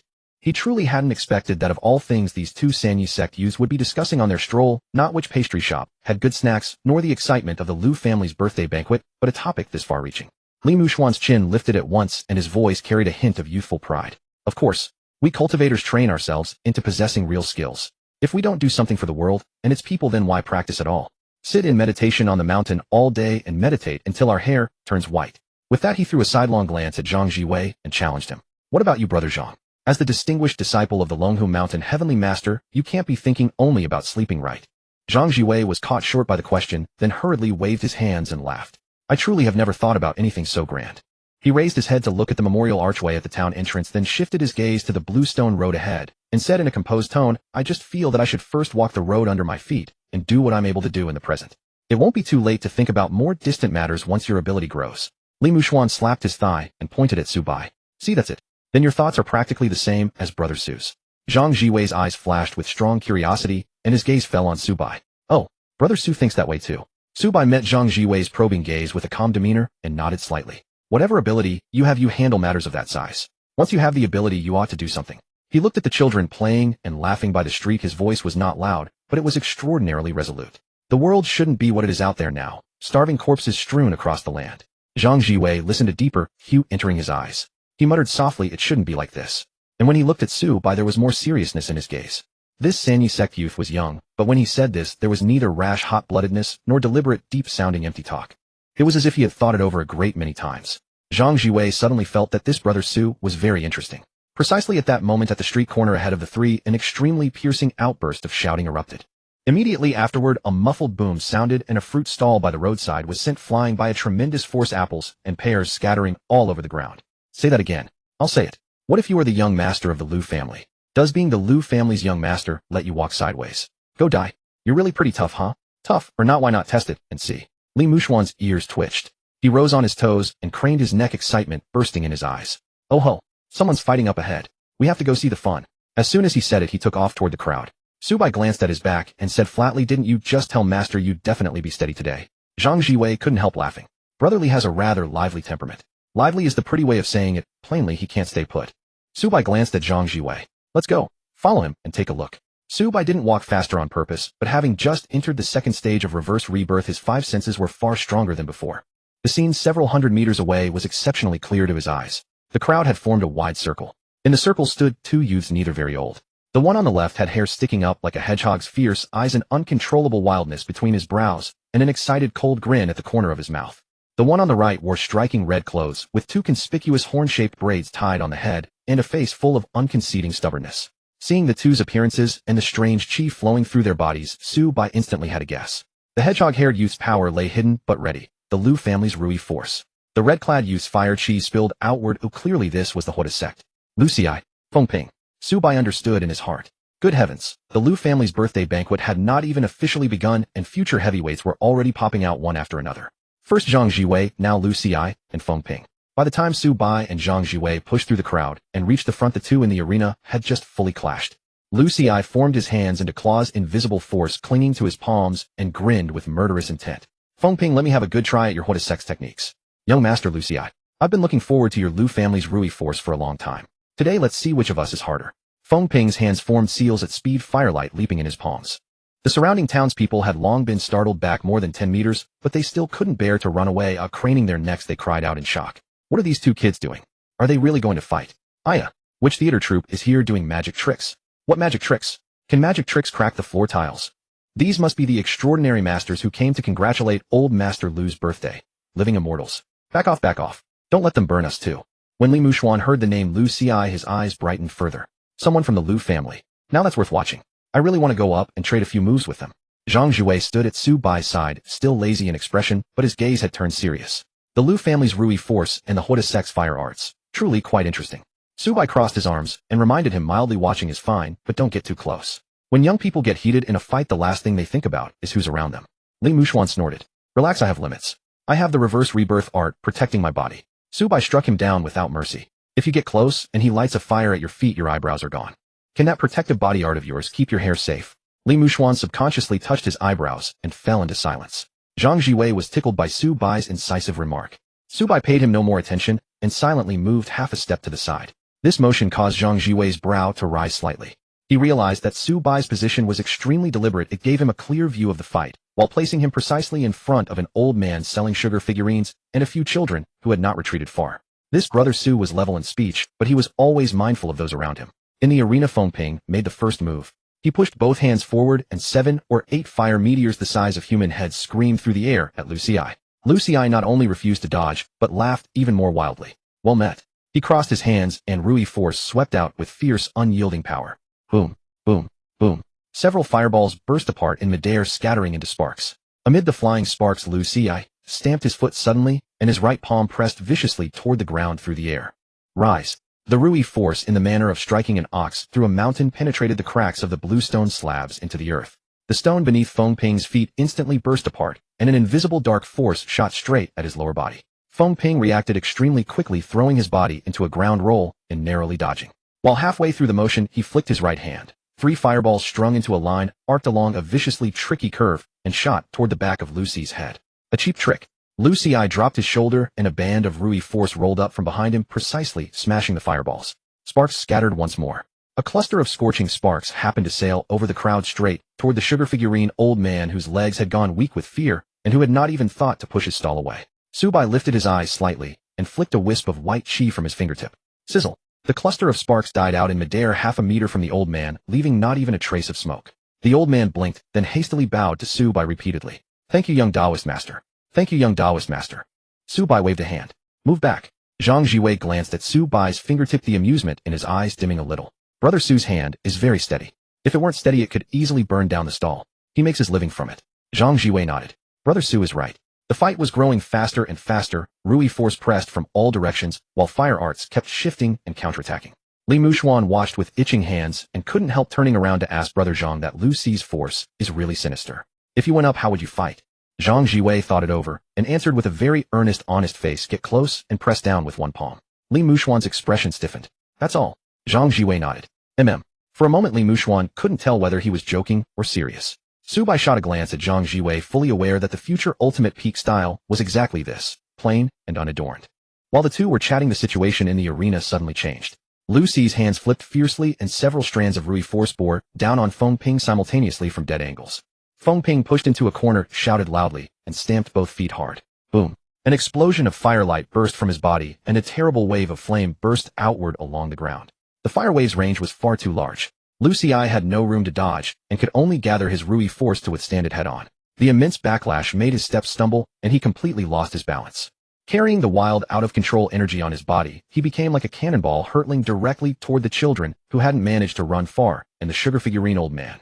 The onlookers screamed in terror and scrambled away. Su Bai's brows furrowed sharply. This move had crossed the line. Su Bai's brow furrowed. Liu Xi's Rui force had already fallen into chaos. That force should have come and gone at his will, but after being slammed by Feng Ping's wave of fire, and then fought against by Liu Xi's own stubborn resistance, it had instead collided into a tangled mess inside his meridians. If there had been a wall ahead, at most a few blue bricks would have cracked. But what was ahead was not a wall. It was a few children whose faces had gone pale with fright, and an old man pushing a sugar figure stall, his legs too weak to support him. Feng Ping's expression changed as well. Liu Xi, withdraw your force. Liu Xi gritted his teeth, veins bulging at his temples. You think I don't want to? His feet tapped rapidly, leaving 2 white marks on the blue stone, but his body still rushed forward unstoppably. The out-of-control force wrapped in sparks swept across the stall's cloth covers and set them flapping noisily. The onlooking crowd immediately fell into chaos. Get out of the way. The children. Pull the children back. The sugar figure old man instinctively spread his arms, shielding his grandchildren behind him, his face already drained of blood. Li Muxuan's white chi had just risen in his palm, and he had only taken half a step when his vision suddenly blurred. Su Bai was already gone. Bang! A fine crack split the bluestone slab where he had been standing. The next instant, Su Bai appeared beside Liu Xi. He did not make a grand show of activating the second stage of the reverse life technique. He simply flicked his cuff, letting 5 fingers wrapped in a strand of gentle, white qi rest lightly on Lu Ci's shoulder. Stop. Almost in the same breath, Zhang Zhiwei had also arrived behind Feng Ping. The tall youth who had seemed half asleep only a moment ago landed with terrifying steadiness. With one hand, he grabbed the back of Feng Ping's collar, and with the other he pressed down on both of Feng Ping's wrists. A gleam of gold flashed along the edge of his palm. Withdraw. The 2 words landed one after another. Lu Ci only felt his shoulders sink. It was not heaviness. It was steadiness. The Rui force rampaging inside him had just been about to bite back, when it ran into a clear pure white qi. That white qi was not overbearing, but it seemed to know in advance where his force would go. With a light press it pushed the chaotic current back into place. Lu Ci's forward-charging body came to an abrupt halt. His feet nailed themselves to the ground, and the bluestone beneath them split with a crack. Su Bai's fingertip pressed down a little more. Lu Ci's foot slipped, and one knee struck the bluestone. He had not been forced to kneel. Rather, the chaotic force in his body had been drained away, and his legs failed to hold him for a moment. He jerked his head up, his gaze like a provoked wolf. But the hand on his shoulder did not move in the slightest. On the other side, just as Feng Ping's fire qi was about to detonate the golden light, along Zhang Zhiwei's palm edge pressed down through his wrists. The firelight dimmed. The wave of fire that had spread across the street was forcibly extinguished on the pavement, without even singeing the stall cloths beside it. Feng Ping's throat tightened. He felt like a child seized by the scruff of the neck by an elder of his sect. He still had qi and he could still move, but somehow he simply could not release it. Zhang Zhiwei gave his back a gentle pat. The residual fire qi scattered. Feng Ping staggered 2 steps, plopped down on the ground, and stared with eyes as round as saucers. The long street quieted. At last a child burst into tears. The old sugar figure man gripped the cart handle, his legs trembling so badly he could hardly stand. The fruit vendor hugged his money box, his face pale as paper. If those 2 had not moved when they did, someone on this street would very likely have died. The 4 in the middle of the scene were, as if frozen into a painting. Su Bai held Lu Ci down with one hand. Zhang Zhiwei held Feng Ping with one hand. One white, one gold. Both auras had been drawn back cleanly, yet they pressed down on the whole street, and no one dared to move. Zhang Zhiwei raised his head first, and gave Su Bai a look. The laziness at the bottom of his eyes had faded a little, but his smile only grew deeper. Daoist brother Su, that was exquisite qi transformation skill. Su Bai watched the golden light still lingering at the edge of his palm. Daoist brother Zhang's golden light is quite steady as well. Zhang Zhiwei scratched his head and returned to that honest-looking demeanor. I just have a little more strength. Li Mushuan's mouth twitched. Feng Ping's fire wave had nearly set the whole street ablaze, and you put it out with one palm, then claim you're just stronger. Do people from Longhu Mountain always talk in such an infuriating way? He looked at Su Bai again, even more dejected. His white qi had only just risen when the matter was already over. Hey, can the 2 of you leave people any reaction time? Su Bai did not turn around. I left you some. Li Mushuan was stunned. Su Bai said calmly, you just didn't catch up. Li Mushuan nearly broke down on the spot. Lu Ci, however, had no mind for their bickering. He stared fixedly at Su Bai, the lingering numbness in his shoulder, yet to fade. In that instant just now he had struggled. He simply could not break free. The moment his Rui force touched that white qi, it was as if the roots of his technique had been laid bare. That feeling made him extremely uncomfortable. And he refused to accept it. Who are you? Su Bai let go, taking half a step back. Sparring is fine, but don't drag ordinary people into it. Lu Ci rubbed his shoulder and rose to his feet, a cold ruthlessness flashing in his eyes. Are you lecturing me? Su Bai looked at him. If that's how you want to see it, sure. The atmosphere on the street tightened once more. Lu Ci's fingertips stirred, the Rui force was about to surge to the surface, when that sharp pain in his shoulder came biting out again. The corner of his eye twitched, and he forced the fire in his chest back down. After a moment, he split into a grin. Interesting. Much more interesting than that fire wielder. Feng Ping was instantly displeased. Lu Ci, who are you talking about? Who was it that got sent flying by my fire wave just now? Lu Ci sneered, if not for your huge area would you have even touched me? Feng Ping rolled up his sleeves. Rematch. Su Bai let out a light cough. Zhang Zhiwei silently took half a step forward. Feng Ping glanced at the children still hiding behind the sugar figure stall, and a flush of embarrassment crept onto his face. The stabbing pain in Lu Ci's shoulder had not faded. His fingers twitched, but he did not push his force out again. Feng Ping rubbed his nose and gave an awkward laugh. Today is old patriarch Lu's birthday feast. Let's give the Lu family some face. Lu Ci snorted coldly. I was about to say the same. Li Mushuan crossed his arms. You 2 didn't look like you were giving face just now. Feng Ping glared at him. You didn't even go up there, but you're quick to make snide remarks from the side. Li Mushuan lifted his chin. That's called observing the situation. Su Bai glanced at him and added, you observed from quite far away. Zhang Zhiwei couldn't hold back a laugh. Li Mushuan's face went dark. Only then did Lu Ci carefully size up the group. State your names. Lu family Lu Ci. Feng Ping also dusted off his clothes. What is sect Feng Ping? Zhang Zhiwei cupped his hands, smiling amiably. Longhu Mountain Zhang Zhiwei. Some people around them gasped softly. The Celestial Master's mansion on Longhu Mountain carried great weight and renown even among the common people. Lu Ci's eyes narrowed slightly. Feng Ping's face also became more solemn. Then Su Bai spoke. Sanyi sect Su Bai. Li Mushuan followed Sanyi, sect Li Mushuan. Lu Ci's gaze fell on Su Bai. Sanyi sect. A disciple of the Dang, immortal. Subai nodded. Only then did Feng Ping show a look of sudden comprehension. No wonder. He had a quick temper, but he was not a bad loser. When he turned and saw those children and the old sugar figure man, Feng Ping's face grew even more ashamed. I got too carried away just now. Lu Ci said no soft words, but he took a silver dollar from his chest and tossed it to the fruit vendor whose stand had been overturned. I'll pay for the stand. Feng Ping also fished out a few coins and pressed them into the vendor's hands. The vendor held the money wanting to curse, but not daring to, and finally squeezed out one sentence. Would you young masters mind finding an empty lot next time you fight? Feng Ping coughed awkwardly. Lu Ci said stiffly, I'll be careful next time. Subai said best if there is no next time. Lu Ci looked at him, that defiance welling up in his eyes again. Subai, I've remembered you. I'll get that back from you sooner or later. Li Muxuan smiled immediately. I'd advise you not to be in such a hurry. Lu Ci looked toward him. What are you strong? Li Muxuan was about to speak. Subai said calmly, he's been sparring with me all these years. Li Muxuan's expression eased a little. The next moment Subai added one more line. He's had plenty of practice losing. Subai.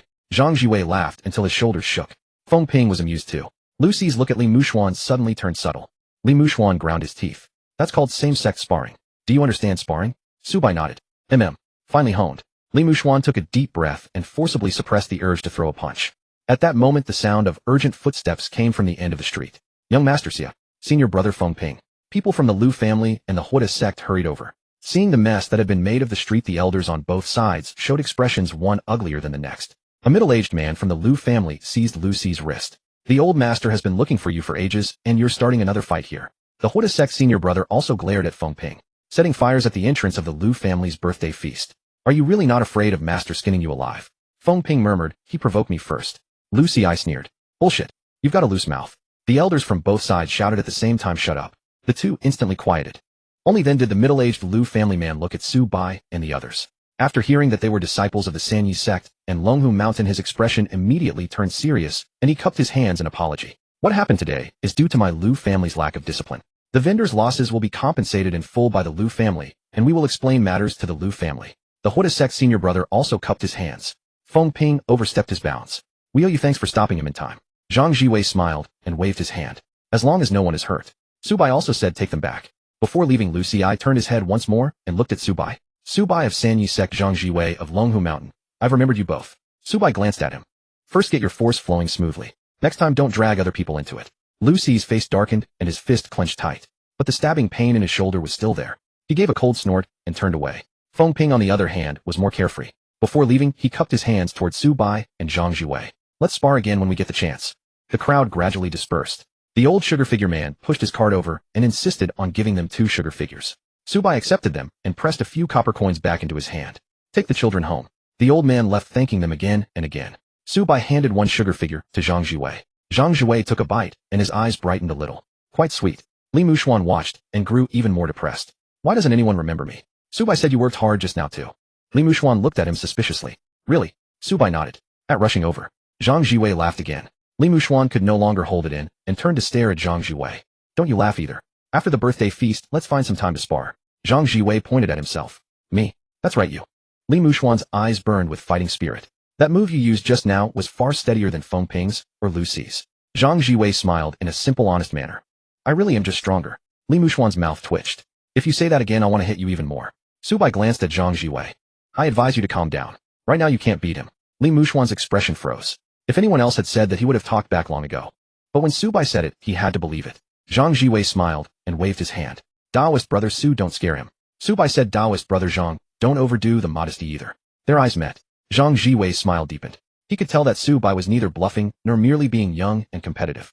This young man from Sanyi sect had truly seen through a thing or two. Interesting. The 3 walked to the memorial archway of Lu Manor, where Zhang Zhiwei cupped his hands in farewell. I'll go find my master first. See you at the feast. Subai nodded. Li Muxuan did not forget to add, don't forget our sparring match. Zhang Zhiwei smiled and agreed. After taking a few steps, Zhang Zhiwei suddenly turned back. Taoist brother Su. Subai stopped. Zhang Zhiwei looked at him no longer with the drowsy eyes he usually wore. That move just now. You held back quite a lot, didn't you? Li Muxuan whipped his head around. Subai's expression was calm, and he answered with only one line. Taoist brother Zhang, weren't you the same? Zhang Zhiwei was stunned for a moment, then laughed. That line was even more interesting than an admission. Just then from inside Lu Manor's gate a familiar and excited voice came. Subai, Li Muxuan, you're finally here. Subai, Li Muxuan, you've finally arrived. Inside the gates of the Lu estate, Lu Jin, dressed in a brand new long robe, could barely contain his excitement as he strode toward them. He had taken extra care with his appearance today, and there was a certain composed air befitting a young master of a noble house. Yet the moment he saw Su Bai and Li Mushuan, that composure evaporated entirely. Li Mushuan raised a hand in greeting. Brother Lu. Lu Jin grabbed Su Bai by the arm and glanced at Li Mushuan, his eyes nearly squinting shut from smiling. I've been waiting at the gate so long I've wilted. The master and Grandmaster Zhang have already arrived. What took you so long? Li Mushuan spread his hands and pursed his lips. How is that our fault? We ran into two brawling troublemakers on the way who nearly tore up an entire street. Cost us some time. Lu Jin blinked, his quick mind already piecing things together. His expression turned odd. Brawling. It wasn't Lu Ci and Feng Ping, the two who just got escorted in, was it? Li Mushuan's eyes lit up, and he nodded vigorously. Exactly. Those two live wires. Lu Jin scratched his head, half amused and half exasperated. I knew it. Lu Ci is the family's famously hot-headed madman. Feng Ping, brother of the Fire Virtue sect, has a temper that ignites the moment it's touched. Those two colliding. No way they wouldn't explode. He patted his chest. Thankfully you two stopped them. If they'd made a scene at my doorstep, my father would have a splitting headache. Li Mushuan was about to puff out his chest, but the words caught in his throat. He coughed and said reluctantly, to be honest, it wasn't mostly me. It was Su Bai and a senior brother from Celestial Master Residence who acted. I had just started circulating my chi before I could even join in. Lu Jin paused, then gave a thumbs up and chuckled. Then we still owe you thanks. And especially you, Brother Su. But Brother Li, at least you were there. Li Mushuan's mouth twitched. Brother Lu, that's more of a slap than comfort. Su Bai lazily added. Indeed, his presence on the scene was very stable. Lu Jin asked curiously, what effect? Su Bai said calmly, emotional support. Li Mushuan's face darkened. Su Bai, stop undermining me. Lu Jin held it in for a few breaths, then burst out laughing. All right, come inside. There are so many people today, my father and the uncles are all running frantic. Everyone's already inside. If we don't go in now, we won't find seats when the banquet starts. The three walked side by side into the Lu estate. The moment they stepped in, the clash of gongs and drums, laughter, and the aroma of wine and dishes all washed over them. The courtyard was strung with red lanterns, and dozens of flowing banquet tables stretched from the front court to the corridor, packed with guests who had come to offer birthday congratulations. Cultivators and outliers from many sects gathered together. As Su Bai and Li Mushuan, both in white Taoist robes, stepped into the inner courtyard, many young eyes immediately turned toward them. The stares were not offensive, more curious and probing. After all, when the Grand Eminence Immortal Zuo Ruotong had entered the estate earlier, his transcendent bearing had earned him the unspoken admiration of many. With a master so eye-catching, his disciples naturally became the subject of comparison. Su Bai had just reached the second layer of reverse life, and his five senses were exceptionally sharp. After only a few steps, he caught a hushed voice from a table on the outer edge of the main banquet. Brother Rin, that's him. The hedgehog-haired youth Lu Ci held his teacup with an unhappy expression, pointing at Su Bai. Just now he pressed me down with one move. It's unnatural. Beside Lu Ci sat a young man a few years older with a side-swept fringe, his features gentle. This was Lu Rin, the sixth young master of the Lu family. Lu Rin followed his gaze to Su Bai, surprise flickering in his eyes. He pressed you down in one move. To take you down before you even noticed, that's quite impressive. No wonder he's a distinguished disciple of the Sanyumen. His reputation is well-deserved. Lu Ci's mouth twisted, and he snorted. That was because I was caught up dealing with Feng Ping then. I wasn't paying attention. If we truly squared off one-on-one, I wouldn't be afraid of him. Lu Rin raised his teacup, smiled, and patted Lu Ci's shoulder. I believe you. Lu Ci eyed him suspiciously. The way you say that doesn't sound like you believe me. Lu Rin put on a serious face. I do believe you. Lu Ci's face darkened even further, and he turned away in frustration. At another table, not far away, Feng Ping of the Fire Virtue sect was waving his arms, animatedly, spittle flying, as he spoke to some acquainted sect disciples. I'm telling you, that Rui gene of the Lu family is pure poison. I got worked up too, and nearly my flame caught that old man selling sugar figurines on the side. And then, as someone asked eagerly, Feng Ping's face reddened as he pointed at Su Bai, who had just come in. And then this Su Bai from Sanyumen and that Zhang Zhiwei from Dragon Tiger Mountain each pressed down one of us. The way Su Bai dissolved chi was absolute perfection. With a slap, he pressed us both down. Several young outliers widened their eyes. All of you were pinned in one move. Even with your strength, Feng Ping, you got pinned. What do you mean pinned? That was called persuasion. Feng Ping glared in annoyance. Try it yourself, and you'd get pinned too. He looks all refined and proper, but his hands are as hard as iron. The crowd marveled, and the gazes directed at Su Bai were noticeably filled with more astonishment and curiosity. For someone like Feng Ping, a thorny figure, to praise another person, that was no small matter. Lu Jin led the two of them to seats among the younger generation's tables, then smiled and raised his hands in greeting. Everyone, allow me to introduce these two fellow disciples of mine, Su Bai and Li Mushuan. Su Bai nodded slightly in acknowledgement, neither obsequious nor overbearing, his manner warm and composed. His speech was even and gentle, entirely devoid of any aggressive edge. Just as he was about to move on, a broad-shouldered, thick-backed youth sprang to his feet with great excitement. Brother Su. Brother Li. Long time no see. Su Bai recognized him, and a smile touched his lips. Brother Lu, long time no see. Looks like Yanwu Hall truly suits you. It was Lu Zhiwei who had failed to enter Sanyuan all those years ago and had switched to the Yinwu Hall. A few years had passed, and he was far more burly than before. Standing there he looked like a thick wall, his eyes full of gratitude. All thanks to Brother Su and sect leader Zuo's kindness. Lu Jin resumed his introductions. This is Feng Ping of the Fire Virtue sect. This is Lu Ren of the Lu family, and you've already met Lu Ci. Feng Ping was a straightforward man, so he walked over and gave a proper fist and palm salute. Thanks for what happened on the street earlier. I've got a hot temper and nearly caused a disaster. Su Bai nodded. Next time pick a roomier spot to spar. Feng Ping grinned. Got it. Lu Ren also rose and made a bow, smoothing things over for his younger brother. Brother Su, my younger brother, was rude earlier. Su Bai returned the courtesy. Youthful temper. As long as no one was hurt, it's fine. Lu Ci stayed seated, craning his neck and tossing out a line. Next time I'll get it back. Li Muxuan found this amusing, lifted his chin and pointed at him.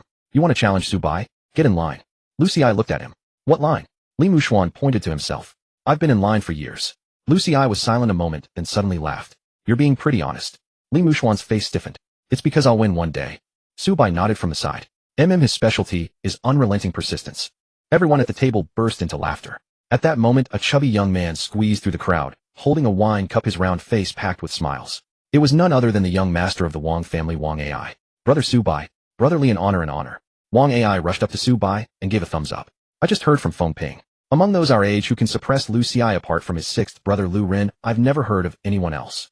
Wang Ai admire those with real ability the most. Come on, how about a drink together? Lu Ci shot him a glare. Wang Ai, if you can't talk properly, just stay silent. Wang Ai giggled. I'm praising Brother Su, not insulting you. Then he raised his cup and looked at Su Bai with pleading eyes. Brother Su, you game?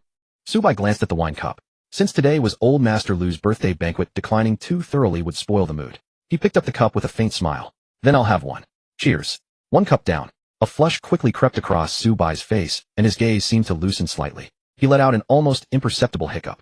Seeing this, Lu Jin grew worried and quickly steadied him. Brother Su, if you can't hold your liquor, you don't have to drink. Lu Ren also stepped over and advised gently. Brother Su, this is our first meeting. The thought is enough. No need to force yourself. Su Bai gripped the edge of the table, waved his hand, and even drew out his words. I'm fine.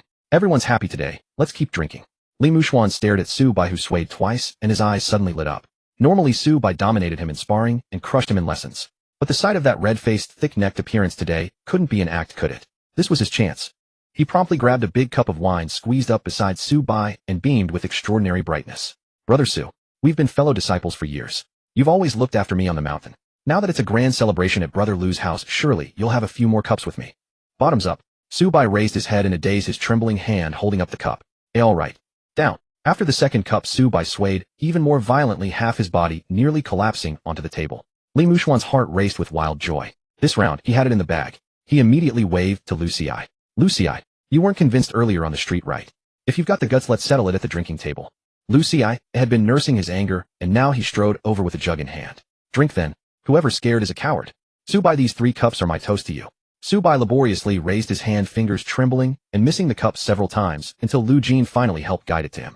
3 cups down, Su Bai collapsed entirely by the table, one hand drawing slow circles on its surface. And no, I can't anymore. Li Muxuan was thoroughly thrilled, now slapping his thigh as he called out, Feng Ping. Fatty Wong, get over here. Today we're carrying Su Bai home no matter what. Feng Ping rolled up his sleeves with a grin. I can't beat him in a fight, but am I afraid of losing to you in drinking? Count me in. Wang Ai, ever eager to stir the pot, chimed in. Young Master Lu, you're the host. You can't escape either. Lu Jin looked stricken. Wait, why are you dragging me into this when you're the ones pouring him drinks? These elite hotheads had their competitive spirits thoroughly ignited. Small cups were swapped for large porcelain bowls, and they swarmed around Su Bai like a revolving lantern. People nearby saw the scene and cheered on. Nice. He really can drink. Don't lose, young Master Lu. Whoa, how much has Su Bai drunk now? Half an hour later. Bang. Li Muxuan slammed headfirst onto the table, knocking over 2 plates, still mumbling. I didn't lose. I'm letting you. Thud. Lu Ci's legs gave way, and he slid under the table, eyes staring blankly. Su Bai. Rui Jin. I definitely. Feng Ping braced both hands on the table, but couldn't stand his head, tilting as he collapsed. Wang Ai lay sprawled by the table corner, still clutching half a chicken leg. Lu Jin forced himself through a few cups. Now gripping the back of a chair, he stared hard at Su Bai, who kept wobbling as if about to fall. His tongue was thick. Brother Su. How come? You're still standing. The moment he finished speaking, with a thud, Lu Jin's eyes rolled back, and he too collapsed. A whole table of proud young prodigies lay sprawled every which way, a truly tragic scene. Yet Su Bai, the one who had flushed red and trembled from the very start, who seemed ready to fall at any moment, who kept muttering, I'm fine, and almost done, staggered slightly, yet remained standing tall. Cup in hand, the same drunkish flush on his face, he looked around the room. Where is everyone? Su Bai's gaze drifted. Keep drinking. The surroundings fell quiet. At the adjacent table, Lu Ruan, who had not joined and stared in amazement, the other young disciples were stunned too. The Su Bai who had looked ready to collapse from the very beginning had actually lasted to the very end. And from the look of it, he could keep drinking indefinitely. Was this the point where he'd finally be done? Then from somewhere someone snickered first. Ha ha ha. Damn, this Su Bai of Sanyumin was faking it. His face is that red, and he still drank an entire table under. That's not someone who can't hold their liquor. That's fishing. And Li Mushuan was grinning the loudest yet keeled over fastest.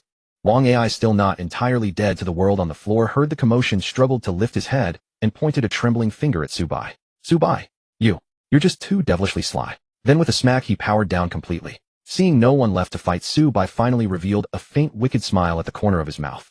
The next moment his gaze snapped clear. The red flush faded from his face at a visible rate, and a wisp of pure gentle white qi flickered across his body. Reverse life, second layer, dissolving the wine qi. He set the empty cup gently back on the table with a soft clink, looking completely refreshed, not a trace of drunkenness left in him. The onlookers' scalps went numb. The onlookers swallowed hard. This young Taoist who looked so gentle and proper, his mind was full of tricks. The elders at the main table had been observing the whole farce. When they saw a pack of juniors trying to outdrink one another only to be taken down single-handedly by Su Bai, they couldn't help bursting into laughter. Zhang Zhiwei slapped his knee and roared with laughter. Sect leaders, your disciple is quite fun. He knows how to play far better than my little brute. His cunning is leagues beyond that unruly boy's. Zhang Zhiwei was sitting not far away holding his tea. Master, I can't hear you. So what if you can hear? Learn from him. Zhang Zhiwei glared. Zhang Zhiwei looked at the white qi dispersing from Su Bai with an honest, simple expression and sighed. Master, this move of his I truly cannot learn. Zuo Ruotong took a leisurely sip of tea. Staring at his disciple standing unshaken amidst a pile of corpses, he could not hide the pride in his eyes. But he still cast a glance at Su Bai from across the space, his eyes narrowing slightly. That's enough. Rein it in. Su Bai caught the look and immediately suppressed his smile, sitting up obediently. Only then did Zuo Ruotong take another slow sip of tea. Young people, a little mischief now and then is no harm. Several elders of the Lu family were likewise amused. Lu Xian, looking at his own son sprawled on the ground, rubbed his brow and shook his head repeatedly.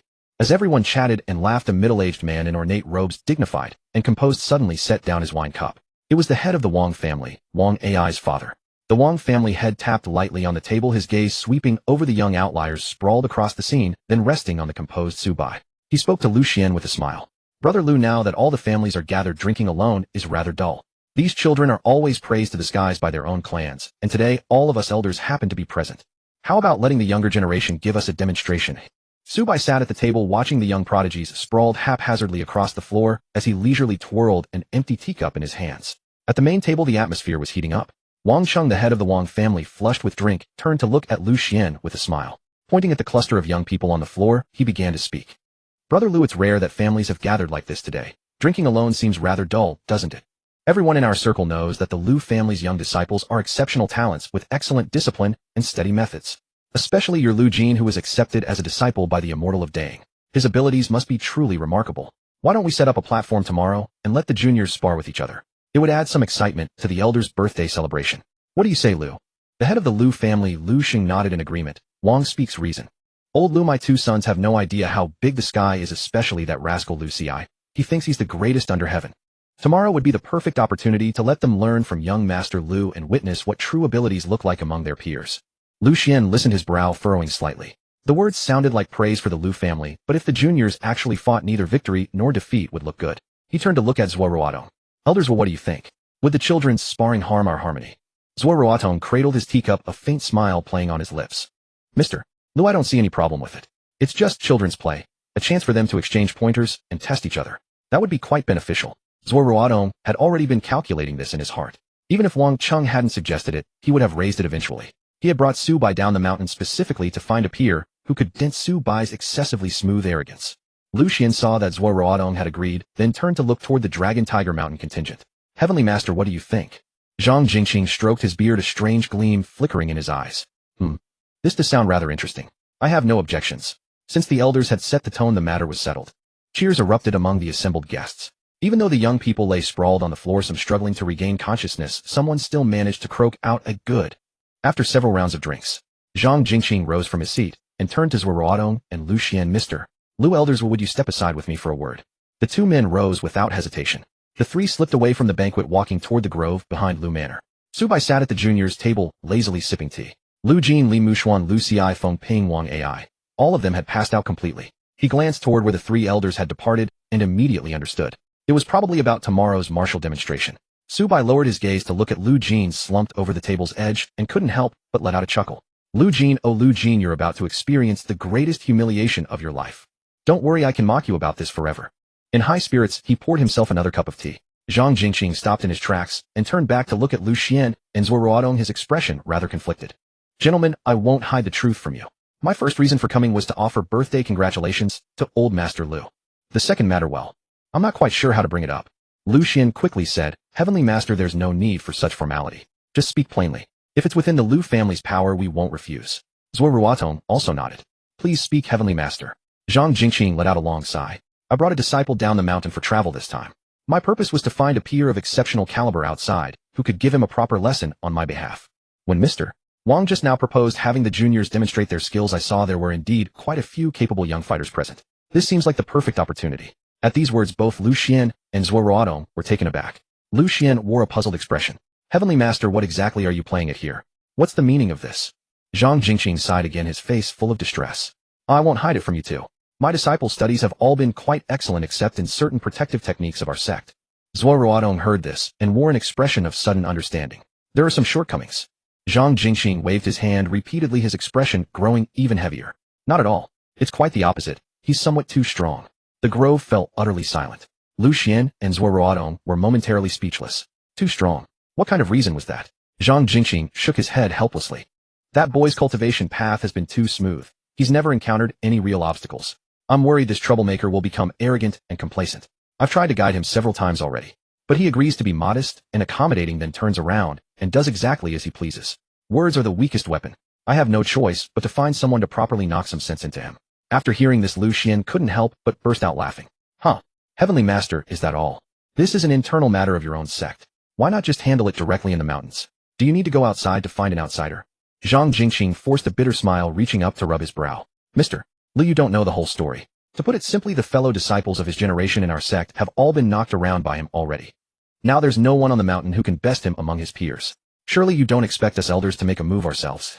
That would only be flattering him. He'd only become more arrogant. This statement landed like a bombshell. Lu Xian and Zuo Ruotong both fell silent. The two exchanged a glance, genuinely uncertain how to respond. He defeated all his peers on Dragon Tiger Mountain. And how old was Zhang Zhiwei anyway? Lu Xian was still trying to find the right words to comfort the elderly Heavenly Master. Zuo Ruotong's eyes suddenly lit up magnificently. The next moment, ha ha ha ha. Zuo Ruotong couldn't help but burst into unrestrained laughter, his mirth echoing through the forest. This sudden outburst completely bewildered both Zhang Zhiwei and Lu Xian. They both turned to stare at the immortal of Dang, laughing so decorumlessly. Lu Xian spoke hesitantly. Elders will what? Zuo Ruotong suppressed his laughter, his eyes burning bright as he fixed his gaze on Zhang Zhiwei. What a coincidence. Heavenly Master, it seems we've been thinking along the same lines. Zhang Zhiwei started, then grew spirited. Oh, could it be that Elders has also encountered a situation similar to mine? Zuo Ruotong nodded without hesitation. Exactly so. To be frank, when I brought my disciple down the mountain, I had the exact same intention as the Heavenly Master. Lu Xian, listening from the side, could hardly believe his ears. His mind raced, and he immediately thought of his own son. Could it really be so, Elder Zhua? Are you talking about Jiner? Lu Xian's face was filled with disbelief. All these years when he comes home, he's been very humble. Every day he goes on about how he needs to work harder on the mountain, otherwise he'll fall behind. His studies, his cultivation, he never dares to slack off. Even during birthdays and festivals, he locks himself in his room to train assiduously. The more Lu Xian spoke, the more agitated he became. Could it be? Was all of this just an act for my benefit? Has he actually been invincible among his peers on the mountain all along? Zhang Zhiwei also looked towards Zuo Ruotong with curiosity. If it really was Lu Jin, then this Lu family scion would be truly remarkable. Zuo Ruotong's expression stiffened slightly as he listened. Lu Jin certainly worked hard, but mainly so he could get beaten up less during sparring sessions. In the grove, Zuo Ruotong coughed awkwardly. Ahem. My apologies, Mr. Lu. Jiner has performed very well these years. His temperament is steady and his cultivation is solid. Zuo Ruotong quickly added this to soothe Lu Xian. However, I'm not referring to Jiner. Lu Xian was even more confused. Then who is it? Didn't two people come with Jiner today?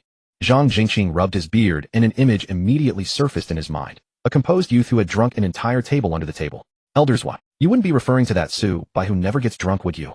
Zuo Ruotong drew a deep breath and nodded emphatically. Exactly him. Zhang Zhiwei immediately became interested. That Su Bai looks gentle and refined. Could he really be so powerful that he needs someone to knock him down a peg? Zuo Ruotong sighed, raising his eyes to gaze at the moon in the sky. Heavenly Master Mr. Lu, since we're here with no outsiders, I won't hide anything from you two. My disciple Su Bai, ever since entering the Three Purities sect, has encountered virtually no obstacles on his cultivation path. He's progressed too smoothly. So smoothly that even I as his master feel somewhat uneasy. Both Zhang Zhiwei and Lu Xian's expressions grew more serious. Zuo Ruotong continued, this child's comprehension is extraordinary. By the age of 12 he had already surpassed the vast majority of disciples in our sect, directly reaching the great accomplishment stage of the first layer of the reverse life. Hiss. Lu Xian directly sucked in a breath of cold air. The hand Zhang Zhiwei used to stroke his beard also trembled, nearly pulling out 2 white beard hairs. 12 years old. Great accomplishment of the first layer of the reverse life. How impossibly difficult the 3 layers of the reverse life were to cultivate. How could top figures like them not know this well? Before the two could recover from their shock, Zuo Ruotong spoke again. That's not the end of it. In the 3 years that followed, he forcefully suppressed his cultivation, not rushing to break through. Instead, he continuously polished his foundational skills. Not until we were traveling down the mountain a few days ago. Zuo Ruotong looked at the 2 men, his tone growing heavier. When his heart was moved, success came naturally.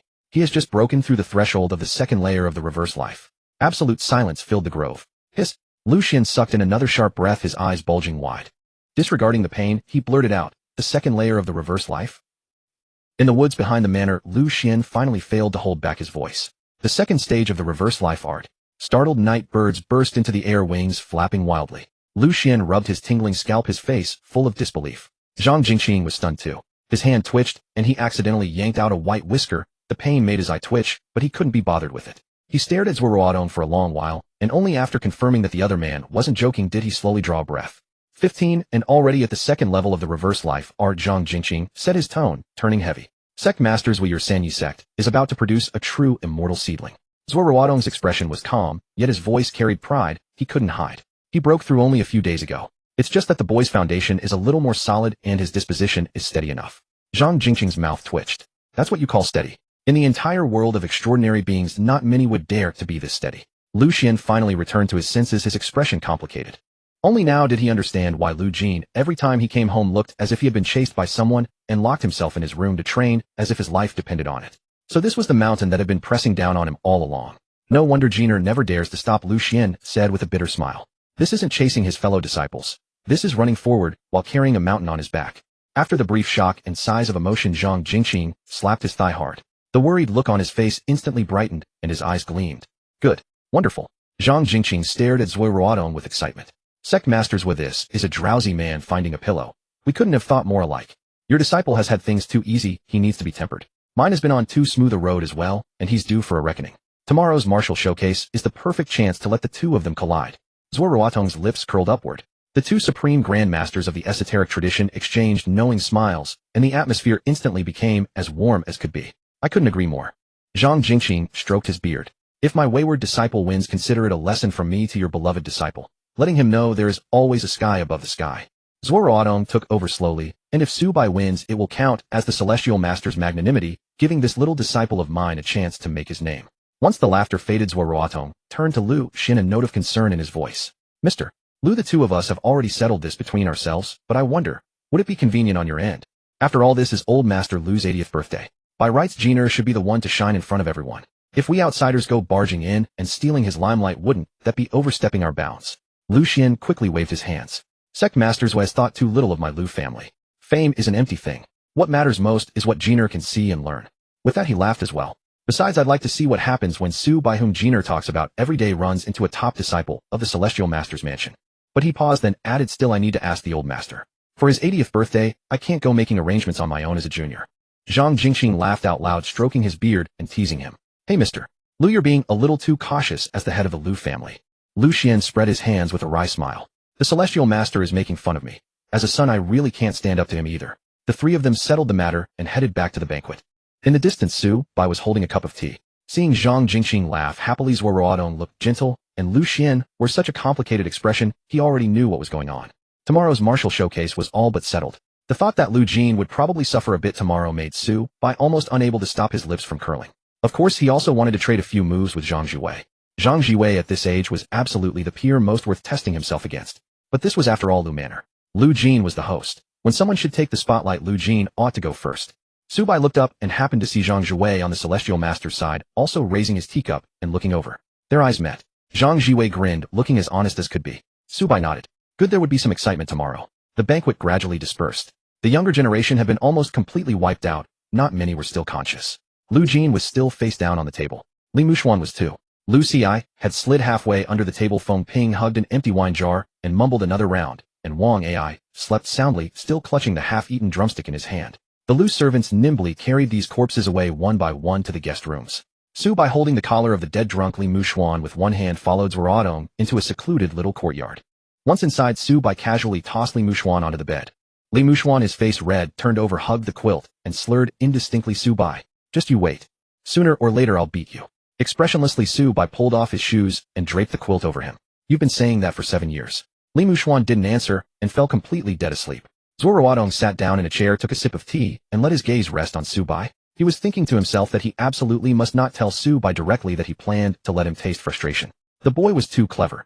If he let it slip, Su Bai might spend tonight dismantling every possible opponent in his head. "Su Bai," Zuo Ruotong began, speaking slowly and casually. "The elders and I just discussed it. Tomorrow, taking advantage of the birthday banquet, we plan to arrange for you young people to exchange pointers in the clearing behind the hill. It's also a way for the younger generation to learn from one another. What do you think?" Su Bai's hand, pouring water, paused slightly as he feigned a trace of surprise.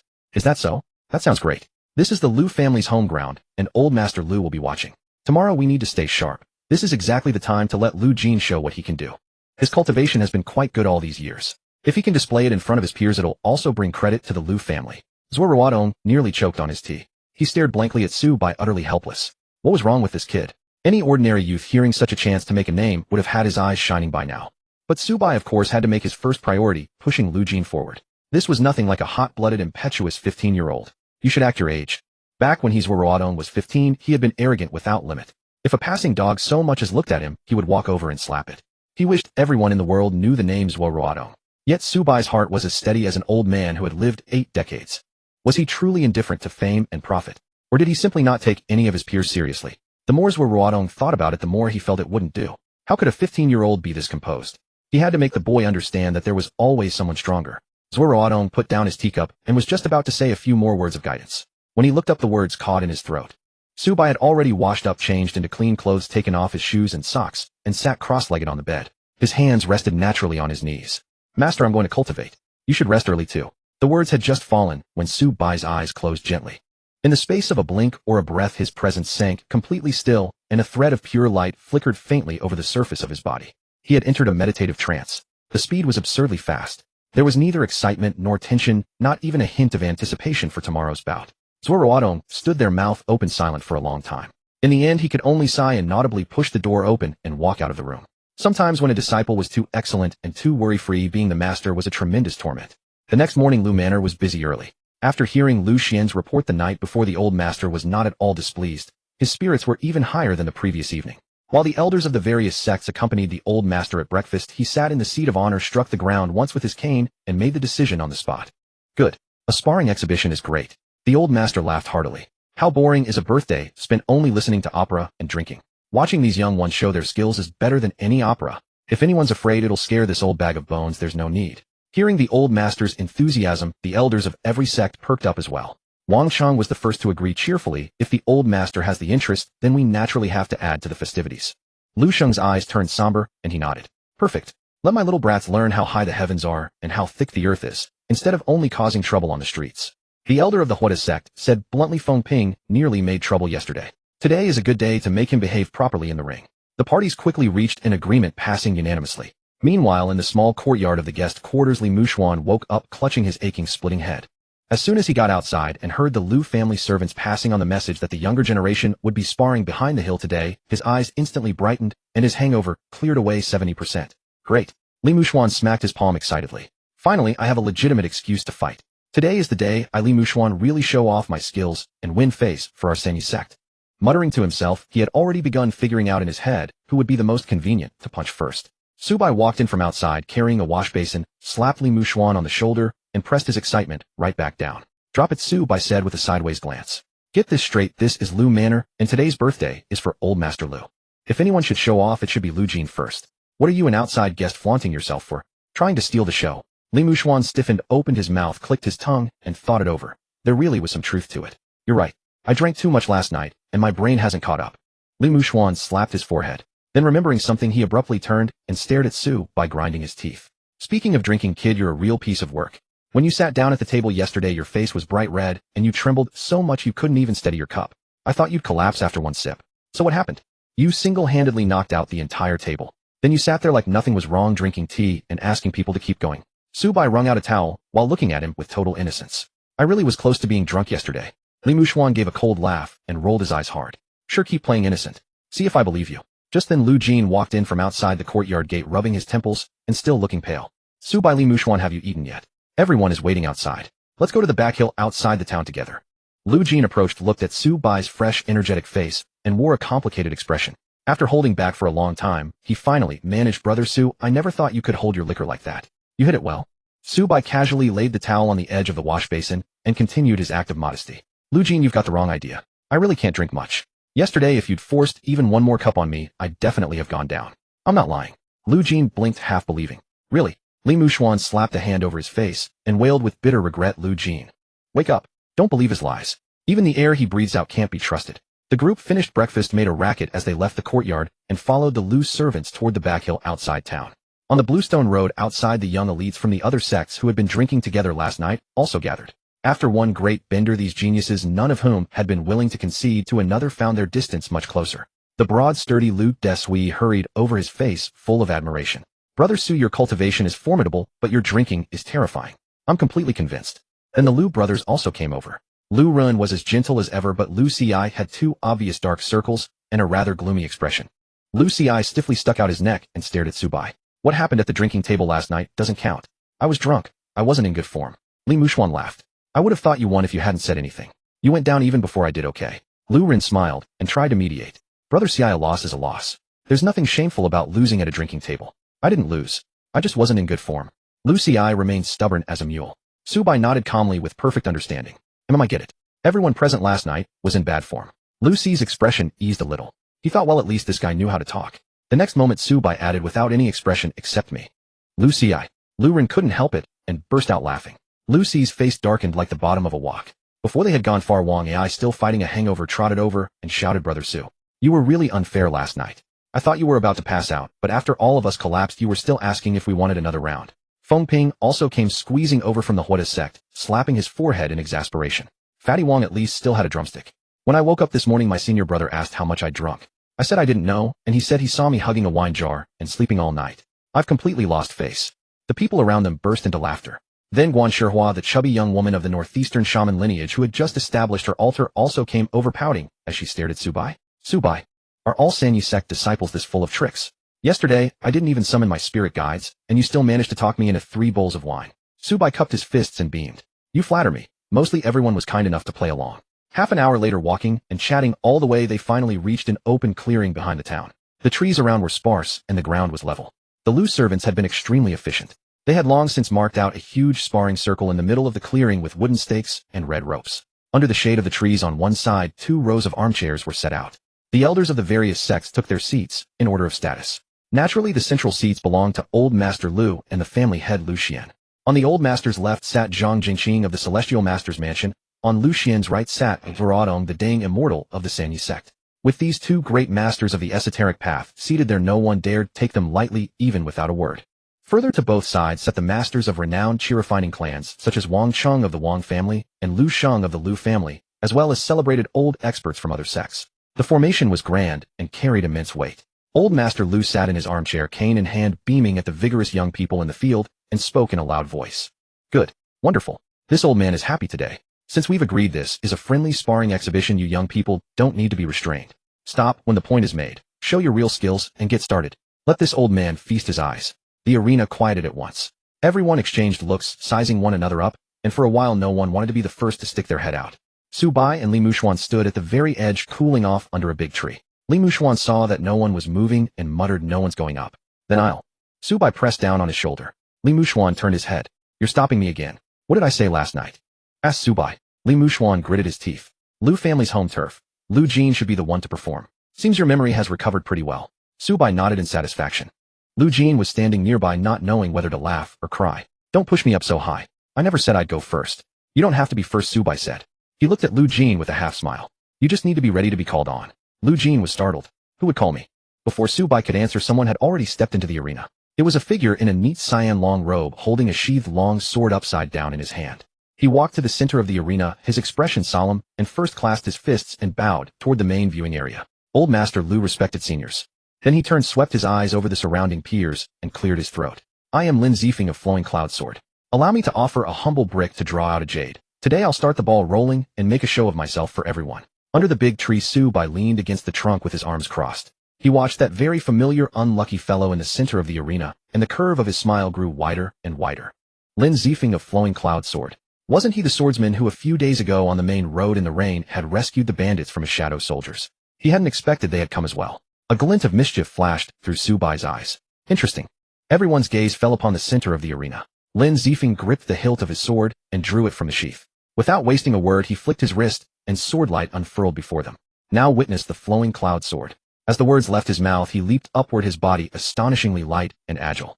Black and white chi surged around him before flowing back into his body. As he swung his sword, the sword chi cascaded outward in layer after layer, every streak of it ink black, shrouding most of the surrounding sight from view. Nothing in its path could withstand the cut. Even trees and stones were sliced clean through their edges, smooth and even. This was the signature art of the Flowing Cloud Sword. Ink veils the mountain with sword chi. The next instant, Lin Zifeng's figure flickered through the ink-black, sword chi moving like willow catkins scattered by the wind as he bounded back and forth among the wooden posts and red ropes. His footwork was the wind-born scattering shadow. His steps were so light they were almost silent, yet his speed was astonishing. Images flashed one after another across the field. Even more remarkable, sometimes before he even landed, his longsword would hang poised in midair, and using it as a fulcrum, he flicked himself away again. It was the pearl's leaping technique. Applause erupted from all around. Lu Ci stood with arms crossed, eyes fixed on the darting, twisting figure in the arena, and could not help offering his assessment. There's something to him. His footwork is slippery enough, and his sword chi is sharp. Lu Run beside him nodded with a smile. The Flowing Cloud Sword was realized by observing the myriad transformations of nature. In the martial world, it is said, the sword lives because the man lives, the sword dies when the man dies. To have woven so many variations into his swordplay is quite extraordinary. Wang Ai stood off to the side, clutching a handful of melon seeds, watching with his jaw nearly on the floor. Good heavens, that sword chi moves like a painting. In the arena, Lin Zifeng halted his advance and swung his longsword around. A fine, dense layer of sword aura suddenly emerged over his body, shielding every vital point. His defensive technique, the mist-woven emerald screen. Then with a smooth upward flick of his longsword, he stirred up a fierce gust of wind. Fallen leaves were caught up in the sword chi, swirling into a miniature vortex that shot into the sky. His demonstration finished, Lin Zifeng returned his sword to its sheath and clasped his fists in salute to the crowd. Thunderous applause filled the field. Beneath the great tree, Li Mushuan stared, eyes wide. Pretty impressive. Li Mushuan sidled up to Su Bai and muttered under his breath that mist-woven emerald screen is actually a full coverage defensive move. And that wind-born scattering shadow footwork. If we really fought, even I might not be able to take him down in a short time. Earlier on the main road, I really did underestimate him. As he said this, Li Mushuan suddenly realized something and turned to stare at Su Bai. Wait a second. Since he's that strong, exactly how formidable are those two shadows of yours? They could even fight to a draw against the disciples of that Flowing Cloud Sword lineage. Su Bai leaned against the tree, trunk, his expression calm. They're decent enough. Li Mushuan rolled his eyes dramatically and gave a disdainful twist of his lips. Keep pretending. Would it kill you not to hide something every single day? Lin Zifeng stepped back to the side of the Flowing Cloud Sword elders. Old Patriarch Lu, seated in the host position, clapped the armrest of his armchair and cheered loudly. Excellent. That swordplay was crisp. Sect Master of the Flowing Cloud Sword, you have truly taken in a fine disciple. The Sect Master's smile was too wide to contain, and he repeatedly waved off the praise with humility. Lin Zifeng had set a strong opening, and the atmosphere in the arena heated up completely. Soon after, a young man from the Ji Yun Society strode out. Liao Tianlin of the Ji Yun Society, performing for your amusement. His hands were empty. Once he took his stance, his gaze sharpened. He abruptly lifted his left hand, pressed his fingers together like a sword, and pointed through the air toward the front. He had clearly struck with his left hand, yet from a large tree more than 10 paces to everyone's right came a dull thwack, as a small hole several inches deep was punched into its trunk. Before anyone could react, Liao Tianlin gave his right hand a flick. Another small pit appeared in the tree on the left. Then, with both arms moving together, he tapped his fingers rapidly through the air. Thok, thok, thok, thok, thok. A rapid series of air-piercing sounds rang out. Bark splintered from the trunks of the trees on both sides as dense clusters of small craters were hammered into them, devastatingly powerful. The melon seeds in Wang Ai's hands spilled to the ground. How is this done? He asked, craning his neck. His hands are clearly empty. Where do those steel pellets hitting the trees come from? And when he attacks the left, the strike lands on the right. What's going on here? Lu Ci snorted. Already making a fuss. The Ji Yun Society makes its living off precisely this craft. Illusions blind the eye and killing moves hide behind them. If anyone could see through them at a glance, they'd have gone back home to farming long ago. When Liao Tianlin finished his demonstration, another wave of loud acclaim burst from the crowd. Then one by one the younger disciples of the various houses took the stage, each displaying their own specialty. One planted his feet in the 8 trigrams and cast a Chiman art. The soil beneath him instantly turned into vines that wildly shot upward. Another young disciple stepped up and shaped a strange deep blue flame between his hands. When the flame touched fallen leaves and stones, it did not burn them. Instead, a layer of frost formed over the stone. Subai stood beneath the tree without a word, watching with great fascination. This trip down the mountain had definitely not been wasted. The arts of the extraordinary practitioner's world were endlessly varied, and many of them were not even recorded in detail in the memories of his past life. Today alone had broadened his horizons many times over. After waiting for an hour or so, the disciples of the major sects had basically each displayed their signature skills. Over to the side, Wang Ai's father, the Wang family head Wang Cheng, set down his teacup with a smiling chuckle and turned to Lu Xian. "My, the juniors of every sect today have truly opened my eyes. Each and every one is a fine prospect." Wang Cheng deliberately raised his voice. "Brother Lu, today is your Lu family's stage. Every school has shown its signature arts. Shouldn't your own household give everyone something equally eye-opening?"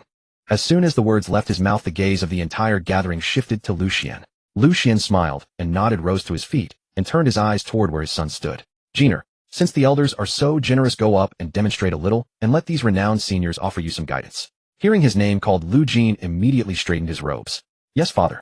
He was about to step forward when, after a moment's thought, he turned back to glance at Su Bai and Li Muxuan behind him. Su Bai smiled and gave him a thumbs up. Li Muxuan clenched his fist and pumped it once. "Go on, Lu Jin. Show them the might of our Sanyi sect." Lu Jin nodded firmly, drew a deep breath, and strode into the center of the open ground. The moment Lu Jin stepped forward, the murmuring in the arena faded considerably. The young heir of a prestigious family, coupled with his standing as a disciple of the Dang Immortal, merely standing there was enough to command everyone's attention. Just as Lu Jin was about to circulate the reverse life threefold and begin his routine, old patriarch Lu, seated at the head, suddenly spoke. "Hey!" The old man's cane struck the ground heavily as he turned to glare at Lu Xian. "Didn't you tell me yesterday that they'd be sparring today? Where's the sparring? Even if standing there demonstrating is fine, no matter how well it's practiced, it just isn't lively." The old patriarch's voice was so loud it carried across the entire training arena. "Haha, this old man just loves a good show. When is the sparring going to start?" Lu Xian stood beside him, looking exasperated. "Uncle, please say no more." He lowered his voice with a wry smile. "If I'd known you'd be this eager to stir up a spectacle, I would never have gone to ask you yesterday." Old Patriarch Lu would have none of it, waving his hand with a cheerful laugh. "Huh. Seeing the young one so full of vigor simply makes me glad inside. It's only a game. Nothing to get worked up over." The old patriarch turned to the young people in the arena. "Whichever of you wants to go up, go ahead. Stop at light contact and don't hurt anyone's feelings. That's all. Let this old man see your real skills." Lu Jin, standing at the center, was stunned. "Huh." He scratched his head. "Old patriarch, from what you're saying, are you going to find me someone to trade moves with?" On the main viewing platform, upon hearing the old patriarch's words, Zhang Zhiwei and Zuo Ruotong exchanged a glance with perfect mutual understanding across Lu Xian and old patriarch Lu. A trace of sharp light flickered in the two grandmasters' eyes. They had been worrying about how to arrange exactly this without an excuse, and now it had fallen into their laps. Zhang Zhiwei stroked his beard and was about to call up his own disciple Zhang Zhiwei, the boy who seemed to court a beating every day. But before he could speak, a figure suddenly sprang out from beyond the field. "I'll do it." Dressed head to toe in red with two small pigtails pointing straight up, the person looked like Neza himself descending into the world. He leaped straight into the center of the arena. Feng Ping of the Fire Virtue sect. Li Muxuan under the tree immediately grinned. "Hey, it's him. The one who nearly overturned that street vendor's stall yesterday." Subai nodded, but his gaze rested on Lu Jin in the arena. Others might not know how solid Lu Jin's foundation truly was, but Subai knew it all too well. Over the past 7 years, Subai had advanced too quickly, and Li Muxuan had trained like a mad dog in desperate pursuit. Caught in the middle, Lu Jin was under no small amount of pressure. In order not to be left behind, he truly threw his life into the grind. By now, Lu Jin was truly only a paper-thin membrane away from attaining the first major level of the reverse life threefold. If one judged purely by actual strength, there were absolutely few among his peers present who could reliably defeat him.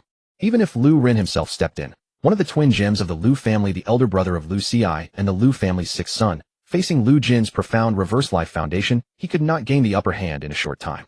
As for the reverse life threefold, whatever else might be said, it might lack an instant kill move, but its ability to absorb punishment and replenish chi was absolutely second to none.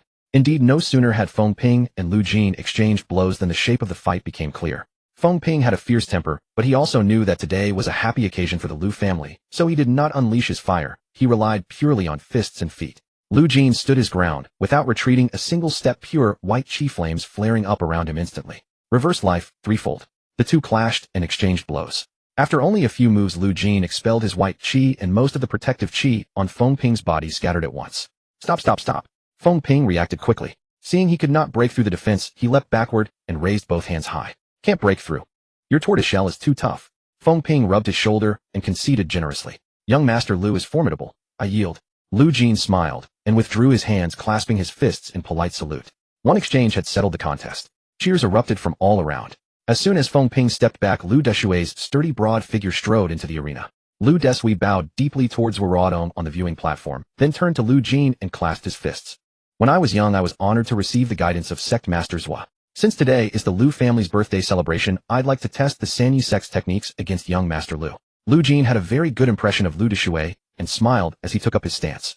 Brother Lu, please. Lu Deshui wasted no words. His entire body's muscles tensed at once, and the external hardening arts of the Yinwu Hall drove to full power. The bricks beneath his feet cracked on impact as he charged at Lu Jin with wide, booming movements.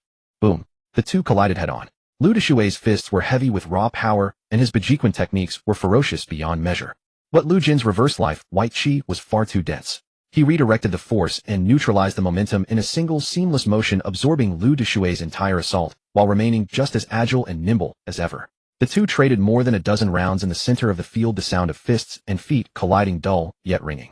The longer the fight went on, the clearer Lu Deshui understood the gap between them. His proud external hardening strength held no advantage against Lu Jin, who had also cultivated the reverse life threefold and possessed no shallow mastery of life and nature cultivation. After another palm exchange, Lu Deshui voluntarily retreated 3 steps and waved his hand. No more, no more. He looked at the white qi around Lu Jin with envy in his eyes. I can't seal your force and I can't break your qi. Young Master Lu, I have no way to deal with you at all. I concede. Lu Jin retracted his white qi. His expression had not changed in the slightest, and his breathing remained steady. He clasped his fists and smiled at Lu Deshui. You were too generous, Brother Lu. The whole audience cheered again. The veteran masters seated in the stands nodded in praise one after another. That lad has solid external hardening. His Bejiquan is as smooth as polished steel. The Yinwu Hall has taken in a fine prospect. But the young master of the Lu family is even better. His mastery of the reverse life threefold has truly reached the highest standard. Everyone could tell that Lu Jin had not used his full strength in either match. He had handled them far too effortlessly without even a disturbance in his breathing. Lu Jin stood at the center of the arena, listening to the praise around him. He could not hold back the smile at the corners of his mouth, and his eyes shone brilliantly. The ardent spirit of youth riding the crest of glory. Li Muruan watched Lu Jin commanding attention in the arena, and muttered sourly, I want to go up there too. Subai leaned against the tree and chuckled softly, don't rush. Someday your name, as immortal Li, will spread far and wide. For today let Lu Jin have his moment of glory. Li Muruan turned his head and glared at him. Why do you keep calling me immortal, Li? What makes me an immortal? Subai replied casually. With that temper of yours you might just earn the title of the Immaculate Immortal one day. Li Muruan stared at him for a long moment. I have a feeling you're mocking me, but I can't prove it. Subai laughed. What if I had proof you'd be able to beat me? Li Muruan ground his teeth in frustration, clenching his fists tightly. Just you wait. Don't think you can do whatever you want just because you've reached the second layer. I'll catch up with you soon. Subai waved his hand dismissively. Alright, I'll be waiting. At that moment Lu Jin had just finished his match with Lu Deshui in the center of the arena. On the main viewing stand, Wang Cheng, patriarch of the Wang family, rose with a beaming smile and addressed the others. Distinguished guests, is there anyone else who wishes to test skills with young Master Lu? I don't know. I only saw him raise his hand. The young people were in complete uproar. Upon the main viewing platform, Zuo Ruotong sat in his master chair, his expression extremely serious, saying nothing. Is there anyone else? The younger generation members exchanged glances and whispered among themselves, but none dared to step forward after a long while. Everyone had witnessed the performances of Lu Deshui and Feng Ping just now. Since neither could defeat Lu Jin, anyone else who stepped up would only bring shame upon themselves. Lu Ci stood within the crowd, his fists clenched so tightly that he let out a cold snort. So Lu Jin really does get to shine after all. His entire body trembled with suppressed eagerness and his feet shifted as if ready to charge forward. Lu Run beside him grabbed his shoulder firmly. Brother, you cannot throw yourself into this. If the two of you were to settle things, we could manage a display match with controlled force. And even if it went to the end, you would by no means be Lu Jin's match. Lu Ci did not refute this, but gritted his teeth and said, Lu Jin truly has real skill. He's considerably stronger than when I saw him 3 years ago.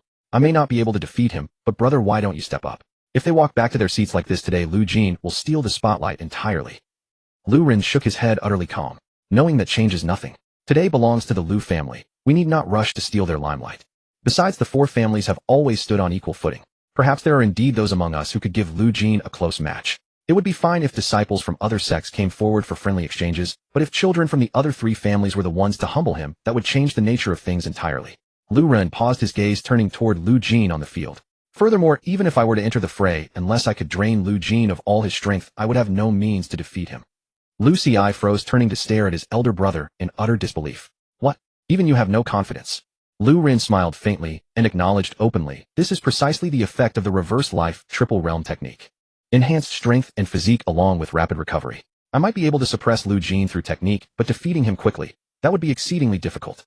Lu Ci's mouth twitched twice, and he fell completely silent. Seeing no response, Wang Cheng asked once more with a grin, young masters, and miss truly no one. Beneath the tree, Su Bai watched Wang Cheng on the platform, and silently shook his head inwardly. Wang Cheng's intentions were genuine. He sought to elevate Lu Jin's reputation, honoring the bonds between the four families. The current Wang AI was still simple and good-natured. But look decades ahead, and the aged Wang AI would be full of schemes and malice. Human nature is the thing least able to withstand the grinding passage of years. In their seats, Zuo Ruotong turned to look at Zhang Zhiwei. Zhang Zhiwei watched Lu Jin on the open ground, remaining silent the entire time. He had seen clearly enough. This Lu Jin was indeed formidable, a notable figure even among the young generation. Yet he was still far from matching Zhang Zhiwei's level. Zhang Zhiwei calculated within his heart. Fortunately, today's attendees included not only Lu Jin, but also his senior brother Su Bai. He would first have Zhang Zhiwei spar with Lu Jin, and after winning naturally draw out that Su Bai who had reached the second layer of reverse life at merely 15. With this thought, Zhang Zhiwei finally spoke, Zhiwei. Accompany young Master Lu in a demonstration for the assembled elders. Upon these words, all eyes in the venue instantly followed Zhang Zhiwei's gaze. From the rear of the crowd, a youth in gray Taoist robes leaning beneath the tree's shade rose to his feet. He strode forward with decisive steps and gave a crisp reply, as you command. The young people in attendance, seeing Zhang Zhiwei emerge, immediately began whispering amongst themselves. They had heard Feng Ping, that loose-tongued fellow, boasting at yesterday's banquet about how this young master from the Heavenly Master Mansion had pinned down his fire technique with a single slap on the street. Everyone knew well enough that this disciple of the Heavenly Master's school possessed extraordinary strength. The moment Feng Ping caught sight of him, he grew suddenly excited. It's Master Zhang, he exclaimed. You all watch closely. He is incredibly formidable. Chu Dian, patriarch of the Fire Virtue sect, also stroked his beard with evident delight. Oh, a high disciple of the Heavenly Master joins the fray. Now this should prove most entertaining.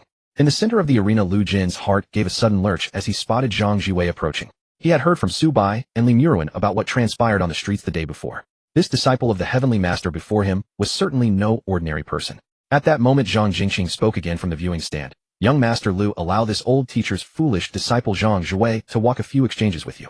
By the way, I should inform you, his Zhang is an assumed name. Lu Jin's heart trembled.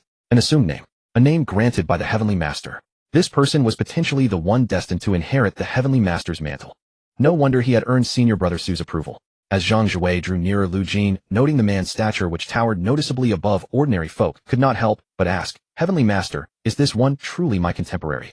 Zhang Zhiwei nodded. Yes, he should be some 3 or 4 years your senior. 3 or 4 years senior. That made him 19 years old. Lu Jin drew a deep breath, sensing the pressure radiating from Zhang Zhiwei, and his heart grew deeply grave. He had encountered senior brothers far older than himself, and men far more heavily built.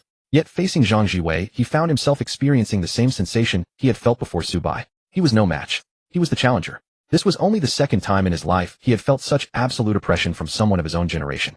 Forget it. The one regarded by the Heavenly Master as a potential heir to the mantle, with Golden Light Mantra or Thunder Method, he would be tested thoroughly today. Lu Jin's legs bent slightly, and his entire body shuddered violently. The reverse life triple realm operating at full capacity. Pure white chi flame erupted suddenly, his exposed arms turning luminous and translucent, white, his eyes likewise covered in white, as if a layer of white fire burned within them.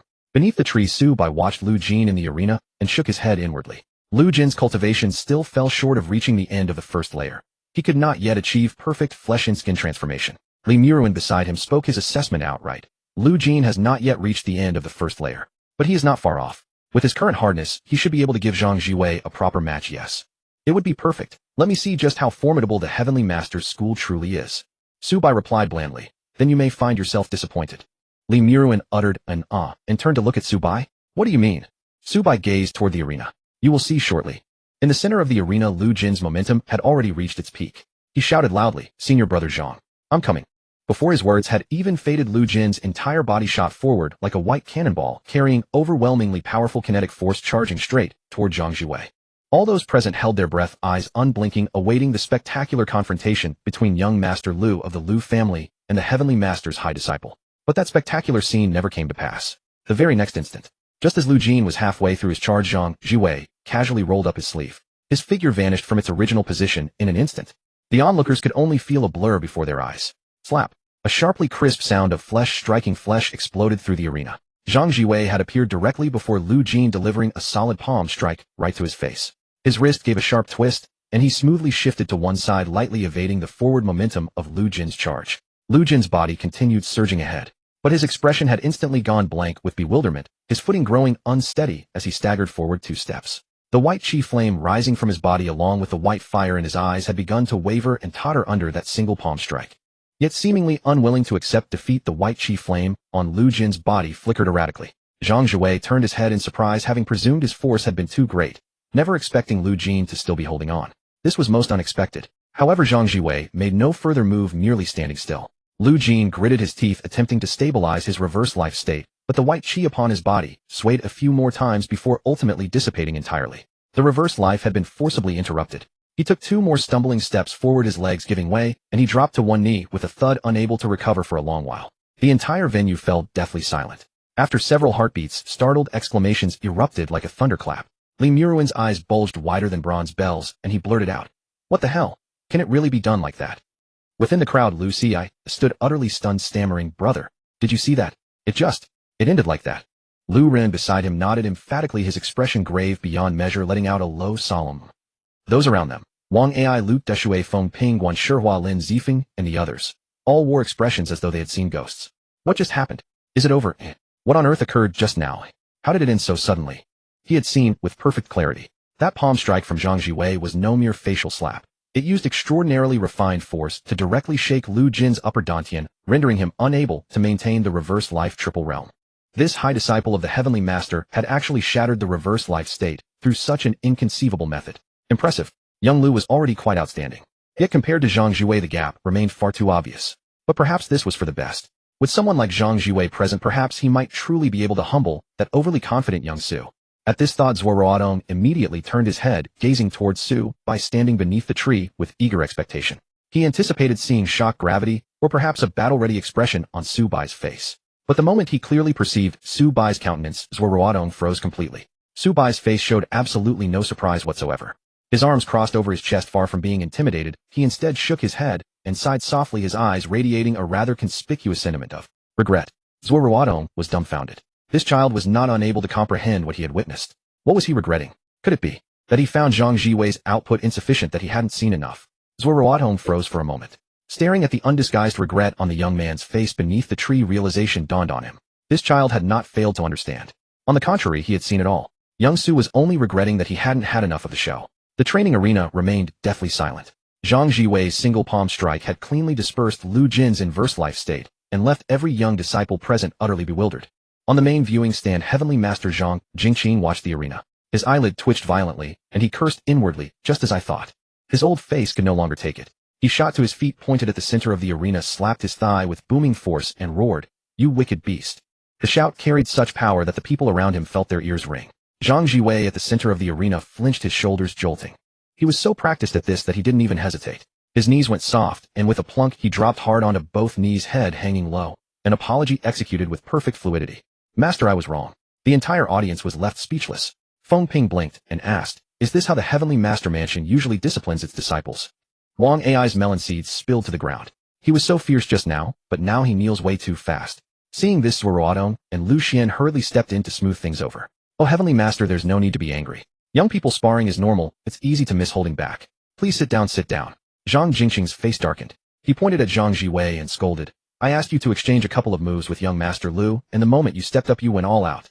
Are you here to offer birthday congratulations, or to wreck the place?" Zhang Zhiwei knelt on the ground, and answered honestly, this disciple never intended to wreck anything. It was just that young Master Lu's inverse life state seemed very stable, and ordinary force might not have stopped him, so he wanted to try something else.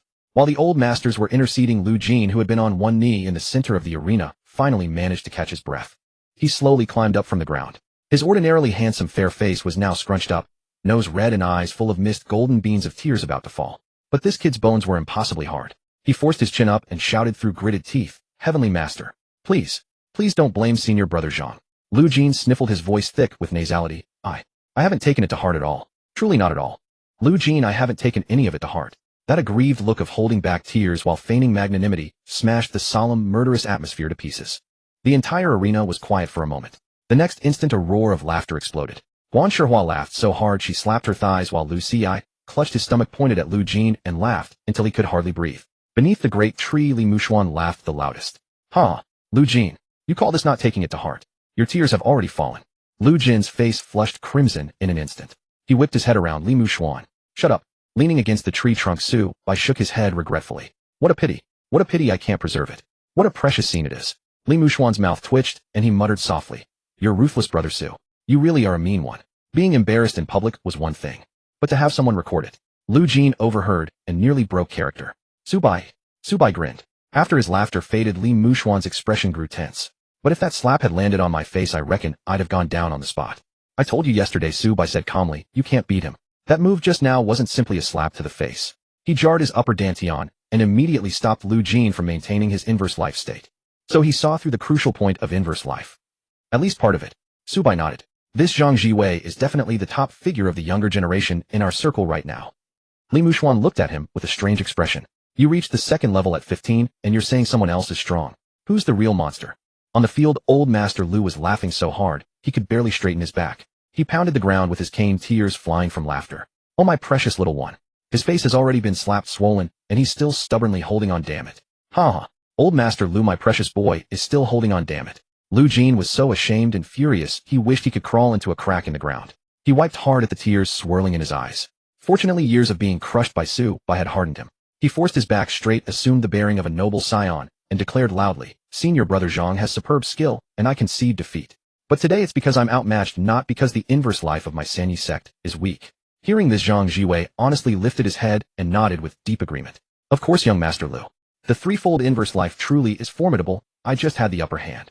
At those words, Lu Jin's barely restored composure shattered. It sounded like comfort, so why did it stab so deeply? On the viewing stand, Zhang Jingqing's face turned green with fury. His beard bristled, and his eyes bulged. He delivered a kick through the air. Shut up. An invisible force of qi struck Zhang Zhiwei's backside, sending him stumbling forward. He promptly clamped his mouth shut. Once the farce had passed, Zuo Ruotong glanced at Lu Jin. Seeing that although the boy had taken a blow, he had not lost his composure, a measure of approval appeared in Zuo Ruotong's eyes. Then he turned to Zhang Jingqing, his tone carrying a smile. Heavenly Master, your distinguished disciple's skill is truly out of the ordinary. Zuo Ruotong paused, then raised his voice. In that case, might I trouble him to take a little extra care and guide another disciple of my Sanyi sect? As soon as these words were spoken, the clamorous training arena went silent. Everyone present froze with astonishment. Zhang Zhiwei's earlier palm strike had been an overwhelming one-sided crush. Did the Sanyi sect really dare to send someone else? Could there be someone even stronger than Lu Jin? A trace of a smile flashed through Zhang Jingqing's eyes, and he played along. Since sect leaders has spoken, of course there is no problem. It's also good to let this foolish disciple of mine see more of the world. In the arena, Zhang Zhiwei scratched his head, looking puzzled. Who among his peers could take one of my palm strikes? Suddenly a light flashed in Zhang Zhiwei's mind. He remembered the white-robed young man at the street corner in town yesterday. The one who with just 2 fingers casually extinguished Lu Xi's frenzied Rui force. The laxness in Zhang Zhiwei's eyes instantly sharpened, and he swept his gaze through the crowd. Zuo Ruotong sat in his chair with authoritative composure and cast his gaze directly toward the shadow beneath the great tree. In a clear voice he said, Su Bai, stop loafing around down there. Come up and exchange a few moves with the Heavenly Master's distinguished disciple. The instant the name Su Bai fell in a flash, the gazes of more than 100 people all turned to the white-robed youth under the tree, arms crossed over his chest. Wang Ai had barely picked up another handful of melon seeds before they dropped again. Hey, now this is going to be lively. Guan Shihua cupped her face in both hands, her eyes like light bulbs. Wow, it's him. I knew that handsome guy wasn't simple. At the edge of the crowd, Lin Zifeng and Zhang Dong of the Flowing Cloud Sword sect both shuddered, their scalps going numb.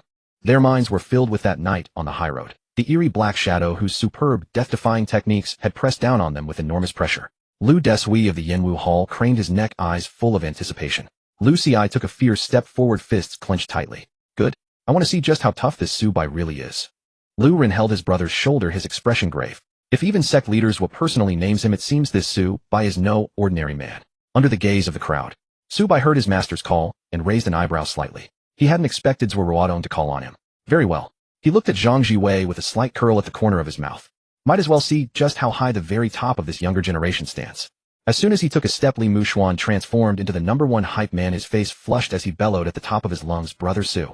Show them the spirit of our Sanyi sect. Lu Jin, having just returned to the edge of the arena, darkened. Li Mushuan, don't shout as if you're the one going into the ring. Ling Muxuan answered with perfect justification. What? Jealous? Then stop gritting your teeth. I'm not gritting them. Su Bai gave a helpless eye roll, turned, and patted Lu Jin on the shoulder. Relax, he said seriously, I won't cry. Lu Jin's expression cracked on the spot. Su Bai.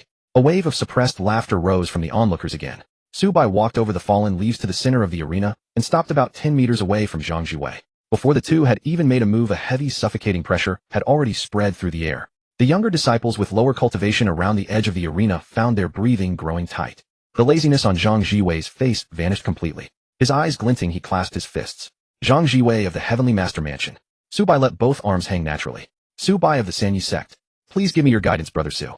Please. The instant the words fell, boom. There was no probing, no white chi. The bluestone slabs under Su Bai's feet erupted with a ring of air, and he shot forward as a blur, closing in directly. So fast. Zhang Zhiwei's pupils contracted as he raised his hand to block. But as soon as their forearms met, a piercing, penetrating force slammed into his bones. Su Bai's arm slithered like a loach. He reversed his hand, locked hard onto Zhang Zhiwei's shoulder, and yanked him forward. Then a ferocious knee strike came with a vicious wind straight into his lower abdomen. These were pure killing moves that Su Bai had hammered out over the past 2 or 3 years from the shades of Chuanqing's desperados in his mental space. Zhang Zhiwei twisted his waist and took the hit on his thigh, sliding back several feet. But before he could steady himself, Su Bai's whip kick had already arrived. Zhang Zhiwei raised his arms to block. Su Bai borrowed the momentum to leap into the air, pressing forward with a chain of elbows, palms, and knees. Bang, bang, bang. The dense impacts of fists, palms, elbows, and knees crackled like thunder, so fast the naked eye could barely follow. The crowd, young and old, felt their scalps tingle. Lu Desui of Yanwu Hall watched with twitching eyelids. This style is too vicious. Every strike nails the tendons and joints. If I went up there, I wouldn't last more than a few moves. These techniques were born from killing arts. But Su Bai displayed perfect restraint, avoiding vital spots, and striking only at points of force joints and the turning points of chi meridians. The more Zhang Zhiwei blocked, the more alarmed he grew. Su Bai wasn't simply fast, every strike seized the timing before Zhang Zhiwei could exert his strength, jamming him uncomfortably. With a crisp crack, Su Bai's supremely tricky whip kick split open Zhang Zhiwei's arm defense, exposing his center completely. The next instant, an inch punch drove straight at his chest. Faced with a fist carrying terrifying force, Zhang Zhiwei's expression shifted drastically. He no longer dared to take it lightly. A low hum, a heavy, dense, almost solid, blinding golden light erupted from Zhang Zhiwei's body, instantly enveloping him completely. Su Bai's inch punch landed solidly on the golden light, bursting a mass of golden splinters. Zhang Zhiwei used the rebound force to finally open up some distance. The entire arena gasped. Lu Jin stood at the edge with his eyes wide. Lu Ci's throat went dry. Forced out. After only a few moves, he forced Zhang Zhiwei's golden light spell out with just fists and feet. A moment ago, Zhang Zhiwei had defeated Lu Jin in one move without using anything at all. In the center of the arena, Su Bai slowly withdrew his fist, looked at Zhang Zhiwei, who had become a golden man, and grinned. Golden light spell, huh? He let out a soft breath. Then I'll get a little more serious too. Boom. Pure white chi flames rose from beneath Su Bai's feet. The white light didn't just cover his skin, it faintly penetrated his bones, muscles, and meridians. His whole body looked as if it had been polished from white jade, and his aura abruptly soared. The threefold inverse life, second level. The moment this aura emerged, the grand masters of every major sect on the main viewing stand could no longer remain seated, except the few who already knew the truth, and rose to their feet in a rustling clamor. The sect leader of the Flowing Cloud Sword sect almost tore out his beard. Second level. A 15 or 16-year-old at the second level of inverse life. Are you kidding me? Chu Dian of the Huda sect sucked in a cold breath. The Sanyi sect has hidden their strength too well. Lu Xian and Old Master Lu were too stunned to speak. Su Bai's black hair turned white under the surging white chi and danced wildly. Stamping the ground, he charged head-on at Zhang Zhiwei with more than twice the ferocity of a moment ago. Boom. The heavy golden light and the wild white chi collided in the center of the arena. The shockwave instantly blasted fallen leaves into the air. What happened next made everyone's jaws drop. Even though Zhang Zhiwei had summoned the Heavenly Master Mansion's signature unbreakable golden light, Su Bai kept attacking relentlessly. Fists, palms, legs, and elbows formed a single unbroken line, and by relying on the almost unreasonable endurance of his second-level inverse life, recovery step by step forced Zhang Zhiwei backward. Can you take it, eh? Su Bai snapped out a kick. Zhang Zhiwei crossed his arms to take the blow, his golden light flashing violently. Boom. The immense force kicked Zhang Zhiwei back 7 or 8 meters, his feet plowing the ground. The edge of the arena went completely silent. Zhang Zhiwei, with his golden light active, was being suppressed. However, Zhang Zhiwei, after being blasted back, stopped and looked at the golden light that had nearly been kicked to pieces. There was no frustration on his face at all. Instead, his eyes brightened. It was long-missed excitement. This was the first time since coming down from the mountain that he had felt such great pressure. The first time a peer had overpowered him in raw strength. Good. Excellent. Zhang Zhiwei laughed aloud in excitement, and the golden light around him slowly shrank away. The people outside the arena were stunned. He's retracting the golden light. Was he conceding? Zhang Zhiwei stared hard at Su Bai, grinning as he shouted, "Brother Su, I can't beat you with only the golden light spell. I've only recently learned this technique, so I might not be able to rein it in perfectly. From here on, be careful." On the main seat, Zhang Jingqing's expression darkened. His fingers tapped lightly on the armrest, but he did not stop it. Zuo Ruotong also sat up straighter. Crackle! A dazzling silver-blue arc burst violently from Zhang Zhiwei's palm, without warning. Raging blue-white thunder climbed from his arm and covered his entire body in an instant, and the air filled with the scorched smell of crackling electricity.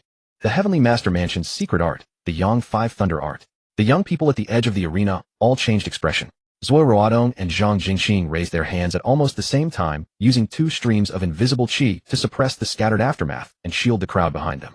Su Bai watched Zhang Zhiwei, whose whole body was covered in thunder, and the fighting spirit in his eyes finally blazed to full flame. He laughed loudly. "What a coincidence, senior brother Zhang. I've only just entered this second level recently too." Rumble. White inverse life, true qi, and silver blue thunder transformed into 2 afterimages and smashed violently together at the center of the training ground. Blue bricks burst apart and waves of qi rolled outward. The veteran masters of every sect watched with stiff expressions. This was no longer junior sparring. It had clearly touched the threshold of the older generation of masters. Boom. The pure white inverse Genesis true qi collided with the silver blue thunder, the entire training ground feeling as if it had been struck by a heavy hammer. The bluestone slabs fractured inch by inch, shards of stone shrieking outward and thudding dully into the wooden stakes. The shockwave detonated along the ground, dust rolling up in an instant. On the spectator seats, Zuo Ruotong and Zhang Jingqing, 2 supreme experts among transcendents, raised their hands almost simultaneously. 2 invisible currents of qi spread wide like 2 unseen walls, firmly shielding the younger disciples at the arena's edge. Even so, Feng Ping was still forced back 2 steps by the residual blast. The twin top knots on his head tilted askew. Wang Ai had long since wrapped his arms around his head and cowered back like a quail, the melon seeds in his hand scattering with another crash across the ground. "My father never said junior disciple sparring could turn out like this. This isn't a friendly spar. This is tearing down the Lu estate." At the center of the arena, there was no probing, no wasted movements whatsoever. Zhang Zhiwei's body was wreathed in savage Yang 5 thunder. With lightning stimulating his tendons, bones, and cells, his speed was a full margin faster than when he had merely activated the golden light earlier. He stepped forward, his fist wrapped in thunder, smashing in the air, splitting with an ear-splitting crack. Su Bai didn't dodge. The white qi of inverse Genesis' second layer flooded his body, every inch of skin, flesh, and bone gleaming with the luster of white jade. He charged straight into the thunderlight and met it with a fist. Boom. Their knuckles collided head-on. White qi and thunderlight burst apart at the same instant. Zhang Zhiwei's gaze suddenly sharpened. So heavy. This force was even more overbearing than he had imagined. Before he could pull away, Su Bai's wrist twisted with uncanny dexterity. His 5 fingers scraped across Zhang Zhiwei's forearm like iron hooks, the fingertips carrying a piercing inch force, striking with flawless precision at the leverage point of his elbow joint.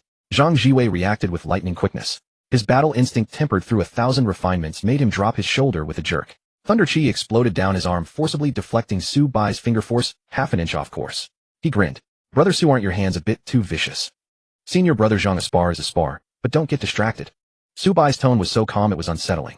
White qi burst from his feet, and with no gap whatsoever he pressed forward, eclipsing the thunderlight itself. Fist, elbow, knee, palm, seamlessly linked into one relentless torrent. Giving not a single moment to breathe, Su Bai drove a viciously cunning throat seize with one hand, while below a savage knee strike shot straight toward the lower body. No flowery moves, no elegant techniques, only short, vicious, lethal strikes. Throat seizing, wrist intercepting, foot stomping, knee driving. Every move sought out joints, qi gates, and the points of force generation. These were techniques tempered through countless life and death duels against the shadow soldiers over the years. Outside the arena, Lu Deshui's face was twitching uncontrollably. "This is far too ruthless. It's not the style of an ordinary spar. These are killing moves carved out of a mountain of corpses." The elder from Yinwu Hall beside him also looked grim, swallowing hard. But Su Bai is only 15. Zhang Zhiwei was pushed into extremely uncomfortable territory. Whenever he raised his palm, Su Bai's knuckles struck toward his wrist meridian. Whenever he tried to step back, his landing point was already sealed off by Su Bai's foot. "Brother Su, just who did you train this fighting style with?" The more he fought, the more startled Zhang Zhiwei became, yet his eyes only grew brighter. "Talent," Su Bai answered indifferently, and as the words left his lips, his inch punch was already slamming toward Zhang Zhiwei's face. Zhang Zhiwei no longer dared to be careless. He pushed the golden light mantra instantly to its extreme limit. A dense golden glow shrouded his whole body like a hard, unyielding suit of golden armor. "Then I won't hold back either." Zhang Zhiwei's wrist flipped violently, fingers spread wide, and the thunderlight in his palm soared. Boom. A wrist-thick bolt of silver-blue lightning tore through the air, smashing into Su Bai's chest at point-blank range. Crackle. A piercing shriek of electric current exploded. The clean white Taoist robe across Su Bai's chest instantly turned charred black, the stench of roasted flesh spreading at once, with a violently glaring black scar seared across his entire chest. Su Bai. Lu Jin's face changed dramatically. He instinctively tried to rush out. Li Muxuan grabbed him tightly, his voice constricted. Don't go. Look carefully. Everyone assumed Su Bai was about to be overwhelmed by the thunder spell. But the next second, under the earthquake shock stares of over 100 pairs of eyes, Su Bai didn't take a single step back. He didn't even frown. He lowered his head and looked at the charred wound on his chest. The next instant, dense white chi surged through. Scorched flesh peeled away, fresh flesh grew anew. The thunder scar, enough to gravely wound any transcendent of his generation, actually healed back to flawless perfection before the eyes of the crowd. In less than one breath, the lightning wound had fully recovered, leaving only the tattered robe still trailing black smoke. Su Bai patted his ruined clothes, endured the numbing tingle of residual arcs, raised his head, and grinned at Zhang Zhiwei. Seen your brother Zhang? That's got some kick. Your thunder arts really do numb a man. Zhang Zhiwei's eyelids twitched wildly, his heart surging like a turbulent sea, tanking Yang 5 thunder head-on, taking a lightning strike, and still being fine. Just what absurdity have you trained your body to? Not just Zhang Zhiwei. All the younger generation watching from the sidelines were utterly stunned. Li Muxuan clutched Lu Jin tightly, his lips trembling. Lu Jin, am I seeing things? He tanked a thunder spell. This is the power of Inverse Genesis, second layer. Lu Jin was dazed too. His mind was filled with the white light radiating from Su Bai. When did Brother Su reach the second layer? Yesterday. The day before. He'd been hiding it from me all along. In that moment, Lu Jin suddenly felt that being slapped to his knees by Zhang Zhiwei earlier was the most natural thing in the world. In the crowd, Lu Ci stood among the onlookers, the unconcealed defiance on his face already mostly gone. He stared fixedly at the center of the arena, cold sweat beading across his forehead. How is this possible? We're all the same generation. How the hell did these two train? Lu Ren patted his younger brother's shoulder with a wry smile, face reality. Yesterday on the street when he jabbed you, he was genuinely afraid of hurting you. On the other side, Guan Shihua cupped her face in both hands, her eyes blazing with alarming brilliance. Incredible. Easy on the eyes and a monster in a fight. He's genuinely radiating light. At the main seats, all the famed masters and grandmasters had long since risen, shaken to their very souls. The gate master of the Flowing Cloud Sword sect stared at the sight of Su Bai's chest healing, nearly yanking off his beard. Inverse Genesis, second layer. It can actually forge the fleshly body to this level. Chu Dian of the Huota sect turned to Zuo Ruotong, his voice unsteady. Sect Master Zuo, is this disciple of yours really 15? Zuo Ruotong stood with his hands clasped behind his back, the pride on his face utterly impossible to conceal. He said casually, 15 by nominal age. It set the mouths of a host of old-timers twitching frantically. But Zuo Ruotong was equally alarmed inside. Su Bai's tactics were far too seasoned. He could suppress even a monster like Zhang Zhiwei. Zhang Jingqing, staring at the arena, also had eyes that were slightly unfocused. Watching his beloved disciple invincible among his peers his entire life, driven to this pass, he wasn't angry in the least. Instead, his old eyes held nothing but completely unconcealed delight. He had originally thought his own disciple was monstrous enough.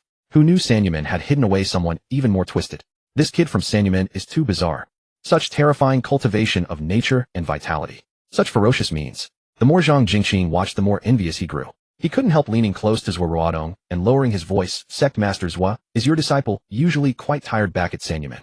My Longhu mountain is big, food is plentiful, and the workload isn't much. How about letting him come live on my mountain for a few years? This old man will help you whip him into shape. Zuo Ruotong burst out laughing. Heavenly Master, with all that scheming, even the town at the foot of the mountain can hear you. Stop dreaming. Your disciple is still in the arena getting beaten. In the arena, the fight had reached a white-hot fever pitch. After taking a thunder spell head-on, Su Bai's offense didn't diminish. It surged even higher. Relying on the ludicrously monstrous chi-return speed of Inverse Genesis second layer and his undying Blood Bowl regeneration, he burst white chi from his soles and closed the distance once more. Zhang Zhiwei dared not be negligent. Golden light shielded him. Yang thunder struck out, and his aura also peaked. He unleashed a palm strike, thunder crashing. Su Bai twisted his body to avoid the vital points, letting half a streak of arc lightning strike his shoulder. The flesh had just blackened when white chi surged to repair it. The next instant, he hooked Zhang Zhiwei's wrist, yanked him forward, and drove the other elbow into Zhang Zhiwei's chest like a heavy artillery shell. Bam, bam, bam. Shoulder slams, knee strikes, and short punches linked into a single line, forming a blur of white afterimages that hammered crazily against the golden light mantra. Every blow carried the savage force of Inverse Genesis second layer and the perverse finesse of Inch Force. Zhang Zhiwei didn't hastily retreat. He endured this round of offense behind golden light, waiting precisely for the moment Su Bai's power began to expire. But Su Bai recovered far too quickly. Before one punch was finished, the next was already connecting. Crack. A crisp, faint sound of fracturing rang out abruptly within the arena. Everyone at the edge of the field held their breath in an instant. Lucy-eyed gaped. He actually cracked Zhang Zhiwei's golden light. One after another cracks surfaced across the golden light barrier. Zhang Zhiwei's eyes hardened, and he finally stopped enduring. But Su Bai had already seized the opening. Inch Force slipped through the cracks and slammed firmly into his chest. Boom. Golden light burst apart, scattering into countless glittering golden shards. Zhang Zhiwei let out a muffled grunt and staggered backward 7 or 8 paces, crushing the bluestones beneath his feet to powder. His chest churned with surging blood, and the taste of iron rose in his throat. But rather than retreat, Zhang Zhiwei swallowed the bloody saliva and instead laughed heartily. What a rush! He stamped down hard, smashing the ground using the rebound force to violently halt his backward slide. Then thunderlight exploded between both palms, and he swept it ferociously forward. Boom! The sky-filling Yang 5 thunder transformed into several dazzling silver-blue arcs, madly descending on Su Bai from every angle. Su Bai was forced to leap away and open the distance. But the thunder's reach was too vast. It still clipped his flank and shoulder. His robe burst apart, charred black marks blooming. Yet in the very next breath, white chi swirled, and the scorch marks vanished once more like a phantom, leaving no trace at all. Zhang Zhiwei's eyes twitched at the corners as he roared. Isn't that just shameless? How is anyone supposed to beat that? Su Bai casually brushed the charred shreds from his shoulder and answered with absolute seriousness. Right back at you, senior brother Zhang. Your thunder arts run this fast. That's just as shameless. Zhang Zhiwei paused, then threw his head back and laughed heartily. Fair point. Again. Boom. The two silhouettes crashed together again. Fists and thunder interwove. White chi and golden light kept exploding apart. In the seats, Zuo Ruotong and Zhang Zhiwei exchanged a glance, both their eyes revealing a sudden understanding. Zuo Ruotong's eyes narrowed. Little Su can endure, can grind, can cling, and his recovery is astonishing. But to truly seal the victory in one blow, he still lacks a trump card offensive killing move. No, Little Su still has a move and used his innate ability. Not using it from the start could be taken as keeping a trump card for a crucial moment. But when the battle has already reached a boiling point, why still hold it back? After a moment of contemplation, Zuo Ruotong suddenly realized. Could it be that Little Su wants to settle this using only inverse genesis? Zhang Zhiwei also gave a light snort. Zhiwei is usually too smooth sailing at Longhu Mountain. When he truly runs into a blood bowl like Su Bai, someone unbreakable, undrainable, and vicious up close. If the Thunder Arts can't finish the fight quickly, it's hard to determine a victor right away. The two elders each understood in their hearts. This match today, neither disciple had fought in vain. And the spectators outside had utterly lost the ability to speak, their ears filled with nothing but the dense, uninterrupted collisions. Golden light shattered, then recondensed, white chi dimmed, then flared up, thunder split the earth. Inverse Genesis Fist Force pulverized bluestone. The entire training ground looked like it had been bombarded by heavy artillery, pockmarked, ravaged, and in ruins. Lu Xian watched the completely ruined woods around him, the corners of his mouth twitching uncontrollably. But old Master Lu, seated in the place of honor, was beaming with delight, thumping his cane against the floor until it echoed, excellent. Wonderful. This old man has lived 80 years and loves nothing more than watching such thrilling spectacles. Boom. Another thunderous crash. Su Bai and Zhang Zhiwei once again exchanged a full power punch. A massive shockwave exploded between them, scouring several feet of soil from the ground. Both figures were sent flying backward by the cataclysmic recoil. Su Bai's feet skidded across the ground, carving deep furrows, and he only managed to stop nearly 100 feet away. His chest heaved violently, most of the boiling white chi around him dissipating. His originally spotless white robe had already been reduced to tattered rags. Zhang Zhiwei on the other side was blown back even farther. He sucked in great ragged breaths. The golden light over his body had completely faded away, leaving only a few faint arcs of electricity still crackling unwillingly in his palms, and a clear fist print stamped across his chest. Weighing each other across the vast wrecked arena, the two caught their breath and locked eyes in the wind. A long moment later, Zhang Zhiwei cracked a grin, let go of the last wisps of thunder, and solemnly cupped his fists. Brother Su, what a thrill. An absolute thrill. His voice carried throughout the arena. If we keep fighting, we'd have to start gambling our lives, and then this would be hard to end graciously. I can't defeat you. For today's bout, I Zhang Zhiwei concede. Su Bai likewise dispersed his white glow, smoothed the torn edge of his robe, and resumed his gentle, composed mien. He returned the salute with cupped fists. Senior brother Zhang is too modest. Your golden light and thunder arts are some of the most extraordinary techniques I have ever seen. I couldn't break through your defenses either. A draw today. Su Bai has been well taught. The two lowered their stances at the same moment. The entire arena was silent for 3 full breaths. Even the sound of wind brushing past the leaves could be heard with perfect clarity. The next instant, boom. The entire Lu family training ground exploded. Cheers, applause, and cries of amazement merged into a single roaring tide. The younger disciples were flushed crimson with excitement, and masters of every faction rose to their feet clapping. After today, at least in the hearts of everyone present, the names of the 2 supreme pinnacles among the younger generation had been written. From the heavenly master mansion, Zhang Zhiwei. From Sanyamen, Su Bai. The entire arena fell silent for 3 breaths. A gust swept across the battered arena, lifting gravel and dust into the air. The next moment, cheers erupted like thunder, and applause surged from every side, nearly lifting the roof off the Lu estate. The younger disciples of every major sect rose to their feet uncontrollably, their faces flushed with excitement, shouting at the tops of their lungs. At the edge of the crowd, Li Mushuan jumped 3 feet in the air, excitedly waving his fists and yelling, "Brother Su, that was amazing.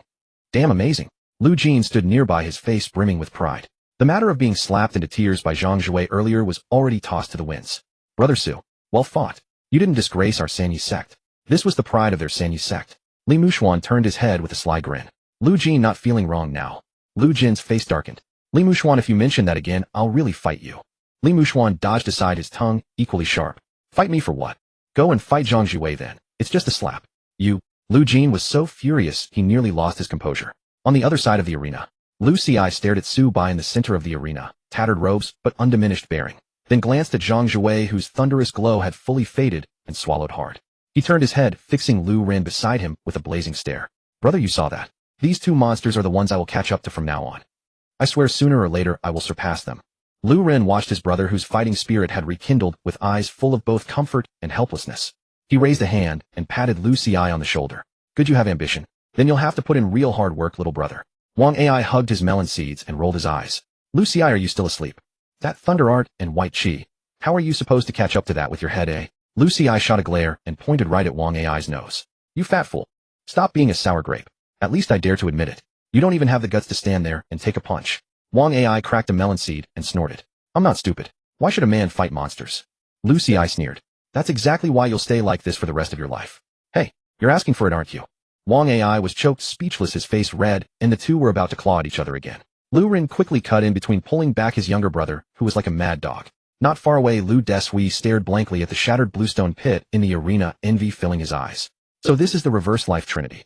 He clenched his rough fists and laughed bitterly. "No wonder sect masters was said back then that I wasn't suitable.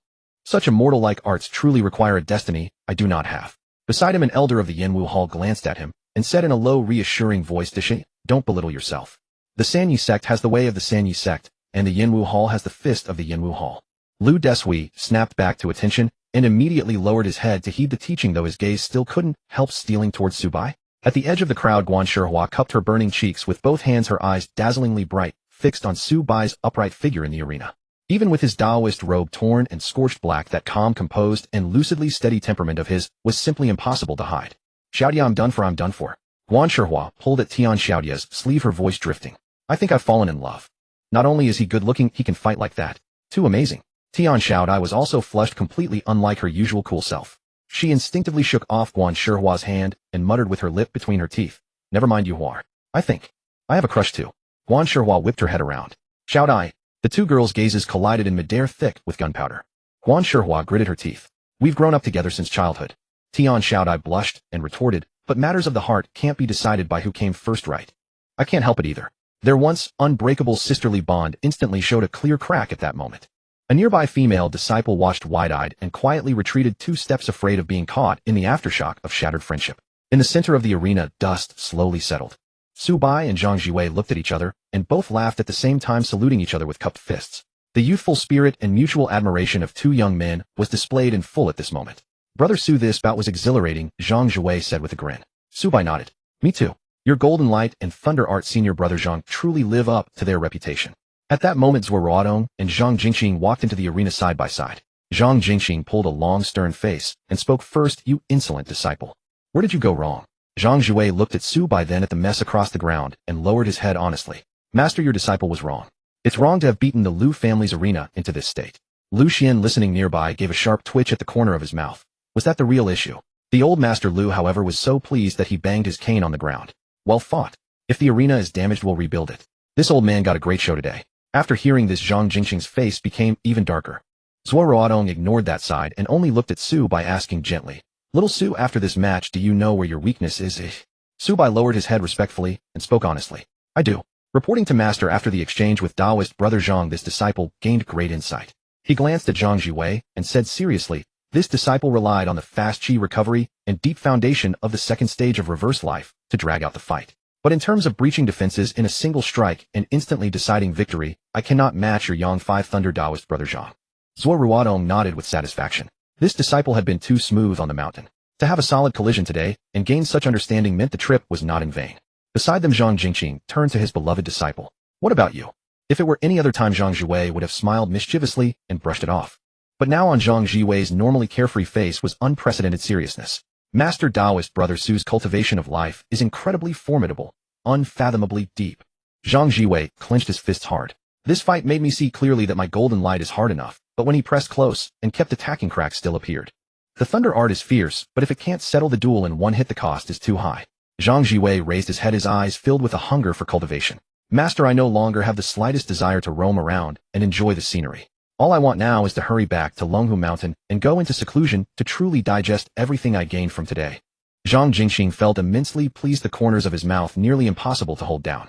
That Subai kid is really a treasure. He thoroughly taught this arrogant disciple a lesson, and the goal of knocking him down a peg was achieved perfectly. The two grandmasters nodded in satisfaction and turned to leave with their respective disciples. Just then, from the crowd outside the arena, a voice that had been suppressed for a long time suddenly sounded.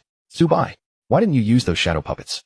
The voice was not loud, but the arena had only just quieted and the words still reached everyone's ears clearly. Zhang Dong of the Luoyuan sword changed color and hurriedly tried to stop Lin Zifeng.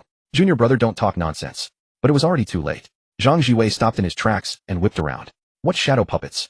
Lu Xiai, Lu Ruanwang AI, and the crowd of elders on the main viewing stand all looked over in unison. Lin Zifeng, under the stare of over 100 eyes, felt his scalp tingle and could only steel himself to explain. It was a few days ago on the official road to Lu Estate. Lin Zifeng swallowed, explaining. At the time, Brother Su was using shadow puppets to protect the family. The shadows killed a few bandits. My senior brother and I mistook them for evil spirits and went to stop them. But those two dark shadows both had considerable cultivation. One used blade qi to suppress my sword qi, and the other practiced external hardening arts. When senior brother Zhang's sword slashed down that hardened puppet didn't even flinch. The wound mended in an instant. Later, when sect masters were Brother Su and Brother Li appeared, we realized that those two shadow puppets were Brother Su's innate ability meant to protect those mortals' convoy. It was all a misunderstanding. Lin Zifeng's words exploded in the arena. Everyone was stunned, and an uproar swept the scene. What? Subai, besides the second stage of reverse life that had withstood the Yang 5 Thunder, actually had more abilities hidden and unused. A pair of undying puppets, one capable of blade qi and one of external hardening. While everyone was reeling in shock, Lu Deshui suddenly slapped his thigh. Right? I remember. 7 years ago I saw it at the lower courtyard of the Sanyi sect.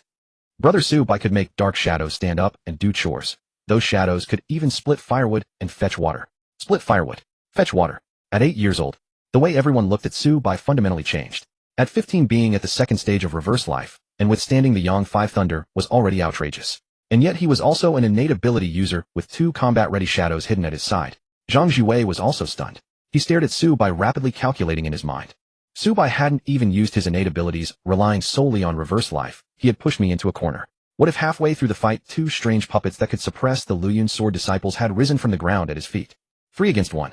He would have been 90% beaten. The more Zhang Zhiwei thought about it, the less humiliated he felt. His eyes actually gleamed with a terrifying light. Li Mushuan, seeing the crowd shake, puffed out his chest and opened his mouth to brag. One glance from Zuo Ruotong swept over. Li Mushuan's back went cold, and he swallowed his words, slinking back to Lu Jin's side. Lu Jin's eye twitched. You really do know how to court death. Li Mushuan muttered. I'm just trying to give Brother Su some face. In the arena, Zhang Zhiwei finally couldn't help but ask, Taoist Brother Su, since you still had such abilities, why didn't you use them? Everyone's gaze again landed on Subai. Meeting the eyes of all present, Subai remained composed and cupped his fists toward Zhang Zhiwei. Taoist Brother Zhang, don't misunderstand. I absolutely did not intend to slight you. His voice was low but distinct. Today's match is a spar between the Golden Light and Thunder Art of the Tianshi Mansion and the Reverse Life Trinity of the Sanyi sect. If I had mixed my innate abilities into the contest of victory, it would no longer be what it is. Subai paused and gave a slight smile. That would not be proper. The whole arena suddenly went quiet. Zhang Zhiwei was stunned for a moment, then his eyes brightened, and he burst into loud laughter. So that's it. Brother Su, what boldness. He solemnly cupped his fists. If it were me, I might not have resisted. I've been taught a lesson. Standing nearby, Zhang Jingxing watched Subai, and the more he looked, the more his heart ached with envy. High cultivation, a steady mind, and still able to hold back a trump card. Why isn't such a fine seedling from Longhu Mountain? Zuo Ruotong, meanwhile, stood with his hands behind his back, a smile hidden in his eyes. As everyone's thoughts differed, old Master Lu on the main viewing platform rose with his cane and laughed heartily. What a worthy disciple of the Sanyi sect. He rapped his cane. Come, everyone back to the hall for lunch. Today this old man wants to toast this young Su lad alone. Inside the main hall of Lujiao Manor, the midday banquet was laid out with great festivity. At the head table, veteran luminaries of the older generation clinked cups and chatted with mounting enthusiasm. At the younger generation's tables, the atmosphere was no worse. It was just that everyone's eyes, when they looked at Subai and Zhang Zhiwei, were utterly different from that morning. A circle had already taken shape around Su Bai and Zhang Zhiwei at the young disciples' seats with the two of them as its absolute core. The battle in the morning had been too ruthless. One wielded the golden light thunder arts, the other had the second stage of inverse genesis. By the final exchange, a small patch of woods had nearly been plowed flat. The prodigies who had once looked down their noses at everyone now crowded around, as if by prior agreement, perfectly docile. Feng Ping of the Huada sect squeezed forward with a wine cup in hand. Both of his little pigtails were still crooked, and his loud voice rattled the table. Brother Su. Senior Brother Zhang. That fight today convinced me. Brother Su, if you can withstand thunder arts head-on, my mere fire arts probably can't even leave a mark on you. I'll drink this cup dry. Zhang Zhiwei scratched his head and grinned. You flatter me, Brother Feng. Your fire arts aren't weak either. Lu Desui also raised his cup and stepped up to Su by looking serious. Brother Su, 7 years ago in the lower courtyard, I already knew you were no ordinary man. If I can win a word of praise from you today, then this trip was not wasted. Lu Jin, listening nearby, twitched the corner of his mouth. Brother Lu, what exactly do you mean by that? Was fighting me a waste? Lu Desui hastily waved his hands. Young Master Lu, I didn't mean that. Li Mushuan cracked melon seeds and quietly added the killing blow. What he means is he can't defeat you, but being praised by Brother Su feels even better than defeating you. Lu Jin whipped around fuming. Li Mushuan, are you incapable of getting through the day without taking a dig at me? Li Mushuan said with complete justification, you cried this morning. Why can't other people mention it? I didn't cry. Your tears were just about to drip off your chin. That was from getting hit. So you still cried. Li Mushuan spread his hands.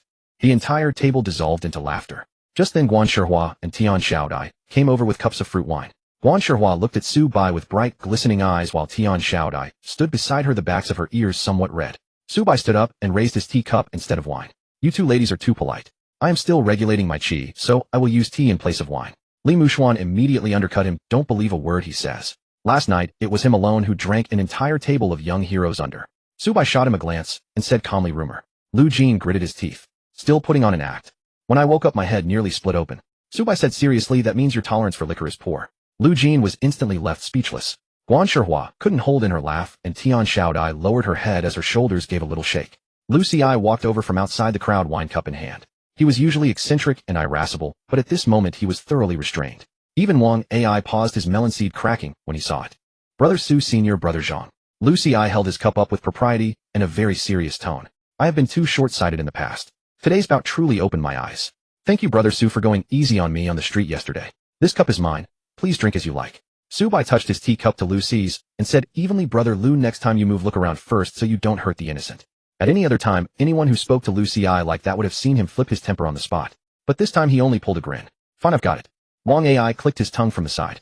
Lu Xi, have you really changed your temperament today? Lu Xi looked at him sideways. I respect the strong, not those full of empty words. Hey, who are you calling full of empty words? Lu Rin quickly stepped between the two. Just as that commotion died down, Lin Zifeng and Zhang Dong of the Lu Yun Sword School came over with wine cups. Lin Zifeng's face was flushed red, and he bowed with solemn formality, fists cupped. Brother Su, on the official road that day we brothers were blind. We mistook your life-saving technique for an evil art and nearly caused a grave mistake. Today in front of everyone I have come to apologize. Li Mushuan raised an eyebrow and was about to speak, but Su Bai lifted a hand to stop him. He gave a warm smile and lightly touched his teacup to Lin's. Brother Lin, you're overstating it. Those who do not know cannot be blamed. The two of you were only trying to save people. Since it has been explained clearly now, what is past is past. This kind of calm, unforced magnanimity made Lin and Zhang drop a heavy weight from their shoulders. In the end, Li Mushuan still could not help quietly muttering from the side, next time you'd better ask clearly, or else the next ones cut down might not be mountain bandits. Lin Zifeng was so embarrassed his toes curled into the ground. Zhang Zhiwei, listening from the side, felt his curiosity about Su Bai's shadow puppet run wild like weeds after rain. It could release saber chi, cultivate an iron body, and heal itself. What kind of technique was this? Just as the younger generation was chatting warmly, the head table suddenly went quiet. The silver-haired old patriarch Lu stood up, supported by Lu Xian, and raised his wine cup. He looked directly across two banquet tables at Su Bai. Boy of the Su family. The old patriarch's voice was sonorous, and the hall fell silent in an instant. With a face full of color, he announced today's martial exhibition was a huge delight for this old man. Jiner has been proud and headstrong since childhood. It is a good thing that he was taught a lesson today by the young perfected one of the Zhang family. As he said this, his gaze landed on Su Bai, and his tone turned a degree more solemn. You and Jiner both joined the Sanyi sect in the same lineage, and the road through the martial world will be long. This old man wants to entrust one sentence to you publicly. If he ever takes a wrong step, I ask you, as his senior brother, to guide him more. At these words, the whole gathering stirred in surprise. In the hall, many of the older generation changed their expressions. This was old patriarch Lu publicly recognizing Su Bai's weight as the young leader of the Sanyi sect. Lu Jin's face went red. He mustered his courage and called out great-grandfather, only to be silenced by a glare from the old patriarch. Su Bai rose unhurriedly and raised his cup from across the room. Rest easy, old patriarch. Lu Jin and I studied in the same sect and are already brothers. Watching out for one another is simply my due. One sentence gave the Lu family abundant face and showed the Sanyi sect's breadth of vision. Old patriarch Lu roared with laughter and drained the cup. Good. Jiner, did you hear that? In the future, don't argue with your senior brother Su. Lu Jin was dumbfounded. When did I ever argue? Li Muxuan took a sip of tea and said quietly often. Another burst of laughter filled the hall. And so the birthday feast of many twists and turns finally dispersed amid laughter. Night had fallen. In a guest room at Lujia Manor, Su Bai changed into a clean Taoist robe and sat cross-legged on the bed. The day's fight had been satisfying, but after the satisfaction came the necessity of review.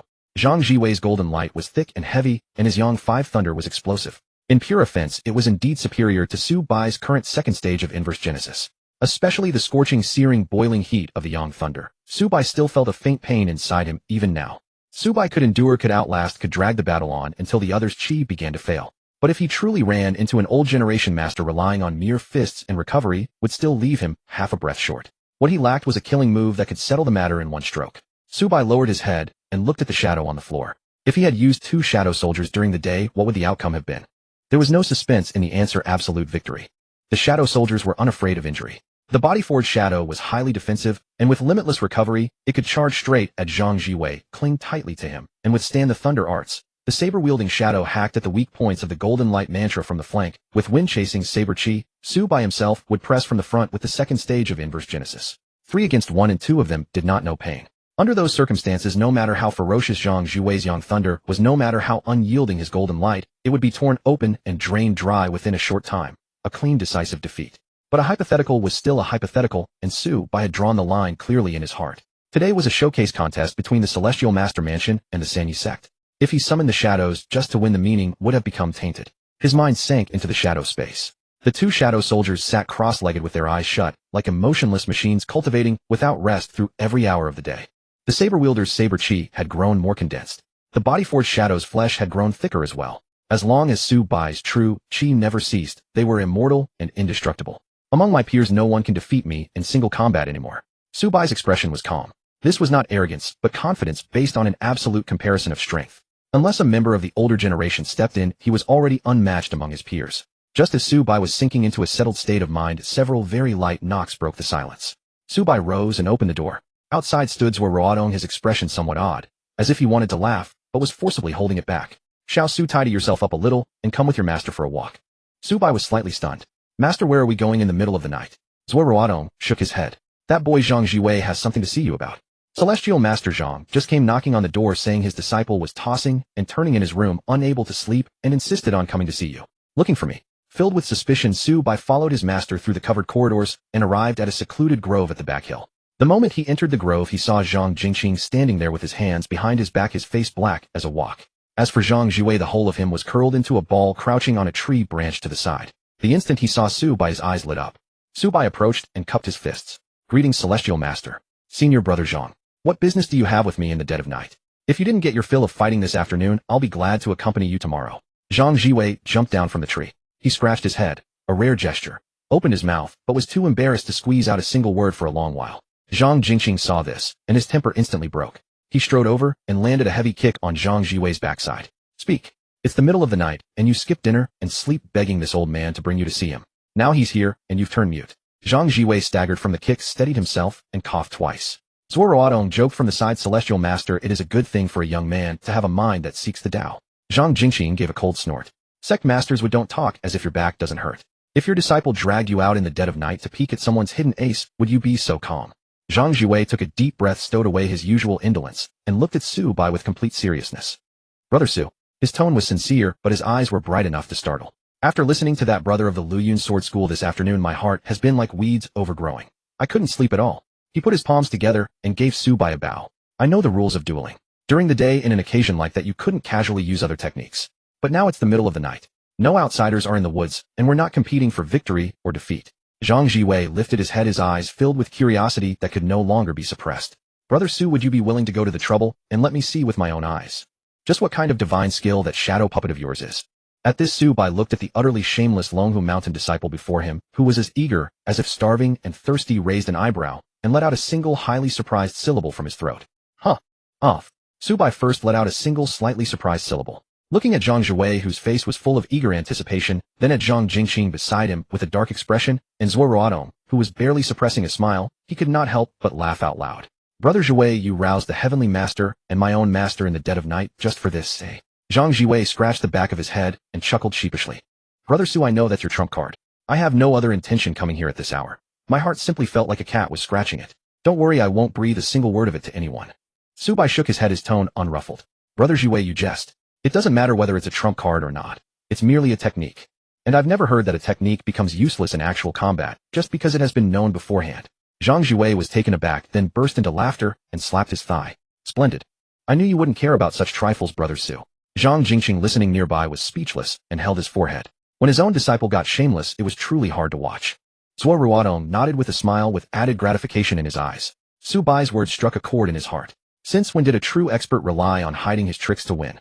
Take the 3-1 sex inverse life triplefold for instance. All the extraordinary people in the world know that the state of inverse rebirth can tank and fight. But so what? With enough cultivation depth and real personal power, you just roll straight over them. Relying on hidden tricks lowers one's state of mind to an inferior level, and one will not go far. Su Bai glanced first at Zuo Ruotong, who nodded faintly. Since Brother Zhiwei wishes to see, then have a look. Su Bai did not refuse again. He remained where he was, giving a subtle turn to his intent. The next second, beneath the dim moonlight of the grove, the shadow under his feet began to writhe violently, like a living thing. Then the black shadow peeled itself off the flat ground and towered up in 3 dimensions. Black chi currents intertwined crazily. 2 tall lean figures appeared silently behind Su Bai, one to the left and one to the right. They were pitch black all over, with faint wisps of cold yin aura seeping from their bodies and faint blue flames flickering in their hollow eye sockets. The moment they appeared, the grove's temperature seemed to drop sharply. Zhang Jingqing narrowed his aged eyes, his expression becoming serious at once. This is shadow. It looks like sorcery, yet it isn't sorcery. There's no power of incense and prayer, no trace of spirit summoning. It's more like your own chi is feeding them. Su Bai cupped his fist in salute. The heavenly master sees clearly. This junior's craft is connected to shadows. When the opportunity is right, I can pull lingering shades from the dead, keeping about 60% of their living skills to serve me. They keep their living skills and can be controlled at will. Zhang Jingqing sucked in a breath. As the leader of the Mystic Gate, he immediately perceived the terrifying potential in this ability. 60% of their combat power didn't sound exceedingly high, but what if he had enough of them? What if he extracted the shadows of supreme experts? This was no puppet at all. It was an army that one could carry around at any time.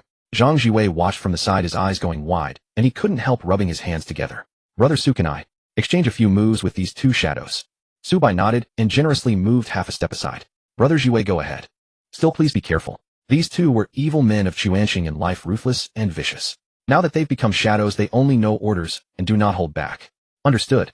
The moment Zhang Zhiwei's voice faded, a layer of dazzling golden light burst out around him. He flickered and shot like a golden bolt of lightning straight at the unarmed iron body shadow. Su Bai stood where he was, giving only a single command in his heart: beat him.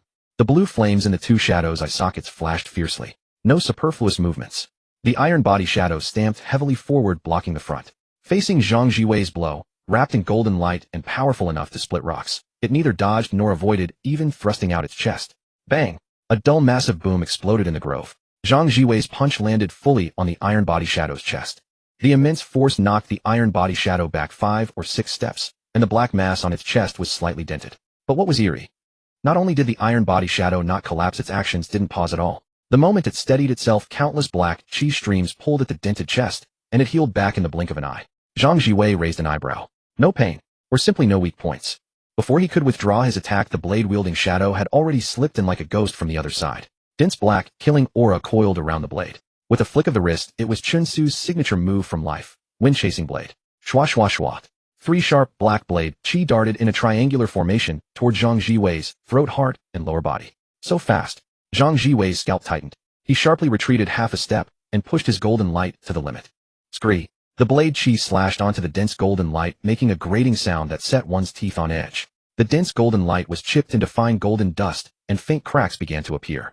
And it wasn't over. The iron body shadow didn't know the meaning of fear. It charged again, clinging to Zhang Zhiwei like sticky candy, both hands turning into claws aimed straight at his eyes. Zhang Zhiwei's eyelid twitched. Iron body defense paired with blade attacks from both flanks. Brother Su, that's a little shameless. The 2 shadows simply didn't care about getting hurt. One stood in front and tanked all the damage, the other circled around to finish with strikes. No hesitation, no fear, no retreat. Completely devoid of human emotion. Pressed to a fluster by these 2 death-defying puppets, Zhang Zhiwei truly felt how daunting they were. Brother Su, this is going too far. Zhang Zhiwei shouted, and simply stopped holding back. He grabbed the iron body shadow's wrist, and his chi surged explosively. The golden light instantly morphed into blinding thunder. Boom! The ferocious Yang 5 thunder poured out along Zhang Zhiwei's arm like a torrent from a breached dam. Dazzling azure lightning instantly enveloped both the iron body shadow and the charging blade-wielding shadow. Both shadows went rigid under the thunder-black chi flying apart from their bodies.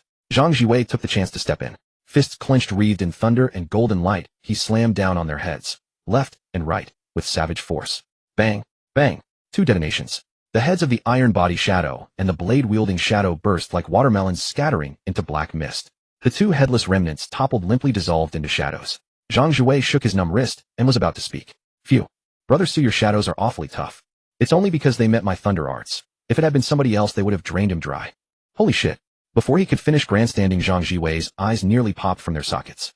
The 2 masses of shadow on the ground suddenly warped violently. In less than a breath, the black fluid rose again into shapes. The 2 shadows whose heads his thunder arts had exploded stood before him again, completely unharmed. Not even the iron blades had a single gap missing. Freshly revived, the blade-wielding shadow immediately greeted him with a heavy, unceremonious downward chop. Good grief. They can still get up.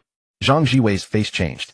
He hurriedly raised his golden light to endure the attack and used the momentum to leap back. He refused to accept it, and his thunder arts flared again. Raging thunder ravaged the grove. Boom. Shadows scattered. An instant later, they rose again from the ground. I'll hit them again. Another boom. Another gathering. This went on for several rounds, the thunder light bleaching the grove pale. Every time, in the blink of an eye, the 2 shadows revived at full strength, and after reviving, they didn't show even an ounce of hesitation. Lifting blades and swinging fists, they charged onward. Su Bai's fingers inside his sleeve bent slightly, and the true chi within him was constantly consumed, yet his face stayed calm. Zhang Zhiwei was battered numb. Gasping for breath, he gaped at the 2 shadows that looked perfectly fine and finally realized just how troublesome this technique was. They don't fear death, and they can revive infinitely. What kind of monstrous mind came up with this? Who could stand it? Even Zhang Zhiwei, watching from the side, fell silent. His eyes burning like torches, he observed the faint ripple of chi around Su Bai each time the shadows recovered, then suddenly asked, Young Su, their recovery depends on your chi. Su Bai nodded, admitting openly, the Heavenly Master's perception is keen. As long as my true chi doesn't run dry, these shadows can revive endlessly. Zhang Zhiwei drew in a cold breath and could not help but sigh. No wonder. No wonder. These 2 shadows were formidable in life, and they were never afraid of pain or death. With your main body able to withstand Yang 5 thunder added to that. Zhang Zhiwei looked at Zhang Zhiwei, who was still getting battered, and shook his head again and again. That's practically a 3-against-1 battle. Young Su, if you had released these 2 shadows on the practice field this afternoon, Zhiwei would surely have lost. Su Bai gave a soft smile and cupped his fists. The Heavenly Master flatters me. This afternoon was a formal exchange between me and Brother Zhiwei. Had I used my innate personal technique on such an occasion, not only would it have changed the meaning, it would have lost its beauty. Zhang Zhiwei paused for a moment, then stroked his beard and burst out laughing heartily. His laugh was filled with an indescribable delight and affection. He turned to Zuo Ruotong beside him, his tone carrying unconcealed sourness. Brother Zui, you've truly taken in a remarkable treasure.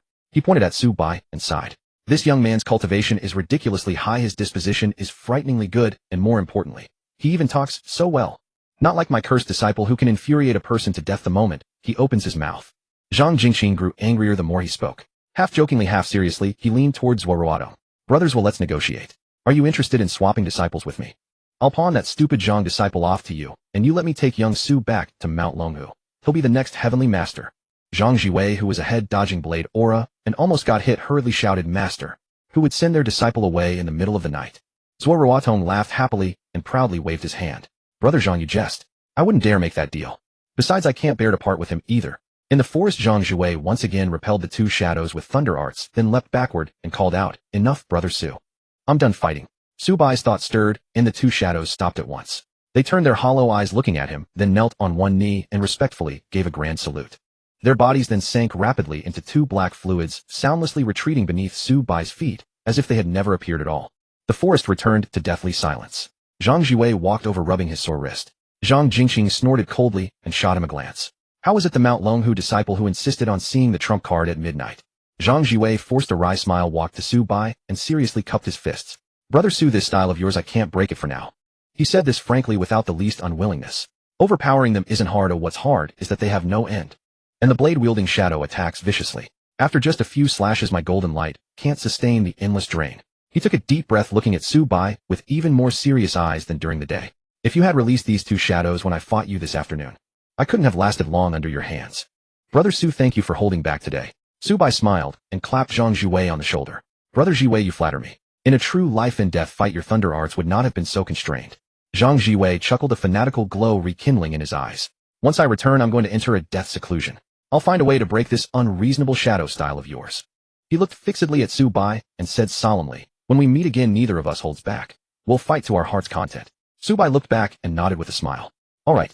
Moonlight spilled over the grove. The two young men clasped fists to each other. One restrained his white chi within, and the other's thunder light had not yet dispersed. The two elders exchanged a glance, and both saw smiles in the other's eyes. This trip to the Liu family's birthday feast had truly not been made in vain.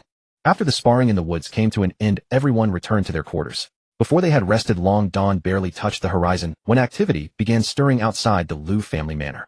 No sooner had yesterday's martial exhibition concluded than each household began packing their bags at first light, ready to depart.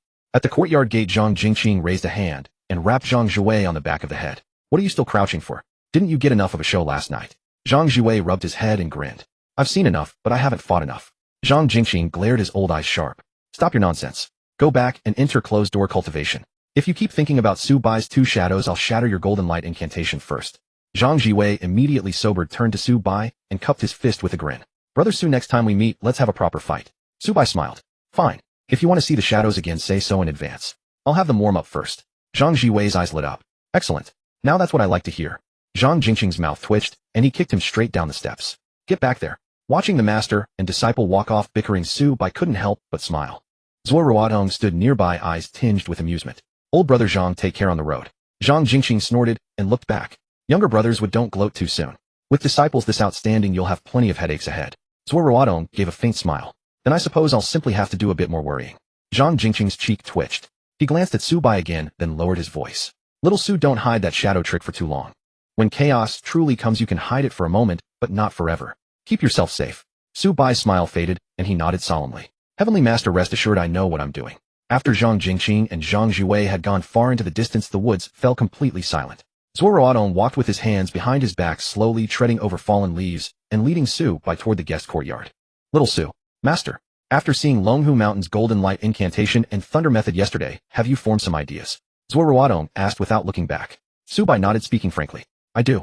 Brother Zhiwei's golden light is extremely strong for defense, and his thunder method is bold and overwhelming. Right now, when I fight, I rely on close-quarter combat and the powerful regenerative ability of my reverse life state to endure. Against someone like him who combines offense and defense and can put distance between us to strike me with lightning, I'm at a bit of a disadvantage. Zuo Ruotong smiled. To recognize one's own weakness and remain neither arrogant nor impatient. That was good. So what do you want to make up for? Su Bai answered decisively. Master, I want to learn a technique. Light shield. Zuo Ruotong paused mid-step and turned with a slightly surprised expression. Light shield. This one is rather straightforward. It can only protect the body like a shell, and in pure defense it's hardly inferior to the golden light incantation. But it's nowhere near as free and flexible as golden light when it comes to stretching and shifting. You want to use it with reverse life second layer.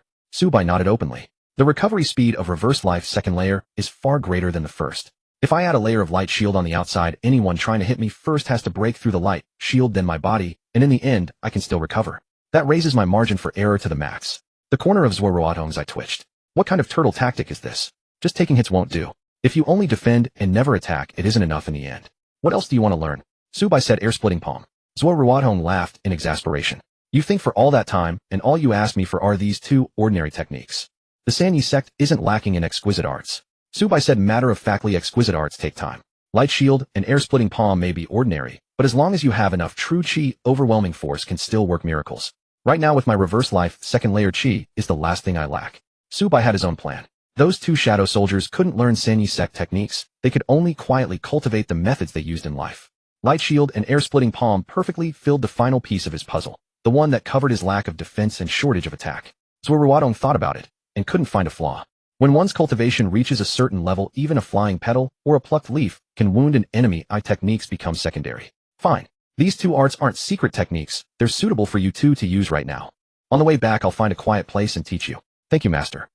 The sun was high in the sky, and outside the main gate of the Liu family manor, it was bustling with activity. The older veterans exchanged polite pleasantries to one side, while the young geniuses all clustered around Su Bai to say goodbye. Feng Ping carried a huge bundle, his two little tufts bouncing up and down, and his voice rang out the loudest. Brother Su, I'm heading back to the Huda sect today. Next time we meet, I'll definitely find a way to break through your defense. And don't keep aiming at my face. Su Bai smiled back. Then you'd better train your fire arts faster, otherwise I'll find it hard to take you seriously. Feng Ping choked, his face reddening. You really know how to say infuriating things. Liao Tianlin cupped his hands. Brother Su, I've truly witnessed reverse life third layer. If I get the chance next time, I will definitely come to seek your guidance. Subai nodded. Anytime. Lu Desui scratched his head, looking simple and earnest. Brother Su, I'm going back to the Yinwu Hall to train hard in boxing. Next time, let's have a hearty drink together. I remember what you taught me. If the heart isn't sincere, you won't go far. Subai looked at him and smiled slightly. You're suited to walking a straight path. Just remember not to be too casual about who you befriend. Lu Desui nodded seriously. Lin Zifeng and Zhang Dong also stepped forward. Lin Zifeng looked a little embarrassed. Brother Su, about what happened on the official road. Thank you for not holding a grudge against us. Subai waved his hand. It was all a misunderstanding. If anything, you were lucky that it was me you ran into. Li Muxuan, standing nearby, laughed heartily. That just proves Subai has always been very honest. The crowd dispersed. Lu Xi walked over carrying his luggage, one hand lazily tucked into his sleeve. His face was still cold, but the arrogance in his eyes was much less than the day before. I'll admit defeat after yesterday's match. Lu Xi stared at Subai and said bluntly, right now I truly can't beat you. But I, Lu Xi, have never given up easily since I was young. Next time we meet, I will definitely ask for your instruction. Wang Ai raised an eyebrow. Lu Xi, why does that tone sound like you're acknowledging him as your master? Lu Xi shot him a cold look. If you don't believe it, you can try. Wang Ai immediately shrank his neck and laughed sheepishly. I was just saying. Guan Shihua and Dadai also came over. Guan Shihua casually slapped Subai on the shoulder. Young Master Su, when you have time, come out to Guanwai, and I'll treat you to authentic roast lamb leg. Tian Xiaodai stood beside her, the tips of her ears slightly red, and added in a low voice, I'll come too. Li Muxuan's face tightened with jealousy. Nice going, Subai. You haven't even returned to the mountain yet, and you're already building up popularity. Subai glanced at him. You can learn from it too. Talk less and train more. The younger generation joked around for a while, and finally went their separate ways. At the entrance of the Lu family manor, the old master Lu was beaming. Watching everyone leave, he waved at Subai with a smile. Subai, remember to come often. Subai cupped his fists. Old master, take care. Old master Lu nodded, then turned to Lu Jin, standing nearby. You stay at the manor for a few more days. Don't only think about playing. Learn some steadiness from your senior brother Su. Lu Jin looked helpless. Great-grandfather, am I not steady enough? Old master Lu snorted. You. Steady. The night before last you drank too much, hugged a pillar, and shouted 3 more bowls. Does that count as steady? Lu Jin's face flushed red. They forced me to drink. Li Muxuan perked up and ruthlessly delivered the finishing blow. But you didn't hold back either. Besides, are you really reluctant to see me leave? Lu Jin snapped its brother Su, I hate to see go. Once you leave, my ears will finally get some peace. Li Muxuan, shut up. Everyone had another round of laughter. Zuo Ruotong raised a hand and politely declined the Lu family's invitation to stay longer. No, I still have matters to handle back at the sect. Subai, Li Muxuan, let's go. The three formally descended the mountain and made their way back along a wild dirt road. On the way, Li Muxuan held it in for a long while before he finally couldn't stop himself from speaking. Subai, don't get too arrogant. After I go back, I'm going to train hard and enter a deadly closed-door retreat. I'll break through to the second layer as soon as possible. When that time comes, we'll have another fight. Subai looked at the road ahead and glanced at him. Don't be in such a hurry to daydream. What do you mean? Subai casually replied, it means that even then you'll most likely still get beaten. It's just that you'll last a few more moves. Li Muxuan felt a breath stuck in his throat. He wanted to talk back, but the moment the image of Subai and Zhang Zhiwei fighting flashed through his mind, his spirit deflated. He couldn't beat him. He truly couldn't. Can you stop being so infuriating? Li Muxuan gritted his teeth. No. Subai replied seriously, the corners of his mouth curling up. Being infuriating, especially to Li Muxuan, was one of his greatest pleasures. Zuo Ruotong walked ahead, listening to his 2 young disciples bicker and shaking his head again and again. At noon, the 3 reached an open hollow in the mountains. All right, let's rest a while. Zuo Ruotong stopped and pointed to a flat stretch of ground. Little Su, didn't you want to learn light shield and air-splitting palm? I'll teach you right here. Li Muxuan, who had been sitting and drinking water, suddenly jumped up, eyes gleaming. Master, I want to learn too. Teaching you won't hurt. Follow along and memorize the path first. Zuo Ruotong didn't keep them in suspense and began to explain. Light shield focuses on circulating qi through the meridians. First protect the whole body, then the limbs. It requires using your own qi to connect yin and yang. Your mind must be steady and your qi path must be even. As he spoke, a milky white halo emerged around Zuo Ruotong's body. The halo clung tightly to his skin, denser and more solid than the white qi of reverse life, like an invisible shell of absolute defense. Subai listened carefully, closed his eyes, and guided his qi along the route. With reverse life, second layer, as his foundation, the qi path opened the moment he turned it. In less than half a cup of tea's time, a layer of extremely condensed white light blazed around Subai. The light barrier perfectly merged with the true qi of reverse life, second layer, making his whole body shine brilliantly. He raised a hand and rapped his knuckles against his arm, producing a dull sound like knocking on solid wood. Not bad hardness. Subai looked down, quite satisfied with this protective layer of qi light. Li Muxuan's eyes nearly popped out. That's it. Did you secretly practice this before? No. Subai was very honest. The corner of Zuo Ruotong's eye twitched slightly. He looked at Li Muxuan, who was struggling beside him, face flushed and neck strained. A wisp of crooked white light barely appeared above Li Muxuan's head, flickering like a kerosene lamp about to go out at any moment. Li Muxuan opened his eyes, looked at himself, then at Su Bai, and fell silent on the spot. After a moment, he slapped his thigh. Why is it like this? Zuo Ruotong said ruthlessly, because his second layer true qi is abundant, and he enters meditative concentration faster than you. With your temperament, the more anxious you are, the more chaotic it becomes. It's already good enough that you manage this. Go back and slowly grind it out. When he finished, Zuo Ruotong dispersed the halo around him, and continued. Next is the air-splitting palm. It's an ordinary move with a simple route. Gather qi in your palm, release force outward, compress the true qi, and strike in an instant. The key is directness. As he spoke, Zuo Ruotong casually swept a hand toward an empty patch of ground 10 meters away. Boom. A more than half-meter deep pit burst open in the earth, dust flying everywhere. Hearing this, Li Muxuan's eyes lit up again. Now that's simple and brutal. Just hit them head on as hard as possible. He stood up, took a deep breath, and the true qi of his fully mastered reverse life, first layer, surged wildly into his palm. With a loud shout, he pushed forward violently. Break for me. Whoosh. The grass ahead swayed wildly, and a patch of dirt flew up. A small tree 5 meters away rustled loudly, its fallen leaves scattering across the ground. Other than that, nothing broke. Li Muxuan froze, his smug expression frozen on his face. This isn't right. How is it just a gust of wind? Su Bai stood nearby, and said unhurriedly, your palm is too scattered. What you're gathering isn't qi, it's temper. Li Muxuan fumed. Then you try? So yours isn't. Su Bai didn't say much. His gaze locked onto a half-person tall rock 10 meters away. The thick second-layer true qi in his body instantly compressed into his palm. The move was ordinary, but the qi he packed into it was immense. Su Bai casually raised his hand. A visible white palm print tore through the air and blasted out in an instant.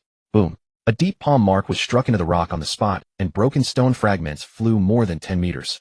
Before the dust even cleared, Su Bai turned his hand and sent out another palm. Crack. The second palm strike hit again, and the rock exploded into pieces, shattering over the ground. The hollow fell silent at once. Li Muxuan looked down at his own palm, then at the bits of rock scattered before him, and for a long moment could not speak. Finally his lips trembled. That one just now was almost like smashing it with brute force. Su Bai, are you even human? The hollow was so quiet that only the wind could be heard. Li Muxuan stared at the boulder Su Bai had shattered with a single palm, then looked down at his own reddened hand, his face cycling between pale and red. I refuse to believe this. His temper flaring, he gritted his teeth, turned around, and sent palm strike after palm strike into the nearby half-human height deadwood. Break. Boom. The wood shuddered violently, its bark splitting with a few cracks, but it refused to snap. Li Muxuan's hands had nearly gone numb, yet he still refused to stop, stubbornly holding his breath and wringing every last drop of first-stage true qi from his body. He tried a dozen more times. Only after a full hour had passed did Li Muxuan let out a great shout and thrust his palm forward. Crack. At last the deadwood snapped clean through, splinters flying everywhere. Drenched in sweat, Li Muxuan sat down heavily on the ground, panting hard. He had meant to savor a moment of pride, but the memory of Su Bai's rock-shattering palm instantly drained the little surge of satisfaction before it could rise. It has taken form, and the technique has entered your hands. The progress is fairly quick. Zuo Ruotong nodded slightly, offering a measured evaluation. Li Muxuan, however, let his eyelids droop.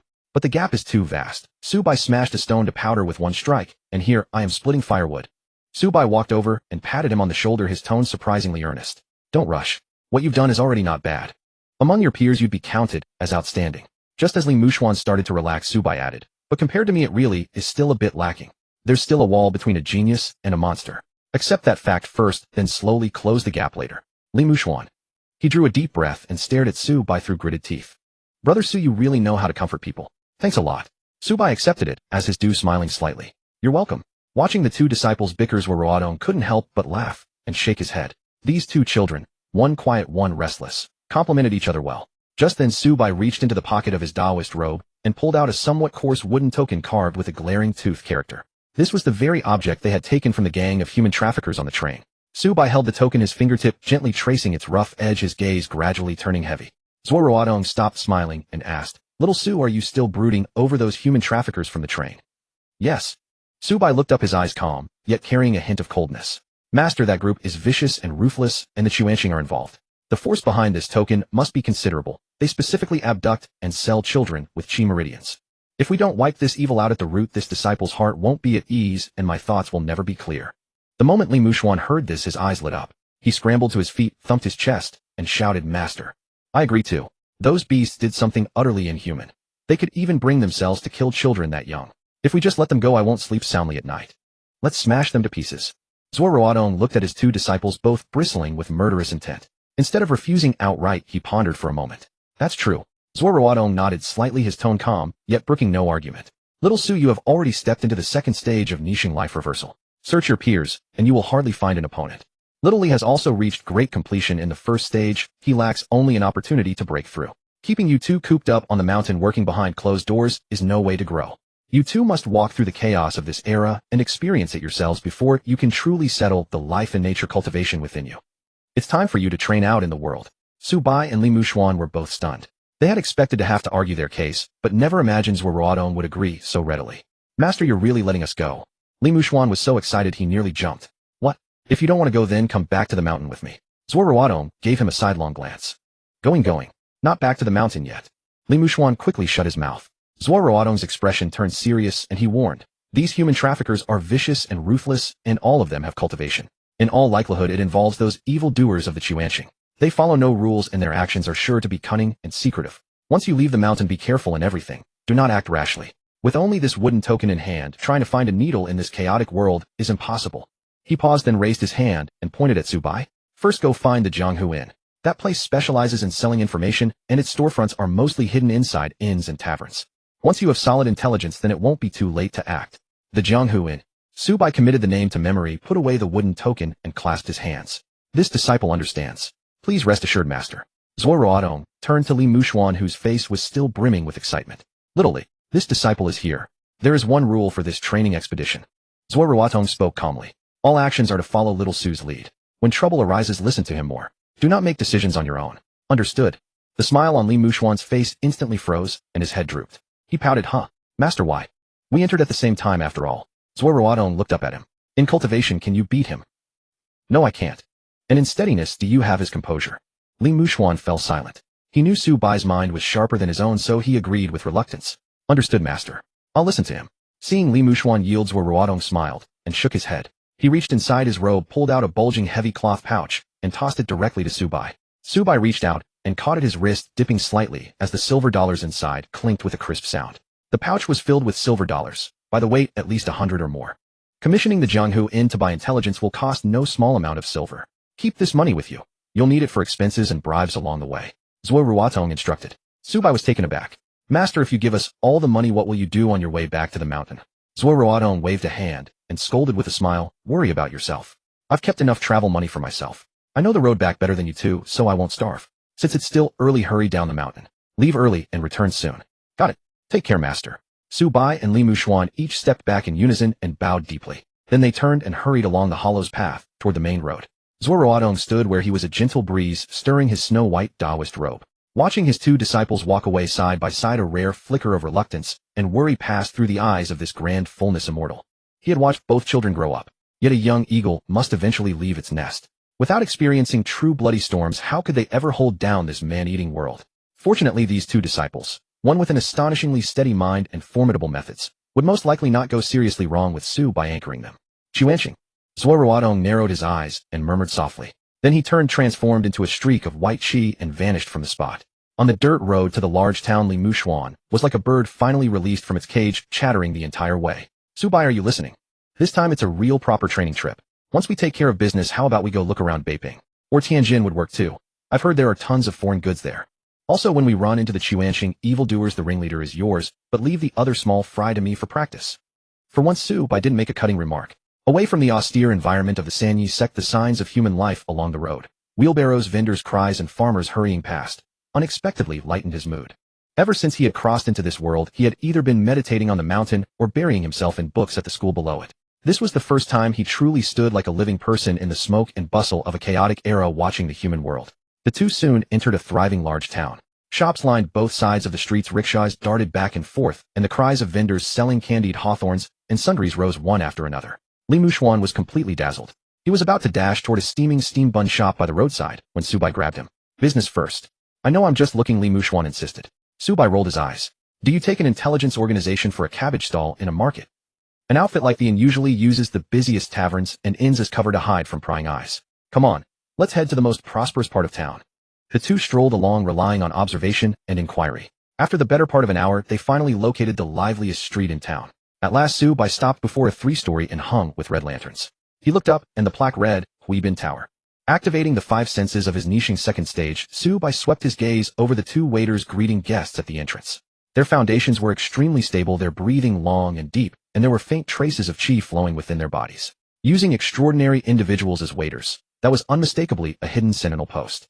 Zhou Bai led Li Muxuan straight through the main entrance. The moment they stepped inside, a waiter with a white towel over his shoulder came up warmly, smiling brightly. "Two young masters, will you be having a meal or staying the night?" Zhou Bai stopped. Without glancing at the noisy, empty tables in the hall, he looked directly into the waiter's eyes, reached out, and lightly tapped the tabletop in front of him 3 times. With each tap, a wisp of pure white niching true qi seeped from Zhou Bai's fingertip. He lowered his voice and said calmly from the circle, "I'd like to commission your manager to handle something." Sensing that extremely pure qi aura, the waiter's professional smile vanished in an instant, and all his commonplace street air disappeared. He covertly sized up Zhou Bai and Li Muxuan. Seeing their white long robes and their extraordinary bearing, his eyes immediately turned shrewd and respectful. He bent low and said quietly, "This way, gentlemen." The waiter led them through the noisy hall, up the wooden stairs in the back courtyard, into a quiet guest room at the end of the corridor. The waiter knocked softly. "Manager Lu, some friends are here." It was quiet inside for 2 seconds, then a gentle voice came through. "Please come in." The waiter pushed the door open, stepped aside, and closed it behind them. Zhou Bai and Li Muxuan walked in. The room was elegantly arranged with no trace of the smoky greasiness of a banquet. Beside the rosewood table in the center of the room sat a tall, slim young man, wearing round Western-style spectacles. He was holding a cup of hot tea. He looked at the 2 half-grown youths entering, seemed a little puzzled at first, then slowly set the cup down. The tall, slim young man stood up, smoothed his long robe, and clasped his hands with a businessman's courteous smile. "I am Lu Wei, the actual manager of this inn, and the person in charge of the inn's affairs in this territory. May I ask which path you 2 friends walk?" Zhou Bai returned the salute with cupped fists, and said steadily, "Sanyi sect Zhou Bai." Li Muxuan followed, chin slightly raised. "Sanyi sect Li Muxuan." The moment the words landed, Lu Wei's whole body gave a visible start. He first looked down at the teacup in his hand, then snapped his head up, his eyes widening behind his glasses. "Wait." As if trying to confirm something, his gaze crept inch by inch onto Zhou Bai's face, his voice rising. "Zhou Bai of the Sanyi sect. The Zhou Bai who fought Zhang Zhiwei of Longhu Mountain at old Patriarch Lu's birthday feast, matching his thunder method evenly, without a clear winner."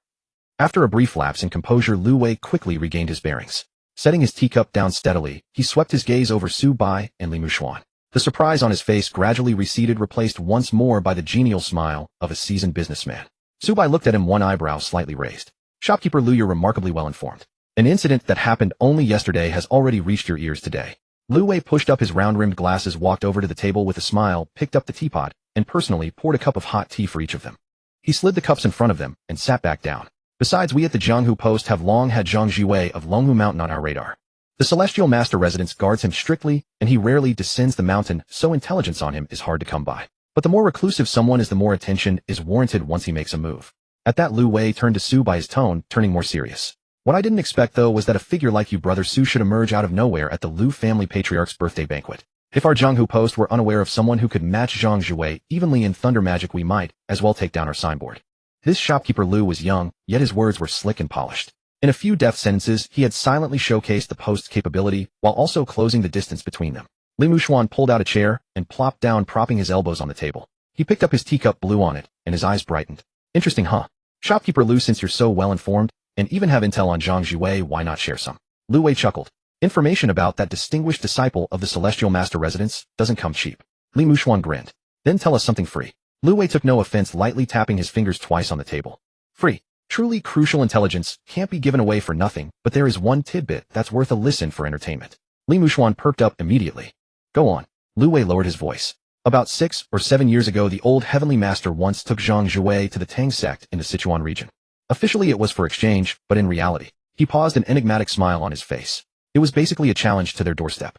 Li Muxuan raised an eyebrow. "And then, word has it that every outer court disciple of the same generation who stepped up to spar in the Tang sect was defeated and convinced by Zhang Zhiwei alone." Lu Wei's voice dropped further, tinged with a hint of emotion. "Back then Zhang Zhiwei was only 12 or 13. Li Muxuan, who was drinking tea, nearly spat it out. Eyes wide, he set his cup down and counted on his fingers. 6 or 7 years ago. 12 or 13. At 12 or 13, he was already overpowering the Tang sect's outer court elites. A peculiar expression crossed his face, and he couldn't help muttering, "Back then, I was only 8 or 9, still hauling water and chopping firewood in the lower compound." Finished, he instinctively glanced at Zhou Bai. Zhou Bai, however, sat there with a calm expression, not even a twitch of his brow. Li Muxuan grew even more disheartened. "Seriously, how were you people raised? Every one of you is like a monster." Lu Wei found this amusing. Zhou Bai didn't respond. He picked up his teacup, his fingertips brushing against its warm wall, yet something stirred slightly in his heart. The Tang sect 6 or 7 years ago, and the outer court elites defeated by Zhang Zhiwei. The one beaten most severely had to be Li Ding. Working out the timeline, in a few more years the flames of war would fully engulf the Divine Land. The Japanese Devil's Bihu Mountain Ninja host would also launch a full-scale invasion of the Divine Land. At that time Tang Bingwen, the sect master of the Tang sect, accepted boss Zhao's commission to assassinate the head of the Bihu Ninja. The entire Tang sect turned out in full force, and a vast number of elites fell at the Taotian Cavern. And that man named Li Ding, before being killed by the Japanese, had one last image flash through his mind, the scene of his younger self failing to break through the young Taoist Zhang Zhiwei's golden light incantation. In that battle nearly all of the Tang sect's young disciples perished, leaving only 3 survivors. It was unquestionably one of the most tragic chapters in the world of extraordinary beings. Su Bai lowered his eyes. In the past, when he read those stories, he could only sigh from the other side of a screen. But now things were different. He was already part of the game. Moreover, he possessed shadow extraction. When that day really came, not a single one of those ninja who set foot in the Divine Land would return unscathed. Their ninjutsu, chi, poisons, and assassination techniques would all become blades that turned back on them. For every one killed, another would rise from the shadows. When all was said and done, who was prey and who was hunter was anyone's guess. Brother Su. Lu Wei's voice pulled Su Bai out of his thoughts. Assuming Su Bai had been pondering the matter of Zhang Zhiwei, Lu Wei proactively steered back to business. Since you two are here today, is there something you'd like to commission our Jianghu post to investigate? Su Bai collected his thoughts and set down the teacup. He took a rough wooden token from his robe and placed it on the mahogany table, sliding it in front of Lu Wei. On the wooden token, the character Yu was strikingly conspicuous. Shopkeeper Lu, look into this for me. Su Bai's voice turned colder. When we came down the mountain, we ran into a gang of human traffickers with cultivation on the train. They used drugged incense to abduct children. Several of the ringleaders were extraordinary beings, and to make matters worse, some Chuanxing fiends were mixed in. The smile on Li Mushuan's face faded. Su Bai continued, this wooden token was found on them. I need to know which network is behind it, where their stronghold is, and whether Chuanxing is backing them. He looked at Lu Wei, his tone even. Once that's clear, we'll talk about uprooting them entirely. The smile on Lu Wei's face vanished instantly. He picked up the wooden token, turned it over for a careful look, then ran his thumb over the edges and grooves, his gaze gradually darkening. They specifically target children. Children with chi channels. Most likely. Lu Wei fell silent for a moment. The atmosphere in the room cooled as well. After a moment, he closed his palm around the wooden token and slowly nodded. This matter is accepted by our Jianghu post. He held up one finger. Fastest 1 day. Slowest 7. We'll give you both a definite answer. Su Bai nodded. From his Taoist robe, he took out the heavy cloth pouch Zuo Ruotong had given him, untied the drawstring, and poured 10 silver dollars onto the table. The silver coins clinked with a crisp ring. Unexpectedly, Lu Wei didn't even glance at them and directly pushed them back. Brother Su, take this money back. Su Bai gave him a look. Lu Wei said solemnly, this isn't Lu pretending to be generous. Our Jianghu post is indeed a business, but we distinguish between money that can be earned and money that cannot. He pointed at the wooden token on the table, his tone growing heavier. A brokerage that preys specifically on children is doing a trade that cuts off descendants and breaks the fundamental rules. It ruins the rules of the entire circle. If they're allowed to grow big, whose child will dare leave the house in the future? Lu Wei sighed. Our Jianghu post sells information, not our conscience. If I accepted this money, I wouldn't sleep soundly, and the post signboard would be stained. Then Lu Wei grinned again. Besides meeting people of such caliber as Brother Su and Brother Li, I feel an instant kinship. Your fee is waived this time. Consider it a gesture of friendship. Next time you come with another commission, I'll charge you to the bone without any mercy. His words were open and smooth, extremely pleasant to hear. Seeing that Lu Wei was resolute, Su Bai didn't decline further and deftly put the silver dollars back into the pouch. Very well. He cupped his fist solemnly. Shopkeeper Lu is a man of quick decisiveness. I, Su Bai, am indebted to you. Li Mushuan also cupped his fists, a more genuine smile appearing on his face. Shopkeeper Lu, your temperament suits my taste. I, Li Mushuan, will remember this favor today. If there's ever a place where our paths cross and I can help, I won't hesitate. You flatter me, both of you. Lu Wei smiled, turned to the door, opened it, and called downstairs, Xuanzi, come up here. The waiter who had led them in ran up the stairs and pushed the door open. Shopkeeper, your instructions. Lu Wei handed him the wooden token, his voice lowered. Pass this down. Use every informant we have in this region to find out which human trafficking brokerage is using this token. He paused, then added a special caution. Chuanxing might be mixed up in this. Tell the brothers to keep their tracks clean and not alert the snake. The waiter named Xuanzi's expression turned serious. Tight-jawed, he tucked the wooden token into his chest. Understood. I'll make arrangements now. With that, he hurried out. Having settled business, Lu Wei turned to the two, his stern expression melting into a warm smile. You two have come from afar. Now that you're in my territory, you must taste the signature dishes of our Huibin Tower. He raised his hand with a smile. Meeting is fate. This meal is on me today. Let's go downstairs and talk over dinner. As soon as Li Mushuan heard about food, his stomach cooperatively let out a growl. That's wonderful. My stomach has long been protesting. Before long, the kitchen delivered a table full of dishes. Roast chicken, roast duck, steamed sea bass, and several local stir-fries. all steaming hot, their fragrance wafting straight into the nose. At first Li Mushuan tried to remain composed, but after a couple of bites he completely let loose. During the meal, Lu Wei's conversation was extraordinary. He had an encyclopedic knowledge of local customs and the bizarre tales of the extraordinary circles, where a strange prodigy had appeared, which sect had recently taken in promising disciples, and which group of heretics had been causing trouble. He recounted everything with vivid detail. Li Mushuan listened with great relish, chiming in now and then. Su Bai ate quietly, occasionally offering a well-timed response. The meal was thoroughly enjoyable, with both host and guests in high spirits. After the meal, Lu Wei stood up and cupped his fists apologetically. My apologies, but I have some accounts to handle at the front of the restaurant, and I also need to keep an eye on the progress of the intelligence. The post needs some time to dig up information. If you're feeling bored, you can take a stroll around town. The rooms have already been prepared. You'll both stay at Huibin Tower for these days, and food and lodging are on me. Su Bai nodded. You're too kind, shopkeeper Lu. Please go ahead with your work. After Lu Wei left, Su Bai and Li Mushuan didn't hurry back to their rooms. Instead, they walked out of the inn and onto the bustling street to wander and help their digestion. The afternoon sun was pleasant. The town was alive with people coming and going. Rickshaws crossed the intersections. A hawker selling tongalu drew out his long cry. Steam billowed from a bun shop, and on the roadside a monkey performer attracted a circle of children. Su Bai, have you noticed? This shopkeeper Lu is a genuinely good person. He bit off a candied hawthorn and said indistinctly he's principled in business, pleasant in speech, and efficient in handling matters. Making a friend like him will make things much easier next time we're down the mountain. Walking beside him, Su Bai watched the bustling crowd and nodded. Indeed. Socially adept, clear-headed, the kind of person made for great things. But something strange surfaced deep in his eyes. In his memory, during the War of Resistance, when the Tang sect decided to fight to the death against the Bihu ninja, they came to the Jianghu post to buy intelligence. The one who had delivered the intelligence was none other than this same Lu Wei. Only at that time he was already the chief shopkeeper of the Jianghu post. But the man of that period was utterly different from the one today. The Lu Wei of those days was a broken wreck. He was mired in the depths of despondency, his face covered in stubble, forever holding a wine gourd. There was hardly a trace of vitality in him, as though something had slowly sucked dry every ounce of his spirit. He was a completely different person from the sharp, vigorous young man standing before them today. What kind of crushing blow could reduce such a high-spirited, socially deft intelligence chief to that wretched, neither human nor ghost state? Su Bai remained silent, quietly gazing at the long street in the distance. The gears of this troubled era had in truth long begun to turn. Since he had encountered these people destined for tragedy, he didn't mind turning those rotten affairs upside down while he was at it.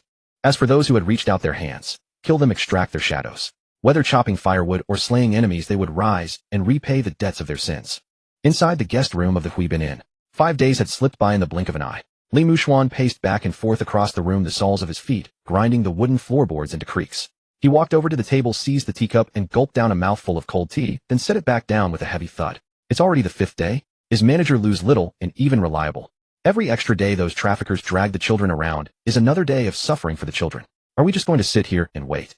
Su Bai sat cross-legged on the bed without so much as lifting an eyelid. His breathing was long and deep, a faint shroud of white, true qi clinging to his body. The very manifestation of the second stage of niching, the reversed life art. On the surface, he seemed to be sitting in silent meditation. In truth, Su Bai's consciousness had long since sunk into the shadow space. In the darkness, he was trading blows barehanded with 2 shadow soldiers in a vicious, brutal fight. One held a blade, unleashing killing strokes square at his head. The other, a body-hardening brute, sealed off his escape route and charged straight into him. Su Bai sidestepped the blade's edge, snatched the hardened shadow's throat with a sweeping hand, and crushed it with a single burst of force from his 5 fingers. This kind of live sparring, devoid of any sensation of pain, every strike aimed straight at a mortal weak point.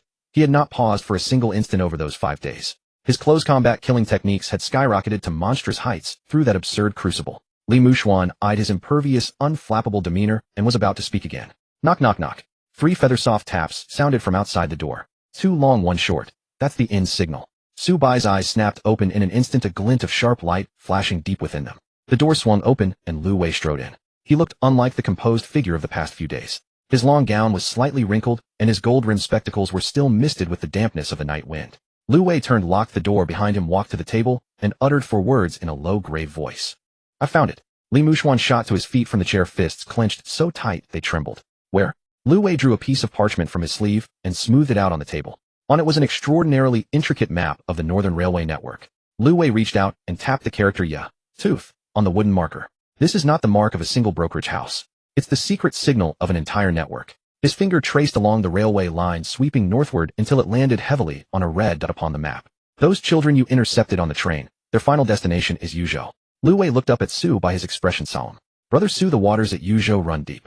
Outwardly, the warlord wars have just wound down there, but in truth every faction remains tangled at the roots, both the lawful and the lawless churned into one. For this brokerage to have extended its reach into Yozhou, it must be shielded by more than a few umbrellas overhead. Otherwise someone would have flipped its stall long ago. He raised a hand and patted the parchment.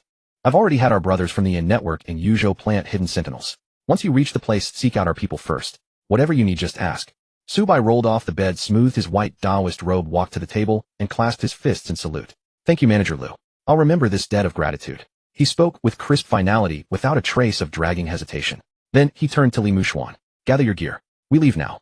A few days later, 30 li outside the walls of Yozhou, a lonely wild tea shack stood beside the road. Dusk had barely fallen. The shack was hollow, not a single drinker in sight. A shop attendant with a grimy towel slung over his shoulder and a smile plastered across his face was wiping down the tables. Subai and Li Mushuan walked in. Subai went to a table, curled his fingers, and rapped 3 times on its surface. A thread of faint white, true qi seeped from his fingertips. The attendant's movement stopped short. He tossed his rag aside and bent his waist even deeper. Young masters, might you be guests from the south? We've reserved a spot through Manager Lu. Subai answered with cool detachment. The coded words matched. The attendant immediately turned and headed for the woodshed out back, gesturing for the two to follow. Follow me, masters. It's drafty down below, you'll need a change of skin. Inside the woodshed, the attendant dug out 2 sets of coarse cotton shirts and trousers from beneath a haystack reeking of sour filth. Forgive the indignity, masters. The place we're going judges by clothes, not by faces. With the 2 of you in silk Taoist robes, you'd be shot full of holes before you even reach the doorstep. Without a single word, Subai stripped off his Taoist robe and pulled on the ragged garments. Then he grabbed a handful of soot from the floor and smeared it across his own face and Li Mushuan's with 2 casual strokes. Their otherworldly, transcendent bearing was instantly suppressed. They now looked like 2 half-grown refugee waifs wandering the streets. The attendant was secretly astonished. This disciple of a great orthodox sect was anything but pretentious. He shifted aside the large water vat in the corner of the woodshed, revealing a moss-grown stone slab. As he lifted the slab, the revulsive stench of a sewer blasted into their faces. Stay close, masters, and keep silent. The attendant crawled in first. Subai and Li Mushuan followed hard behind him. They pressed forward through the tunnel for a full 2 hours. The path underfoot steadily widened, and a low din of human voices gradually swelled around them. Suddenly the space ahead burst open. The 3 clambered out of a sewage outlet. Li Mushuan had barely lifted his head when he froze on the spot. This was an enormous, money-devouring cavern built deep beneath the earth. Dense ranks of gas lamps hung overhead, turning this grim underworld bright as day. Shacks and sheet iron hovels lined both sides of the street, and the air was a vile cocktail of cheap tobacco, opium paste, sweat, and the grit of gunpowder.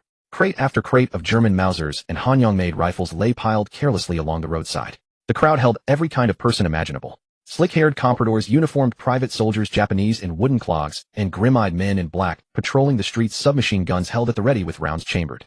The attendant lowered his voice. This is the Yuzhou underground black market. Weapons, opium, national treasure, secrets. Anything dirty moves through here. The authorities above turn a blind eye. Down here it's all about brute force. Whoever stands toughest writes the rules. The 3 moved along the street. Li Mushuan stared at those dark hollow gun muzzles, his brow furrowed into a tight knot. Subai was in the lead when his steps suddenly faltered. The true qi of his niching art's second stage began to circulate through him in silence, his 5 senses expanding to their absolute limit in an instant. The surrounding cacophony, curses, haggling shouts, clinking cups, was peeled away layer by layer inside his perception. Out of that churning mess of noise, Subai wrenched forth several faint broken sounds of weeping. Thread-like, feeble, they were children. And there was a stench of blood too mixed into the damp air so thick it made the stomach turn. Subai's gaze went ice cold in that instant. He reached out and caught hold of the attendant and Li Mushuan before they could walk any farther. Wrong direction. Subai pointed at the most heavily guarded iron gate at the deepest end of the black market. We're not looking for the broker house anymore. The children are at the lowest level. The attendant said in a low voice, the broker house is in truth the ruler of this black market. With that he led the 2 of them into a ventilation duct filled with filthy sewage. Crawling forward through the pipe, they evaded 5 or 6 waves of rifle-toting private soldiers patrolling along the way. At last they came to a point directly above the 3rd level's entrance. Peering down through the vent's louvers, they saw a colossal steel gate of immense thickness below. Outside the iron gate stood 2 scrawny priests in Taoist robes. Yet the aura they emanated was a cloying, clotted fiendishness of blood. They looked nothing like legitimate cultivators of the Tao. One of them struck a match, lit a cigarette, and lazily blew out a smoke ring. That new batch of little piglets we just got, the quality's truly something. 7 or 8 of them have perfectly limpid innate chi meridians. Fine seedlings, every one. The other priest cackled, bearing a mouthful of yellowed teeth. How could it be otherwise? The brokers on the outside paid a fortune to smuggle them across the provinces. Go urge the men below, wash those brats clean. Tomorrow night at Z hour when Yin energy is at its heaviest, the boss is lighting the furnace.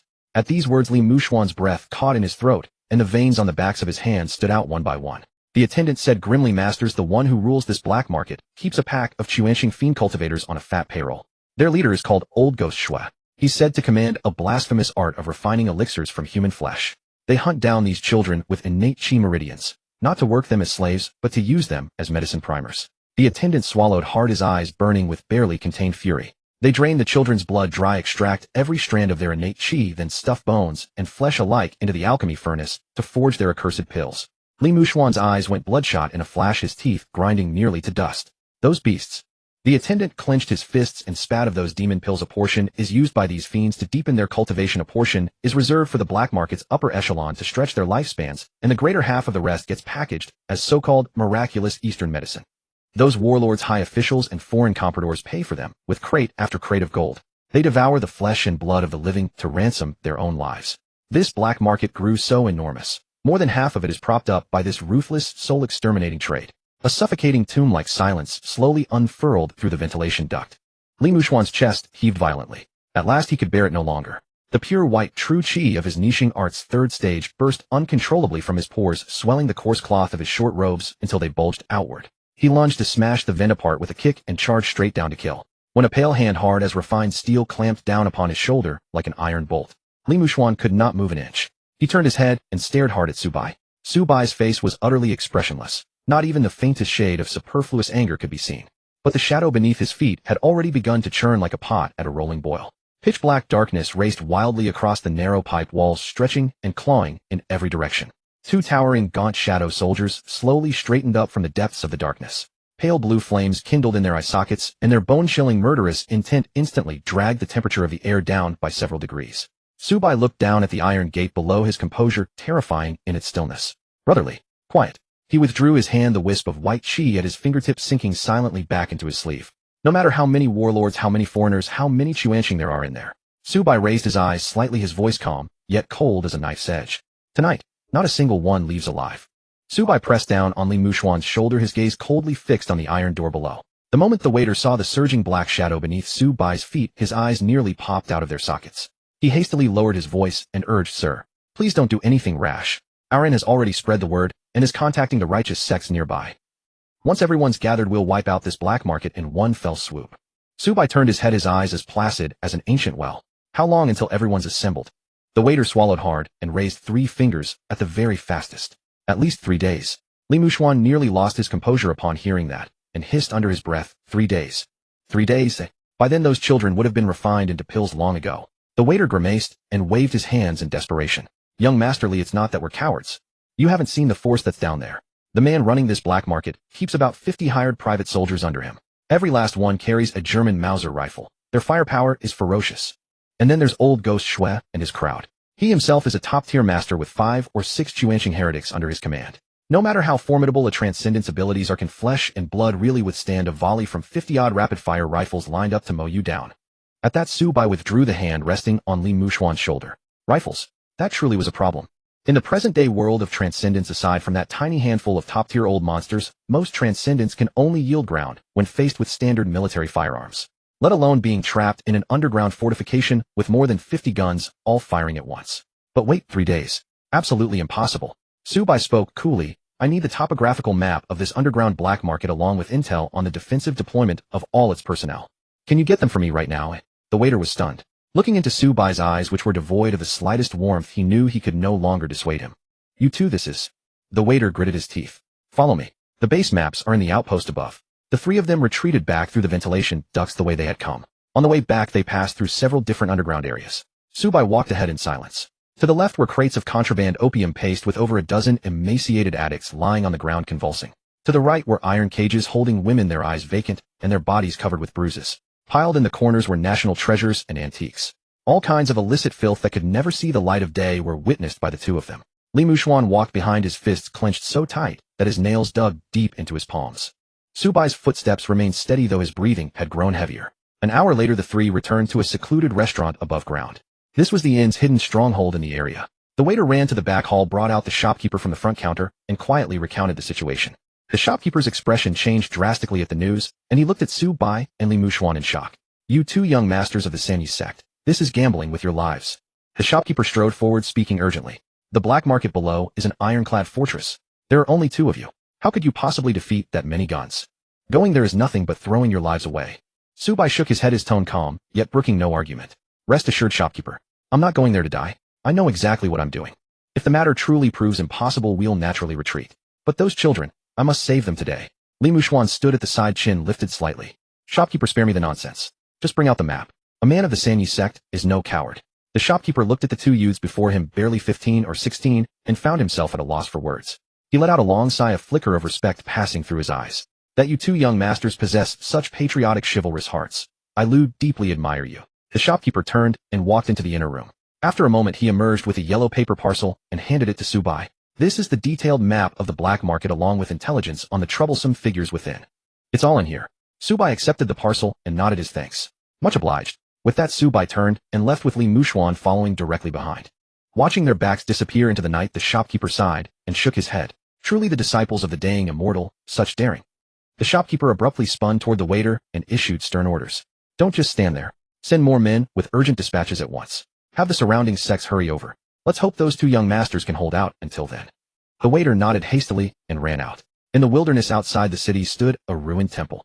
Zubai tore open the yellow paper parcel and by the light of the moon spread the map across an altar table, missing a leg. The map meticulously marked the black market's terrain and routes along with the number of guards stationed at each passage. Li Muxuan leaned in. 53 private soldiers in total. Zubai's finger tapped on several red circles drawn on the map.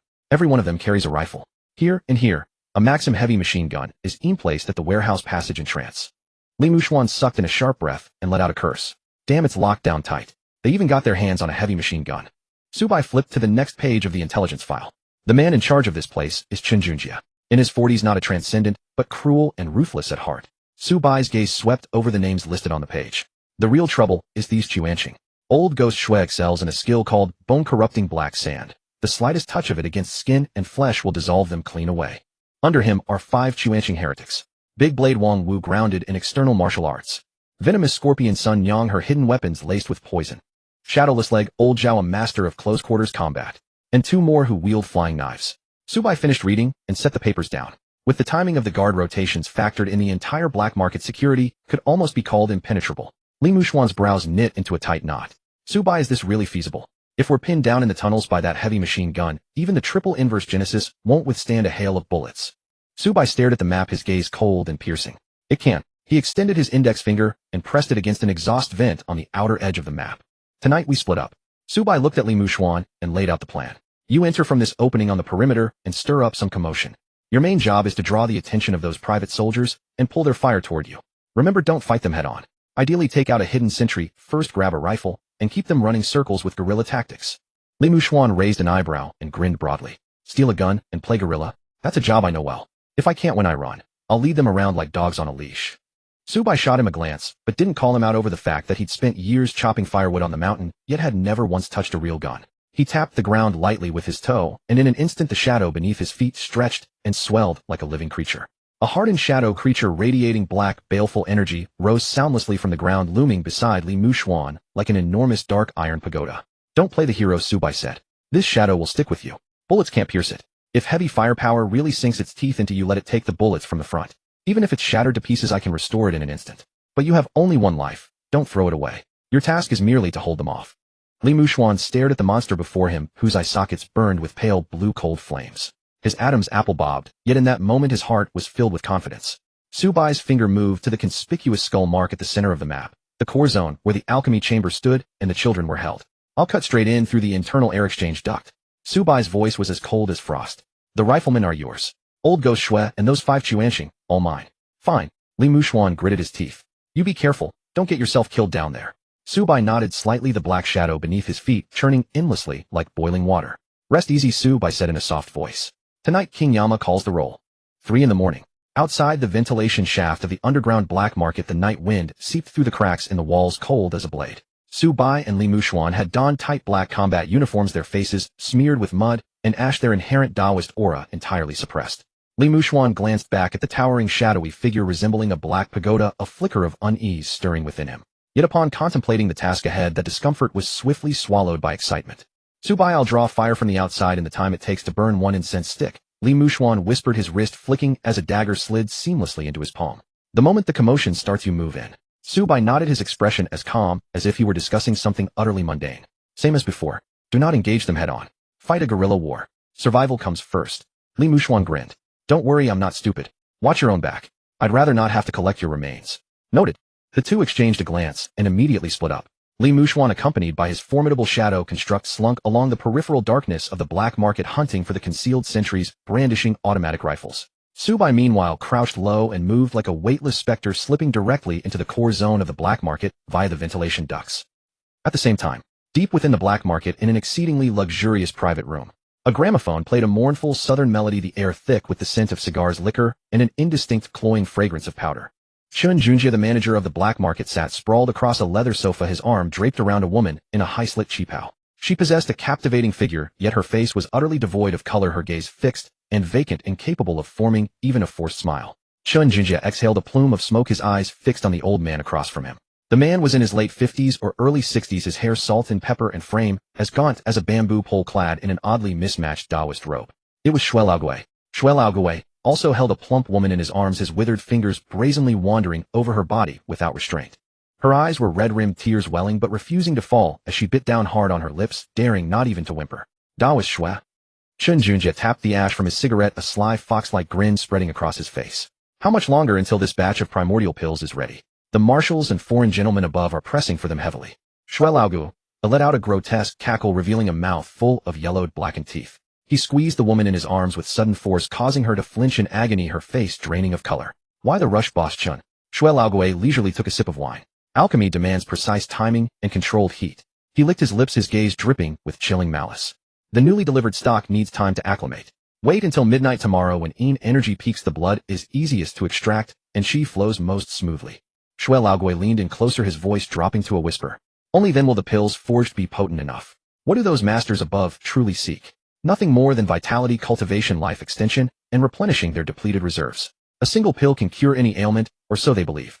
Chen Junjie and Shui Laogui exchanged a look, both wearing knowing smiles. Very well. Chen Junjie nodded. As long as the product is top tier, you will certainly be well rewarded by those above. Silver dollars, firearms, all of it. Naturally. Shui Laogui grinned, slapping the woman's cheek. I'll go check on those little ingredients first, see if they've been washed clean. Saying this, he roughly hauled the woman from his lap and dragged her toward the door like a piece of merchandise. Behave. If you serve Taoist master well tonight, I might just grant you the mercy of a whole corpse. The private room door slammed shut with a sharp bang. The smile vanished instantly from Chen Junjie's face. He ground his cigar violently into the ashtray and muttered a curse under his breath. This stinking Taoist peddling dark arts actually thinks he's some kind of lord. If it weren't for your wretched tricks, keeping those warlords and foreigners above us placated, I'd have chopped you to pieces and fed you to the dogs long ago. Chen Junjie harbored deep resentment toward Shui Laogui. Over recent times, the Taoist had grown increasingly disrespectful and brazen in his dealings with him.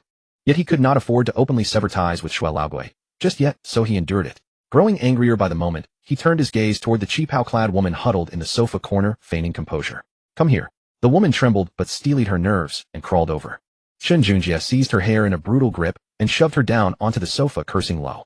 Damn it, I'm in a terrible mood right now. In a foul mood.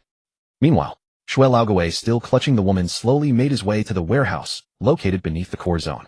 The moment the iron door swung open, a nauseating stench of mold and fresh blood assaulted his nostrils. Inside, over a dozen boys and girls of 8 or 9 years old were huddled in the corners of iron cages. Some had been scared into catatonia, their eyes vacant and empty, though others still trembled, daring not even to cry out loud. Shui Laogui stood outside the cages, the dim yellow light casting his emaciated features in an even more sinister glow. His gaze swept over several of the older children whose bodies were beginning to show early signs of development, the wickedness in his eyes entirely unchecked. The quality of this batch is indeed excellent. He stroked his chin, licking his lips as he muttered to himself. Endure it a little longer. Tomorrow morning, I'll pick 2 to start with. Once that flavor of despair has fully matured, throwing them into the furnace will only enhance the pill's efficacy. Saying this, he let out a yawn, the dark lust burning hotter within him. He suddenly reached out, grabbed the woman beside him by the hair, and dragged her toward his quarters. Behave. If you serve Taoist master well tonight, I might just leave your corpse intact. At the ventilation shaft of the black market core zone, Su Bai silently unscrewed an iron grate and landed softly upon a beam above. With his reverse birth second stage senses fully expanded, he could perceive everything below with crystal clarity. 30 armed guards patrolled the exterior, while another 20 fully equipped private soldiers guarded the core zone. Crossfire positions were stationed at every intersection, the defense layout as tight as an iron drum. The firepower is indeed formidable. Squatting on the beam, Su Bai's eyes remained as cold and calm as ice. Had he charged head-on with Li Mushuan, they would almost certainly have been riddled with bullets. But things were different now. He had already mapped out the path. Eliminate the Quanxing fiends first. Once Shui Laoguai and those 5 masters of esoteric arts were removed, the remaining gun-wielding mortals would pose no real threat. Firearms were formidable, but in such a confined underground space, Su Bai's shadow soldiers, capable of infinite regeneration and immune to fire and water, were the true nightmare. Su Bai closed his eyes, running through the intelligence provided by the Jianghu Inn. Shui Laoguai wielded the most treacherous methods. He would be dealt with last. First, eliminate the underlings. Almost immediately he locked onto his first target. Sun Yang, the poison scorpion. This woman specialized in venom, her hidden weapons coated in toxins that could stop the heart upon contact with blood. In this airtight underground environment, once she unleashed her poisons, the entire corridor would suffer. She had to die first. Su Bai glided along the beam, silently positioning himself directly above the room marked in the intelligence. Gazing down at the closed door, he couldn't help but silently praise Lu Wei's competence. The intelligence from the Jianghu Inn was indeed precise. It had only been a few days since their commission, and yet they already knew exactly which rooms the Quanxing fiends in the black market occupied. Su Bai did not reveal himself. To deal with a poison user, he had a safer method. His toes barely touched the wood as he circulated the true chi of reverse birth within his body. The shadow beneath his feet instantly detached from the ground, slipping silently through the crack under the door. It was his second shadow extract obtained on the train, the blade wielder. The shadow crept along the baseboards like spilled ink, infiltrating Sun Yang's room without a sound. Su Bai crouched on the roof above and slowly closed his eyes, sharing his vision with the shadow soldier. As the view transferred, he first registered the room's furnishings. Then the next instant, Su Bai's eye twitched violently, and instinctively, he severed the connection. The scene was too grotesque to behold. Upon an iron bed, an enormously obese woman, nearly deformed, was pinning down a gaunt skeletal man. Her movements were frantic and brutal, the bed frame creaking under the strain. The man's face was ashen, his eye sockets sunk and drained to the point of losing his humanity, left with only intermittent gasps rattling in his throat. Yet the mound of flesh continued to writhe, emitting a hoarse, grotesque laugh, while her other hand brandished a slender needle dipped in viridian poison, flashing it teasingly before the man's eyes. Su Bai fell silent for 2 breaths. He then opened his eyes, his composure instantly restored. Absolutely disgusting. He cursed under his breath, his gaze turning completely frigid. Sun Yang, it begins with you. His killing intent was set. Just as Su Bai crouched on the beam and pressed down lightly with his fingertip ready to issue the kill order, footsteps drifted over unhurriedly from the far end of the corridor.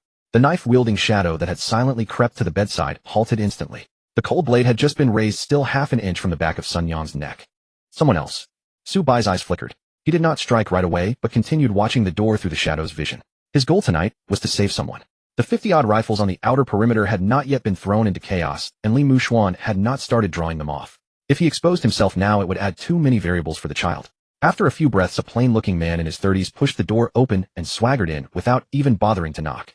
This man had long legs and a strange way of walking. It looked loose and careless, but every step was planted with extreme steadiness.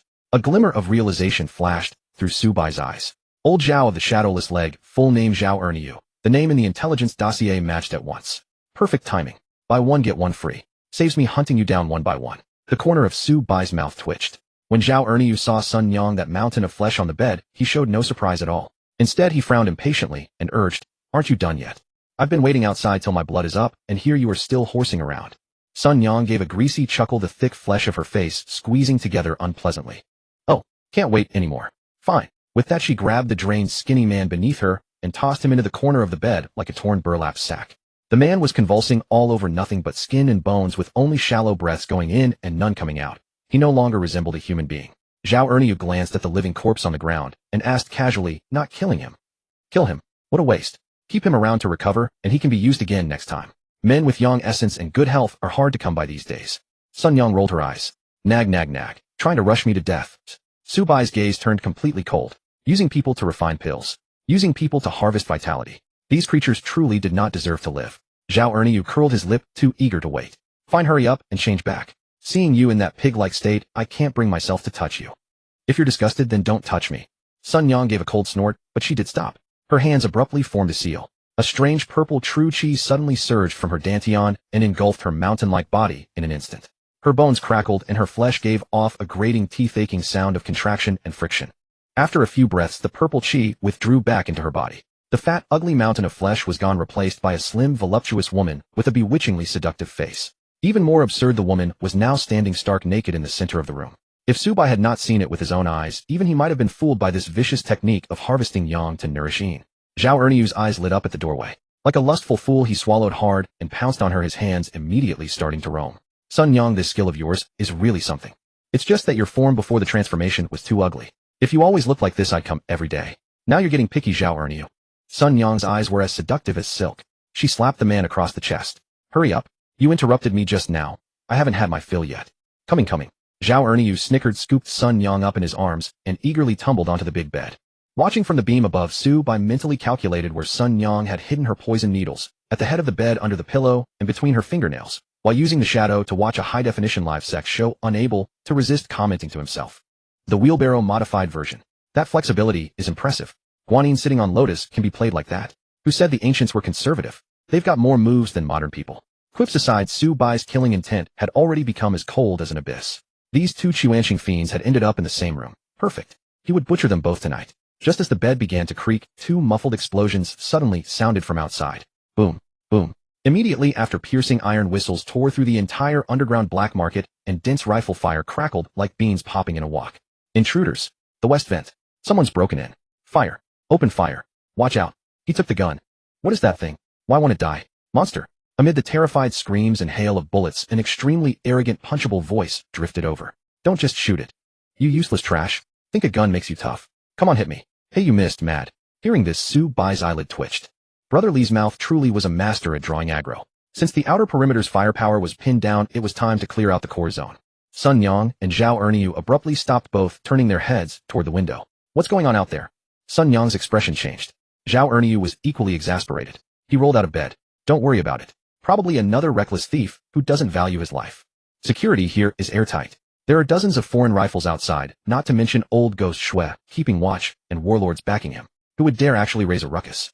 Sun Yang thought it over and figured he was right. She reached for Zhao Erniu's arm, her voice coy. That's true. Let's continue. Just then the gunfire outside not only failed to die down, but grew even more frantic. Sun Yang shoved Zhao Erniu away, her expression completely changed. Something's off. Someone really has broken in. Zhao Erniu was enraged at having his fun cut short. While quickly pulling his pants up and dressing, he cursed through gritted teeth. Damn it. Which blind fool chose this moment to die? I'll skin him alive in a bit. Sun Yang also grabbed her clothes and pulled them on, her face full of venom. Dare to ruin my fun. When we catch him, I'll make him rot into a puddle while he's still alive. Just as Zhao Erniu buckled his belt. Boom. The room's solid wooden door burst into countless wooden shards, shooting into the room with an overwhelming pressure. A figure wreathed in blazing white chi shot straight at Zhao Erniu like a cannonball, so fast that it left only a blinding white streak in the air. Who? Zhao Erniu's heart nearly split with fear, but years of combat in Chuanqing had trained his body to react instinctively. True chi surged in his right leg as he delivered a vicious heart-piercing kick straight at the face of the white light, the kick tearing through the air with a piercing shriek. The kick was quick and ruthless. An ordinary person would probably have been kicked clean through. Su Bai did not even blink. Instead of dodging, he snapped up his right leg, white chi instantly covering his shin, and met the heavy leg head on. Bang! The two legs collided with a muffled thunder. The sneer on Zhao Erniu's face froze. He felt as if he had kicked a red-hot wall of living iron. Excruciating pain exploded up his leg bone. Crack! The sound of the leg bone breaking was crisp. Before Zhao Erniu could even scream, Su Bai's backhanded fist slammed into his chest like a sledgehammer. A colossal force exploded through him like an avalanche, overturning mountains and seas. Zhao Erniu flew backward as if struck by a train. With a thunderous crash, he smashed through the brick wall behind the room and slammed into the corridor outside, scattering broken wood and brick dust across the floor. The sudden turn of events left Sun Yang completely dazed. When she finally saw that the newcomer was a half-grown youth emanating Taoist white chi, she let out an ear-splitting scream. You're asking for death. Sun Yang flicked her hands, thin needles coated with deadly poison held between her fingers, and she looked ready to wave a poisonous mist into the air. The next moment, a black blade light rose silently from the shadow behind her. SHHK? The cold blade pierced precisely through the back of Sun Yang's head, its tip emerging straight through her forehead. The knife-wielding shadow stood behind her, eerie blue flames burning in its eye sockets, and gave a slight twist to the wrist holding the blade. Sun Yang's eyes bulged, her mouth gaped wide, and the poison needles dropped from her hand to the floor. She seemed to want to curse, but all that came out of her mouth was a spray of blood mixed with brain matter. Her massive body crashed to the ground dead on the spot. To ensure the corpse remained intact, the Shadow Bladesman had not cut off her head. He had chosen to pierce the brainstem instead. Poison users only got more troublesome the more they talked. Without even glancing at Sun Yang on the floor, Su Bai transformed into a white streak and shot through the hole in the wall. Out in the corridor, Zhao Erniu was just struggling up from a pile of broken bricks. 3 ribs in his chest were broken, his mouth was full of blood, and his right leg had been twisted beyond recognition. Seeing Sun Yang instantly killed by that terrifying black shadow in the room, he was scared out of his wits and turned to run. The title of Qianxing's shadowless leg was truly no empty boast. Even with a broken leg, Zhao Erniu poured all his true qi into his legs and sprinted madly through the underground corridor, his speed so great that he left afterimages behind. Su Bai's face remained expressionless as he pushed off with his feet. With the monstrous physicality of the second stage of reverse genesis in full flare, he stuck to Zhao Erniu's heels, the distance shrinking with every step. Zhao Erniu looked back and knew he could never outrun Su Bai with nothing but lightness skill. He stopped abruptly, turned around, and roared with a savage face, trying to buy time with words. Friend, we can talk. What faction are you from? This is Boss Chen's turf. Do you want money, women, or elixirs? Whatever the marshal and the foreigners can pay, Boss Chen can pay too. Su Bai did not answer at all. He only increased his pace another notch and attacked. Stalling was so childish it was laughable in his eyes. Seeing that Su Bai was unmoved, a vicious gleam flashed through Zhao Erniu's eyes as he descended fully into madness. Die, you little bastard. You really think I'm afraid of you? He roared, kicked off hard with his left leg, and spun his whole body low to the ground. True Qi cracked and popped through the air. In an instant, more than a dozen afterimages merged into one. The trump card of the shadowless leg was fully unleashed. Bang, bang, bang, bang. A storm of leg shadows came at Su Bai from every direction. The wall was kicked apart, and several bluestone slabs underfoot cracked to pieces, sending broken stones flying.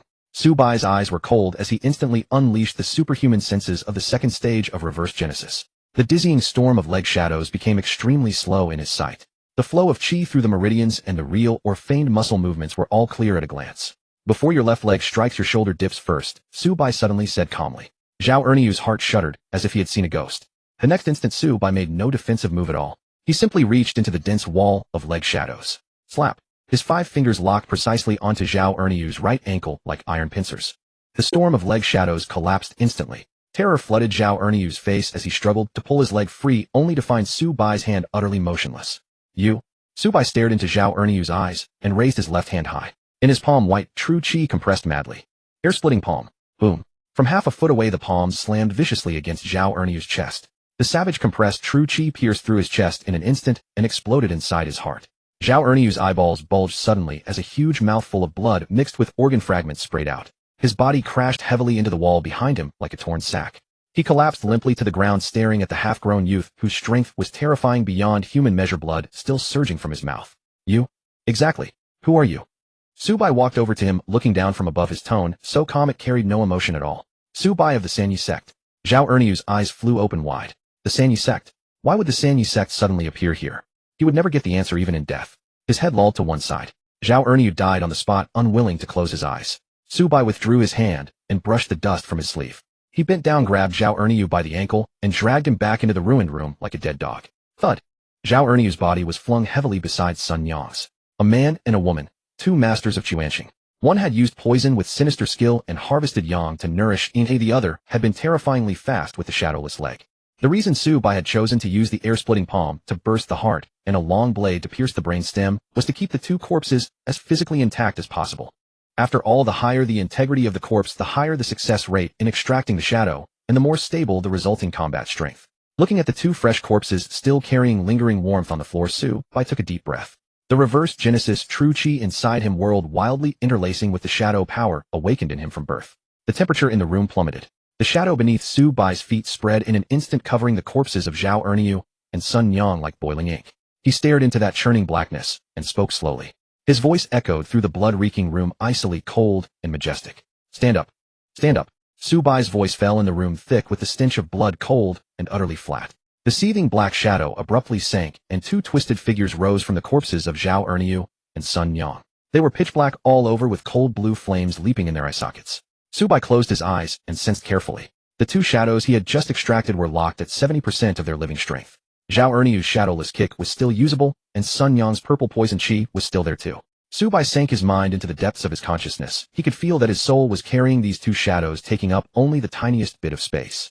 He was still nowhere near full capacity. That meant at this rate, building up a reserve of shadow soldiers would be no problem at all in the short term. He could keep killing and keep spawning more. Su Bai raised his hand and waved. Zhao Erniu's and Sun Yang's dark shadows both sank into the ground beneath his feet. Then he dragged the 2 corpses into a corner of the room so that no one passing by would see at a glance that something had happened here. Just then, more intense gunfire erupted outside. Bang, bang, bang, bang. That black thing is charging again. Shoot its head. Shoot the head. It's no use. It got up again.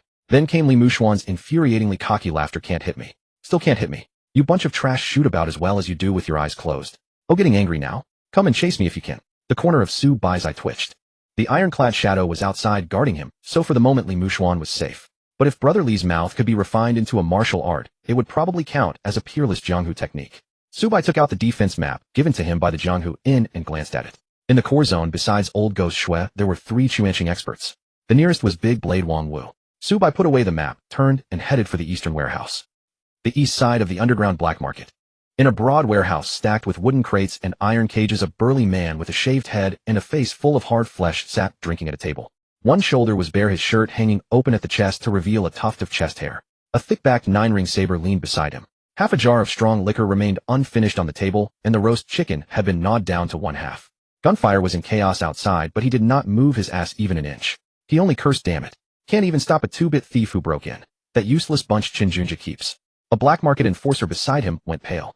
"Fifth Master, this doesn't seem like an ordinary thief. Some people say they saw a black monster. Even bullets can't kill it." "Bullshit." Wang Wu slapped the wooden table until it split, grabbed his 9-ring saber, and sneered. "What monster? Under this saber of mine I've killed 80, if not 100 men. What ghosts and demons haven't I seen? Right where are that filthy pair Sun Yang and Zhao Erniu? They love a good commotion. Why haven't they come out tonight?" His words had barely finished. Footsteps came from outside the warehouse. Unhurried. Step by step. Wang Wu's head snapped up. At the passage entrance ahead, a boy of 15 or 16 walked in slowly. Black clothes fitting clothes, a face smeared with mud and ash. But most striking were his eyes, too cold and too clean. However you looked at him, he did not seem like someone from the black market. Wang Wu stopped, his brows slanting into a harsh line, the 9-ring saber clanking in his hand. "You're not from the black market. Boy, who let you in?" Su Bai glanced at the thick-backed 9-ring saber in his hand and said calmly, "I ask a question and you give an answer. It'll save you a lot of pain. You little brat, you talk big. A lousy puppet dares to spout off to your 5th master. You haven't even grown hair yet." Wang Wu burst into wild laughter, stamped his foot, and lunged at Su Bai in a surge of savage wind. "I'll chop you down first, then slowly ask where you came from." Su Bai did not waste a word. He raised his hand and flicked a finger. The black shadow at his feet flashed, and the blade-wielding shadow rose in an instant. Its hand lifted, its blade fell slashing straight for Wang Wu's face. Clang! The 2 sabers crashed violently together, sparks flying. The blade-wielding shadow was knocked back 3 steps by the tremendous force, but Wang Wu did not budge an inch. Strength decent, but not enough. Wang Wu laughed wildly, his big saber spinning in an airtight storm as he pressed closer step by step. Su Bai stood still, quietly observing. This Wang Wu had no saber chi and no flashy exotic arts. He suppressed the blade-wielding shadow entirely with monstrous raw strength and a saber style honed through countless battles. His attacks were vicious, his recovery steady. Worse, he also knew how to fight with fists and feet. The blade-wielding shadow had barely moved a step closer when Wang Wu's left fist smashed out. Bang! The shadow's chest caved in, but a swirl of black chi folded over the wound and restored it in an instant. Wang Wu's eyes sharpened. "Can't be killed. Then I'll see just how many cuts you can take." After only a dozen exchanges, Wang Wu caught an opening, slashed horizontally, and severed the blade-wielding shadow's right arm clean off. He followed with a furious roar, cleaving Mount Hua. The icy blade thundered down. With a wet thud, it split the blade-wielding shadow in 2 from head to foot. The black body collapsed on the spot and dissolved into a mass of black chi. "Huh, that's all." Wang Wu slung the saber over his shoulder and spat towards Su Bai. "Now it's your turn to die?" Su Bai's expression was perfectly calm. He said flatly, "Confirmed. You're a pure close-quarters brawler." Wang Wu's face twitched. "Little beast, who are you calling a brawler?" Su Bai did not answer. The black shadow under his feet slowly opened and icy black chi spread along the ground. Wang Wu was about to charge, but his steps came to a grinding halt. Because he saw it. The blade-wielding shadow he had just cut apart was standing up again from beneath Su Bai's feet. Not only that, 2 more black shadows were slowly crawling out beside it. One had long, slender legs and a lean figure. The other was voluptuous and seductive, with purple poison chi curling around her fingertips. Wang Wu's pupils shrank. "Zhao Erniu. Sun Yang." He stared hard at the 2 shadows, the flesh of his face stiffening bit by bit. "Impossible. How could you have become like this?" Zhao Erniu's shadow raised its head. There was only cold blue flame in its eye sockets. Sun Yang's shadow also stood silently, with not a trace of a living woman's charm on its face. Cold sweat broke out on Wang Wu's forehead. He whipped his head towards Su Bai. "What did you do to them?" Su Bai did not even bother to look at him. He simply raised his hand, pointed at Wang Wu, and said, "Attack." The 3 shadows shot out in an instant. Seeing this, Wang Wu turned and ran without a second word. He had survived in Xuanqing to this day, not just because his saber was hard, but even more because his eyes were sharp. One blade-wielding puppet had already been hard enough to cut down. Now Zhao Erniu and Sun Yang were added to the mix, and the youth controlling all of it had not moved so much as a finger. If he forced a real fight, he would be finished here tonight. Unfortunately, he could not run at all. Zhao Erniu was so fast that he sealed off the retreat in the blink of an eye. A dark shadow skimmed low across the ground and slammed a kick into Wang Wu's lower back with a bang. Wang Wu howled and raised his 9-ring saber in desperate defense. He had barely forced Zhao Erniyu's attack away with brute strength when the blade-wielding Shadow's edge was already at his ribs. Wang Wu roared and took the blow head-on, leaving his entire flank wide open. In that instant, Sun Yang lunged forward, brushed her fingertip past his face, and smeared a wad of purple poison chi directly onto it. Poison! Wang Wu hurriedly held his breath, but he was still a moment too late. The instant the poison chi entered his face turned livid purple, his movements stiffened, and a whole portion of his strength seemed drained away. Bang bang bang bang. Zhao Erniyu's shadowless kick was so fast that only afterimages remained, and every kick slammed into Wang Wu. The first kick hit the knee. Crack. The second kick hit the ribs. Crack. The third kick hit the shoulder. Crack. Seizing the moment, the blade-wielding Shadow chopped down. With a wet sound, Wang Wu's wrist split open, blood sprayed, and the 9-ring saber clattered to the ground. In less than 2 exchanges, every bone in Wang Wu's body was broken. He collapsed limply onto the bluestone floor, black blood pouring from his mouth. No more fighting. I accept defeat. Good sir, spare my life. Wang Wu convulsed in pain and begged over and over. I have money. I know where the black market's treasure vault is. I can lead the way. I know where old ghost Shue's alchemy chamber is. I'm innocent. I was forced into all of this. Su Bai walked forward slowly. With a thought, the 3 shadow soldiers immediately stopped, stepped aside, and stood straight. Su Bai looked down at him. Are you Big Blade Wang Wu? Wang Wu nodded desperately, his face slick with cold sweat. Yes. That's what everyone in the Jianghu calls me. What is your relationship with Senior Wang Jingyi? Wang Wu froze. He had not expected Su Bai to ask that. No relation. Su Bai raised an eyebrow. No relation. Wang Wu swallowed and forced a fawning smile. I simply admire Senior Wang's reputation, so I deliberately changed my name. I also practice the saber and the fist. The name sounds impressive in the Jianghu and makes business easier. At that point, as if grabbing a lifeline, he quickly added, young brother, even though I'm Chuanqing, I still respect heroes. 5th Master Wang was a true hero back in the day. If I use his name, doesn't it show I have some chivalrous spirit in my heart too? Su Bai laughed. Chivalrous spirit. Wang Wu nodded frantically. Yes, truly. I just went down the wrong path. Spare me once, and I'll definitely change. I can even take you to save those children. Su Bai crouched down, staring into his eyes. Senior Wang spent his life doing righteous deeds, boldly facing the nation's crisis. A true hero of his generation. And you, a Chuanqing fiend hiding in the underground black market, helping people traffic children to refine human elixirs. Are you worthy of imitating him? Wang Wu gaped, still trying to argue. But Su Bai had already raised his right hand, white chi compressing in his palm. He gave Wang Wu no chance to speak and slapped down viciously. Boom. A savage, air-splitting palm force came down with his hand. It smashed Wang Wu's skull apart on the spot, and the violent white chi drove straight through, blasting his heart meridians to pieces. Wang Wu's eyes bulged, and a gush of black blood surged from his mouth. Even in death, disbelief remained frozen on his face. Leading the way is something even the dead can do. Su Bai withdrew his hand and said in a low voice, stand up.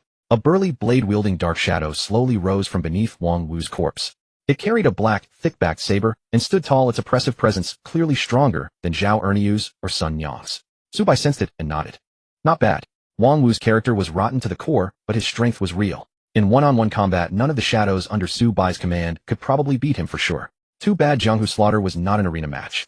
If you could gang up and kill, why fight one-on-one? Did they even understand the value of a group beatdown? Su Bai looked at the 4 shadows before him.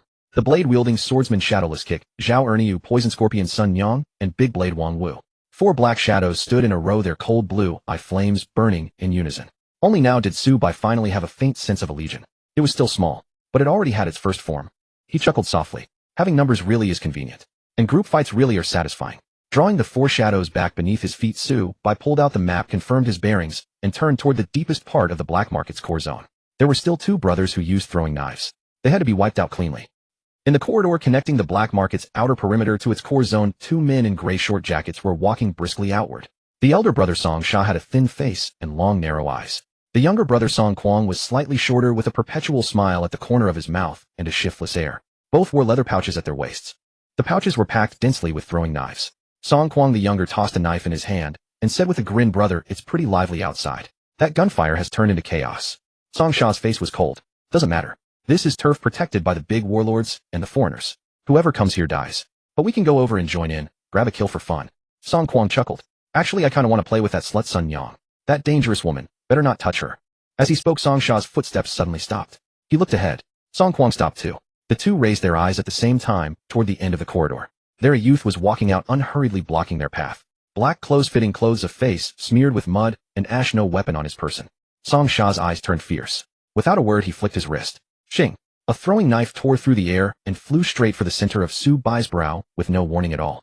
Su Bai did not pause. He raised his right hand, and with a ding caught the knife's blade cleanly between his index and middle fingers. Song Sha was startled for a moment then laughed. Not bad. Song Quan rolled his neck, his face brimming with bloodthirsty excitement. Brother, leave him to me. I want to play. Song Sha nodded casually. Find your call. Don't play too long.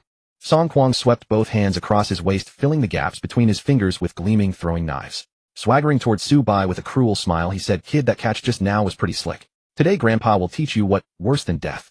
Before he could finish, Song Quan's head suddenly tilted the slightest bit. In that instant of tilting, a throwing knife shot out silently from behind his head. No wind-up. No warning. The knife sliced past Song Quan's ear and from a viciously insidious angle flew straight for Su Bai's throat. Su Bai's pupils narrowed. His body's instincts were pushed to the limit, and he forced his head aside. Xing. The knife grazed his cheek, drawing a thin, long line of blood. Su Bai stopped, raised his hand, and touched the blood on his cheek. Looking at the crimson on his fingertips, he clicked his tongue lightly. Truly, one can't underestimate the people of this world. The two brothers had been playing off each other the whole time, putting on an act, and covering for each other. The real killing move was hidden in that shameless chain attack. No martial honor, but extremely effective. Su Bai did not fly into a rage. Instead, he stored that lesson in his heart. No wonder the ones still alive in the Jianghu were rarely simple characters. Seeing that Su Bai was actually still alive, both Song Sha and Song Quan's expressions changed. In the past, this move of theirs had never failed. Not many could react in time. But the two quickly wore faces of extreme cruelty again. Song Sha looked thoroughly sinister. It would have been better to die just now and get it over with quickly. Song Quan closed in step by step, his smile savage.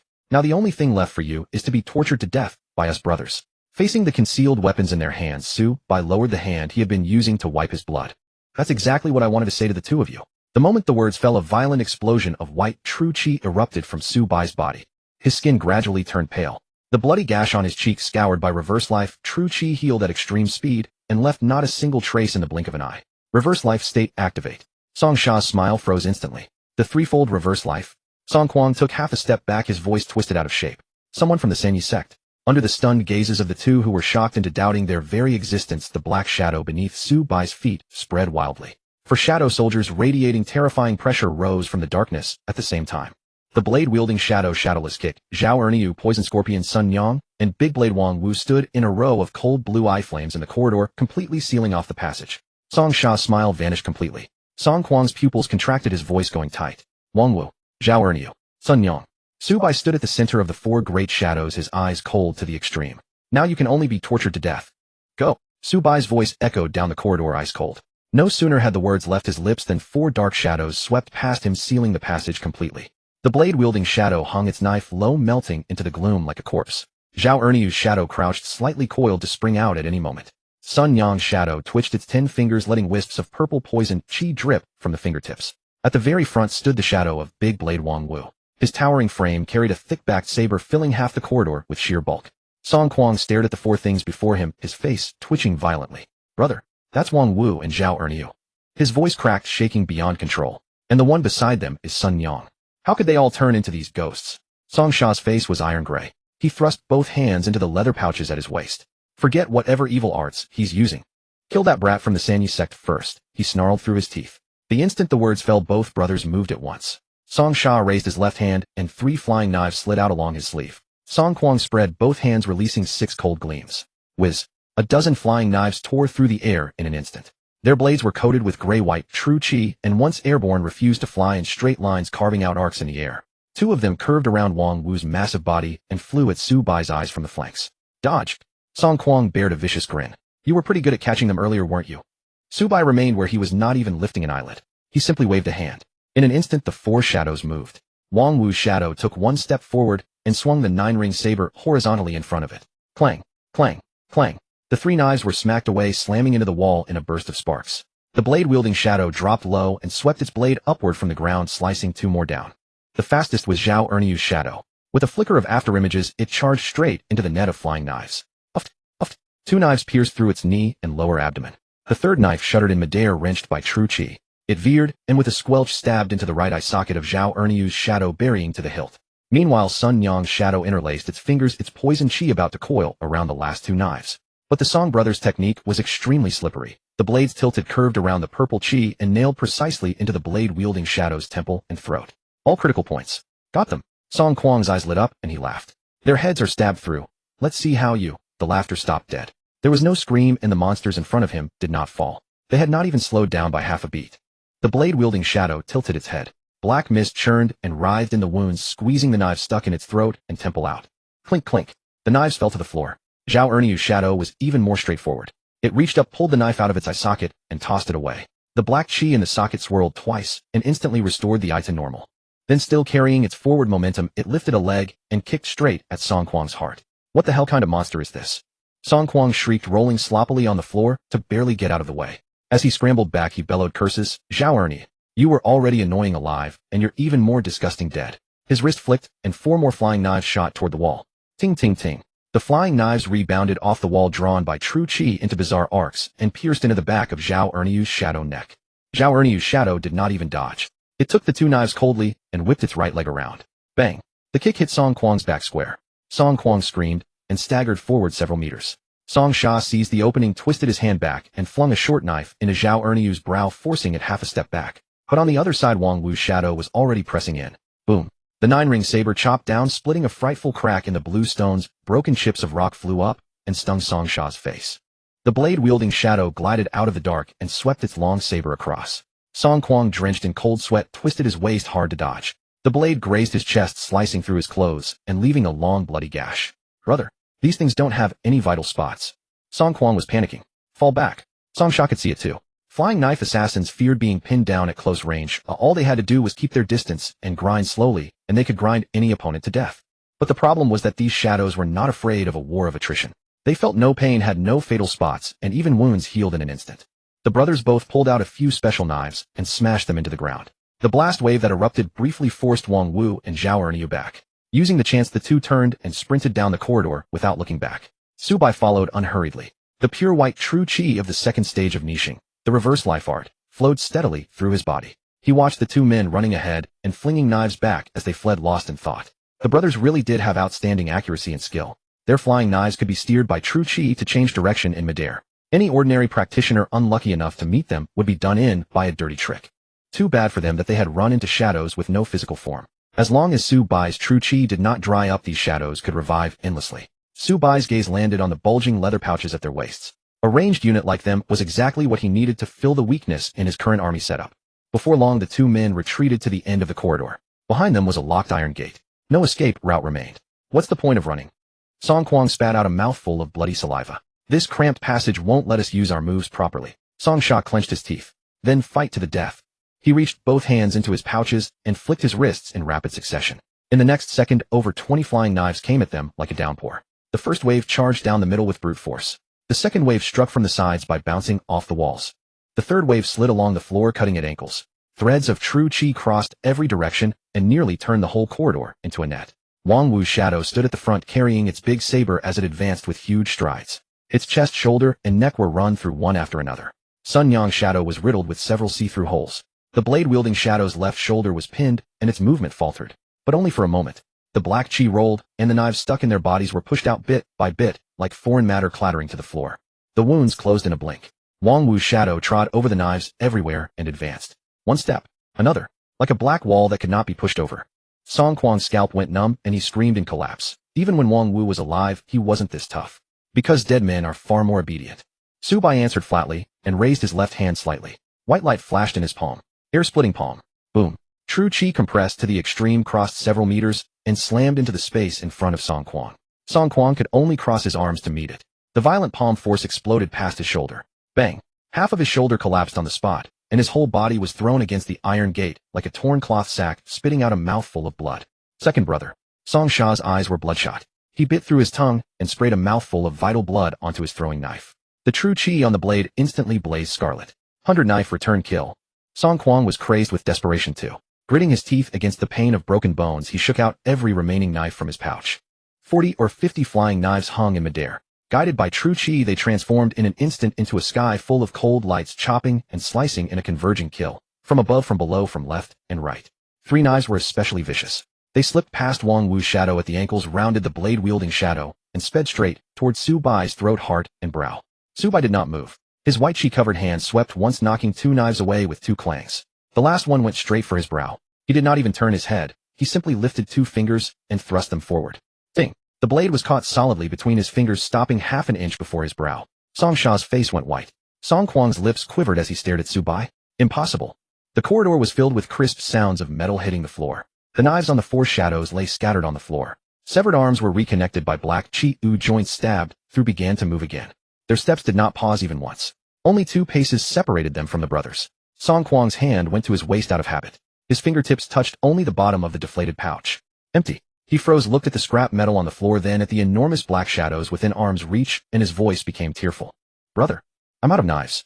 Song Sha's eye twitched violently. All their throwing knives were used up, and those monsters did not even have a broken piece of skin. How the hell could they still fight? In despair, he pulled out his last 2 defensive daggers and threw them, hoping for a final struggle. Zubai did not even glance over. A gentle flick of his finger. White chi blasted one dagger away while the other brushed past his clothes and stabbed into the wall. Song Quan completely collapsed, roaring hoarsely. Is it even this hard to kill you in person? Zubai casually tossed away the knife he had been holding.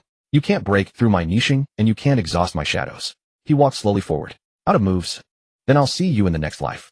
As soon as he finished, slaughter began. Wang Wu's shadow swung the 9-ring saber in a horizontal sweep, scraping past both men's scalps and slamming into the iron gate with sparks flying. Song Quang had just shrunk his neck to roll away when Zhao Erniu's shadow slid over the floor like a ghost. Crack. One kick crushed his knee. Op. Song Quang screamed and fell. The blade-wielding shadow closed in with lightning speed. Turning its wrist, its black long saber dropped like a streak of light. Squelch. Song Quang's right hand was severed at the wrist, and the empty leather pouch fell into the pool of blood. Quang. Song Sha charged like a madman to save him, but Zubai raised his hand and sent out an air-splitting palm. Boom. The palm force struck his chest, and Song Sha was blasted into the air. With his breath broken, Sun Yang's shadow was immediately on him. Purple poison, chi seeped into his mouth and nose. Song Sha's face turned deathly gray in an instant. He clutched his throat and fell twitching on the ground. Wang Wu's shadow stepped forward, holding the thick-backed saber in reverse with the back of the blade facing down. Leave the corpse intact, Zubai said softly. Bang. The back of the blade smashed down on Song Sha's leg. The sound of breaking bones was enough to make one's teeth ache. Song Sha's sternum caved in. Lying on the ground, he coughed up large chunks of crushed internal organs. He stared at Zubai, the depths of his eyes filled with fear of death. What kind of righteous sect are you? Zubai did not pause at all. He walked to him, raised his hand, and pressed a palm down. Does Chuanqing deserve to ask that? Pure white, true chi ran through his chest, shattering his heart meridians. Song Sha's eyes bulged, and he died on the spot. Meanwhile, Song Quang was writhing in the pool of blood, clawing at the floor tiles with his remaining left hand. He glared ferociously at Zubai and roared through clenched teeth. If you've got guts, fight me one-on-one. Relying on these undying monsters is no skill at all. Zubai flicked his finger. A stream of white chi like a bullet pierced through Song Quang's left wrist and knocked away the dagger he had just reached for in his boot. Zubai looked down at him, his voice calm. When you 2 brothers attacked me 2-on-1 just now, did you think about a one-on-one fight? He paused, then said matter-of-factly. Besides, if I can gang up on you, why the hell would I duel you one-on-one? Song Quang opened his mouth. A surge of blood blocked his throat. He was so angry that his eyes rolled back in his head. The blade-wielding shadow walked up to him and raised its long saber. Wait. I squelch. The tip pierced precisely into his heart, pinning Song Quang to the floor tiles. His body convulsed twice. Endless resentment filled his eyes before he slowly stopped breathing. The corridor fell quiet. The smell of blood mixed with poison chi and gradually dispersed. Zubai walked across the broken knives on the floor and reached the 2 corpses still warm. With a turn of his true chi, the dark shadow beneath his feet spread out like boiling ink, swallowing the Song brothers. Stand up. The icy command was given. 2 thin, twisted shadows slowly peeled away from the corpses and rose. Their bodies were pitch black, and faint blue flames flickered coldly in their eyes. Shadow Song Sha. Shadow Song Quang. Zubai closed his eyes and sensed them. These 2 shadows retained about 70% of their living strength and cultivation, and the method of steering blades with chi to change direction had been inherited clearly as well. He picked up a throwing knife from the floor and tossed it to Shadow Song Sha. Song Sha flicked his wrist. The knife shot along the wall, turned a sharp angle in midair, then obediently flew back into his palm, before dissolving into black chi. Beside them, Shadow Song Quang reached for its waist. From the black chi pouch that had seemed empty, it actually drew out a pure black shadow flying knife out of thin air. Swoosh. The black knife stabbed into the wall, and the pouch automatically condensed another one. Unlimited ammo. A smile finally pulled at the corner of Zubai's mouth. As long as his chi could keep up, the 2 brothers could keep throwing knives forever. He ran through his current roster: the blade-wielding shadow for close assault, Sun Yang for poison control, Zhao Erniu for speed-based harassment, Wang Wu as the heavy vanguard, and the Song brothers for endless fire support. Plus the iron body shadow still outside, serving as a meat shield for Li Mushuan. 7 in all. His Shadow Legion had finally taken shape. From afar came the muffled crackle of dense gunfire mixed with Li Mushuan's extremely arrogant jeers. Keep shooting. 50 rifles, and that's your aim. Even Lu Jin, throwing a cup, would hit more accurately. Hey, don't shoot at me. Shoot that black one in front. It can take a beating. Zubai rubbed his brow, withdrew all his shadows back beneath his feet, and kept only the Song brothers guarding him. He took out the bloodstained defense map. His gaze skipped over one X-marked location after another and stopped at the red circle in the deepest part, the alchemy room. Faintly he could hear the suppressed sobs of children from behind the iron gate ahead. The white glow of Nixing's third stage once again covered his skin. Zuo stepped over the bodies on the floor and walked deeper. The small fry had been cleaned up. Next, old ghost Shui. In the depths of the underground black market inside the alchemy chamber, Shui Laoguai leaned against the headboard, letting out a long, turbid breath. His face carried the cold, replete look of a man who had just indulged his appetites. Outside, gunfire rang out in wave after wave. At first he thought one of his underlings had accidentally discharged a weapon, but the reports grew denser, wilder, more chaotic. His brow knitted into a tight knot. He knew something was wrong. He shoved aside the woman still twined around him beneath the sheets, and swung out of bed. The woman flinched and whispered, "Master Shui, is something happening outside?" Enough noise. Without even turning his head, Shui Laoguai lashed a backhand across the side of her neck. There was a brittle crack. She didn't even manage a muffled moan before her head lolled at a grotesque angle, and she slid limply into the bedding. He shook his hand in disgust, snatched up a long robe, draped it over himself, and pushed out the door, only to run straight into a guard whose face had gone pale and whose legs were shaking. "What's going on out there?" The guard swallowed hard. "Master Shui, someone's wrecking the place. He took our guns, and is running around outside fighting hit and run. The worst part is that man's got a huge thing wreathed in black aura with him. Even after bullets tear it apart, it just gets back up. The brothers are about to break." The corner of Shui Laoguai's eye twitched violently. He laughed in cold fury. "A heretical body-hardening art. Looks like another blind, arrogant, righteous sect has come looking for death." He fastened his buttons with deliberate slowness, his voice sinister. "Go. Summon Sun Yang, Zhao Erniu, Wang Wu, and the two Song brothers. This kind of bloody work is exactly what they love." The guard hunched his head as if trying to pull it into his chest. "Master Shui, those masters. There hasn't been so much as a shadow of them all along." "What?" Shui Laoguai's face sank. Those mad dogs of Chuanxing usually came running at the smell of blood faster than anyone. Yet tonight, with the black market being shot to pieces, not one of those five had made a move. Something was wrong. Just then, disordered footsteps erupted from the end of the corridor. Chen Junjie, the black market's manager, came rushing over in a panic, leading more than 20 rifle-toting guards. "Shui Laoguai, where the hell are your people? The one who broke in has already taken down several of my brothers." Shui Laoguai gave him a dark, sinister look. "Are you teaching me how to do my job?" Chen Junjie's scalp prickled with fear from the murderous intent in his eyes, but he forced down his anger. "Daoist Shui, that's not what I meant. But if we let them keep raising hell, the customers will all run off. Do we still want to do business or not?" Shui Laoguai stared toward where the gunfire flashed outside. "Don't start shouting yet. Those Chuanxing people haven't shown themselves even now. That can only mean one thing: they've been taken care of inside." Chen Junjie drew in a sharp breath. He knew exactly what kind of people Wang Wu, Sun Yang, and the others were. Like Shui Laoguai before him, they were all masters of strange arts. To dispose of them all without a single soul noticing. Just how vicious was the person who'd come. Then Chen Junjie slapped his thigh, his voice splitting. "The shipment." Shui Laoguai understood at once. They exchanged a look, said nothing more, and led the men straight for the warehouse where the children were locked up. They pushed open the heavy iron door. In the dim yellow light, a dozen or so children huddled inside cages and against the walls. Every one of them was gaunt and sallow, hugging their knees and shaking like leaves. Seeing the goods were still there, they both exhaled in relief. This batch of human cauldrons, children born with innate chi meridians, was their lifeline for silver dollars, guns, and climbing into the favor of the high and mighty. If they lost them, the warlords and foreign masters above would skin them both alive. Chen Junjie wiped away cold sweat and made a snap decision. "Daoist Shui, I'll leave 10 brothers here to hold the line. Nothing can go wrong. I'll take the rest and go block that bastard out there." Shui Laoguai sneered, neither approving nor opposing. "Go on then. Anyone who dares touch this door, I'll leave not even his bone fragments behind." Chen Junjie waved his hand and stormed off with 10 men. Shui Laoguai stood by the door, staring into the pitch-black passage while unease grew inside him like weeds. Still relying on his newly broken through, bone-rotting black sand, he forced down the urge to retreat. What he didn't know was this. Hidden in the shadows of the louvered vent at the top of the passage, a pair of eyes devoid of warmth was watching every single thing. Zuo crouched there like a lifeless thing with no breath. The shadow forms of Song Sha and Song Quan stood silently behind him, faint blue flames flickering in their eye sockets. Chen Junjie couldn't be allowed to take men outside. Li Mushuan was stubborn and tough, but he'd been fighting a hit-and-run under more than 30 rifles, while also guarding against getting hurt. His body-hardening shadow had already been scattered several times. If 10 more guns piled on brother, Li would surely meet his end in Yuzhou tonight. But charging straight into the warehouse wouldn't work either. Bullets had no eyes and the children could easily be hurt. With a flicker of thought from Zuo, the ink-black shadow beneath his feet slowly peeled away and took shape as Sun Nyang's voluptuous figure. "Follow Chen Junjie," Zuo ordered in an extremely low, precise voice. 11 men. No noise. Not one left alive. Sun Nyang's shadow bent slightly and slithered along the ground, flowing through the shadows at the foot of the walls. Using the darkness, Zuo slid down the vent like a gecko and followed like a ghost. "Keep your goddamn eyes peeled." In the underground passage, Chun Junjie moved fast and restless, pistol in hand. Take him alive. I'll skin him alive and burn him as a lamp.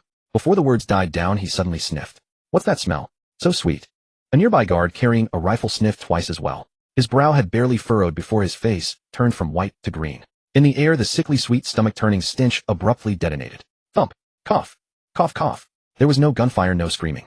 All 10 guards collapsed onto the bluestone floor, men and guns alike, as if someone had snapped their spines in perfect unison. They clawed desperately at their throats, purple-black froth spilling from their mouths, convulsing violently on the ground. Chun Junjie's legs gave way, and he slammed onto his knees with a thud. His lungs felt stuffed with a handful of scalding chili powder. He couldn't draw a single breath. He lifted his head in despair. Through his blurred vision, a figure stepped slowly out of the darkness ahead and into the light. Black-clad in a tight fighting outfit, a youthful form. His skin was pale almost to translucence, and scorching white, true, chi churned around him. Behind the youth trailed a pitch-black female ghost wreathed in purple aura blue, flames burning in her eyes. This is what it usually comes to when ordinary people face the extraordinary. Subai looked down at the twisted Chun Junjie, his voice utterly flat. Before they even know what happened, it's already over. If you feast on blood money, you'd better be prepared to drop dead in the street. You. NGH. Chun Junjie's eyes bulged as his fingernails gouged bloody streaks across the stone bricks. He didn't want to die. He hadn't yet spent the several chests of small gold bars he'd hoarded, and his concubine in Yuzhou City was still waiting for him. Fighting for his life, he grabbed hold of Subai's shoe and forced broken, gasping words from his throat. Spare me. Money. All yours. Subai was amused. He crouched down, patted Chun Junjie's purple-mottled cheek without the slightest revulsion, and casually dropped a line. Idiot. If I kill you, the money is mine anyway. Spare me. Chun Junjie's eye sockets seemed to split apart, carrying ultimate unwillingness and venom. His head lolled to one side, and he breathed his last. 11 lives, wiped out in less than half a minute. Total annihilation. Subai rose without a shred of guilt because every one of them, Chun Junjie and these gunmen, had the blood of the innocent on their hands. So killing them cost Subai nothing. With a swirl of the black shadow at his feet, he drew Sun Yang's shadow back into his own. The area was cleared. Time for the real work. Before the warehouse, Shui Laoguei grew more and more restless. It was too quiet. The path Chun Junjie had taken hadn't even produced a ripple. This dead silence was more unnerving than the thunder of guns. Suddenly, even unhurried footsteps came from the end of the passage. Slap, slap, slap. The youth walked through the puddles, approaching without hurry. The dazzling white light around him, as if it could purify everything, was glaringly harsh in the dim underground. Shui Laoguei's expression twisted in shock, and he burst out, reverse life, third stage. You're from the Sanyi sect, a great Taoist sect, the primordial one Qi. No wonder those Chuanqing freaks under him hadn't made a single move. Open fire. Kill him. Shui Laoguei shrank backward without hesitation, pointing at Subai and howling.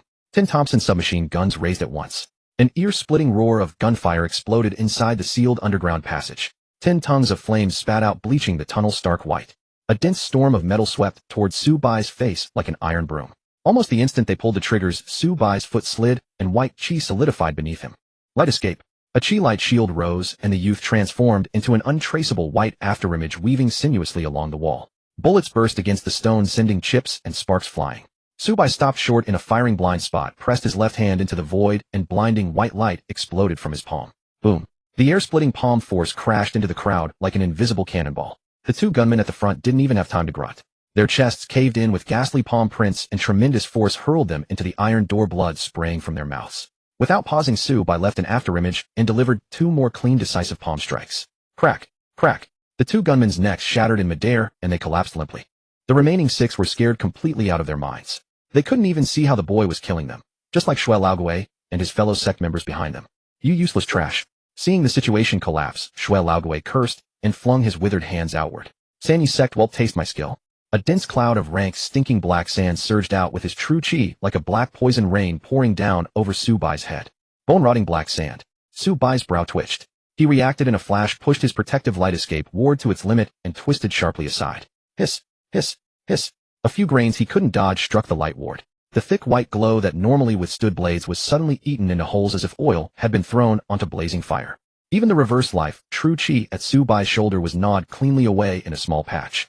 The black sand that mist hit the bluestone floor, instantly burning dense pits into it, as white smoke curled upward. Subai steadied himself, glanced at the holes in his clothes, and nodded. Not bad. This poison sand can break through my defense. After all, he had only recently learned his light escape art, so it was natural that it couldn't hold up against such a notorious poison. And this bone-rotting black sand was indeed fearsome. Seeing his attack work, Shui Laoguei cackled wildly. Ha ha ha. You know what's good? One touch, and even a body-hardening master with steel sinews and iron bones will melt into corpse water. Kneel and crawl away now, and I might still leave you a whole corpse. Subai flicked the dust from his clothes, a mocking smile curling at his lips. Why the rush? The main reason I came isn't to kill you. Shui Laoguai was stunned. Not to kill me. Then what have you been jumping around here for all this time? When he instinctively followed Subai's gaze and looked back, the blood in his body went cold in an instant.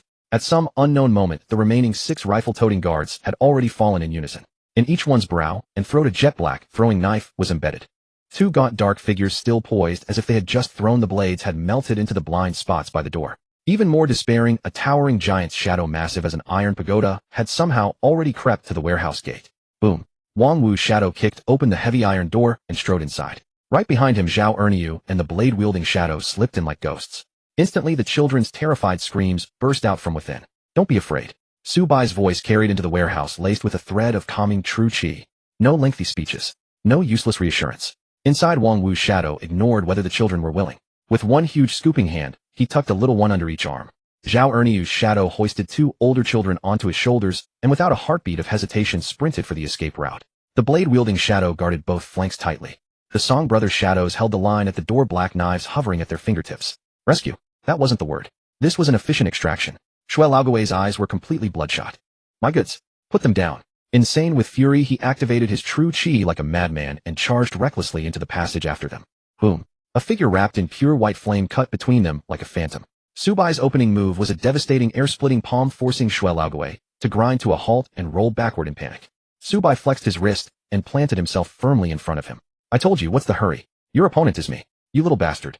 I'll tear you apart with my bare hands. Shui Laoguai had completely lost his mind. He flailed his hands wildly, hurling out sheet after sheet of bone-rotting black sand, as if it cost nothing.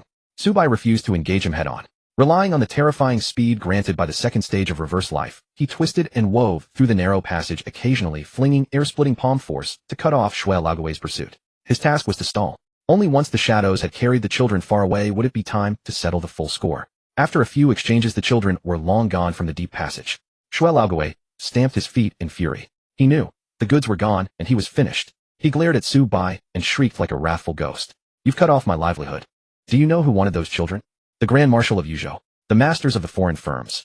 No matter how goddamn tough your Sanyi sect is, can it block cannons? Can it block thousands upon thousands of troops? You've broken the rules today. There will be no place for you to live in all of Yuzhou. Faced with this hysterical, helpless rage, Subai simply watched him in silence. The white true qi over his body burned like a silent white flame. The killing intent had finally turned utterly cold. Using warlords and foreigners to pressure me. Subai rolled his neck slightly, joints popping with a cold crack. You'd better start worrying about how to die a bit more painlessly tonight. Old Monster Shui was still howling, trying to intimidate him with the prestige of the Yuzhou marshal and the foreign trading house bosses. Subai merely found it amusing. You're trying to pressure me with warlords and foreigners. He gave his neck a slight twist, joints popping softly, his tone carrying not a trace of warmth. You'd do better to think about how you'd like to die tonight. Preferably without too much suffering. Fine. Fine, you brat who doesn't know his place. Old Monster Shui laughed in fury, his face twisting grotesquely. He stomped hard, his hands rapidly shifting through gestures before him. The bone-rotting black sand scattered on the ground coiled back, like something alive wrapping around him once more into a dense somber curtain of sand. You think my bone-rotting black sand is some common poison powder?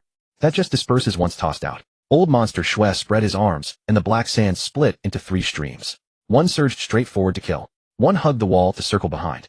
The last stream raced along the ground, darting straight for Subai's ankles. This sand of mine feeds on blood, on qi, on bone. Subai pressed his foot down slightly, a gleam of escape light flaring as he shot leftward at extreme speed. SSSSS. Several wisps of black sand grazed his protective white qi. The thick escape light instantly corroded into gaps. A flash of white light on his shoulder. A small piece was viciously bitten away. His clothes were also burned into a charred hole. Subai glanced down, steadied his stance, and raised his right hand. Pure white, true qi compressed rapidly in his palm. Boom. A palm strike tore through the air, carrying crushed stone as it blasted straight toward Old Monster Shui's chest. Old Monster Shui sneered, pushing his right hand forward. The black sand instantly solidified into a wall of sand. The palm force slammed into it, failing to shatter the sand wall, instead being worn away bit by that sinister black sand. The shockwave rattled Old Monster Shui's robes, yet he did not retreat, even half a step. See that? Old Monster Shui's eyes were bloodshot, steering the black sand to seal off escape routes while snarling, the Sanyi sect's arts are nothing more than this. You cut off my pill path, and you cut off my road to climbing up to the Yuzhou marshal. That batch of goods was my finest cauldron stock this year. If the pill succeeds, the Yuzhou marshal gives me guns, and the foreign trading house gives me gold. Then every child in the entire northern land can fall into my hands. Subai dodged black sand that came drilling from a dead angle, yet his mind stayed calm. This black sand was indeed sinister. If he forced his way through even with his Nirvana Rebirth second layer protecting him, he would probably still be badly scraped up. Not worth it. The world had too many extraordinary figures, some spent their whole lives perfecting a single technique, and that one move alone was enough to break through another's proud defensive arts. But having a deadly technique was one thing. Whether the person wielding it was worthy was another. Little beast, why don't you dare come at me now? Old Monster Xue laughed maniacally. This sand of mine was tempered day and night with the essence blood of dozens of children, with chi meridians combined with cursed spells. It is the most vicious. One touch, and it corrodes bone and dissolves the soul. Too scared to touch it now. Then kneel and die. Subai stood and placed the murderous intent in his eyes, turning utterly cold. He patted the scorched ash from his clothes and let out a soft breath. You're right. I really don't want to touch it. Old Monster Xue's eyes just began to spark with joy, thinking this little brat from the San E sect had finally learned fear. The next moment Subai said calmly, but since I have people, why should I risk my life charging at your poisoned sand? Old Monster Xue's smile froze on his face. People? What did he mean? Before he could react, from behind the corridor, four shadows wreathed in black chi, with eerie blue cold flames burning in their eye sockets, came sprinting at terrifying speed. Leading the charge was Zhao Erniu, fastest in legwork. Behind him, carrying the 9-ring broadsword, was Wang Wu. Sliding along the wall was Chen Su. The last figure, with poisonous chi flickering at its fingertips, was clearly Sun Yang. The arrogance on Old Monster Xue's face instantly turned to shock. Zhao Erniu. Wang Wu. He froze at first, then his expression violently shifted. No. You don't carry the breath of the living. The four shadows gave no response. Zhao Erniu and Wang Wu took point, the 9-ring broadsword swinging down with a howling wind. Get out of the way. Old Monster Xue roared, forced to divert most of his black sand to meet them. As the black sand attached, half of Zhao Erniu's shoulder collapsed into mush, and a large hollow was gnawed through Wang Wu's chest. But they did not scream. They did not even stop. The two shadows, bearing their ruined bodies, slammed straight through the black sand defense net. Clang! Wang Wu's blade smashed into the sand curtain, scattering the black sand violently. Old Monster Xue stumbled back in panic, his eyes bulging nearly out of his skull. Not living people. What kind of things are you? Before he finished, a blade aura split the air from the side. Chen Su's shadow pressed along the wall with consecutive slashes. Old Monster Xue twisted to dodge, but was a hair too slow. Splurt. The blade aura grazed his face, cutting half his ear clean off. Out. Old Monster Xue clutched his ear, screaming. Sun Yang's shadow followed, with 10 fingers rapidly flicking several threads of green venom arcing through the air and pouring down over him.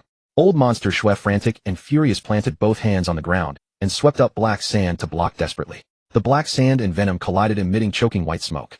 At this moment, Old Monster Xue's heart turned completely cold. These things had no breath, no sense of pain. Even with limbs mangled, they kept charging. They were no longer human. They had been turned into monsters by this youth from the San E sect. Get back. Old Monster Xue knew that if he stalled any longer, he was dead. He bit down hard on his tongue and spat a mouthful of essence blood onto the black sand. The previously somber sand curtain immediately flared with a dark red glow. Bone-rotting sand prison. All the remaining black sand exploded outward, transforming into a churning red-black poisonous curtain that sealed the four shadows tightly beneath it. Harsh sounds of corrosion rang out densely. Old Monster Xue did not even dare to utter a parting threat. He turned and sprinted madly toward another branching tunnel. Subai stayed where he was, not giving chase, merely curling the corner of his mouth slightly. Not a bad choice of direction. He had never let the Song brothers show themselves from the very start. He was waiting for Old Monster Xue to run right into the path of death on his own. Old Monster Xue had barely run 2 steps when, from a dead angle, over a dozen streaks of cold light shot through the air with piercing whistles. Song Sha and Song Quang's shadows had long since been waiting there. Damn it! Old Monster Xue's scalp nearly exploded. The black sand was still trapped far away, no time to recall it for defense. He could only twist his body forcibly, raising both arms to shield his head, neck, and chest. Thud, thud, thud. The throwing knives struck with precision. 3 sank into his shoulder, 2 pinned into his thigh, and 1 pierced straight through his forearm. Ah! Old Monster Xue shrieked, stumbling as he staggered. But it was not over yet. Blade aura rose again behind him. Chen Su's shadow, dragging its ruined body, forced itself out of the sand curtain, long saber swinging down. Old Monster Xue had been struck in the leg and could not dodge at all. Splurt. Blood sprayed. His right leg was severed at the knee. Old Monster Xue crashed heavily to the ground. Before he could climb up, a glob of green venom dropped from above and slapped onto his back. The toxic chi spread through his bloodstream, draining all strength from his body in an instant. His face turned blue-purple before the eye. Zhao Erniu's shadow flashed forward and stamped down on his wrist. Crack. Bone shattered. Wang Wu's shadow, shouldering the thick-backed blade, dragged the tip across the ground with a piercing screech as he stepped closer, step by step. Subai then stepped through the puddles and slowly walked up to Old Monster Xue. He looked down at this demonic cultivator. Old Monster Xue's chest heaved violently, his bloodshot eyes fixed on Subai with unyielding hatred. You're shameless. Is this what a righteous sect does? If not for the siege, this old man could leave a mark on you that you'd never erase for the rest of your life, even in death. Subai nodded. True. If I had forced my way through, I probably would have been hurt. You have that skill. Old monster Xue froze. Subai went on, but I have the numbers. Why should I force my way through? Besides, when you seized children to refine pills, did you care about righteousness, eh? When you had gunman spray bullets, did you follow any rules? Old monster Xue's throat turned bitter with rage, and he coughed up a large mouthful of black blood. He knew he was thoroughly finished. But the next moment he suddenly revealed a vicious smile. Little Brett, you think killing this old man ends it? The usual marshal and the foreigners will not let you off. And, haha, bloody foam kept bubbling from his mouth. You think only this old man was here tonight? He is almost here. When he arrives, none of you will escape. Subai's gaze had already fallen on that curled right hand of his. Ever since old monster Xue had fallen, that hand had never loosened. Subai did not question him, nor did he step closer. He merely raised an eyelid. Splurt.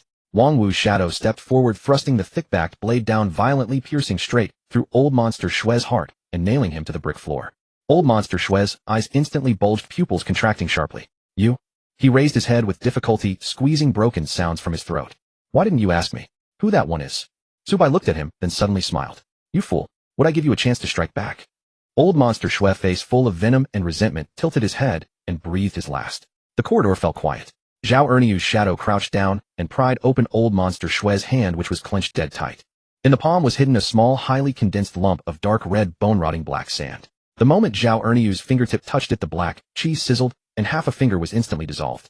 If Subai truly had approached to interrogate him just now, that clump of poisoned sand would likely have smeared directly across his face.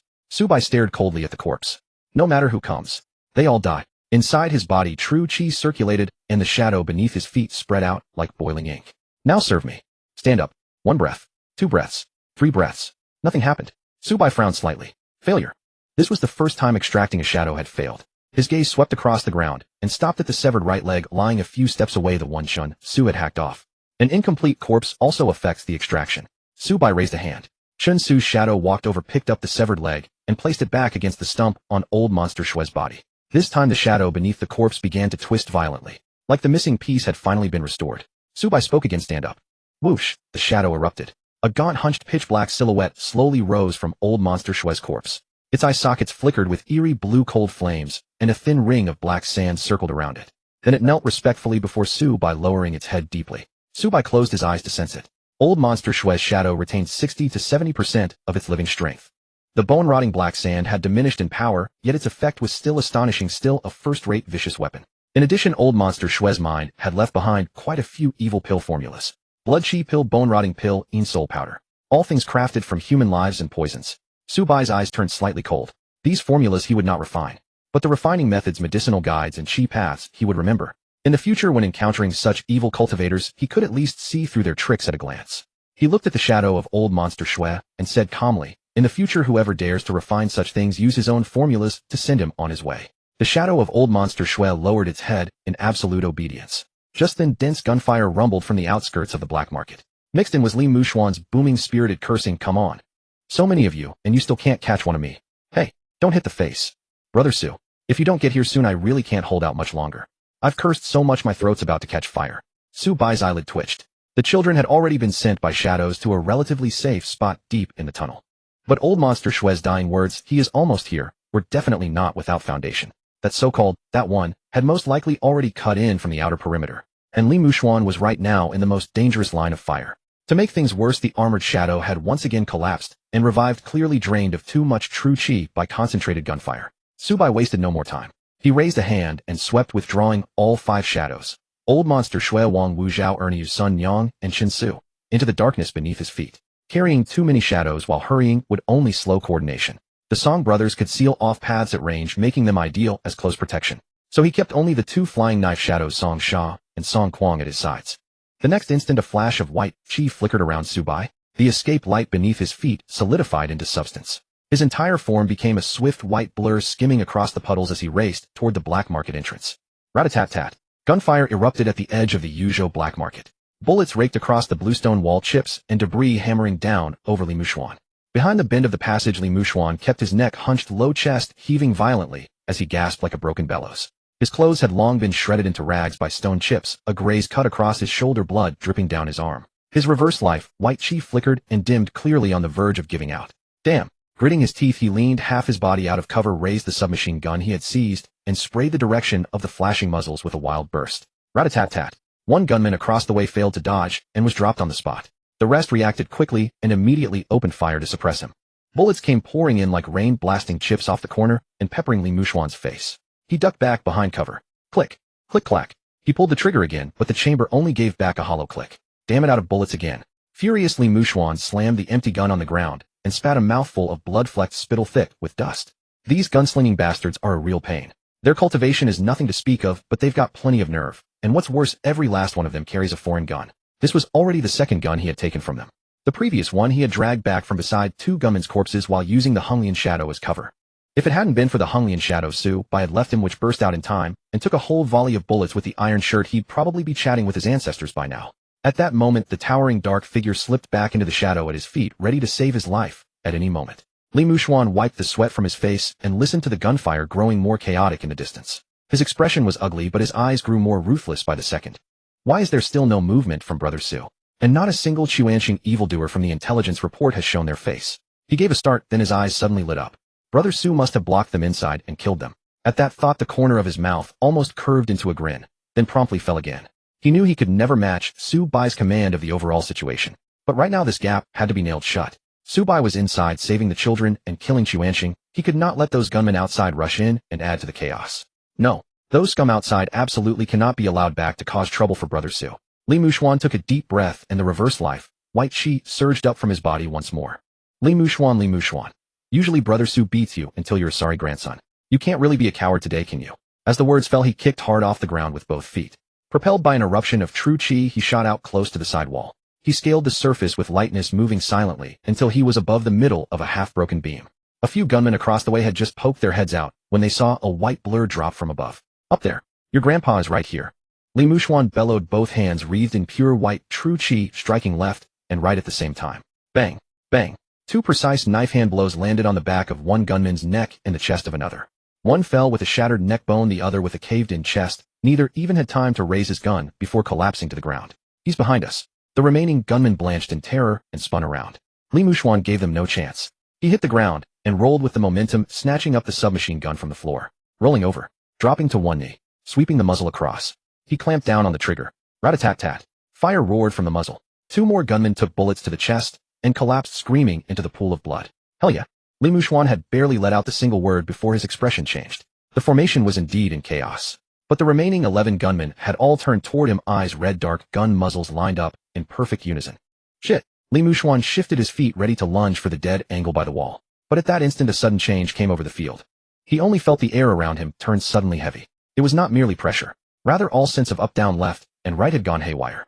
He tried to lunge forward, but his body seemed dragged backward by an invisible hand. He tried to land, but his feet sank into an unseen quagmire. The next moment, an overbearing invisible force seized his limbs in an unyielding grip. His forward lunge was broken by brute force, leaving him spread eagle dangling in midair. What the hell is this? Li Muxuan's eyes flew wide as he struggled with all his might. From the darkness, a slovenly, gaunt old man shuffled out, rolling two glossy wooden beads between his fingers, a somewhat malicious smile on his face. Reverse life, threefold. A little brat from the Sanyi sect. What are you doing in a filthy place like this in the dead of night? One look was enough to make half of Li Muxuan's heart turn cold. Hey, Yiren. And no ordinary Yiren at that. This old bastard was far more dangerous than those gun-toting scum. Before Li Muxuan could say a word, the 11 gunmen saw him pinned in midair and immediately raised their guns. Kill him. Clatter. 11 guns spat fire at once. It's over. Li Muxuan's head buzzed with panic. At the critical moment, the shadow beneath his feet exploded open. The enormous black form of the Honglian Shadow rose up with a bang and without hesitation placed itself squarely in front of Li Muxuan. Arms crossed. Iron shirt at full power. Clang. Clang. Clang. Clang. A dense hail of bullets poured into the Shadow's pitch-black body, sending sparks flying in sheets. The Honglian Shadow staggered backward under the onslaught, its chest caving in its shoulder, and half its body nearly shattered. Black chi streamed wild, threatening to scatter apart entirely. But it did not scream, and it did not retreat. It stayed locked in front of Li Muxuan, its mutilated body desperately writhing itself back together. Li Muxuan's eyes went red in an instant. Of course he knew this thing was not immortal out of nothing. Every time it was broken apart, it drained Zuo Bai's chi. Zuo Bai was still inside, risking his life against the Chuanxing heretics and saving the children. How could he have his last trump card sucked dry because of Li Muxuan? Stop blocking.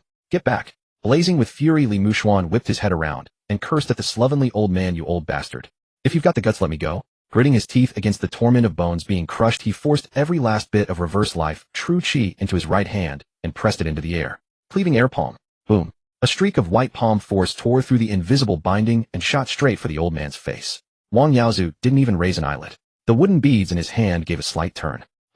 The invisible field interposed itself, and Li Mushuan's palm force 3 feet from the old man was forcibly twisted apart, as if swallowed by a quagmire. Gone without a trace. Oh ho! Wang Yaozu sneered contempt all over his face. That cleaving air palm is really poorly trained. Who's your master? Teaching you like that, and still having the nerve to send you down the mountain. Cut your crap. Li Mushuan was so angry his face had turned white. Wang Yaozu narrowed his eyes, the smile on his face slowly turning cold. Your mouth is just as foul. The wooden beads in his hand revolved slowly.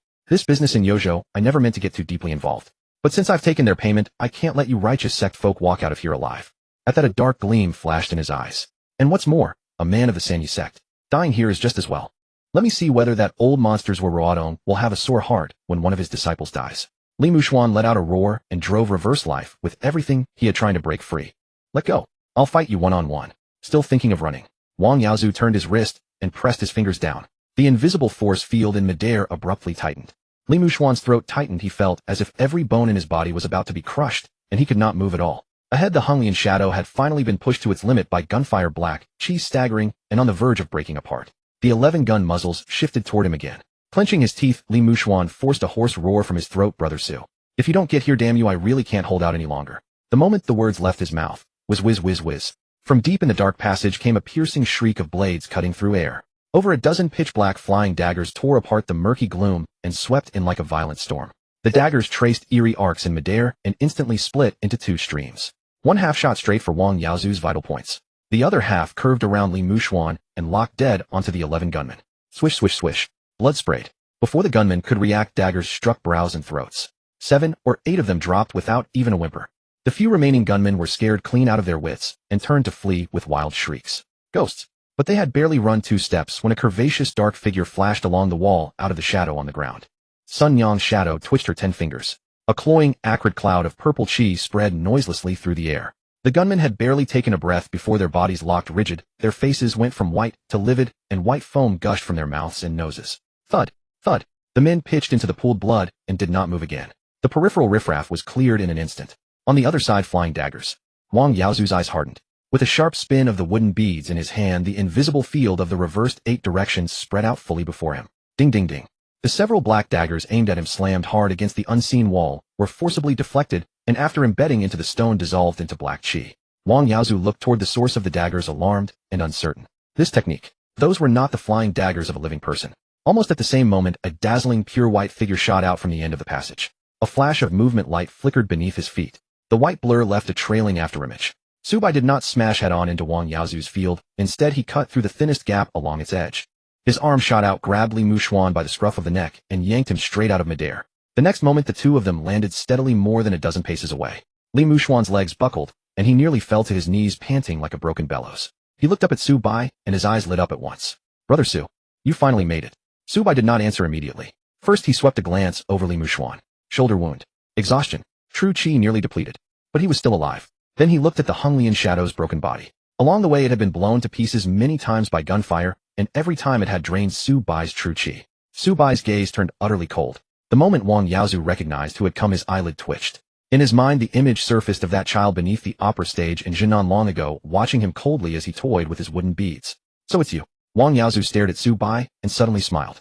That little brat under the opera stage back then. After only a few years you've really grown into something. He never imagined the promising seedling he had once taken a liking to would turn out to be a disciple of the Sanyi sect as well. Subai shielded Li Mushuan behind him, and casually patted his sleeve. His fair handsome face showed no expression, a thick mantle of second-layer reverse life. White chi flowed steadily around him. Behind him in the shadows the two flying blade shadows Song Sha and Song Kuang stood on either side. Purple chi dripped from Sun Yang's shadow's fingertips. The battered Honglian shadow silently sank back into the shadow at Subai's feet, the cold blue flames in its eye sockets flickering. Subai raised his eyes and locked a cold stare onto Wang Yaozu. Ghost hand Wang. So the contact old ghost Shui spoke of before his death was you. Wang Yaozu's wooden beads paused momentarily. Subai's voice was terrifyingly calm. Wang Yaozu, you lay a hand on my junior brother. Do you want to die? Wang Yaozu, lay a hand on my junior brother, and you're asking for death. As Subai's voice fell, the corridor fell so silent that only the drip of water could be heard. Li Mushuan stood behind Subai's chest, heaving violently as he gasped for breath. Moments ago he had been suspended midair by the reversed 8 directions technique, his bones nearly wrenched apart. Now seeing Su Bai arrive, he finally allowed himself a flicker of relief, though his tongue remained sharp. Su Bai, don't waste words on him. This old bastard said he wanted to see whether our master would feel pity. I say he's just begging for a beating. One slap is all it would take to put him down. Wang Yaozu gave the 2 wooden beads in his hand a gentle twist. He showed no haste to anger or strike. Instead, his murky eyes roamed over Su Bai from head to toe, finally settling with unnerving intensity on the thick pure layer of white reverse life energy enveloping him. The reverse life triple transformation. The second stage? Wang Yaozu's eyelids twitched violently, barely concealed shock threading through his voice. He knew the people of the Sanyi sect were fiercely protective of their own, and he knew this art was eerily formidable. But how could a mere boy of 15 or 16 possibly have cultivated it to the second stage? This was a cultivation speed not even Zuo Ruotong had achieved back in his day. Good. Excellent, truly excellent. Wang Yaozu suddenly broke into laughter, the cynical amusement on his face gradually fading, replaced by wonder in his eyes and a deep, genuine regret. Back then beneath the stage at Jinan Theater, I could already tell you were a child of extraordinary potential and keen perception. Had I known your talent would reach such heights, I would have spirited you away by force that very day. Even if it meant being hunted 1,000 li by that old monster Zuo Ruotong. I would have made you my closed-door disciple. Wang Yaozu shook his head with a sigh. Such a fine seedling wasted on Zuo Ruotong. What a pity. Su Bai had been wearing a cold expression, but upon hearing this, he suddenly burst out laughing. He raised a hand to pat the dust from his sleeve, his tone indifferent. Wang Yaozu, what nonsense are you spouting?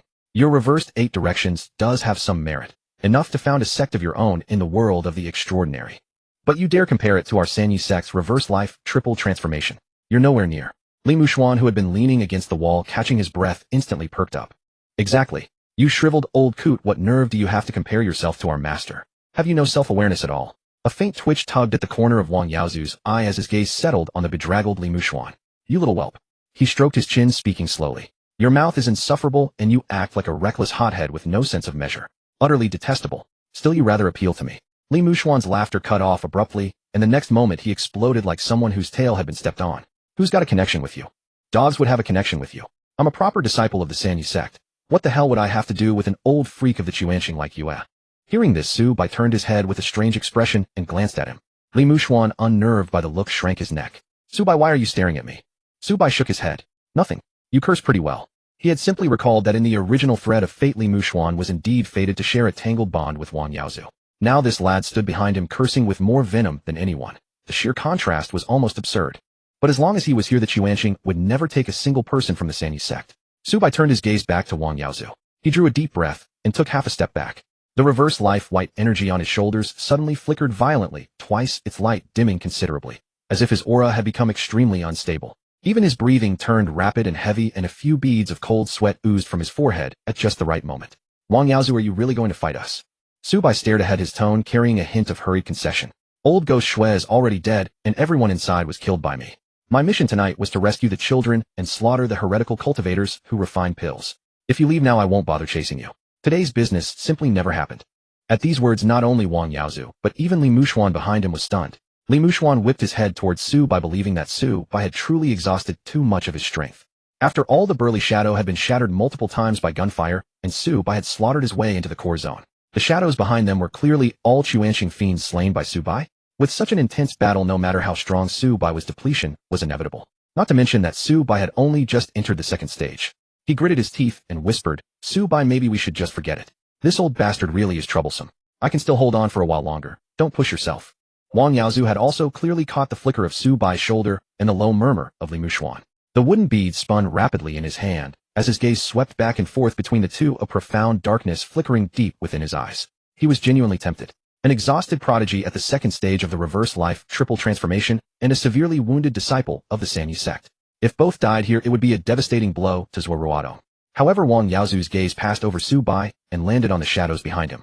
Song Sha and Song Quang's shadow assassins flanked left and right, dark chi condensed, throwing knives in hand, their tips aimed directly at his vital points. Sun Yang's shadow clung to the wall, venomous purple-green liquid dripping endlessly from her fingertips. The towering burly shadow, which had just weathered a hail of gunfire from 11 rifles, had already recovered, standing in silence like a wall of darkness. These four creatures, deathly still with cold blue flames flickering in their eye sockets, looked like anything but easy prey. Wang Yaozu's eyes flickered. Old Ghost Shui was silent. Chen Junjia was silent too, and those Chuanxing experts were thoroughly dead. The result was already clear. Tonight this black market had been carved through by the young man before him. The enemy had too many forces.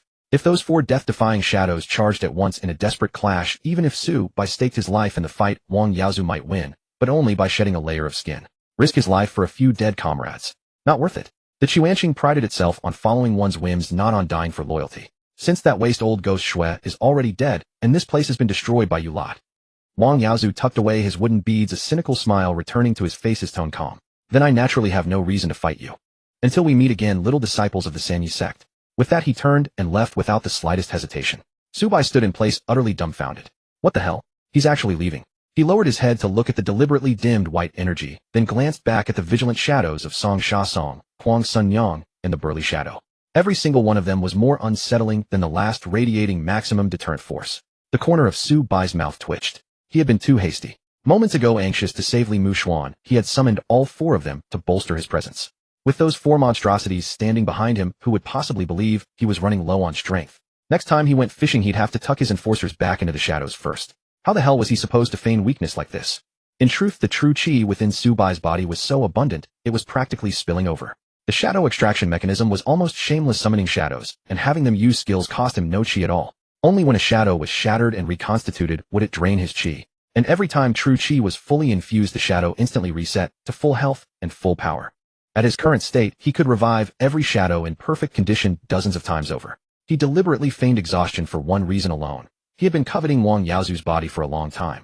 The reversed 8 directions was an extraordinarily convenient divine skill, one that had once forced Zuo Ruotong to act personally. And his master Zuo Ruotong was one of the most supreme and powerful extraordinary individuals in this world. Anyone who could make Zuo Ruotong intervene personally and still survive was by definition a first-rate figure of this world. If he could kill this old man and extract his shadow, Su Bai would effectively gain a bodyguard who could release an invisible defensive force field around the clock. Just as Wang Yaozu was about to vanish around the corner, Su Bai straightened his back. To hell with fishing. This was a Chuanqing fiend, and tonight he had committed the most heinous deeds in the black market. Kill him and be done with it. Why bother with all this tactical maneuvering? Boom. The pure white true qi around Su Bai erupted violently, illuminating the entire corridor in an instant as his killing intent was unleashed without restraint. Stop right there. Wang Yaozu halted mid-step. Li Mushuan, who had just slumped against the wall to catch his breath, grateful to have escaped with his life, was so startled by the roar that he leaped clean off the ground. The breath he'd just released got stuck in his throat. Why does this big brother suddenly want to fight again? Li Mushuan's face turned pale, his scalp tingling with dread. He grabbed Su Bai's sleeve in a death grip, his voice trembling with panic, even his words slurring. Su Bai. Let's just drop it. We're all having a rough time. I mean, none of us have it easy. I don't care either. I really don't. Let's just grab the kids and get out of here. There's no need to fight him to the death. Li Mushuan was genuinely terrified. He didn't have a single drop of true qi left. If a real fight broke out, he would only be dead weight holding Su Bai back. Su Bai looked down at him. Li Mushuan's face was covered in dust, his shoulders still bleeding, his lips pale, yet his grip on the sleeve remained desperate. Su Bai shook off his hand, then turned staring at him with extreme severity, his tone resolute. No, this debt must be settled today. If I had arrived one step later, you'd have been riddled into a beehive by those 11 guns. If something really happened to you, how could I face Master when I return it? How could I face Lu Jin? How could I face the entire Sanyi sect? Su Bai pointed at Li Mushuan's nose, his voice even colder. A disciple of the Sanyi sect must never be bullied and humiliated for nothing. This old bastard must die right here today. Li Mushuan froze. He opened his mouth, but suddenly no words came. Looking at Su Bai, fiercely protective to the extreme, willing to risk his life for him, he stood rooted to the spot. A thick burning surge swelled in his chest, choking him until his eyes uncontrollably turned hot. He quickly turned his head away and sniffled, moved beyond measure, yet still stubbornly muttered under his breath, I'm not that easy to kill. At the other end of the corridor, Wang Yaozu slowly turned around. The smile on his face was completely gone. The wooden beads in his hand creaked as he squeezed them, and an ominous, dangerous expression settled onto his aged features. Little whelp. Wang Yaozu narrowed his eyes, his voice cold enough to freeze marrow. I offered you face and you refused it. Are you serious about this? Wang Yaozu walked back step by step as the invisible force field of the reversed 8 directions began expanding wildly before him. So eager to die.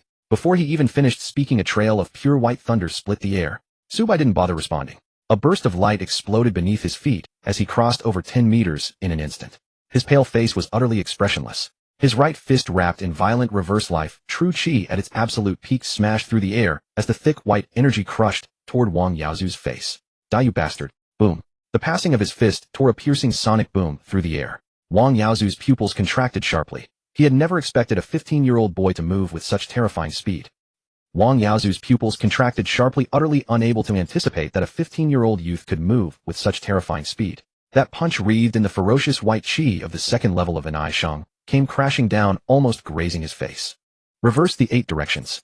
Wang Yaozu's aged face twisted into an awful grimace, bellowing loudly as the wooden beads in his hand disintegrated instantly under the crushing pressure of the powerful field. Humming. An invisible field spread out in an instant, blocking in front of him. Boom. Su Bai's thick true chi slammed directly into an unseen wall. The invisible field rippled outward in visible, distorting concentric waves. The surrounding air exploded fiercely, sending powerful shockwaves across the area, lifting clouds of dust and scattered stones that rained down upon everything around them. The walls of the passage on both sides trembled violently. Li Muxuan had just steadied himself against the wall, but when this residual force hit him, he tumbled back down into the puddle. Damn, he stared wide-eyed. Brother Su, are you actually fighting for real? Wang Yaozu felt his arms go numb and his legs weaken. The bluestone tiles beneath his feet cracked inch by inch, forcing him to retreat 3 heavy steps just to regain his footing. He could feel the killing intent radiating from Su Bai's punch. Little brat seeking death. Wang Yaozu gritted his teeth, his smile vanishing completely as his hand shot forward. 2 invisible fields twisted eerily in midair like massive hands, locking onto Su Bai's chest and abdomen from both sides and squeezing him ruthlessly. Su Bai had anticipated this, a flash of escape light beneath his feet, as he immediately backed away. Scared now? Too late. Wang Yaozu sneered. As he retreated, Su Bai unleashed a series of palm strikes. Bang, bang, bang. Several dazzling slashes of empty air palm power erupted horizontally. Wang Yaozu's shoulders shifted. The first palm grazed past his ear, the second was deflected off course by the reverse 8 directions technique, and the third was shattered outright by his raised hand. Just as Wang Yaozu prepared to counterattack using the momentum, an extremely sharp, tearing sound erupted from behind. 7 or 8 pitch-black, throwing knives radiating chilling cold aura stabbed straight toward his heart. Wang Yaozu's ears twitched, and his body twisted sharply aside. The throwing knives sliced past his clothes. Before he could sneer, those knives abruptly changed trajectory midair, all turning their points toward the blind spot at his back, and striking faster. This technique. Wang Yaozu's eyelids twitched violently, his expression shifting wildly. The Song brothers. Clang, clang. He roared, and an invisible field instantly enveloped his entire body. The throwing knives struck against an invisible barrier and were forced away, dispersing into black chi. Before Wang Yaozu could breathe easy, a sweet and acrid odor reached his nostrils. Above his head, the air had turned into purple poisonous chi. A stream of green venom rushed down rapidly along the iron frame of the vent, pouring straight toward the crown of his skull. Wang Yaozu's scalp prickled as his feet instinctively recoiled backward. Hiss! That green liquid landed on the bluestone tiles, immediately emitting a piercing, sizzling corrosion sound. The intact stone slab was instantly melted into a large pit, spewing black smoke. Having dodged the venom, Wang Yaozu looked up to see 7 or 8 poisonous scorpions and centipedes crawling rapidly along the base of the wall toward him. Following the direction of the venomous insects, he immediately spotted the shadow of Lady Sun hanging upside down at the top of the passage, her pitch-black, enchanting body pressed against the wall, venom dripping from all 10 fingers. Wang Yaozu felt a chill running down his spine. Poisonous scorpion Lady Sun. She's dead by your hands too. He fixed his gaze relentlessly on Su Bai, unable to control his emotions any longer as he bellowed. What kind of demonic arts have you been practicing, you little brat? Aren't these all my Quanqing disciples? How could they obey your commands and turn into such ghastly creatures? Su Bai stood nearby, a faint smile touching his fair face, his tone calm and flat. Don't worry, there's more. More. Wang Yaozu's mind went blank. The very next instant, several sharp and overwhelming blade intents tore through the air, striking directly at his face. Wang Yaozu dodged, frantically jumping left and right. He turned his head to see in the shadows to the front left the shadow of Chun Su holding a long blade upside down, swinging with astonishing speed. Sky. The blade intent grazed past his sleeve, shearing off half of it. Zhuifeng blade, Chun Su. Wang Yaozu was completely stunned. Not giving him any chance to catch his breath, 2 enormous black shadows crashed down from the overhead beams. The shadow of Zhao Ainiu upon landing sent his legs whipping through the air like a gale, his continuous kicks blurring into afterimages. On the right, the shadow of Wang Wu raised a rusted great blade high, his movements sweeping and broad, completely abandoning defense as he forcefully chopped downward. Li Muxuan, seated against the wall, watched in utter astonishment. He had expected Su Bai to engage this Quanqing grandmaster in an earth-shattering duel, but instead Su Bai merely stood more than 10 paces away with his hands at his sides, while 7 or 8 ghostly shadows savagely beat Wang Yaozu into submission. That's entirely without martial virtue. Li Muxuan swallowed hard. Su Bai glanced at him. What need is there for martial virtue against such demonic Quanqing vermin? Li Muxuan slapped his thigh in agreement. Makes sense. Beat him. Beat him to death. Upon hearing this, Wang Yaozu nearly choked on his own rage. He could only employ every trick at his disposal, pushing the reverse 8 directions technique to its absolute limit. Yet these monsters showed no regard for their own lives. Though he parried the great blade, his lower body still took several brutal kicks. The continuous extreme exertion of reverse 8 directions had severely overloaded this Quanqing grandmaster's internal organs. Wang Yaozu arched his back and spat a mouthful of blood, the force of the impact sending him flying backward. Shadowless leg Zhao Ainiu. Great blade Wang Wu. These are all my fellow Quanxing disciples. Wang Yaozu roared in disbelief mid-air, a horrifying thought suddenly striking him. Could it be a? As soon as he landed, disregarding the excruciating pain from his meridians being pushed beyond capacity, he forcibly expanded the reverse 8 directions, invisible, field once more. Mouthfuls of blood streamed from the corners of his lips. In the instant the field expanded, a storm of black poisonous sand rained down upon him. Sizzle sizzle. The black sand was held at bay 3 meters away, yet it fiercely corroded the protective barrier. The shadow of Shui Laogui stepped forth from the darkness, raising his hand to summon a surge of more black sand. Wang Yaozu's pupils instantly contracted to pinpoints as he fell into complete terror. As I feared, Shui Laogui has also been. Before he could finish that word, a lean black shadow suddenly surged from the side. The Hong Lian shadow braved the lingering shockwaves of the bone-rotting black sand, ignoring the outer field's crushing pressure, and despite half its body disintegrating, charged forward to seize Wang Yaozu in a desperate embrace. As a master of the Quanxing sect, Wang Yaozu immediately saw through the reckless fighter's intentions. If he truly pinned him down today, would be his end. Get lost. Wang Yaozu roared, both palms striking out simultaneously, using his core energy field to forcefully repel the massive Hong Lian shadow backward. Black fissures split across its chest. Yet before it even touched the ground, the Hong Lian shadow's body began to writhe and regenerate, instantly healing. Wang Yaozu's expression darkened further as realization dawned. All of them are immortal. No breathing, no heartbeat, no emotion. Only the absolute will to kill. These things could never be living humans. They were Quanxing in life, Su Bai said with a faint smile. Now they are my shadows. Stop him. The next instant, all the shadows moved simultaneously. The cost of repelling the Hong Lian shadow was that Wang Yaozu had to pause to recover his breath, a mere half-second lapse. For an army of tireless shadows, half a second was more than enough. The Song brothers throwing knives sealed off his escape routes. Chen Su's wind-chasing blade slashed at his leg. Zhao Ainiu delivered ground-skimming kicks to his knees. Wang Wu struck from the front with an overhead chop. Lady Sun's venom crept up from his ankles, and Shui Laogui's black sand blocked above. Wang Yaozu desperately forced power through his meridians, yet each explosion reverberated through his internal organs. These shadows offered no defense. If you shattered one arm, the other would tear flesh from your body. Bang! Accompanied by a series of sickening bone-cracking sounds, this renowned grandmaster was beaten until his bones shattered, his breastbone collapsed, and his body slammed violently against the wall before bouncing back down to the ground. With a thud, Wang Yaozu's knees buckled, and he fell heavily onto the bluestone tiles. Blood seeped from all 7 orifices. His body was a mass of wounds, and he couldn't even lift a single finger. The entire battle lasted no more than a minute. Hiding in the corner, Li Mushuan stared blankly with his mouth agape, unaware of the drool slipping from his lips. He gaped in utter shock, his scalp tingling, his mind in turmoil. He had completely lost the ability to think, as if trapped in a nightmare. Th this. Li Mushuan pointed at Wang Yaozu on the ground, his lips quivering. A grandmaster. You just crushed him to death like that. Su Bai leisurely brushed off his sleeves and strode over. The shadows automatically parted to create a path. Stopping before the dying Wang Yaozu, he looked down. Old man Wang, any last words? Wang Yaozu struggled to lift his head, blood continuously oozing from his 7 orifices, his gaze already beginning to lose focus.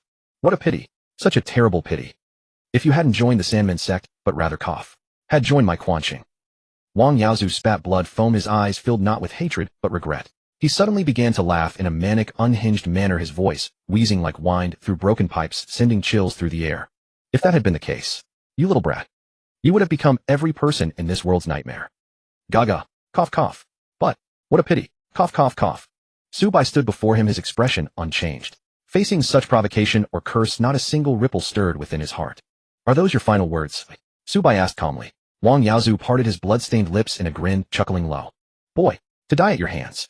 This old man is satisfied. From now on, be careful. Wang Yaozu hadn't finished speaking. Su Bai casually replied, I'm aware. The moment those words left his lips, Su Bai's right hand shot out like lightning, delivering a devastating palm strike to the crown of Wang Yaozu's head. The palm force surged into him instantly. Wang Yaozu's entire body stiffened, his eyes rolling back, his breath completely gone. A shriveled, aged corpse hit the ground with a thud, motionless. Li Mushuan swallowed hard, pressing himself against the wall as he slowly shuffled forward. Looking at Wang Yaozu's lifeless body on the ground, his voice trembled. Wang Yaozu is dead. A grandmaster. One even our master had to acknowledge. Killed so easily by you. Didn't even take the time of a cup of tea. Li Mushuan abruptly turned his head to stare at Su Bai, his eyes wide with shock and terror. Su Bai, are you even human? Su Bai turned around, looking at the nearly breakdown-prone Li Mushuan, and gently smiled. Isn't this perfectly normal? We are the righteous faction, and with so many people attacking one to kill an evil cultivator in less than a cup of tea, that is only natural and reasonable. Li Mushuan clutched his own scalp with both hands, his sanity teetering on the brink. Is this normal, eh? Is this reasonable, eh? Normal and reasonable, my ass. What righteous faction brings 7 or 8 dead ghostly shadows to gang up on someone who fights like you do? It spoke. Sue, by your shadow. What is this, a ghost? The shadow opened its mouth and talked.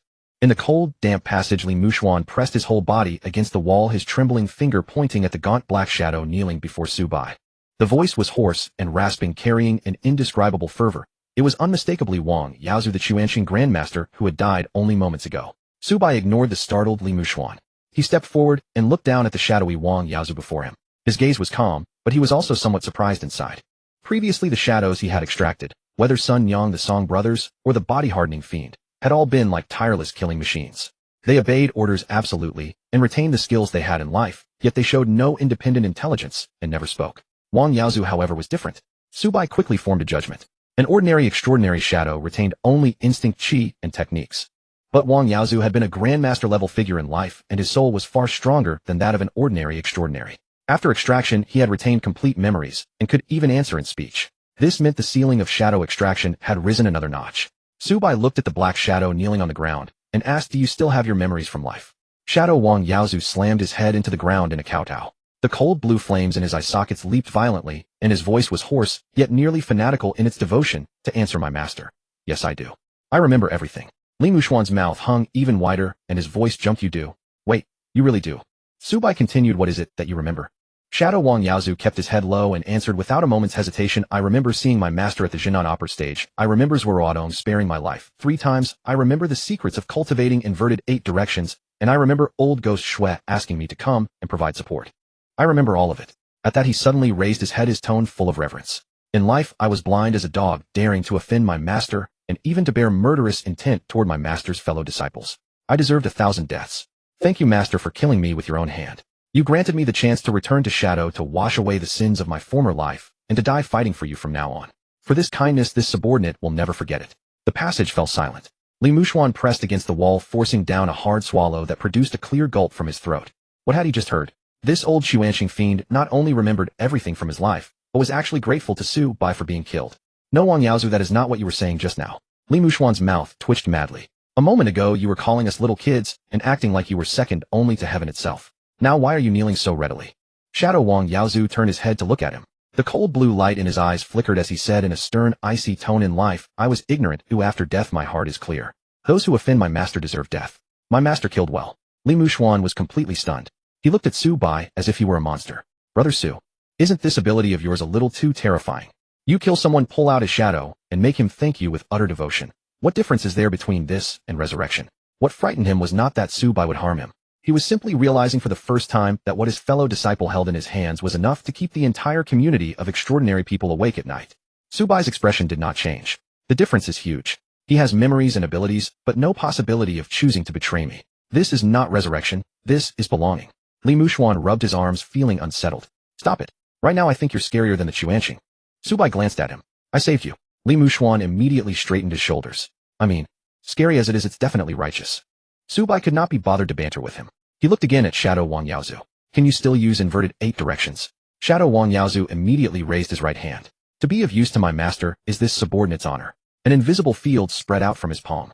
A broken brick in the corner silently rose, turned gently in midair, then fell back to the ground with a crack. Li Mushuan's eyes lit up. It really works. Then doesn't that mean you now have a bodyguard who knows inverted 8 directions? Brother Su, when you said you were eyeing his body, I thought you were out of your mind with rage. Now it looks like you really were. Su Bai took a deep breath, suppressing his rising excitement. Inverted 8 directions was now in his hands. Although Wang Yaozu's strength had diminished somewhat, a grandmaster-level shadow like him retained not only his techniques, but also his memory and judgment. His overall combat strength remained astonishing. If Su Bai could kill even stronger enemies in the future and extract more advanced shadows, his Shadow Legion would no longer be a mindless tide of slaughter, but a true army capable of independently carrying out orders.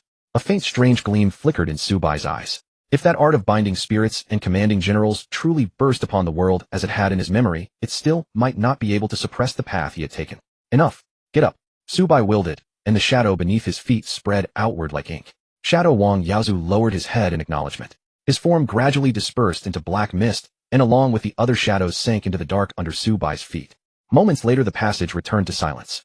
Only the patch of shadow at Su Bai's feet remained darker than the night around it. Li Muxuan stared at his feet and could not help shivering. Brother Su, when you sleep from now on, is someone going to pop out of your shadow to pay respects? If I don't let them out, they can't get out. Su Bai said this and walked forward. The two soon arrived at the abandoned warehouse. Before the fight began, Su Bai had already ordered the shadows of Wang Wu and Zhao Erniu to move all the children into a safe ventilation duct. Li Muxuan looked out at the black market pockmarked with bullet holes and littered with wreckage, and said through gritted teeth, Brother Su, this black market treats human life like grass and colludes with traffickers in pill refining. Why don't we just burn it all down? Burning it down won't help. Su Bai's voice was very calm. If you burn one today, another will appear in Yuzhou City tomorrow. You heard what old Ghost Shui shouted when he was dying. Behind them is the Grand Marshal of Yuzhou, Warlord High Command, and foreigners. He paused and continued. The root is rotten. Killing a few people tonight won't root out the corruption of this world. Live people are worth more than a rotten market. Save the children first. Li Muxuan's anger was doused, leaving him deeply frustrated, but after thinking it over he had to admit Su Bai was right. He could only kick fiercely at a broken wooden crate against the wall and curse under his breath, this damned world. The two reached the sewer entrance and picked up more than a dozen children still shaking with fright.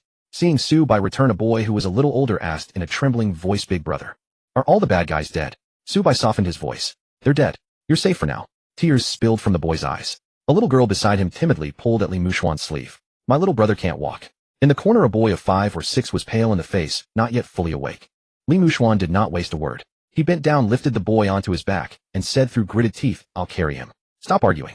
I haven't been worn down to the point I can't carry a child. Su Bai picked up 2 unconscious toddlers as well, and the group quickly withdrew through the underground sewer. On the way, a child whispered, will the bad guys chase us? Li Muxuan was about to say no when Su Bai calmly answered yes. The children's faces went pale. Li Muxuan glared at him. Can't you at least comfort them? Su Bai did not stop walking, but added, so you must be quiet and stay close to me. As long as I'm still standing, they won't get past. The children stared at his back, and the chaotic sobbing gradually died down. Li Muxuan sighed and said softly to the little boy on his back, did you hear that? Don't be afraid. Your brother Su may speak harshly, but he can fight. However many come after us, he will kill that many. Half an hour after Su Bai and the others withdrew from the underground black market. Boom. The heavy iron gate of the underground black market was violently blasted open. In fact, after old Ghost Shui and Chun Junjia lost contact, the black market's underground line had already passed word to the garrison battalion. Those men had originally been waiting to receive the goods. They had simply changed the pretext and charged in to silence everyone. Hundreds of soldiers and police blocked the perimeter, while over 100 elite troops armed with German Mauser rifles pressed inward layer by layer through the passages. Leading them, Captain Zhang, dressed in a crisp woolen military uniform with a Browning handgun at his waist, shouted harshly from horseback, nobody move. We have received reliable intelligence that people here have set up an illegal black market, engaged in human trafficking, and violated the law. Surround this place. Don't let a single one escape. At his order, what seemed like an army of soldiers charged into the halls with savage ferocity. Gamblers were knocked down with rifle butts. A madam ran out with her hair in disarray, wailing that she was innocent, and Captain Zhang fired a shot into the ground at her feet, terrifying her into kneeling on the spot. The antique shop owners were even more grief-stricken, watching helplessly as soldiers loaded silver dollars and gold bars into sacks, calling it confiscating illegal goods. Everyone knelt on the ground like mourners at a funeral. No one dared to make a sound. Captain Zhang dismounted and strode quickly toward the depths of the black market.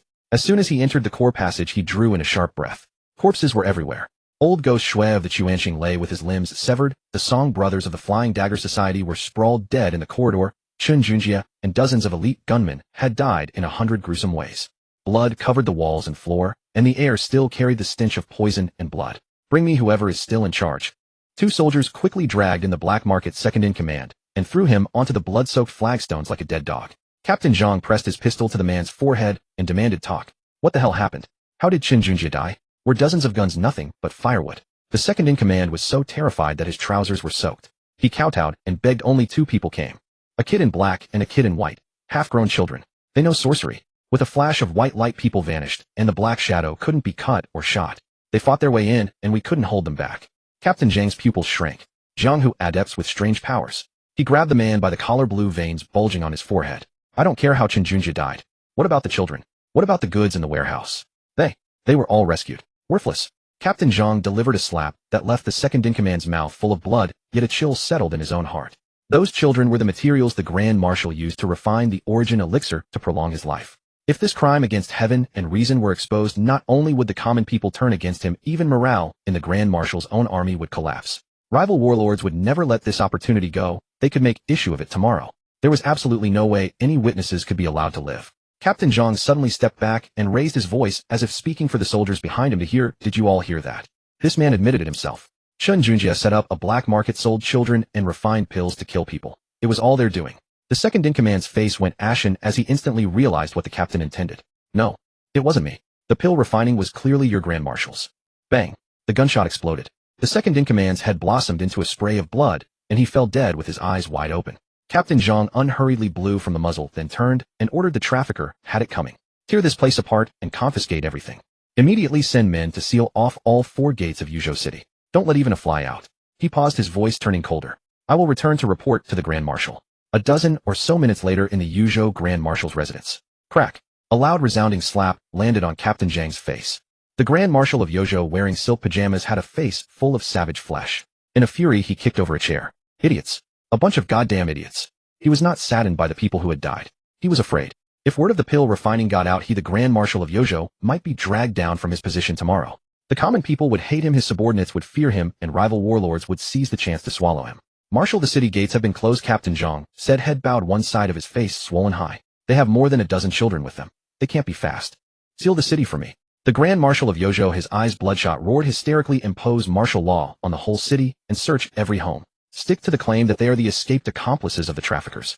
The moment you find them, kill them on the spot. Don't let them take a single step out of Yuzhou alive. Captain Zhang snapped to attention and saluted. Yes, they're dragging more than a dozen useless burdens with them. There is absolutely no way they can escape. Elsewhere in the early morning, a dim gray light had just begun to spread across the skyline, and the air was biting cold. In a remote alley of Yuzhou City, 3 very soft knocks came from the back door of the Jianghu Inn. Knock, knock, knock. From inside came a waiter's drowsy voice. Who is it? It's the middle of the night.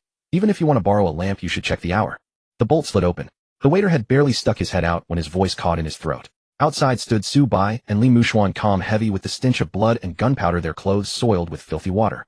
Behind them, more than a dozen thin, sallow children clutched the 2 men's sleeves, their eyes frightened and dazed. Su Bai said quietly, the wind is strong at night. We've come to borrow a lamp. The password matched. The waiter jolted, his weariness gone. He poked his head out and glanced both ways down the alley. Seeing the street empty, he pulled the door open and kept his voice very low. My ancestors. You really saved them. His face went pale, and he quickly opened the door. Don't stand at the doorway. Hurry in. Xiao Air gave a violent start, his drowsiness vanishing in an instant. He poked his head out and cast a cautious glance up and down the empty street. Only then did he pull the door open, lean halfway out, and speak in a voice so low it trembled with a half-choked, tearful rasp. Great heavens. Did you really rescue them all? Don't stand at the door. Get inside quickly. Li Mushuan stepped over the threshold, carrying an unconscious little boy on his back. Behind him, more than a dozen gaunt children clutched each other's clothes, their eyes full of terror, not daring to cry or even make a sound. Xiao Air took in the procession of children, drew a sharp breath, and barely held back the urge to shout. Quick, inside, hurry. Not a sound. Go straight through to the hidden room in the wood shed behind the courtyard. No sooner had the children been settled in the courtyard than the curtain at the back hall was flung open. The innkeeper rushed out in a gray robe, his expression puzzled, the remnants of sleep still clouding his eyes. But when he saw Su Bai, Li Mushuan, and the living children packed inside the hidden room, he stood frozen in place, unable to move a single step for a long while. He swallowed hard, his gaze darting back and forth over the bloodstains and powder burns on the 2 men. Brother Su, brotherly, did you really rescue every one of the children? Not one missing. Su Bai set down the young child he was carrying, casually pulled a bench over, and sat down as calm as if he had just stepped out for a midnight snack. Xiao Air ran out of the kitchen with half a basin of freshly drawn hot water. Hearing this, he pressed eagerly. And the black market? You were moving so many people out. Didn't Shui Laoguei and Qin Junjie bring men to stop you? Those were private soldiers with dozens of rifles loaded with real bullets. The moment Li Mushuan heard this, his weary body straightened. The movement pulled at his scrapes and made him suck in a sharp breath, but he still forced a hint of pride onto his face. Stop us? What could they stop us with? Senior brother Su and I killed them all. The basin in Xiao Air's hands lurched, crashed to the floor with a clang, and splashed hot water over the tops of his shoes. Xiao Air and the innkeeper exchanged a look, and their faces instantly stiffened.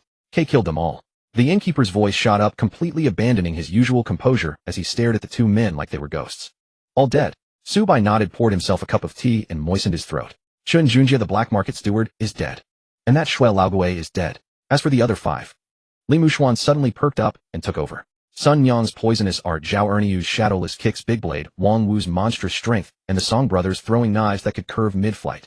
Set any one of them loose in the martial world, and they were all vicious, seasoned killers with countless lives on their hands. And in the end, every last one of them died, thoroughly dead. Xiao Air stammered, his voice going strange. Jay, just the 2 of you. How on earth did you manage it? Li Mushuan quickly waved his hand and grinned. Don't include me in that. To be honest, tonight, I only did odd jobs on the fringes, silenced a few sentries, and picked up a few bullets along the way. Young Master Li, you call that along the way? Xiao Er's eye twitched furiously. Details don't matter. Li Muxuan pointed at Su by his eyes full of undisguised admiration and pride. Those 6 Chuanqing heretics, Shui Laogui, among them were all beaten to death by senior brother Su alone. Su Bai leaned back in his chair and glanced at him, but did not call him out. Ever since Li Muxuan had joined the Sanyi sect, this was the first time he called him senior brother Su, so willingly and with such clear enunciation.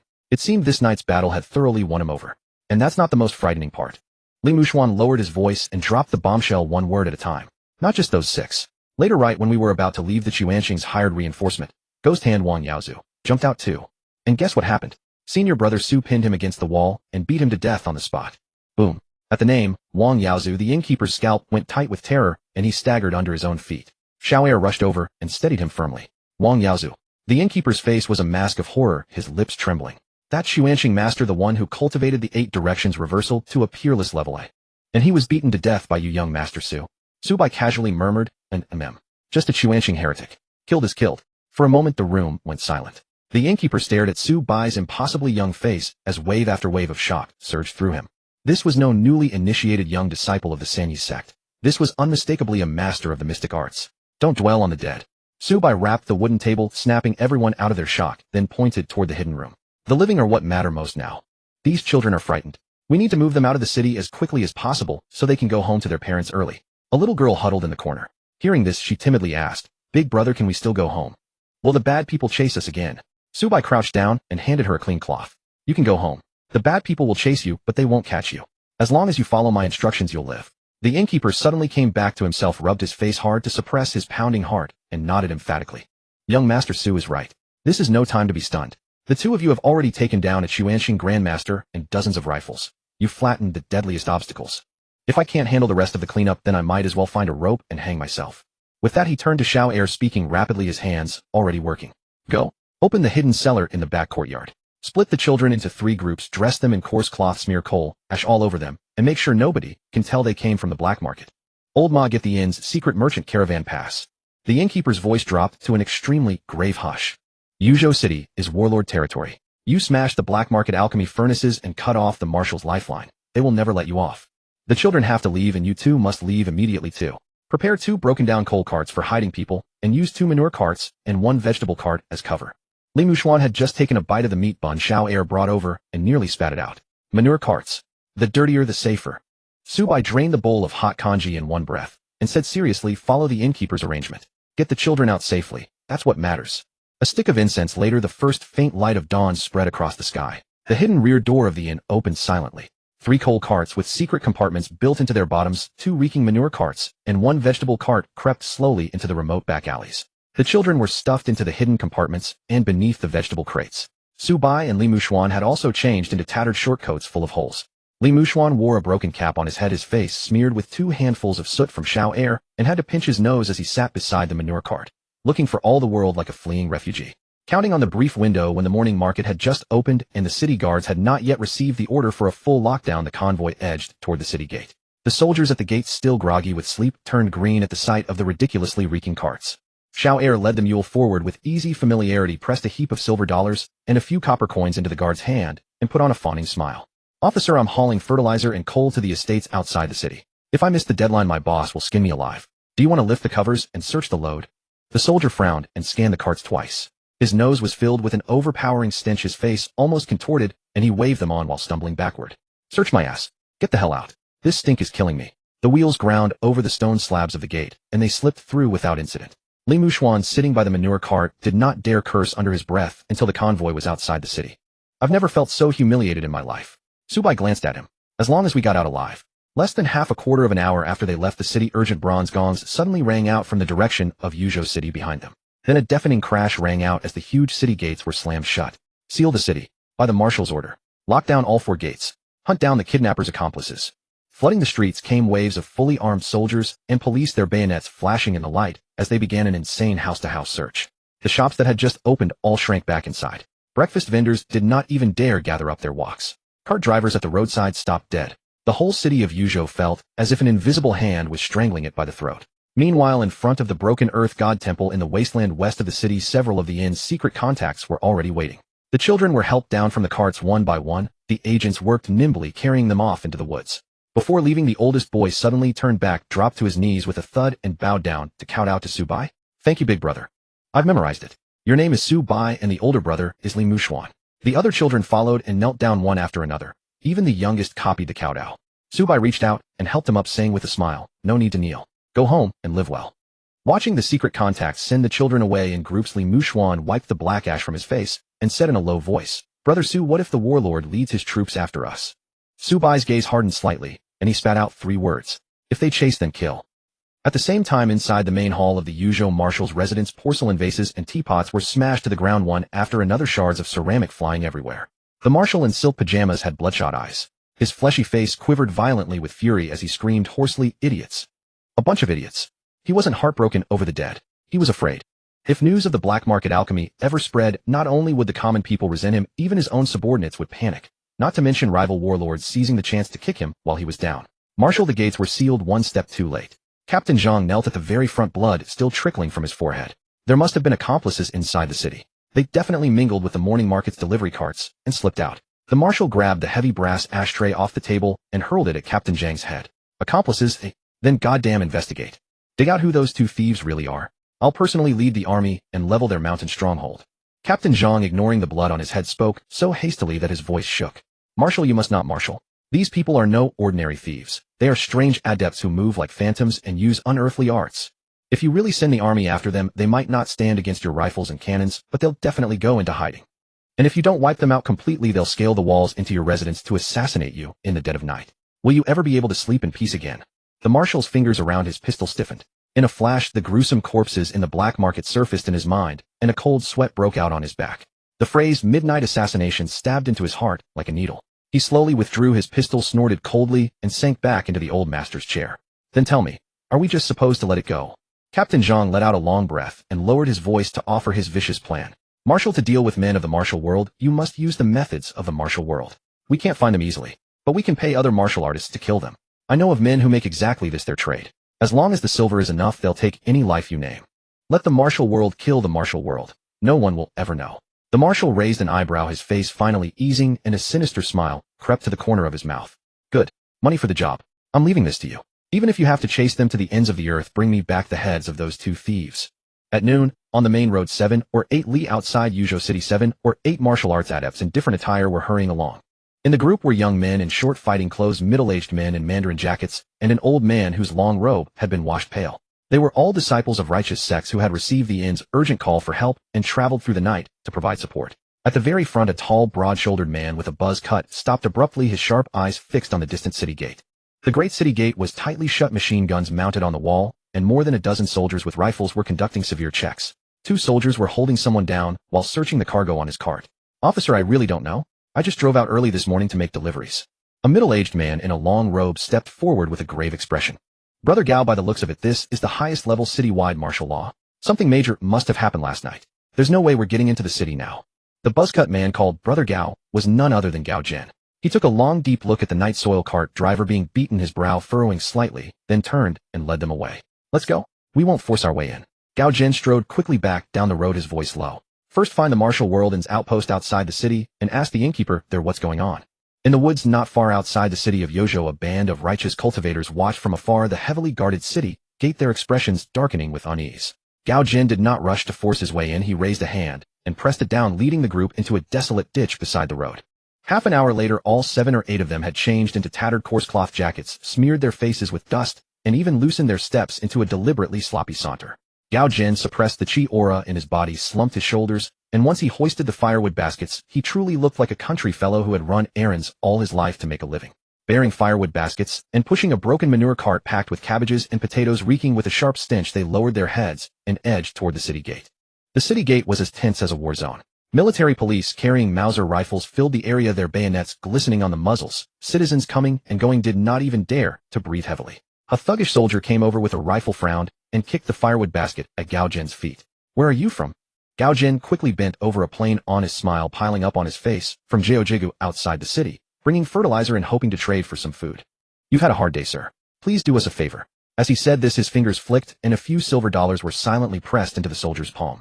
The soldier weighed them in his hand and glanced at Gao Zhen again. His expression softened slightly. He reached out and flipped open a vegetable leaf to look. Underneath was a wet, mushy mess, the smell almost shooting straight up his nose. Damn it. This stench is enough to kill a man. The soldier pinched his nose and retreated 2 steps, waved his hand, and cursed, "Scram, scram, scram. Get inside fast. Don't block the gate." "I think, sir." After the group had gone inside, the soldier grinningly tucked the silver dollars into his pocket. A country fellow who could produce silver dollars, saying there was no problem with him, was impossible. But what the hell did it have to do with him? The pittance of monthly military pay wasn't worth offending these dangerous men of unknown origin. Gao Jin, bobbing and bowing, pushed the cart into the city. But the moment he turned into a quiet alley, his previously stooped back straightened at once. The simple rustic look on his face scattered clean away, leaving only a pair of sharp, piercing eyes. Feng Tianyong lowered his voice. "Brother Gao, this is no small show of force. They've even mounted machine guns on the gate." The main street was eerily deserted as shops along the road were either smashed or sealed with paper strips. Not far away, a squad of military police kicked open the door of a house and dragged out a cart driver whose face was bruised and swollen. A woman holding a child knelt at the doorway, weeping until her voice was hoarse. "Sir, we really haven't seen any accomplice of the child traffickers." "Shut up," the officer in charge barked. "The marshal has ordered a search. Whoever dares to hide anyone will be shot on the spot." Seeing this, the old man in the washed-out robe, holding a bamboo staff, frowned slightly. He walked over to a skinny old vendor selling flat cakes by the roadside, tossed a few copper coins to buy 2 hard cakes, and then, feigning fear, asked in a low voice, "Elder brother, do me a favor and say a few words. What's going on in the city? Did something big happen?" The vendor's hand shook, nearly dropping the cake. He glanced around furtively, then lowered his voice and replied, "You're a stranger here, right? Don't ask any more questions.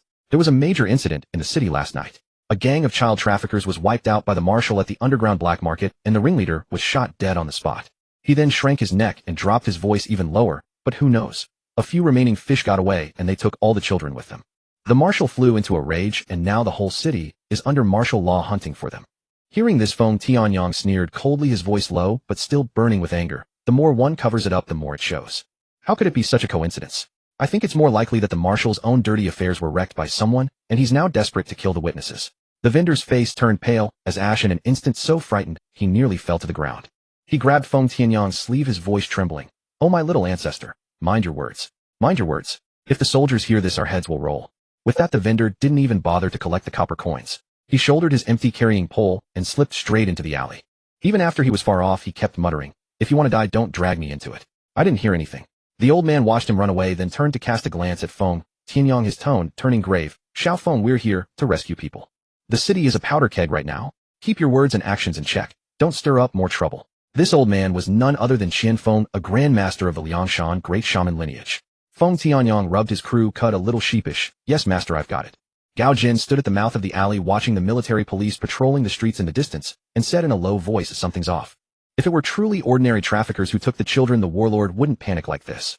He withdrew his gaze and looked at the group. "Let's go. Head to the inn outpost first and find out what's really going on. Looks like someone else made a move before we did." The group did not linger.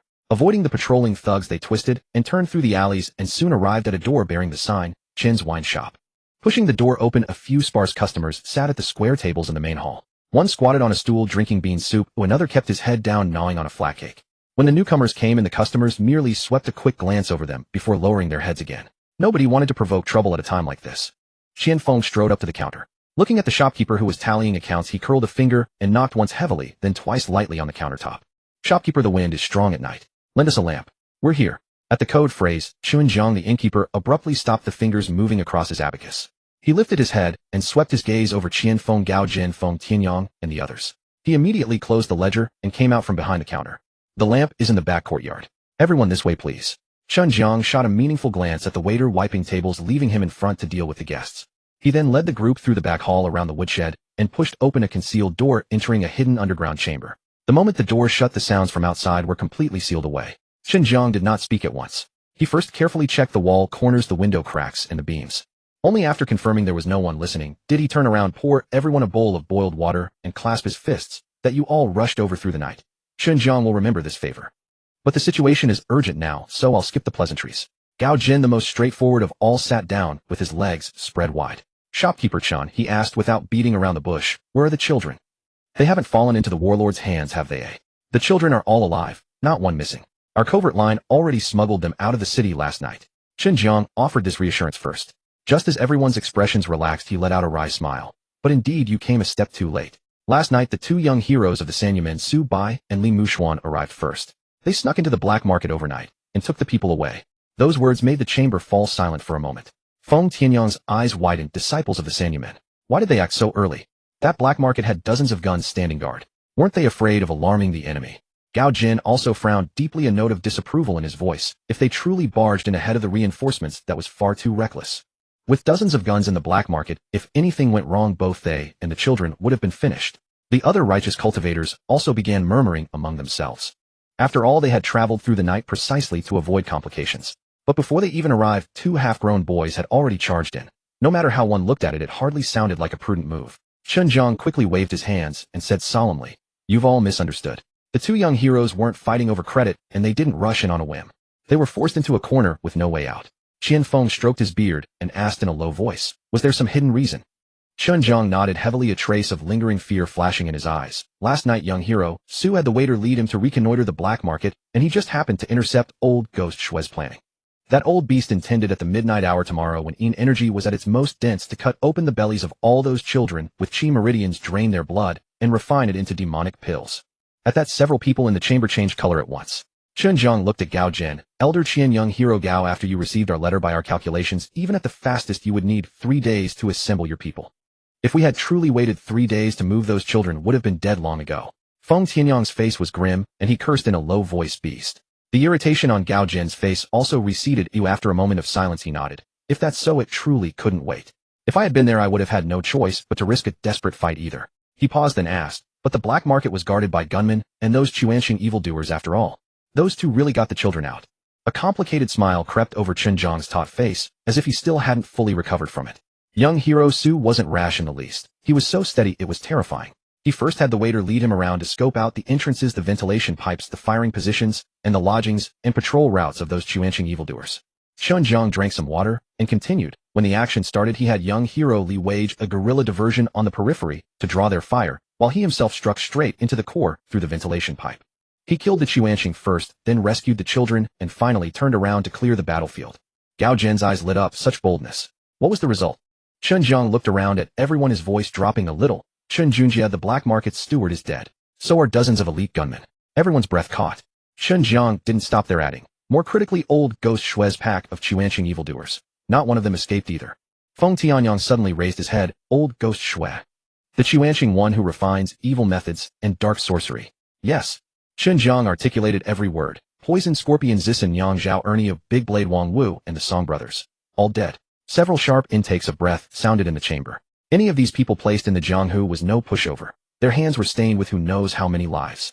And in a single night, all of them fell in the Yuzhou black market. Gao Jin frowned, asking, "Did the 2 young heroes kill them together?" Chunjiang shook his head, his eyes somewhat unfocused. The waiter who led them there saw part of it with his own eyes, and young hero Li confirmed it in person, adding that to the corpses and wounds left behind, the core zone was practically cut through by young hero Su alone. All 6 of those Chuanxing masters fell at his hands. Feng Tianyang's mouth was slightly open. For a moment, he could find no words. Qian Feng was silent as well.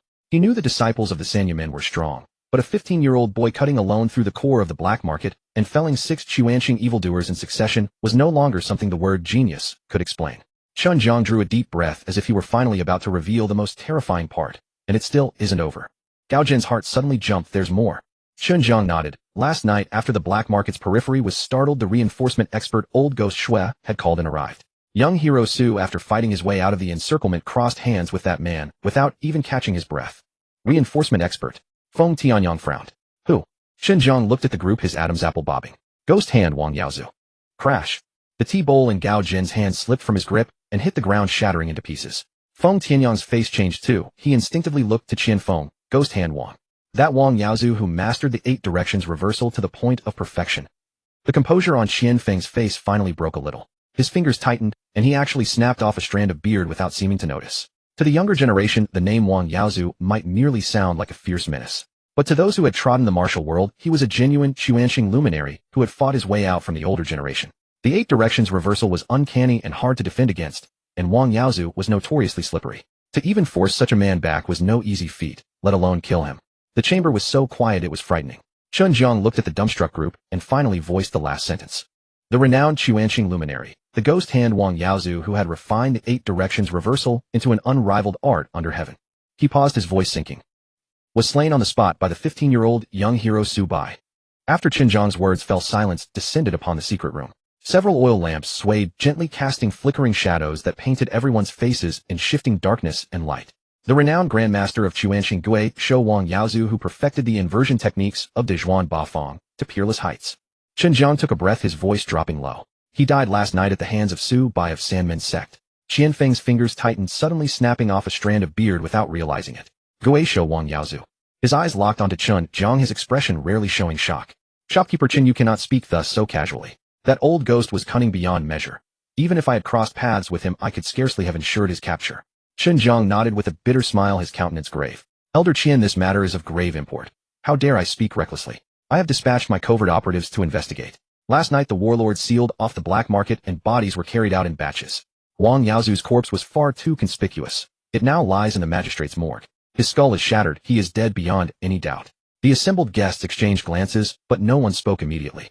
The teacup Gao Jin had set by the table still trembled slightly, its ripples spreading in concentric circles mirroring the troubled thoughts of those present. Feng Tianyang stroked his crew, cut his mouth opening and closing before he finally managed. 15 years old. He's several years younger than I. Brother Gao, could you have accomplished such a feat? Gao Jin fell silent for a moment, his brows knitting deeply. He did not boast, his voice was honest and measured. I could not. Those devils of Chuanxing. Against them, even giving my utmost, handling two alone would be my limit, with life and death hanging in the balance. If it had been Wang Yaozu, I would not have even had confidence in escaping unscathed. With those words spoken, the secret room grew even quieter.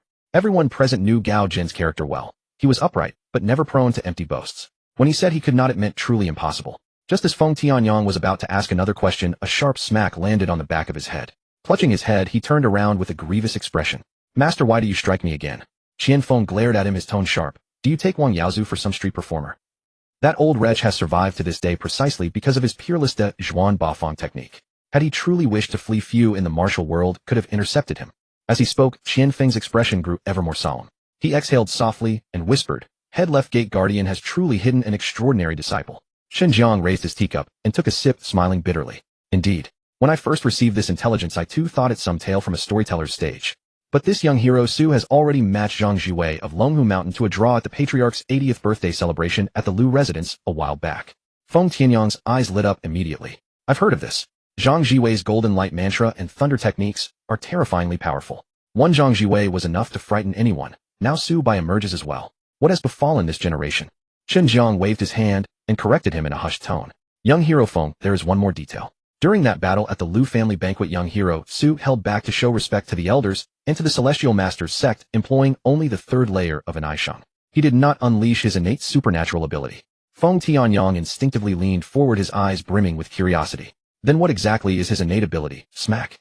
Qian Feng delivered another palm strike to the back of his head, harder still than before. Feng Tianyang clutched his head and fell completely quiet. Qian Feng scolded him, the trump cards of a Sanmen's sect disciple. You think you can pry into them at will? Have you forgotten the rules of the Jianghu? Feng Tianyang shrank his neck and muttered weakly, I was merely asking off the cuff.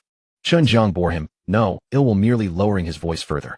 Regarding the specifics of his methods, our dares not inquire, nor would we spread rumors. We can only confirm one thing: last night, when young hero Su cut through the black market, his innate ability played a tremendous role. Upon hearing this, reverence deepened in Gao Jin's eyes. He raised his fist in salute and asked earnestly, Shopkeeper Chen, where are brothers Su and Li now? Chen Jiang gestured for everyone to rest assured. Early this morning I arranged for my covert agents to escort them and those children out of the city together. You traveled day and night, arriving 2 days ahead of schedule. Truly you have worked hard. It is only regrettable that your trip proved for naught. Qian Feng shook his head, his tone weighty. The children have emerged alive. Therefore our coming was not in vain. Acts of salvation require someone to undertake them, whether a step sooner or a step later. Gao Jin nodded in agreement. Elder Qian speaks truly. As long as the children are unharmed, this journey has been worthwhile. Feng Tianyang sighed, a trace of regret on his face. What a pity. I truly wish to meet those two brothers from Sanmen's sect. Especially that Su Bai killing Wang Yaozu at 15. Hearing of it makes one's palms itch. Qian Feng shot him a sidelong glance, smiling and scolding. The Jianghu is not large. As long as they continue to move about, there will come a chance to meet. Gao Jin pondered for a moment, then turned to Chen Jiang once more. Since the people have been rescued, why not stroll about the city and see if there is anything else we might assist with? Chen Jiang's expression changed sharply as he immediately shook his head. Brother Gao, absolutely not. Yudao is now under full martial law. Soldiers and police are everywhere grabbing at shadows like rabid dogs. Though you have changed into commoner's clothing, you do not appear to be ordinary folk. Wandering about would easily draw suspicion. Qian Feng nodded in approval. Shopkeeper Chen speaks wisely. The city is now a powder keg. Let us not provoke further complications. We shall wait here and observe how events unfold. Everyone could only acquiesce. Xinjiang sent the waiter to bring hot soup and rice. Having traveled through the night, their stomachs were empty, so they sat in the inner chamber outside the secret room to eat. At the meal, conversation circled back inevitably to Su Bai. Feng Tianyang shoveled a few bites of rice, then could not help but remark, that brother Su is truly formidable. Once this spreads, the younger generation will surely erupt. Huang Luan of the Ichi faction smiled and chimed in. Senior brother Gao, I reckon brother Su would suit your tastes perfectly. You have always admired those willing to risk everything for the innocent. Gao Jin raised his teacup with a faint smile, offering no objection. Indeed, he admired him deeply. Even having never met him, hearing these deeds stirred a righteous fire within. Just then a sudden uproar erupted from the main hall outside. The clatter of tables and chairs, heavy footsteps, and hushed gasps merged into a clamor like water suddenly boiling over. The authorities have posted a wanted poster. What wanted poster? What do these criminals look like? Two young men. They appear not very old, and the reward offered is 1,000 taels. Go. Let's see the spectacle. All within the secret room paused their chopsticks simultaneously. Gao Jin rose abruptly, and the smile vanished from Feng Tianyang's face. Qian Feng narrowed his eyes and murmured, let us go see. Stay composed. Do not make the first move. They slipped out the back door onto the street, following the crowd toward the city wall. Already a dense throng surrounded the notice board where several soldiers brandishing Mauser rifles stood guard, their bayonets glinting menacingly. One soldier struck the notice board with his rifle butt and bellowed at the top of his lungs, look closely. These two are accomplices of child traffickers. Last night they colluded with bandits, murdered innocent citizens, abducted children, killed officials, and resisted arrest. Crimes so vile they defy description. He paused, letting his gaze sweep across the crowd, then raised his voice even higher. All who provide information leading to their capture shall be rewarded with 100 taels. Whoever apprehends them shall receive a reward of 1,000 taels. A commotion erupted among the crowd. The words 1,000 silver coins struck sparks into many eyes. Gao Jin shouldered his way to the front and looked up to see two portraits posted on the bulletin board. The painter's skill was adequate. One youth bore a calm, composed countenance. The other carried a touch of arrogant roguishness. They were Su Bai and Li Mushuan. Beside each portrait, bold characters listed grievous charges: collusion with bandits, trafficking in human beings, slaughter of innocent civilians, and kidnapping children. The townsfolk whispered among themselves. One could not help but mutter, those two don't look like villains. And they're far too young. Another immediately clamped a hand over his mouth, face draining of color. Do you want to die? The soldiers are still right here. A third voice, barely audible, added. I heard many people died at the black market last night. Who knows what really happened? Whoever the government says it is, so it is, came the resigned reply. Feng Tianyang watched the wanted poster, his expression darkening bit by bit. Biting his teeth, he cursed under his breath, absolutely despicable. Raising demon cultivators to refine evil pills, and then turning around and calling those who rescued people human traffickers. A nearby military guard, sharp of hearing, whirled around with a vicious glare. What did you just say? Feng Tianyang's eyes turned icy, and he was about to retort when Qian Feng pressed down hard on his shoulder. Smiling affably, Qian Feng stepped forward and gently pulled Feng Tianyang back. The officer misheard. Qian Feng said, beaming like any ordinary old man. He was saying these two little thieves are utterly wicked, great villains through and through. They deserve arrest and execution. The guard eyed them suspiciously and pressed the muzzle of his gun forward. Good. Report any leads promptly. Don't loiter here causing obstructions. Qian Feng nodded repeatedly and led the group out of the crowd. Back in the secret chamber behind the courtyard of Qinji wine shop, the moment the door shut, Feng Tianyang could no longer contain himself. He slammed a fist onto the table. That damned Grand Marshal is truly despicable. Xinjiang had also received word, his face deathly pale. He spoke in a low, grave tone. This wanted poster is not meant for the common folk. It's aimed at young hero Su and young hero Li. The Marshal is forcing their hand. If they act impulsively and come out to clear their names, their location will be exposed immediately. Bang! Gao Jin slapped the tabletop with such force that the tea bowls jumped. Murder gleamed in his eyes, his voice as cold as iron. That Marshal deserves to die. He harms children first, then slanders those who save them. Does he truly believe having guns lets him paint black white? Huang Lun quickly gripped his arm and urged him in a lowered voice, Senior brother Gao, stay calm. The enemy commands an entire city's warlord forces, soldiers and firearms at their disposal. Charging in now to kill him would bring disastrous consequences upon our sect. Gao Jin turned to Huang Lun, his gaze heavy. Having guns gives one the right to slander those who save lives. Huang Lun was speechless, mouth opening and closing, but no rebuttal coming. Qian Feng's voice grew steady and measured. What matters most now is not who should die. We cannot let the Sandman sect's righteous deeds be sullied by accusations of human trafficking. If this blackened reputation sticks, who in the Jianghu will dare to rescue others in the future? Gao Jin took a deep breath and forced his wrath down. He nodded. Elder Qian speaks wisely. We must let the truth get out first.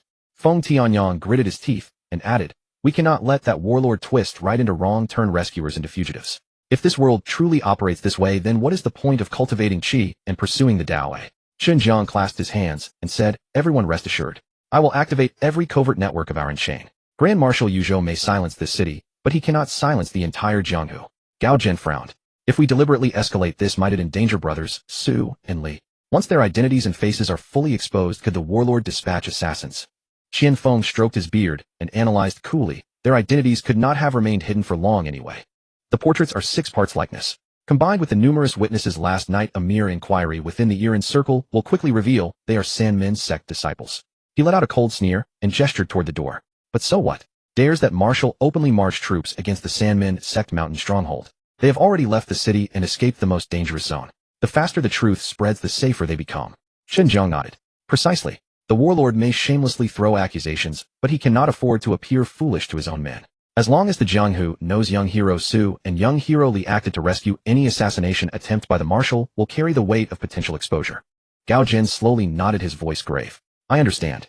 With the matter settled, the group lingered no longer. Qian Feng rose to take his leave. Manager Qin, we must return promptly and report this to the sect mountain. Gao Zhen stood, as well his gaze resolute. Along the way we will spread word of the black market alchemy and the truth of Sanmin sect's rescue. Since that marshal intends to smear us, let the entire Jianghu see what sort of person he truly is. After exchanging farewells, they departed from Qinji wine shop quietly. Xinjiang watched them disappear into the distance before the courteous smile slowly faded from his face. He turned back to the secret chamber, retrieved a black wooden token from a concealed cabinet, and handed it to the waiting waiter beside him.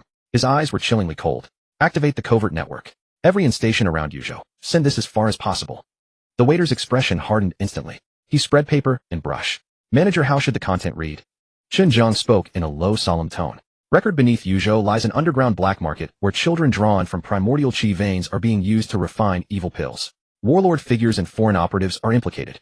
Sanmin sect disciples Su Bai and Li Mushuan infiltrated the black market under cover of night and rescued over a dozen children. He paused, then continued reciting a string of names. Shuelao Gui of Chuanxing, Dushi de Sun Yang Zhao Niu de Dao Wang Wu, the Song brothers, all executed. The waiter's grip on his brush faltered. He swallowed hard. And Wang Yaozu. Xinjiang glanced at him and spoke word by word. Right renowned Chuanxing elder Ghost Hand Wang Yaozu, who aided the evil cultist, was slain on the spot by Su, by a 15-year-old disciple of the Sanmin sect. The waiter sucked in his breath sharply. Manager, once this news breaks, the Jianghu will truly explode. Xinjiang sneered.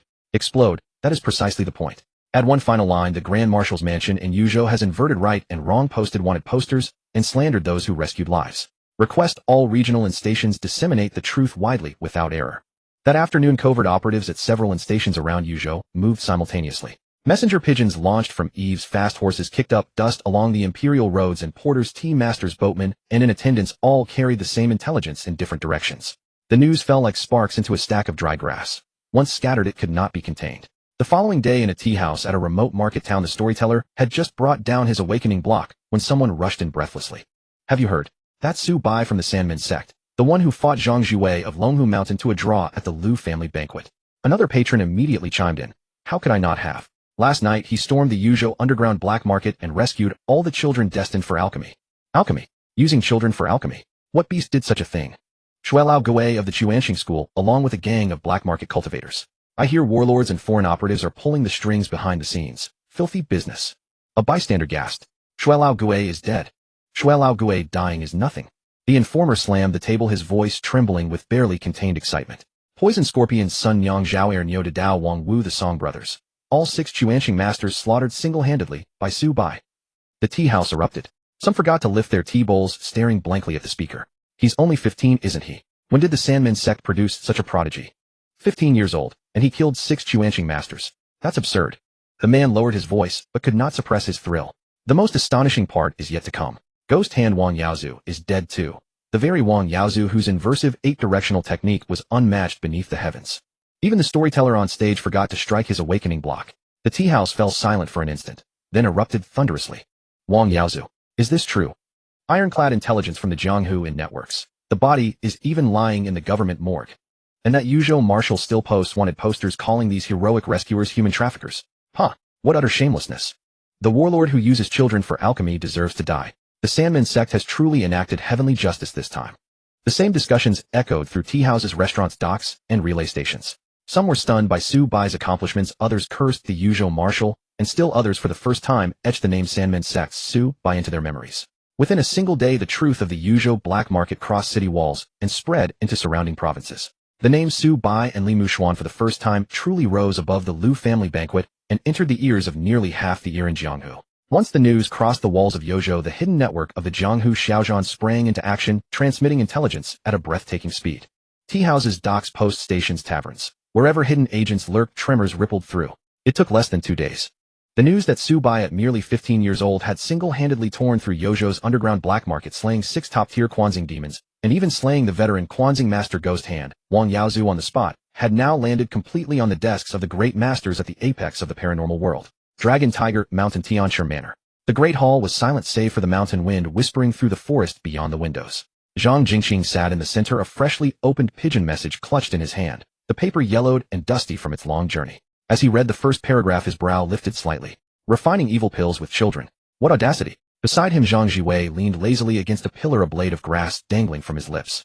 Tian Jinzhong craned his neck with curiosity, while Zhang Huai stood properly and asked softly, "Master, has something happened?" Zhang Jingxing gave no answer, continuing to read. When he read that Shui Laogui's son Yang Zhao Ernyo, Big Blade Wang Wu, and the Song brothers have all been executed, his eyelids twitched violently. Noticing the shift in his master's expression, Zhang Zhiwei spat out the grass from his mouth. "Master, who did it?" "Su Bai." At these 2 words, Zhang Zhiwei immediately came alive, straightening his posture. Zhang Jingxing paid no attention to his disciple's reaction, his gaze fixed intently on the final line. After a silence that lasted half a cup of tea, this pinnacle expert of the paranormal world suddenly slammed the letter onto the wooden table before him. Slap. He stroked his beard and let out a long sigh, his tone carrying undisguised envy. Brothers, this time you've truly found a treasure." Zhang Zhiwei stepped forward, quickly glancing down at the letter. After just one look, the lazy indifference in his eyes vanished, completely replaced by 2 intensely burning flames. Ghost Hand Wang Yaozu is dead. Tian Jinzhong's eyes widened to their fullest. Who is Wang Yaozu? Zhang Huai's expression shifted slightly as he quickly explained to his junior brother. The elders spoke of him as a Quanxing distinguished elder whose reversing the 8 directions technique is extraordinarily sinister. Ordinary paranormal practitioners cannot approach him, and ranged attacks struggle to penetrate his defenses. Many seniors refuse to engage him, let alone subdue him. Tian Jinzhong sucked in a sharp breath. And Senior Su is only 15 years old. Zhang Zhiwei stared at those words, and the night at the back mountain of the Lu family's birthday banquet suddenly flashed through his mind. Those 2 shadow puppets had resurrected endlessly. At the time, he only found them troublesome, but looking back now, he truly understood how terrifying they were in life and death combat. Those were no ordinary puppets. They were instruments of slaughter that feared neither death nor injury nor fatigue, and Su Bai could continuously replenish them. Zhang Zhiwei suddenly smiled. That smile held no contempt, only truly ignited battle intent. He raised his head to look at Zhang Jingxing, his eyes blazing. "Master, I originally thought that if we fought again I could last somewhat longer. But if he goes all out employing those infinitely resurrecting shadows, I cannot win now." Tian Jinzhong gaped, and Zhang Huai also felt his throat go dry. The eldest senior brother of Dragon Tiger Mountain, always unchallengeable among his peers, had actually admitted out loud that he couldn't defeat someone now. Zhang Zhiwei didn't ask another question. Directly turning around, he strode out of the hall with long, purposeful steps. Zhang Jingxing raised his eyes. "Where are you going?" "Back mountain." Zhang Zhiwei shoved open the hall doors, his voice uncharacteristically serious, echoing through the great hall. "Secluded cultivation, polishing the golden light, studying the thunder art. I will not leave the mountain unless I devise a way to break his shadows." Zhang Huai watched his eldest senior brother's departing figure, murmuring. Even senior brother has been shaken so deeply. This Senior Su has truly become the highest mountain before us of this generation. Slap. No sooner had the words fallen than Zhang Jingxing slapped the back of Zhang Huai's head, snapping angrily. "Just because the mountain is high you won't climb it. Zhang Zhiwei has already gone into seclusion, and you 2 are still standing here in a daze." Zhang Huai clutched his head and quickly saluted, pulling Tian Jinzhong to run outside. "This disciple will go train right away." The news also reached the Fire Virtue sect. Sect Master Chu Dian sat in the center of the main hall. After reading the intelligence, his eyes widened sharply, and his right hand slammed against the table beside him. Boom!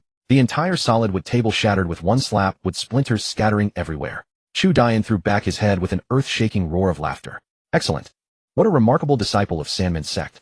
What a purge of the black market! Hacking those beasts who refine pills with children into pieces and feeding them to dogs. This is what real men should do."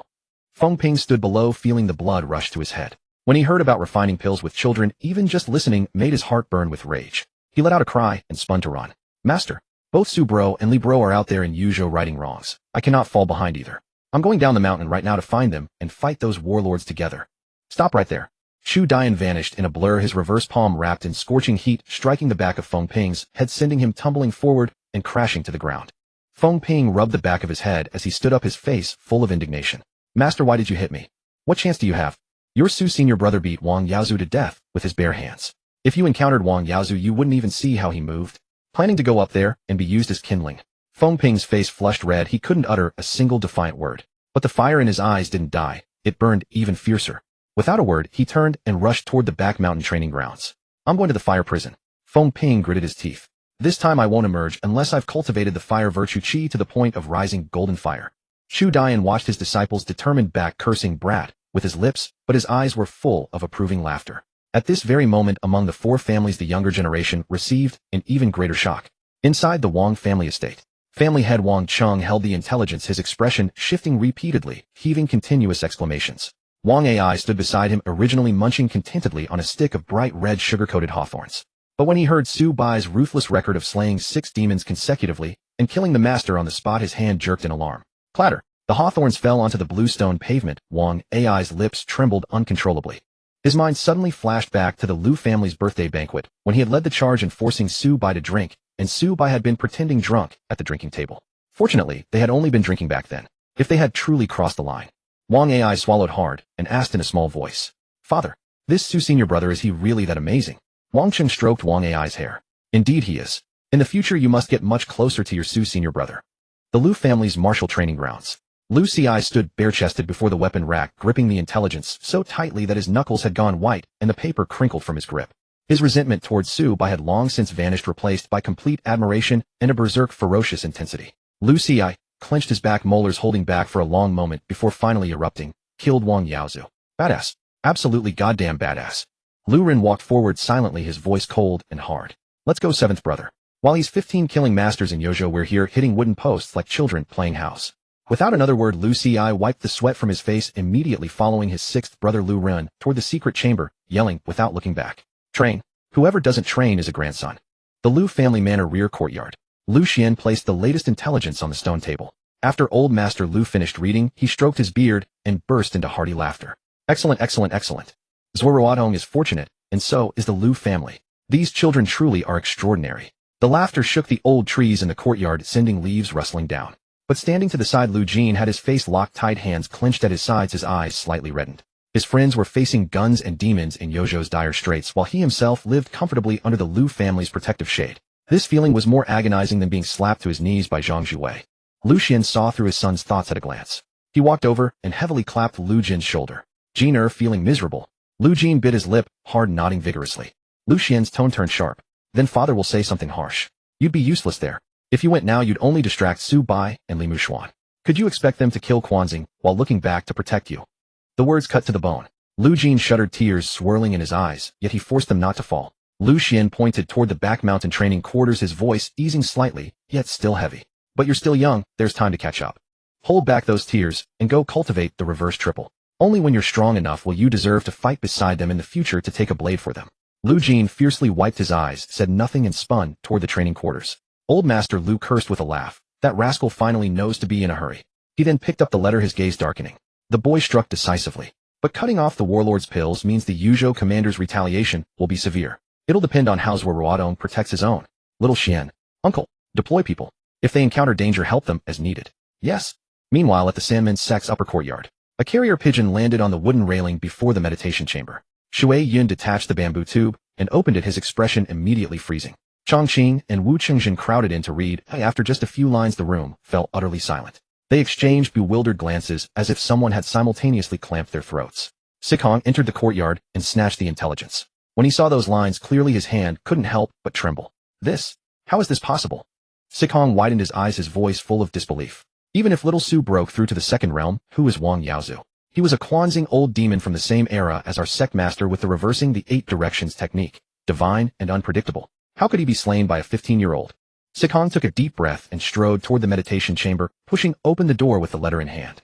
The great immortal Zuo Ruotong sat upright on his meditation cushion, his expression calm as a mirror-smooth lake. He even lifted the blue and white porcelain teacup from the small table beside him, leisurely lifting the lid and taking a serene sip.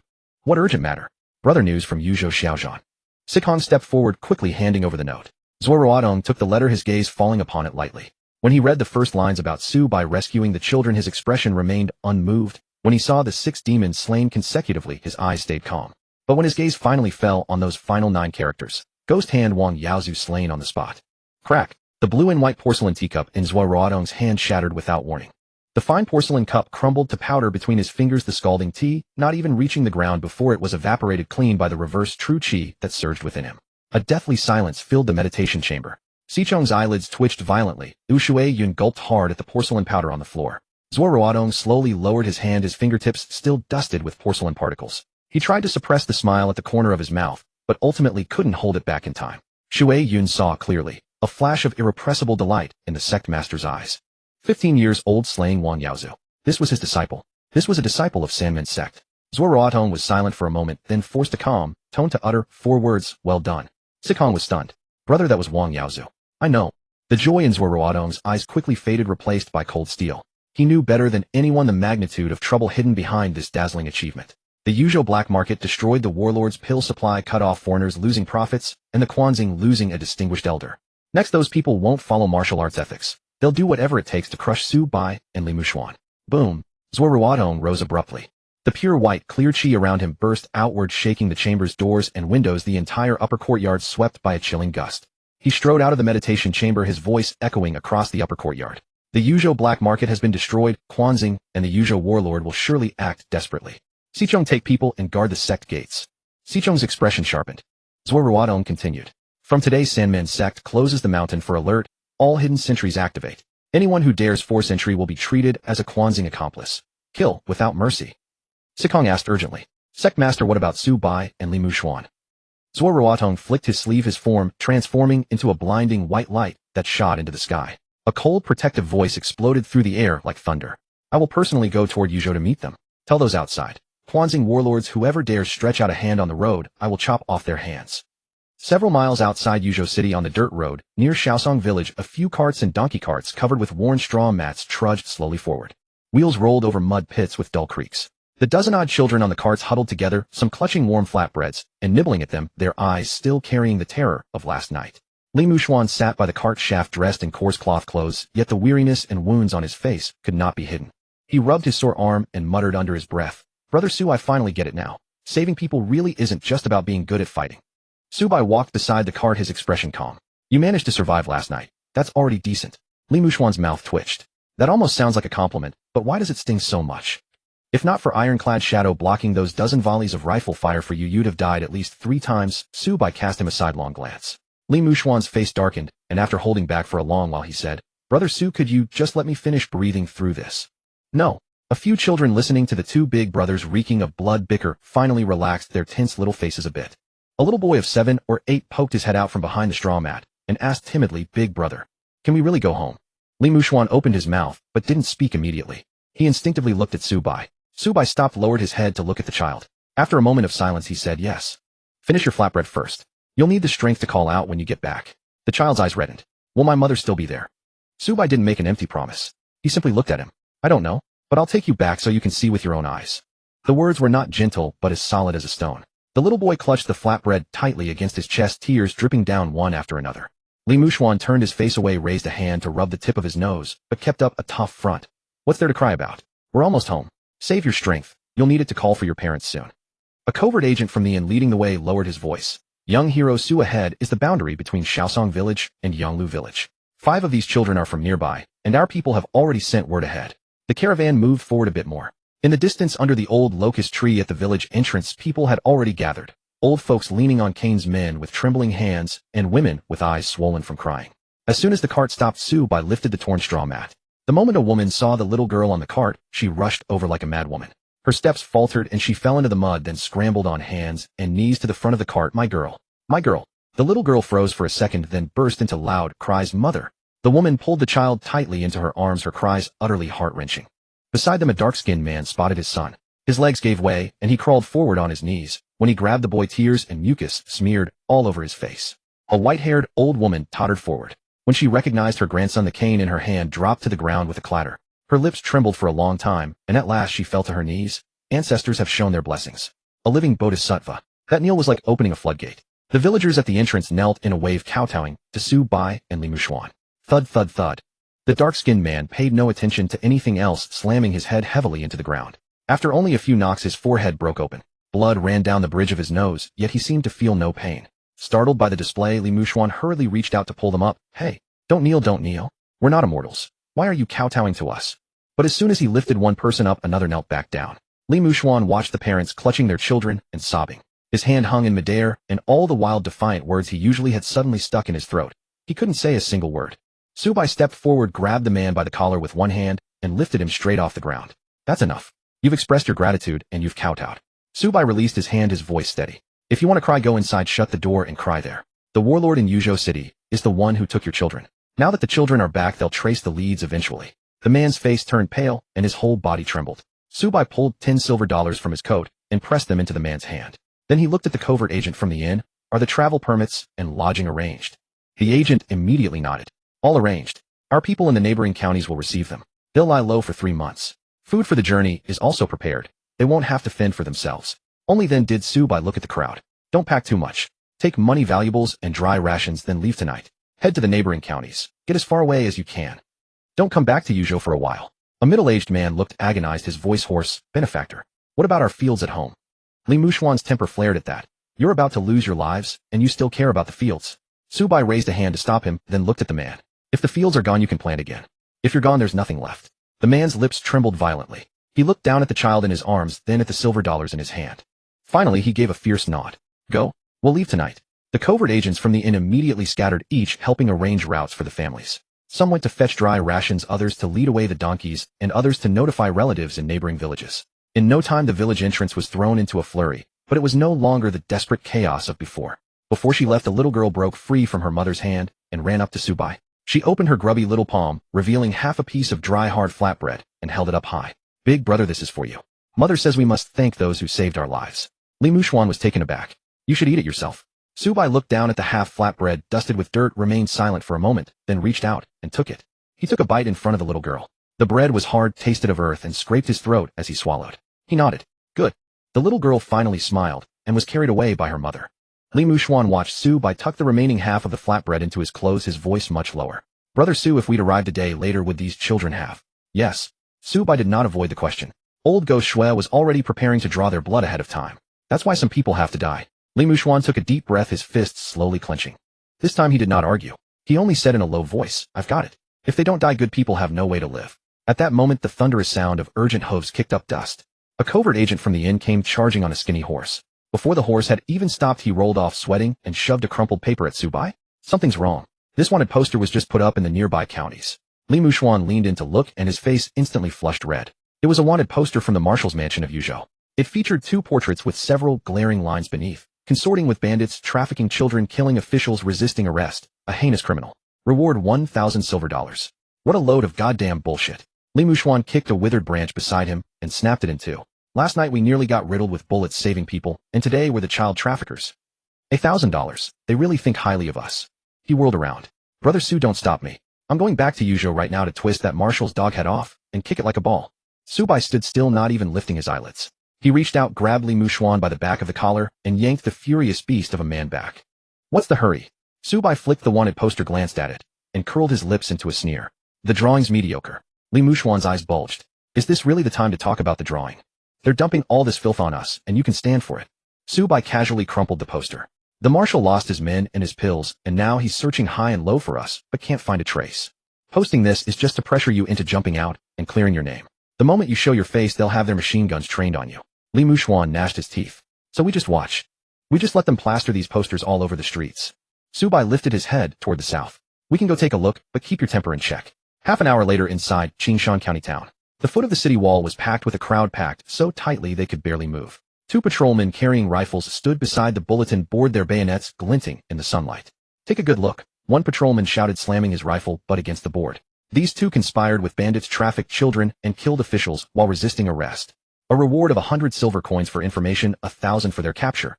Zubai and Li Mushuan had changed into coarse, short-sleeve clothes, clapped, worn straw hats on their heads, smeared dirt on their faces, and blended into the outermost edge of the crowd. A woman carrying a vegetable basket beside them craned her neck for a while and muttered under her breath, those 2 young men on the portrait look fairly handsome, they don't seem like bad people. A nearby porter's face went pale, and he quickly jabbed her with his elbow. Mother of mine, keep your voice down. If the soldier says they're slavers, then they're slavers. I hear that night at the Yuzhou black market a whole ground full of people died, and they kept hauling corpses away, cartload after cartload. These two are desperate murderous fiends, living yamas. Li Muxuan's teeth itched with rage. He took a step, instinctively charging forward to tear down the poster. But the moment he moved an inch, a hand clamped down on his shoulder like an iron vice. Su Bai's fingers dug in, pinning him to the spot. Don't move, Li Muxuan said through clenched teeth. Brother Su, this is humiliating. Does tearing down a piece of paper help? Su Bai said coldly, eyeing the two patrolmen. Tear this one, and they'll still have thousands more. Are you ready to publicly confirm your guilt for resisting arrest and killing officials, or are you ready to slaughter all the commoners and patrolmen on this street? Li Muxuan froze, his fists cracking as he clenched them, yet he could not take a step forward. Su Bai turned him by the shoulder and pointed toward the open-air tea stall across the street. Look over there. The tea house was crowded with wandering martial artists and porters. A storyteller in a long gown stood behind a long wooden table and slammed his gavel hard. Have you all heard? Two teenage killing gods appeared at the Yuzhou underground black market the night before last. The first to chime in were a few informants from the little station dressed as peddlers and porters and mixed into the crowd. Are they the two young heroes from the righteous Orthodox sects? Exactly, the storyteller's voice rose. The warlords colluded with the fiendish practitioners, using children to refine evil pills and extend their lives. These two young heroes charged into the black market and rescued every single child. A chorus of cheers erupted from the tea house. A scarred man slammed the table, the vibration rattling the teacups. Bracing. Those animals who refine evil pills deserve death. Do you know who that 15-year-old young hero killed? Of the fiendish practitioners, old ghost Shueblade King Wang Wu and the poison scorpion. He chopped them all down. And in the end, even ghost hand Wang Yaozu had his skull smashed to pieces on the spot. Wang Yaozu. No way. It's an ironclad bulletin released by the little station. How could it be fake? The corpses are still lying in the government morgue. At that, not just the tea house exploded. Even the commoners by the city wall who had been looking at the wanted posters turned and pressed toward the crowd. Two voices collided across the street. The wall declared heinous crimes in official script, while across the street, they were saying, saving people and slaying demons. A few wandering swordsmen, their blood heated, walked up to the bulletin board, cast a cold glance at the wanted poster, and spat a thick gob of phlegm onto the ground. Ha! They used children to refine pills themselves, then smear mud on the young heroes who saved them. What a load of dogshit, Marshal. The two patrolmen's faces turned ugly and their hands drifted toward their rifles. But there were plenty of wandering martial artists in the tea house, and the crowd in the street was closing in ever tighter. If they fired first, the county town would be blown sky high today. The two exchanged a glance, and ended up only cursing under their breath as they fell back to guard the bulletin board. Li Muxuan stood at the side of the street, utterly stunned. He looked at the wanted poster on the wall, then at the seething tea house, and swallowed. This is already starting. Now you get it. Su Bai pressed down on his straw hat, his gaze steady. The martial world isn't just about fists. Reputation can kill, and words can save. The warlord has his bulletin board, while the little station has ears and mouths all over the world. Li Muxuan asked in a low voice, can black really never turn white? Su Bai looked at the tea house where the crowd was still growing and said, calm and light. Of course black will be made out as white. That's exactly why someone has to speak the truth. Speak it often enough and loud enough, and they won't find it so easy to nail the lid shut. Li Muxuan was silent for a long time. For the first time in his life, he truly witnessed the martial world beyond fists and feet. Let's go. Su Bai turned and headed west of the town. Let them put up as many wanted posters as they like. We'll go to the next courtyard and send the next batch of children home. Half an hour later, in a dead-end alley at the edge of the town's main street, an old man selling flatbread slowed his wooden cart and turned in. At the end of the alley stood an informant from the little station in short clothes. The old man set down his cart, and the honest, simple look on his face gradually faded, his gaze sharpening. He closed in under the pretense of handing over a flatbread. Want some bread? It's dry, but it holds off the hunger. Hearing the code, the informant took out 2 copper coins and reached out to take the bread. The old man slipped a blood-stained scrap of cloth into his hand without any change in expression. The informant's face shifted. Old Huang, what's that smell of blood on you? Has the warlord army caught on to you? Old Huang shook his head, his voice pressed low. Not the warlord army. 4 outsiders just arrived in the county town. 1 tall and lean, 1 short and fat, and another wearing a night suit underneath a long gown. The smell of blood on them carries across a whole street. The informant tightened his grip on the bloody cloth. What are they? Old Huang moved the cart half a step toward the mouth of the alley, shielding them from view. Professional killers. This blood cloth is Air Motzi's sleeve. He'd shadowed them for half a street when they slit his throat. When I went to fish out the body, I ran into one of them wielding a short spike. We exchanged only 1 move, and half my arm is still numb. The informant's face sank completely. Are they coming for the 2 young heroes? They're carrying bounty portraits worth 1,000 silver yuan and asking everywhere about where young hero Su and young hero Li can be found. Old Huang paused, and a layer of cold crept into his eyes. But that's not the worst of it. The informant's breath caught. What else? Old Huang stared into his eyes and said word by word, they didn't just ask where young hero Su is. They also asked one very strange thing. What? Old Huang's Adam's apple bobbed as his voice dropped into a hair-raising whisper. They asked whether after Wang Yaozu died, his inverting the 8 directions technique had fallen into young hero Su's hands. They're asking whether Wang Yaozu's 8 directions reversal has fallen into young hero Su's hands now that he is dead. In the dead-end alley, the air suddenly went still. The Little Inn's undercover agent clutched the blood-stained scrap of cloth, his face grim. Are these people mad for money? Going after the 8 directions reversal? Do they even dare provoke the Sanyi sect? Old Huang pushed his flatbread cart to the mouth of the alley, blocking the view of passers-by outside. He gave a cold laugh, his voice very low. Money and silk stir men's hearts. A peerless art demands lives. Ghost hand Wang Yaozu's 8 directions reversal. How many in the martial world coveted it? While he was alive, his whereabouts were elusive, and no one dared touch him. Now that he was dead at the hands of a 15-year-old youth, those hyenas outside naturally assumed the peerless skill might have fallen to young hero Su. The wanted posters were only a cover. What those people were truly after was the secret Su Bai carried. The undercover agent swallowed. What kind of people are these exactly? For showed themselves in the open, who knows how many are hidden. Old Huang raised his numb arm, his face twitching. But I'm certain at least one more hasn't shown himself. Matzi died too cleanly without even a single shout. That wasn't a street thug chasing a bounty. That was an old hand at this trade. The undercover agent immediately understood how serious things had become. He was silent for a moment, then turned to leave. I'll go inform young hero Su and the innkeeper. Are you crazy? Old Huang grabbed him, his voice urgent. If you go out now, you might already be watched. The undercover agent looked back at him, his gaze hard. Even so, I have to go. Young hero Su pulled so many children out from before the pill furnace. Today, it's our turn to take the message. If this message is cut off in my hands, I'll never again have the face to eat the Little Inn's rice. Old Huang's lips moved, but in the end he let go. He cursed under his breath. Take the back alley, not the main street. You still have to keep that life of yours. Come back and eat the flatbread I owe you. The undercover agent pulled his straw hat low, tucked the blood-stained cloth into his jacket, and quickly vanished at the end of the alley. Old Huang watched his back, but his heart was anything but light. The few hyenas drawn into the city by the scent of blood were not necessarily the most troublesome pack. The real big business had already been laid on the table in the Grand Marshal's mansion in Yuzhou. At the same time in Yuzhou City, at the Grand Marshal's mansion, the spacious lavish hall was a complete mess. Priceless blue and white porcelain teacups lay shattered on the floor, a Wangwali rosewood chair had been kicked over, and several maids and guards knelt outside the door, not daring to lift their heads. Grand Marshal Zhang of Yuzhou wore a silk sleeping gown with a military coat draped over his shoulders. His belly bulged, and the thick flesh of his face shook with fury. He slammed his palm onto the table, making the dossiers on top jump. 15 or 16. Say that to me again, goddammit. The adjutant stood a few paces away, cold sweat covering his forehead. Grand Marshal, the intelligence was pieced together from a few gossips in the city's martial circles, from survivors on the fringes of the black market, and from reports sent out by the Little Inn. It can't be wrong. Those two little beasts, one named Su by 15, the other named Li Mushuan, a little older, about 16, are both young disciples of the Sanyi sect in Fujian province. Grand Marshal Zhang laughed in outrage. He snatched a dossier from the table and flung it into the adjutant's face. Pointing at the adjutant's nose, he snarled, 15. 16. Two little brats whose beards haven't even grown, yet wiped out my black market in Yozhou, built up over so many years. You think I'm a 3-year-old to be fooled? The adjutant's eyes stung red where the dossier struck, but he didn't dare dodge. His hands trembling, he pulled a stack of photographs out of the file and held them out. Grand Marshal, it's absolutely true. These were taken at the scene. Please take a look. Grand Marshal Zhang snatched the photos. The moment his gaze swept over them, his eyelids twitched hard. In the photographs, the underground passage ran with rivers of blood. What was most glaring were the mutilated corpses of the elite gunmen strewn every which way across the ground. What the hell happened here? Grand Marshal Zhang slapped the photos onto the table. Is Chun Junjie a pig? I gave him 50 elite soldiers with Mauser submachine guns, and even a Maxim machine gun position. Those were 50 fully armed regular soldiers, not 50 pigs. A bearded officer beside him swallowed hard and reported in a low voice, Grand Marshal, the autopsy results are out. Most of the gunmen were killed by flying knives through the skull. Chun Junjie's group were brought down in an instant by some bizarre poison gas. Old Ghost Shue, Broadsword Wang Wu, Poison Scorpion, and those other martial artists, all dead too. He paused, his voice growing even weaker. Finally, there is Wang Yaozu, the celebrated old master of Chuanqing. Please look at the last photo. In the photo, a large piece of Wang Yaozu's skull had caved and the crown shattered almost beyond repair. His old face still bore the shock, rage, and resentment of his last moments. A death so ugly it sent a chill down the spine. The hall was silent for a moment.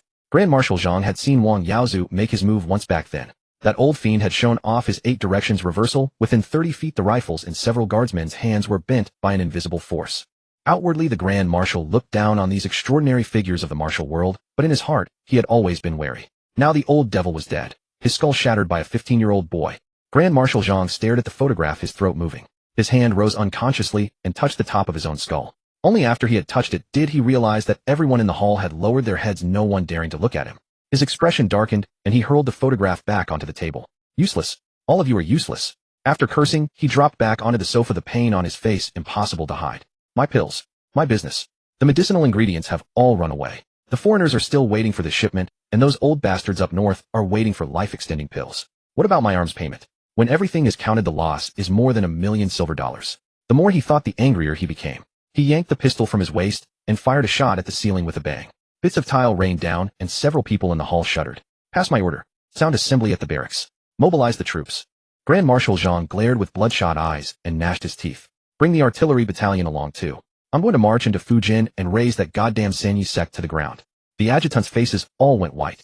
They all knew this was the ranting of a man beside himself with fury, but with the Grand Marshal saying it, no one dared take it as a joke. The trusted advisor on the right changed countenance and rushed forward. Grand Marshal, you must not. Absolutely not. The adjutant was scared out of his wits. He scrambled over and hugged Grand Marshal Zhang's leg. Grand Marshal, the Sanyi sect is a towering pillar of the martial world with countless disciples. Its sect master Zuo Ruotong is known as the Daying Immortal, one of the top figures in the martial world. Daying Immortal. Grand Marshal Zhang snorted coldly, pointing the gun at the advisor's nose. Just because people chant immortal a few times, he really becomes an immortal. Can an immortal stop my Maxim guns? Can he withstand my mortars? One volley of shells, and there won't even be bone splinters left. The advisor's forehead was beaded with sweat, but he held his ground. Grand Marshal, shells work, but Fujin is not our territory. If we move a large force south, what will the warlords along the way think? They will think you mean to expand and seize territory. When that happens, never mind Fujin. We might not even get past the border before several of them join forces and attack us. Grand Marshal Zhang froze, his brow slowly knitting together. Seeing that he had the Grand Marshal's ear, the advisor spoke faster. Worse people are already spreading the story of the sinister pills refined in the black market far and wide. If we send troops openly, it's as good as confirming our guilt. Then the whole martial world will be forced to band together. These martial experts can't stop an army in a straight fight, but they know how to kill in the dark. At the word assassination, Grand Marshal Zhang's expression changed. The advisor pointed at the photos on the table, lowering his voice further. Grand Marshal, look at these corpses filling the black market. That Su Bai is only 15, and yet he killed everyone under the attack of 50 rifles and several masters. If Zuo Ruotong came down from the mountain himself and slipped into your mansion one night, could your guard battalion really stop him? Grand Marshal Zhang's hand holding the pistol stiffened slightly. In his mind rose the image of Wang Yaozu's caved-in skull. If while he slept in the middle of the night, some white-haired old fiend drifted in through the window and delivered a palm strike like that to his head. A chill ran down the back of Grand Marshal Zhang's neck, and he reached up to touch the top of his skull again. This. God damn it. He slapped the pistol onto the table in irritation and tugged at his collar. So what, we just let it go? My black market is ruined for nothing. The pills are cut off for nothing. Two little bastards shit on my head, and I'm still supposed to take it. Of course we can't send troops openly. Seeing that the Grand Marshal had calmed down, the advisor moved half a step closer, his gaze darkened. Grand Marshal, didn't I mention it to you before? Use Jianghu people to deal with Jianghu people. Grand Marshal Zhang raised his head and narrowed his eyes. Have you made contact with that assassin sect that does dirty work? The Tang sect in Shu. The advisor lowered his voice. Not the Tang sect's public elders, but a branch of its outer sect that takes on covert work. As long as the price is high enough, they'll send people. Mechanisms, hidden weapons, poison. None of it is easy to guard against. More importantly, it counts as a Jianghu transaction. Nothing can be traced back to the Marshal's mansion. Grand Marshal Zhang finally showed a trace of satisfaction. He slapped his thigh and grinned viciously. Good. A fine Jianghu transaction. How much do they want? The price isn't set yet, but I estimate at least 10,000 silver dollars. Pay it. Grand Marshal Zhang didn't even blink. I just lost $1 million. Do I begrudge a bit of killing money? The advisor hesitated and didn't answer at once. Grand Marshal Zhang glared at him. What is 10,000 not enough? Grand Marshal Su Bai's name is too big right now. The advisor said in a low voice. He killed Wang Yaozu at 15, possesses those uncanny black shadow methods, and stands behind the Sanyi sect. If the Tang sect takes this job, it's a slap in the face to the Sanyi sect. At ordinary rates, I'm afraid no one will be willing to take that risk. 20,000. The advisor still said nothing. The thick flesh on Grand Marshal Zhang's face twitched, and he ground out 50,000. Throw in the new shipment of guns and medicinal herbs from the foreign firm as a sweetener. At the words 50,000 silver dollars, every adjutant in the hall went wide-eyed. This was no bounty. It was a small mountain of gold hurled into the Jianghu. The advisor finally nodded. At that price, it should be enough. Tell them both Su Bai and Li Mushuan must die. Grand Marshal Zhang's eyes burned with murderous light. They must send their most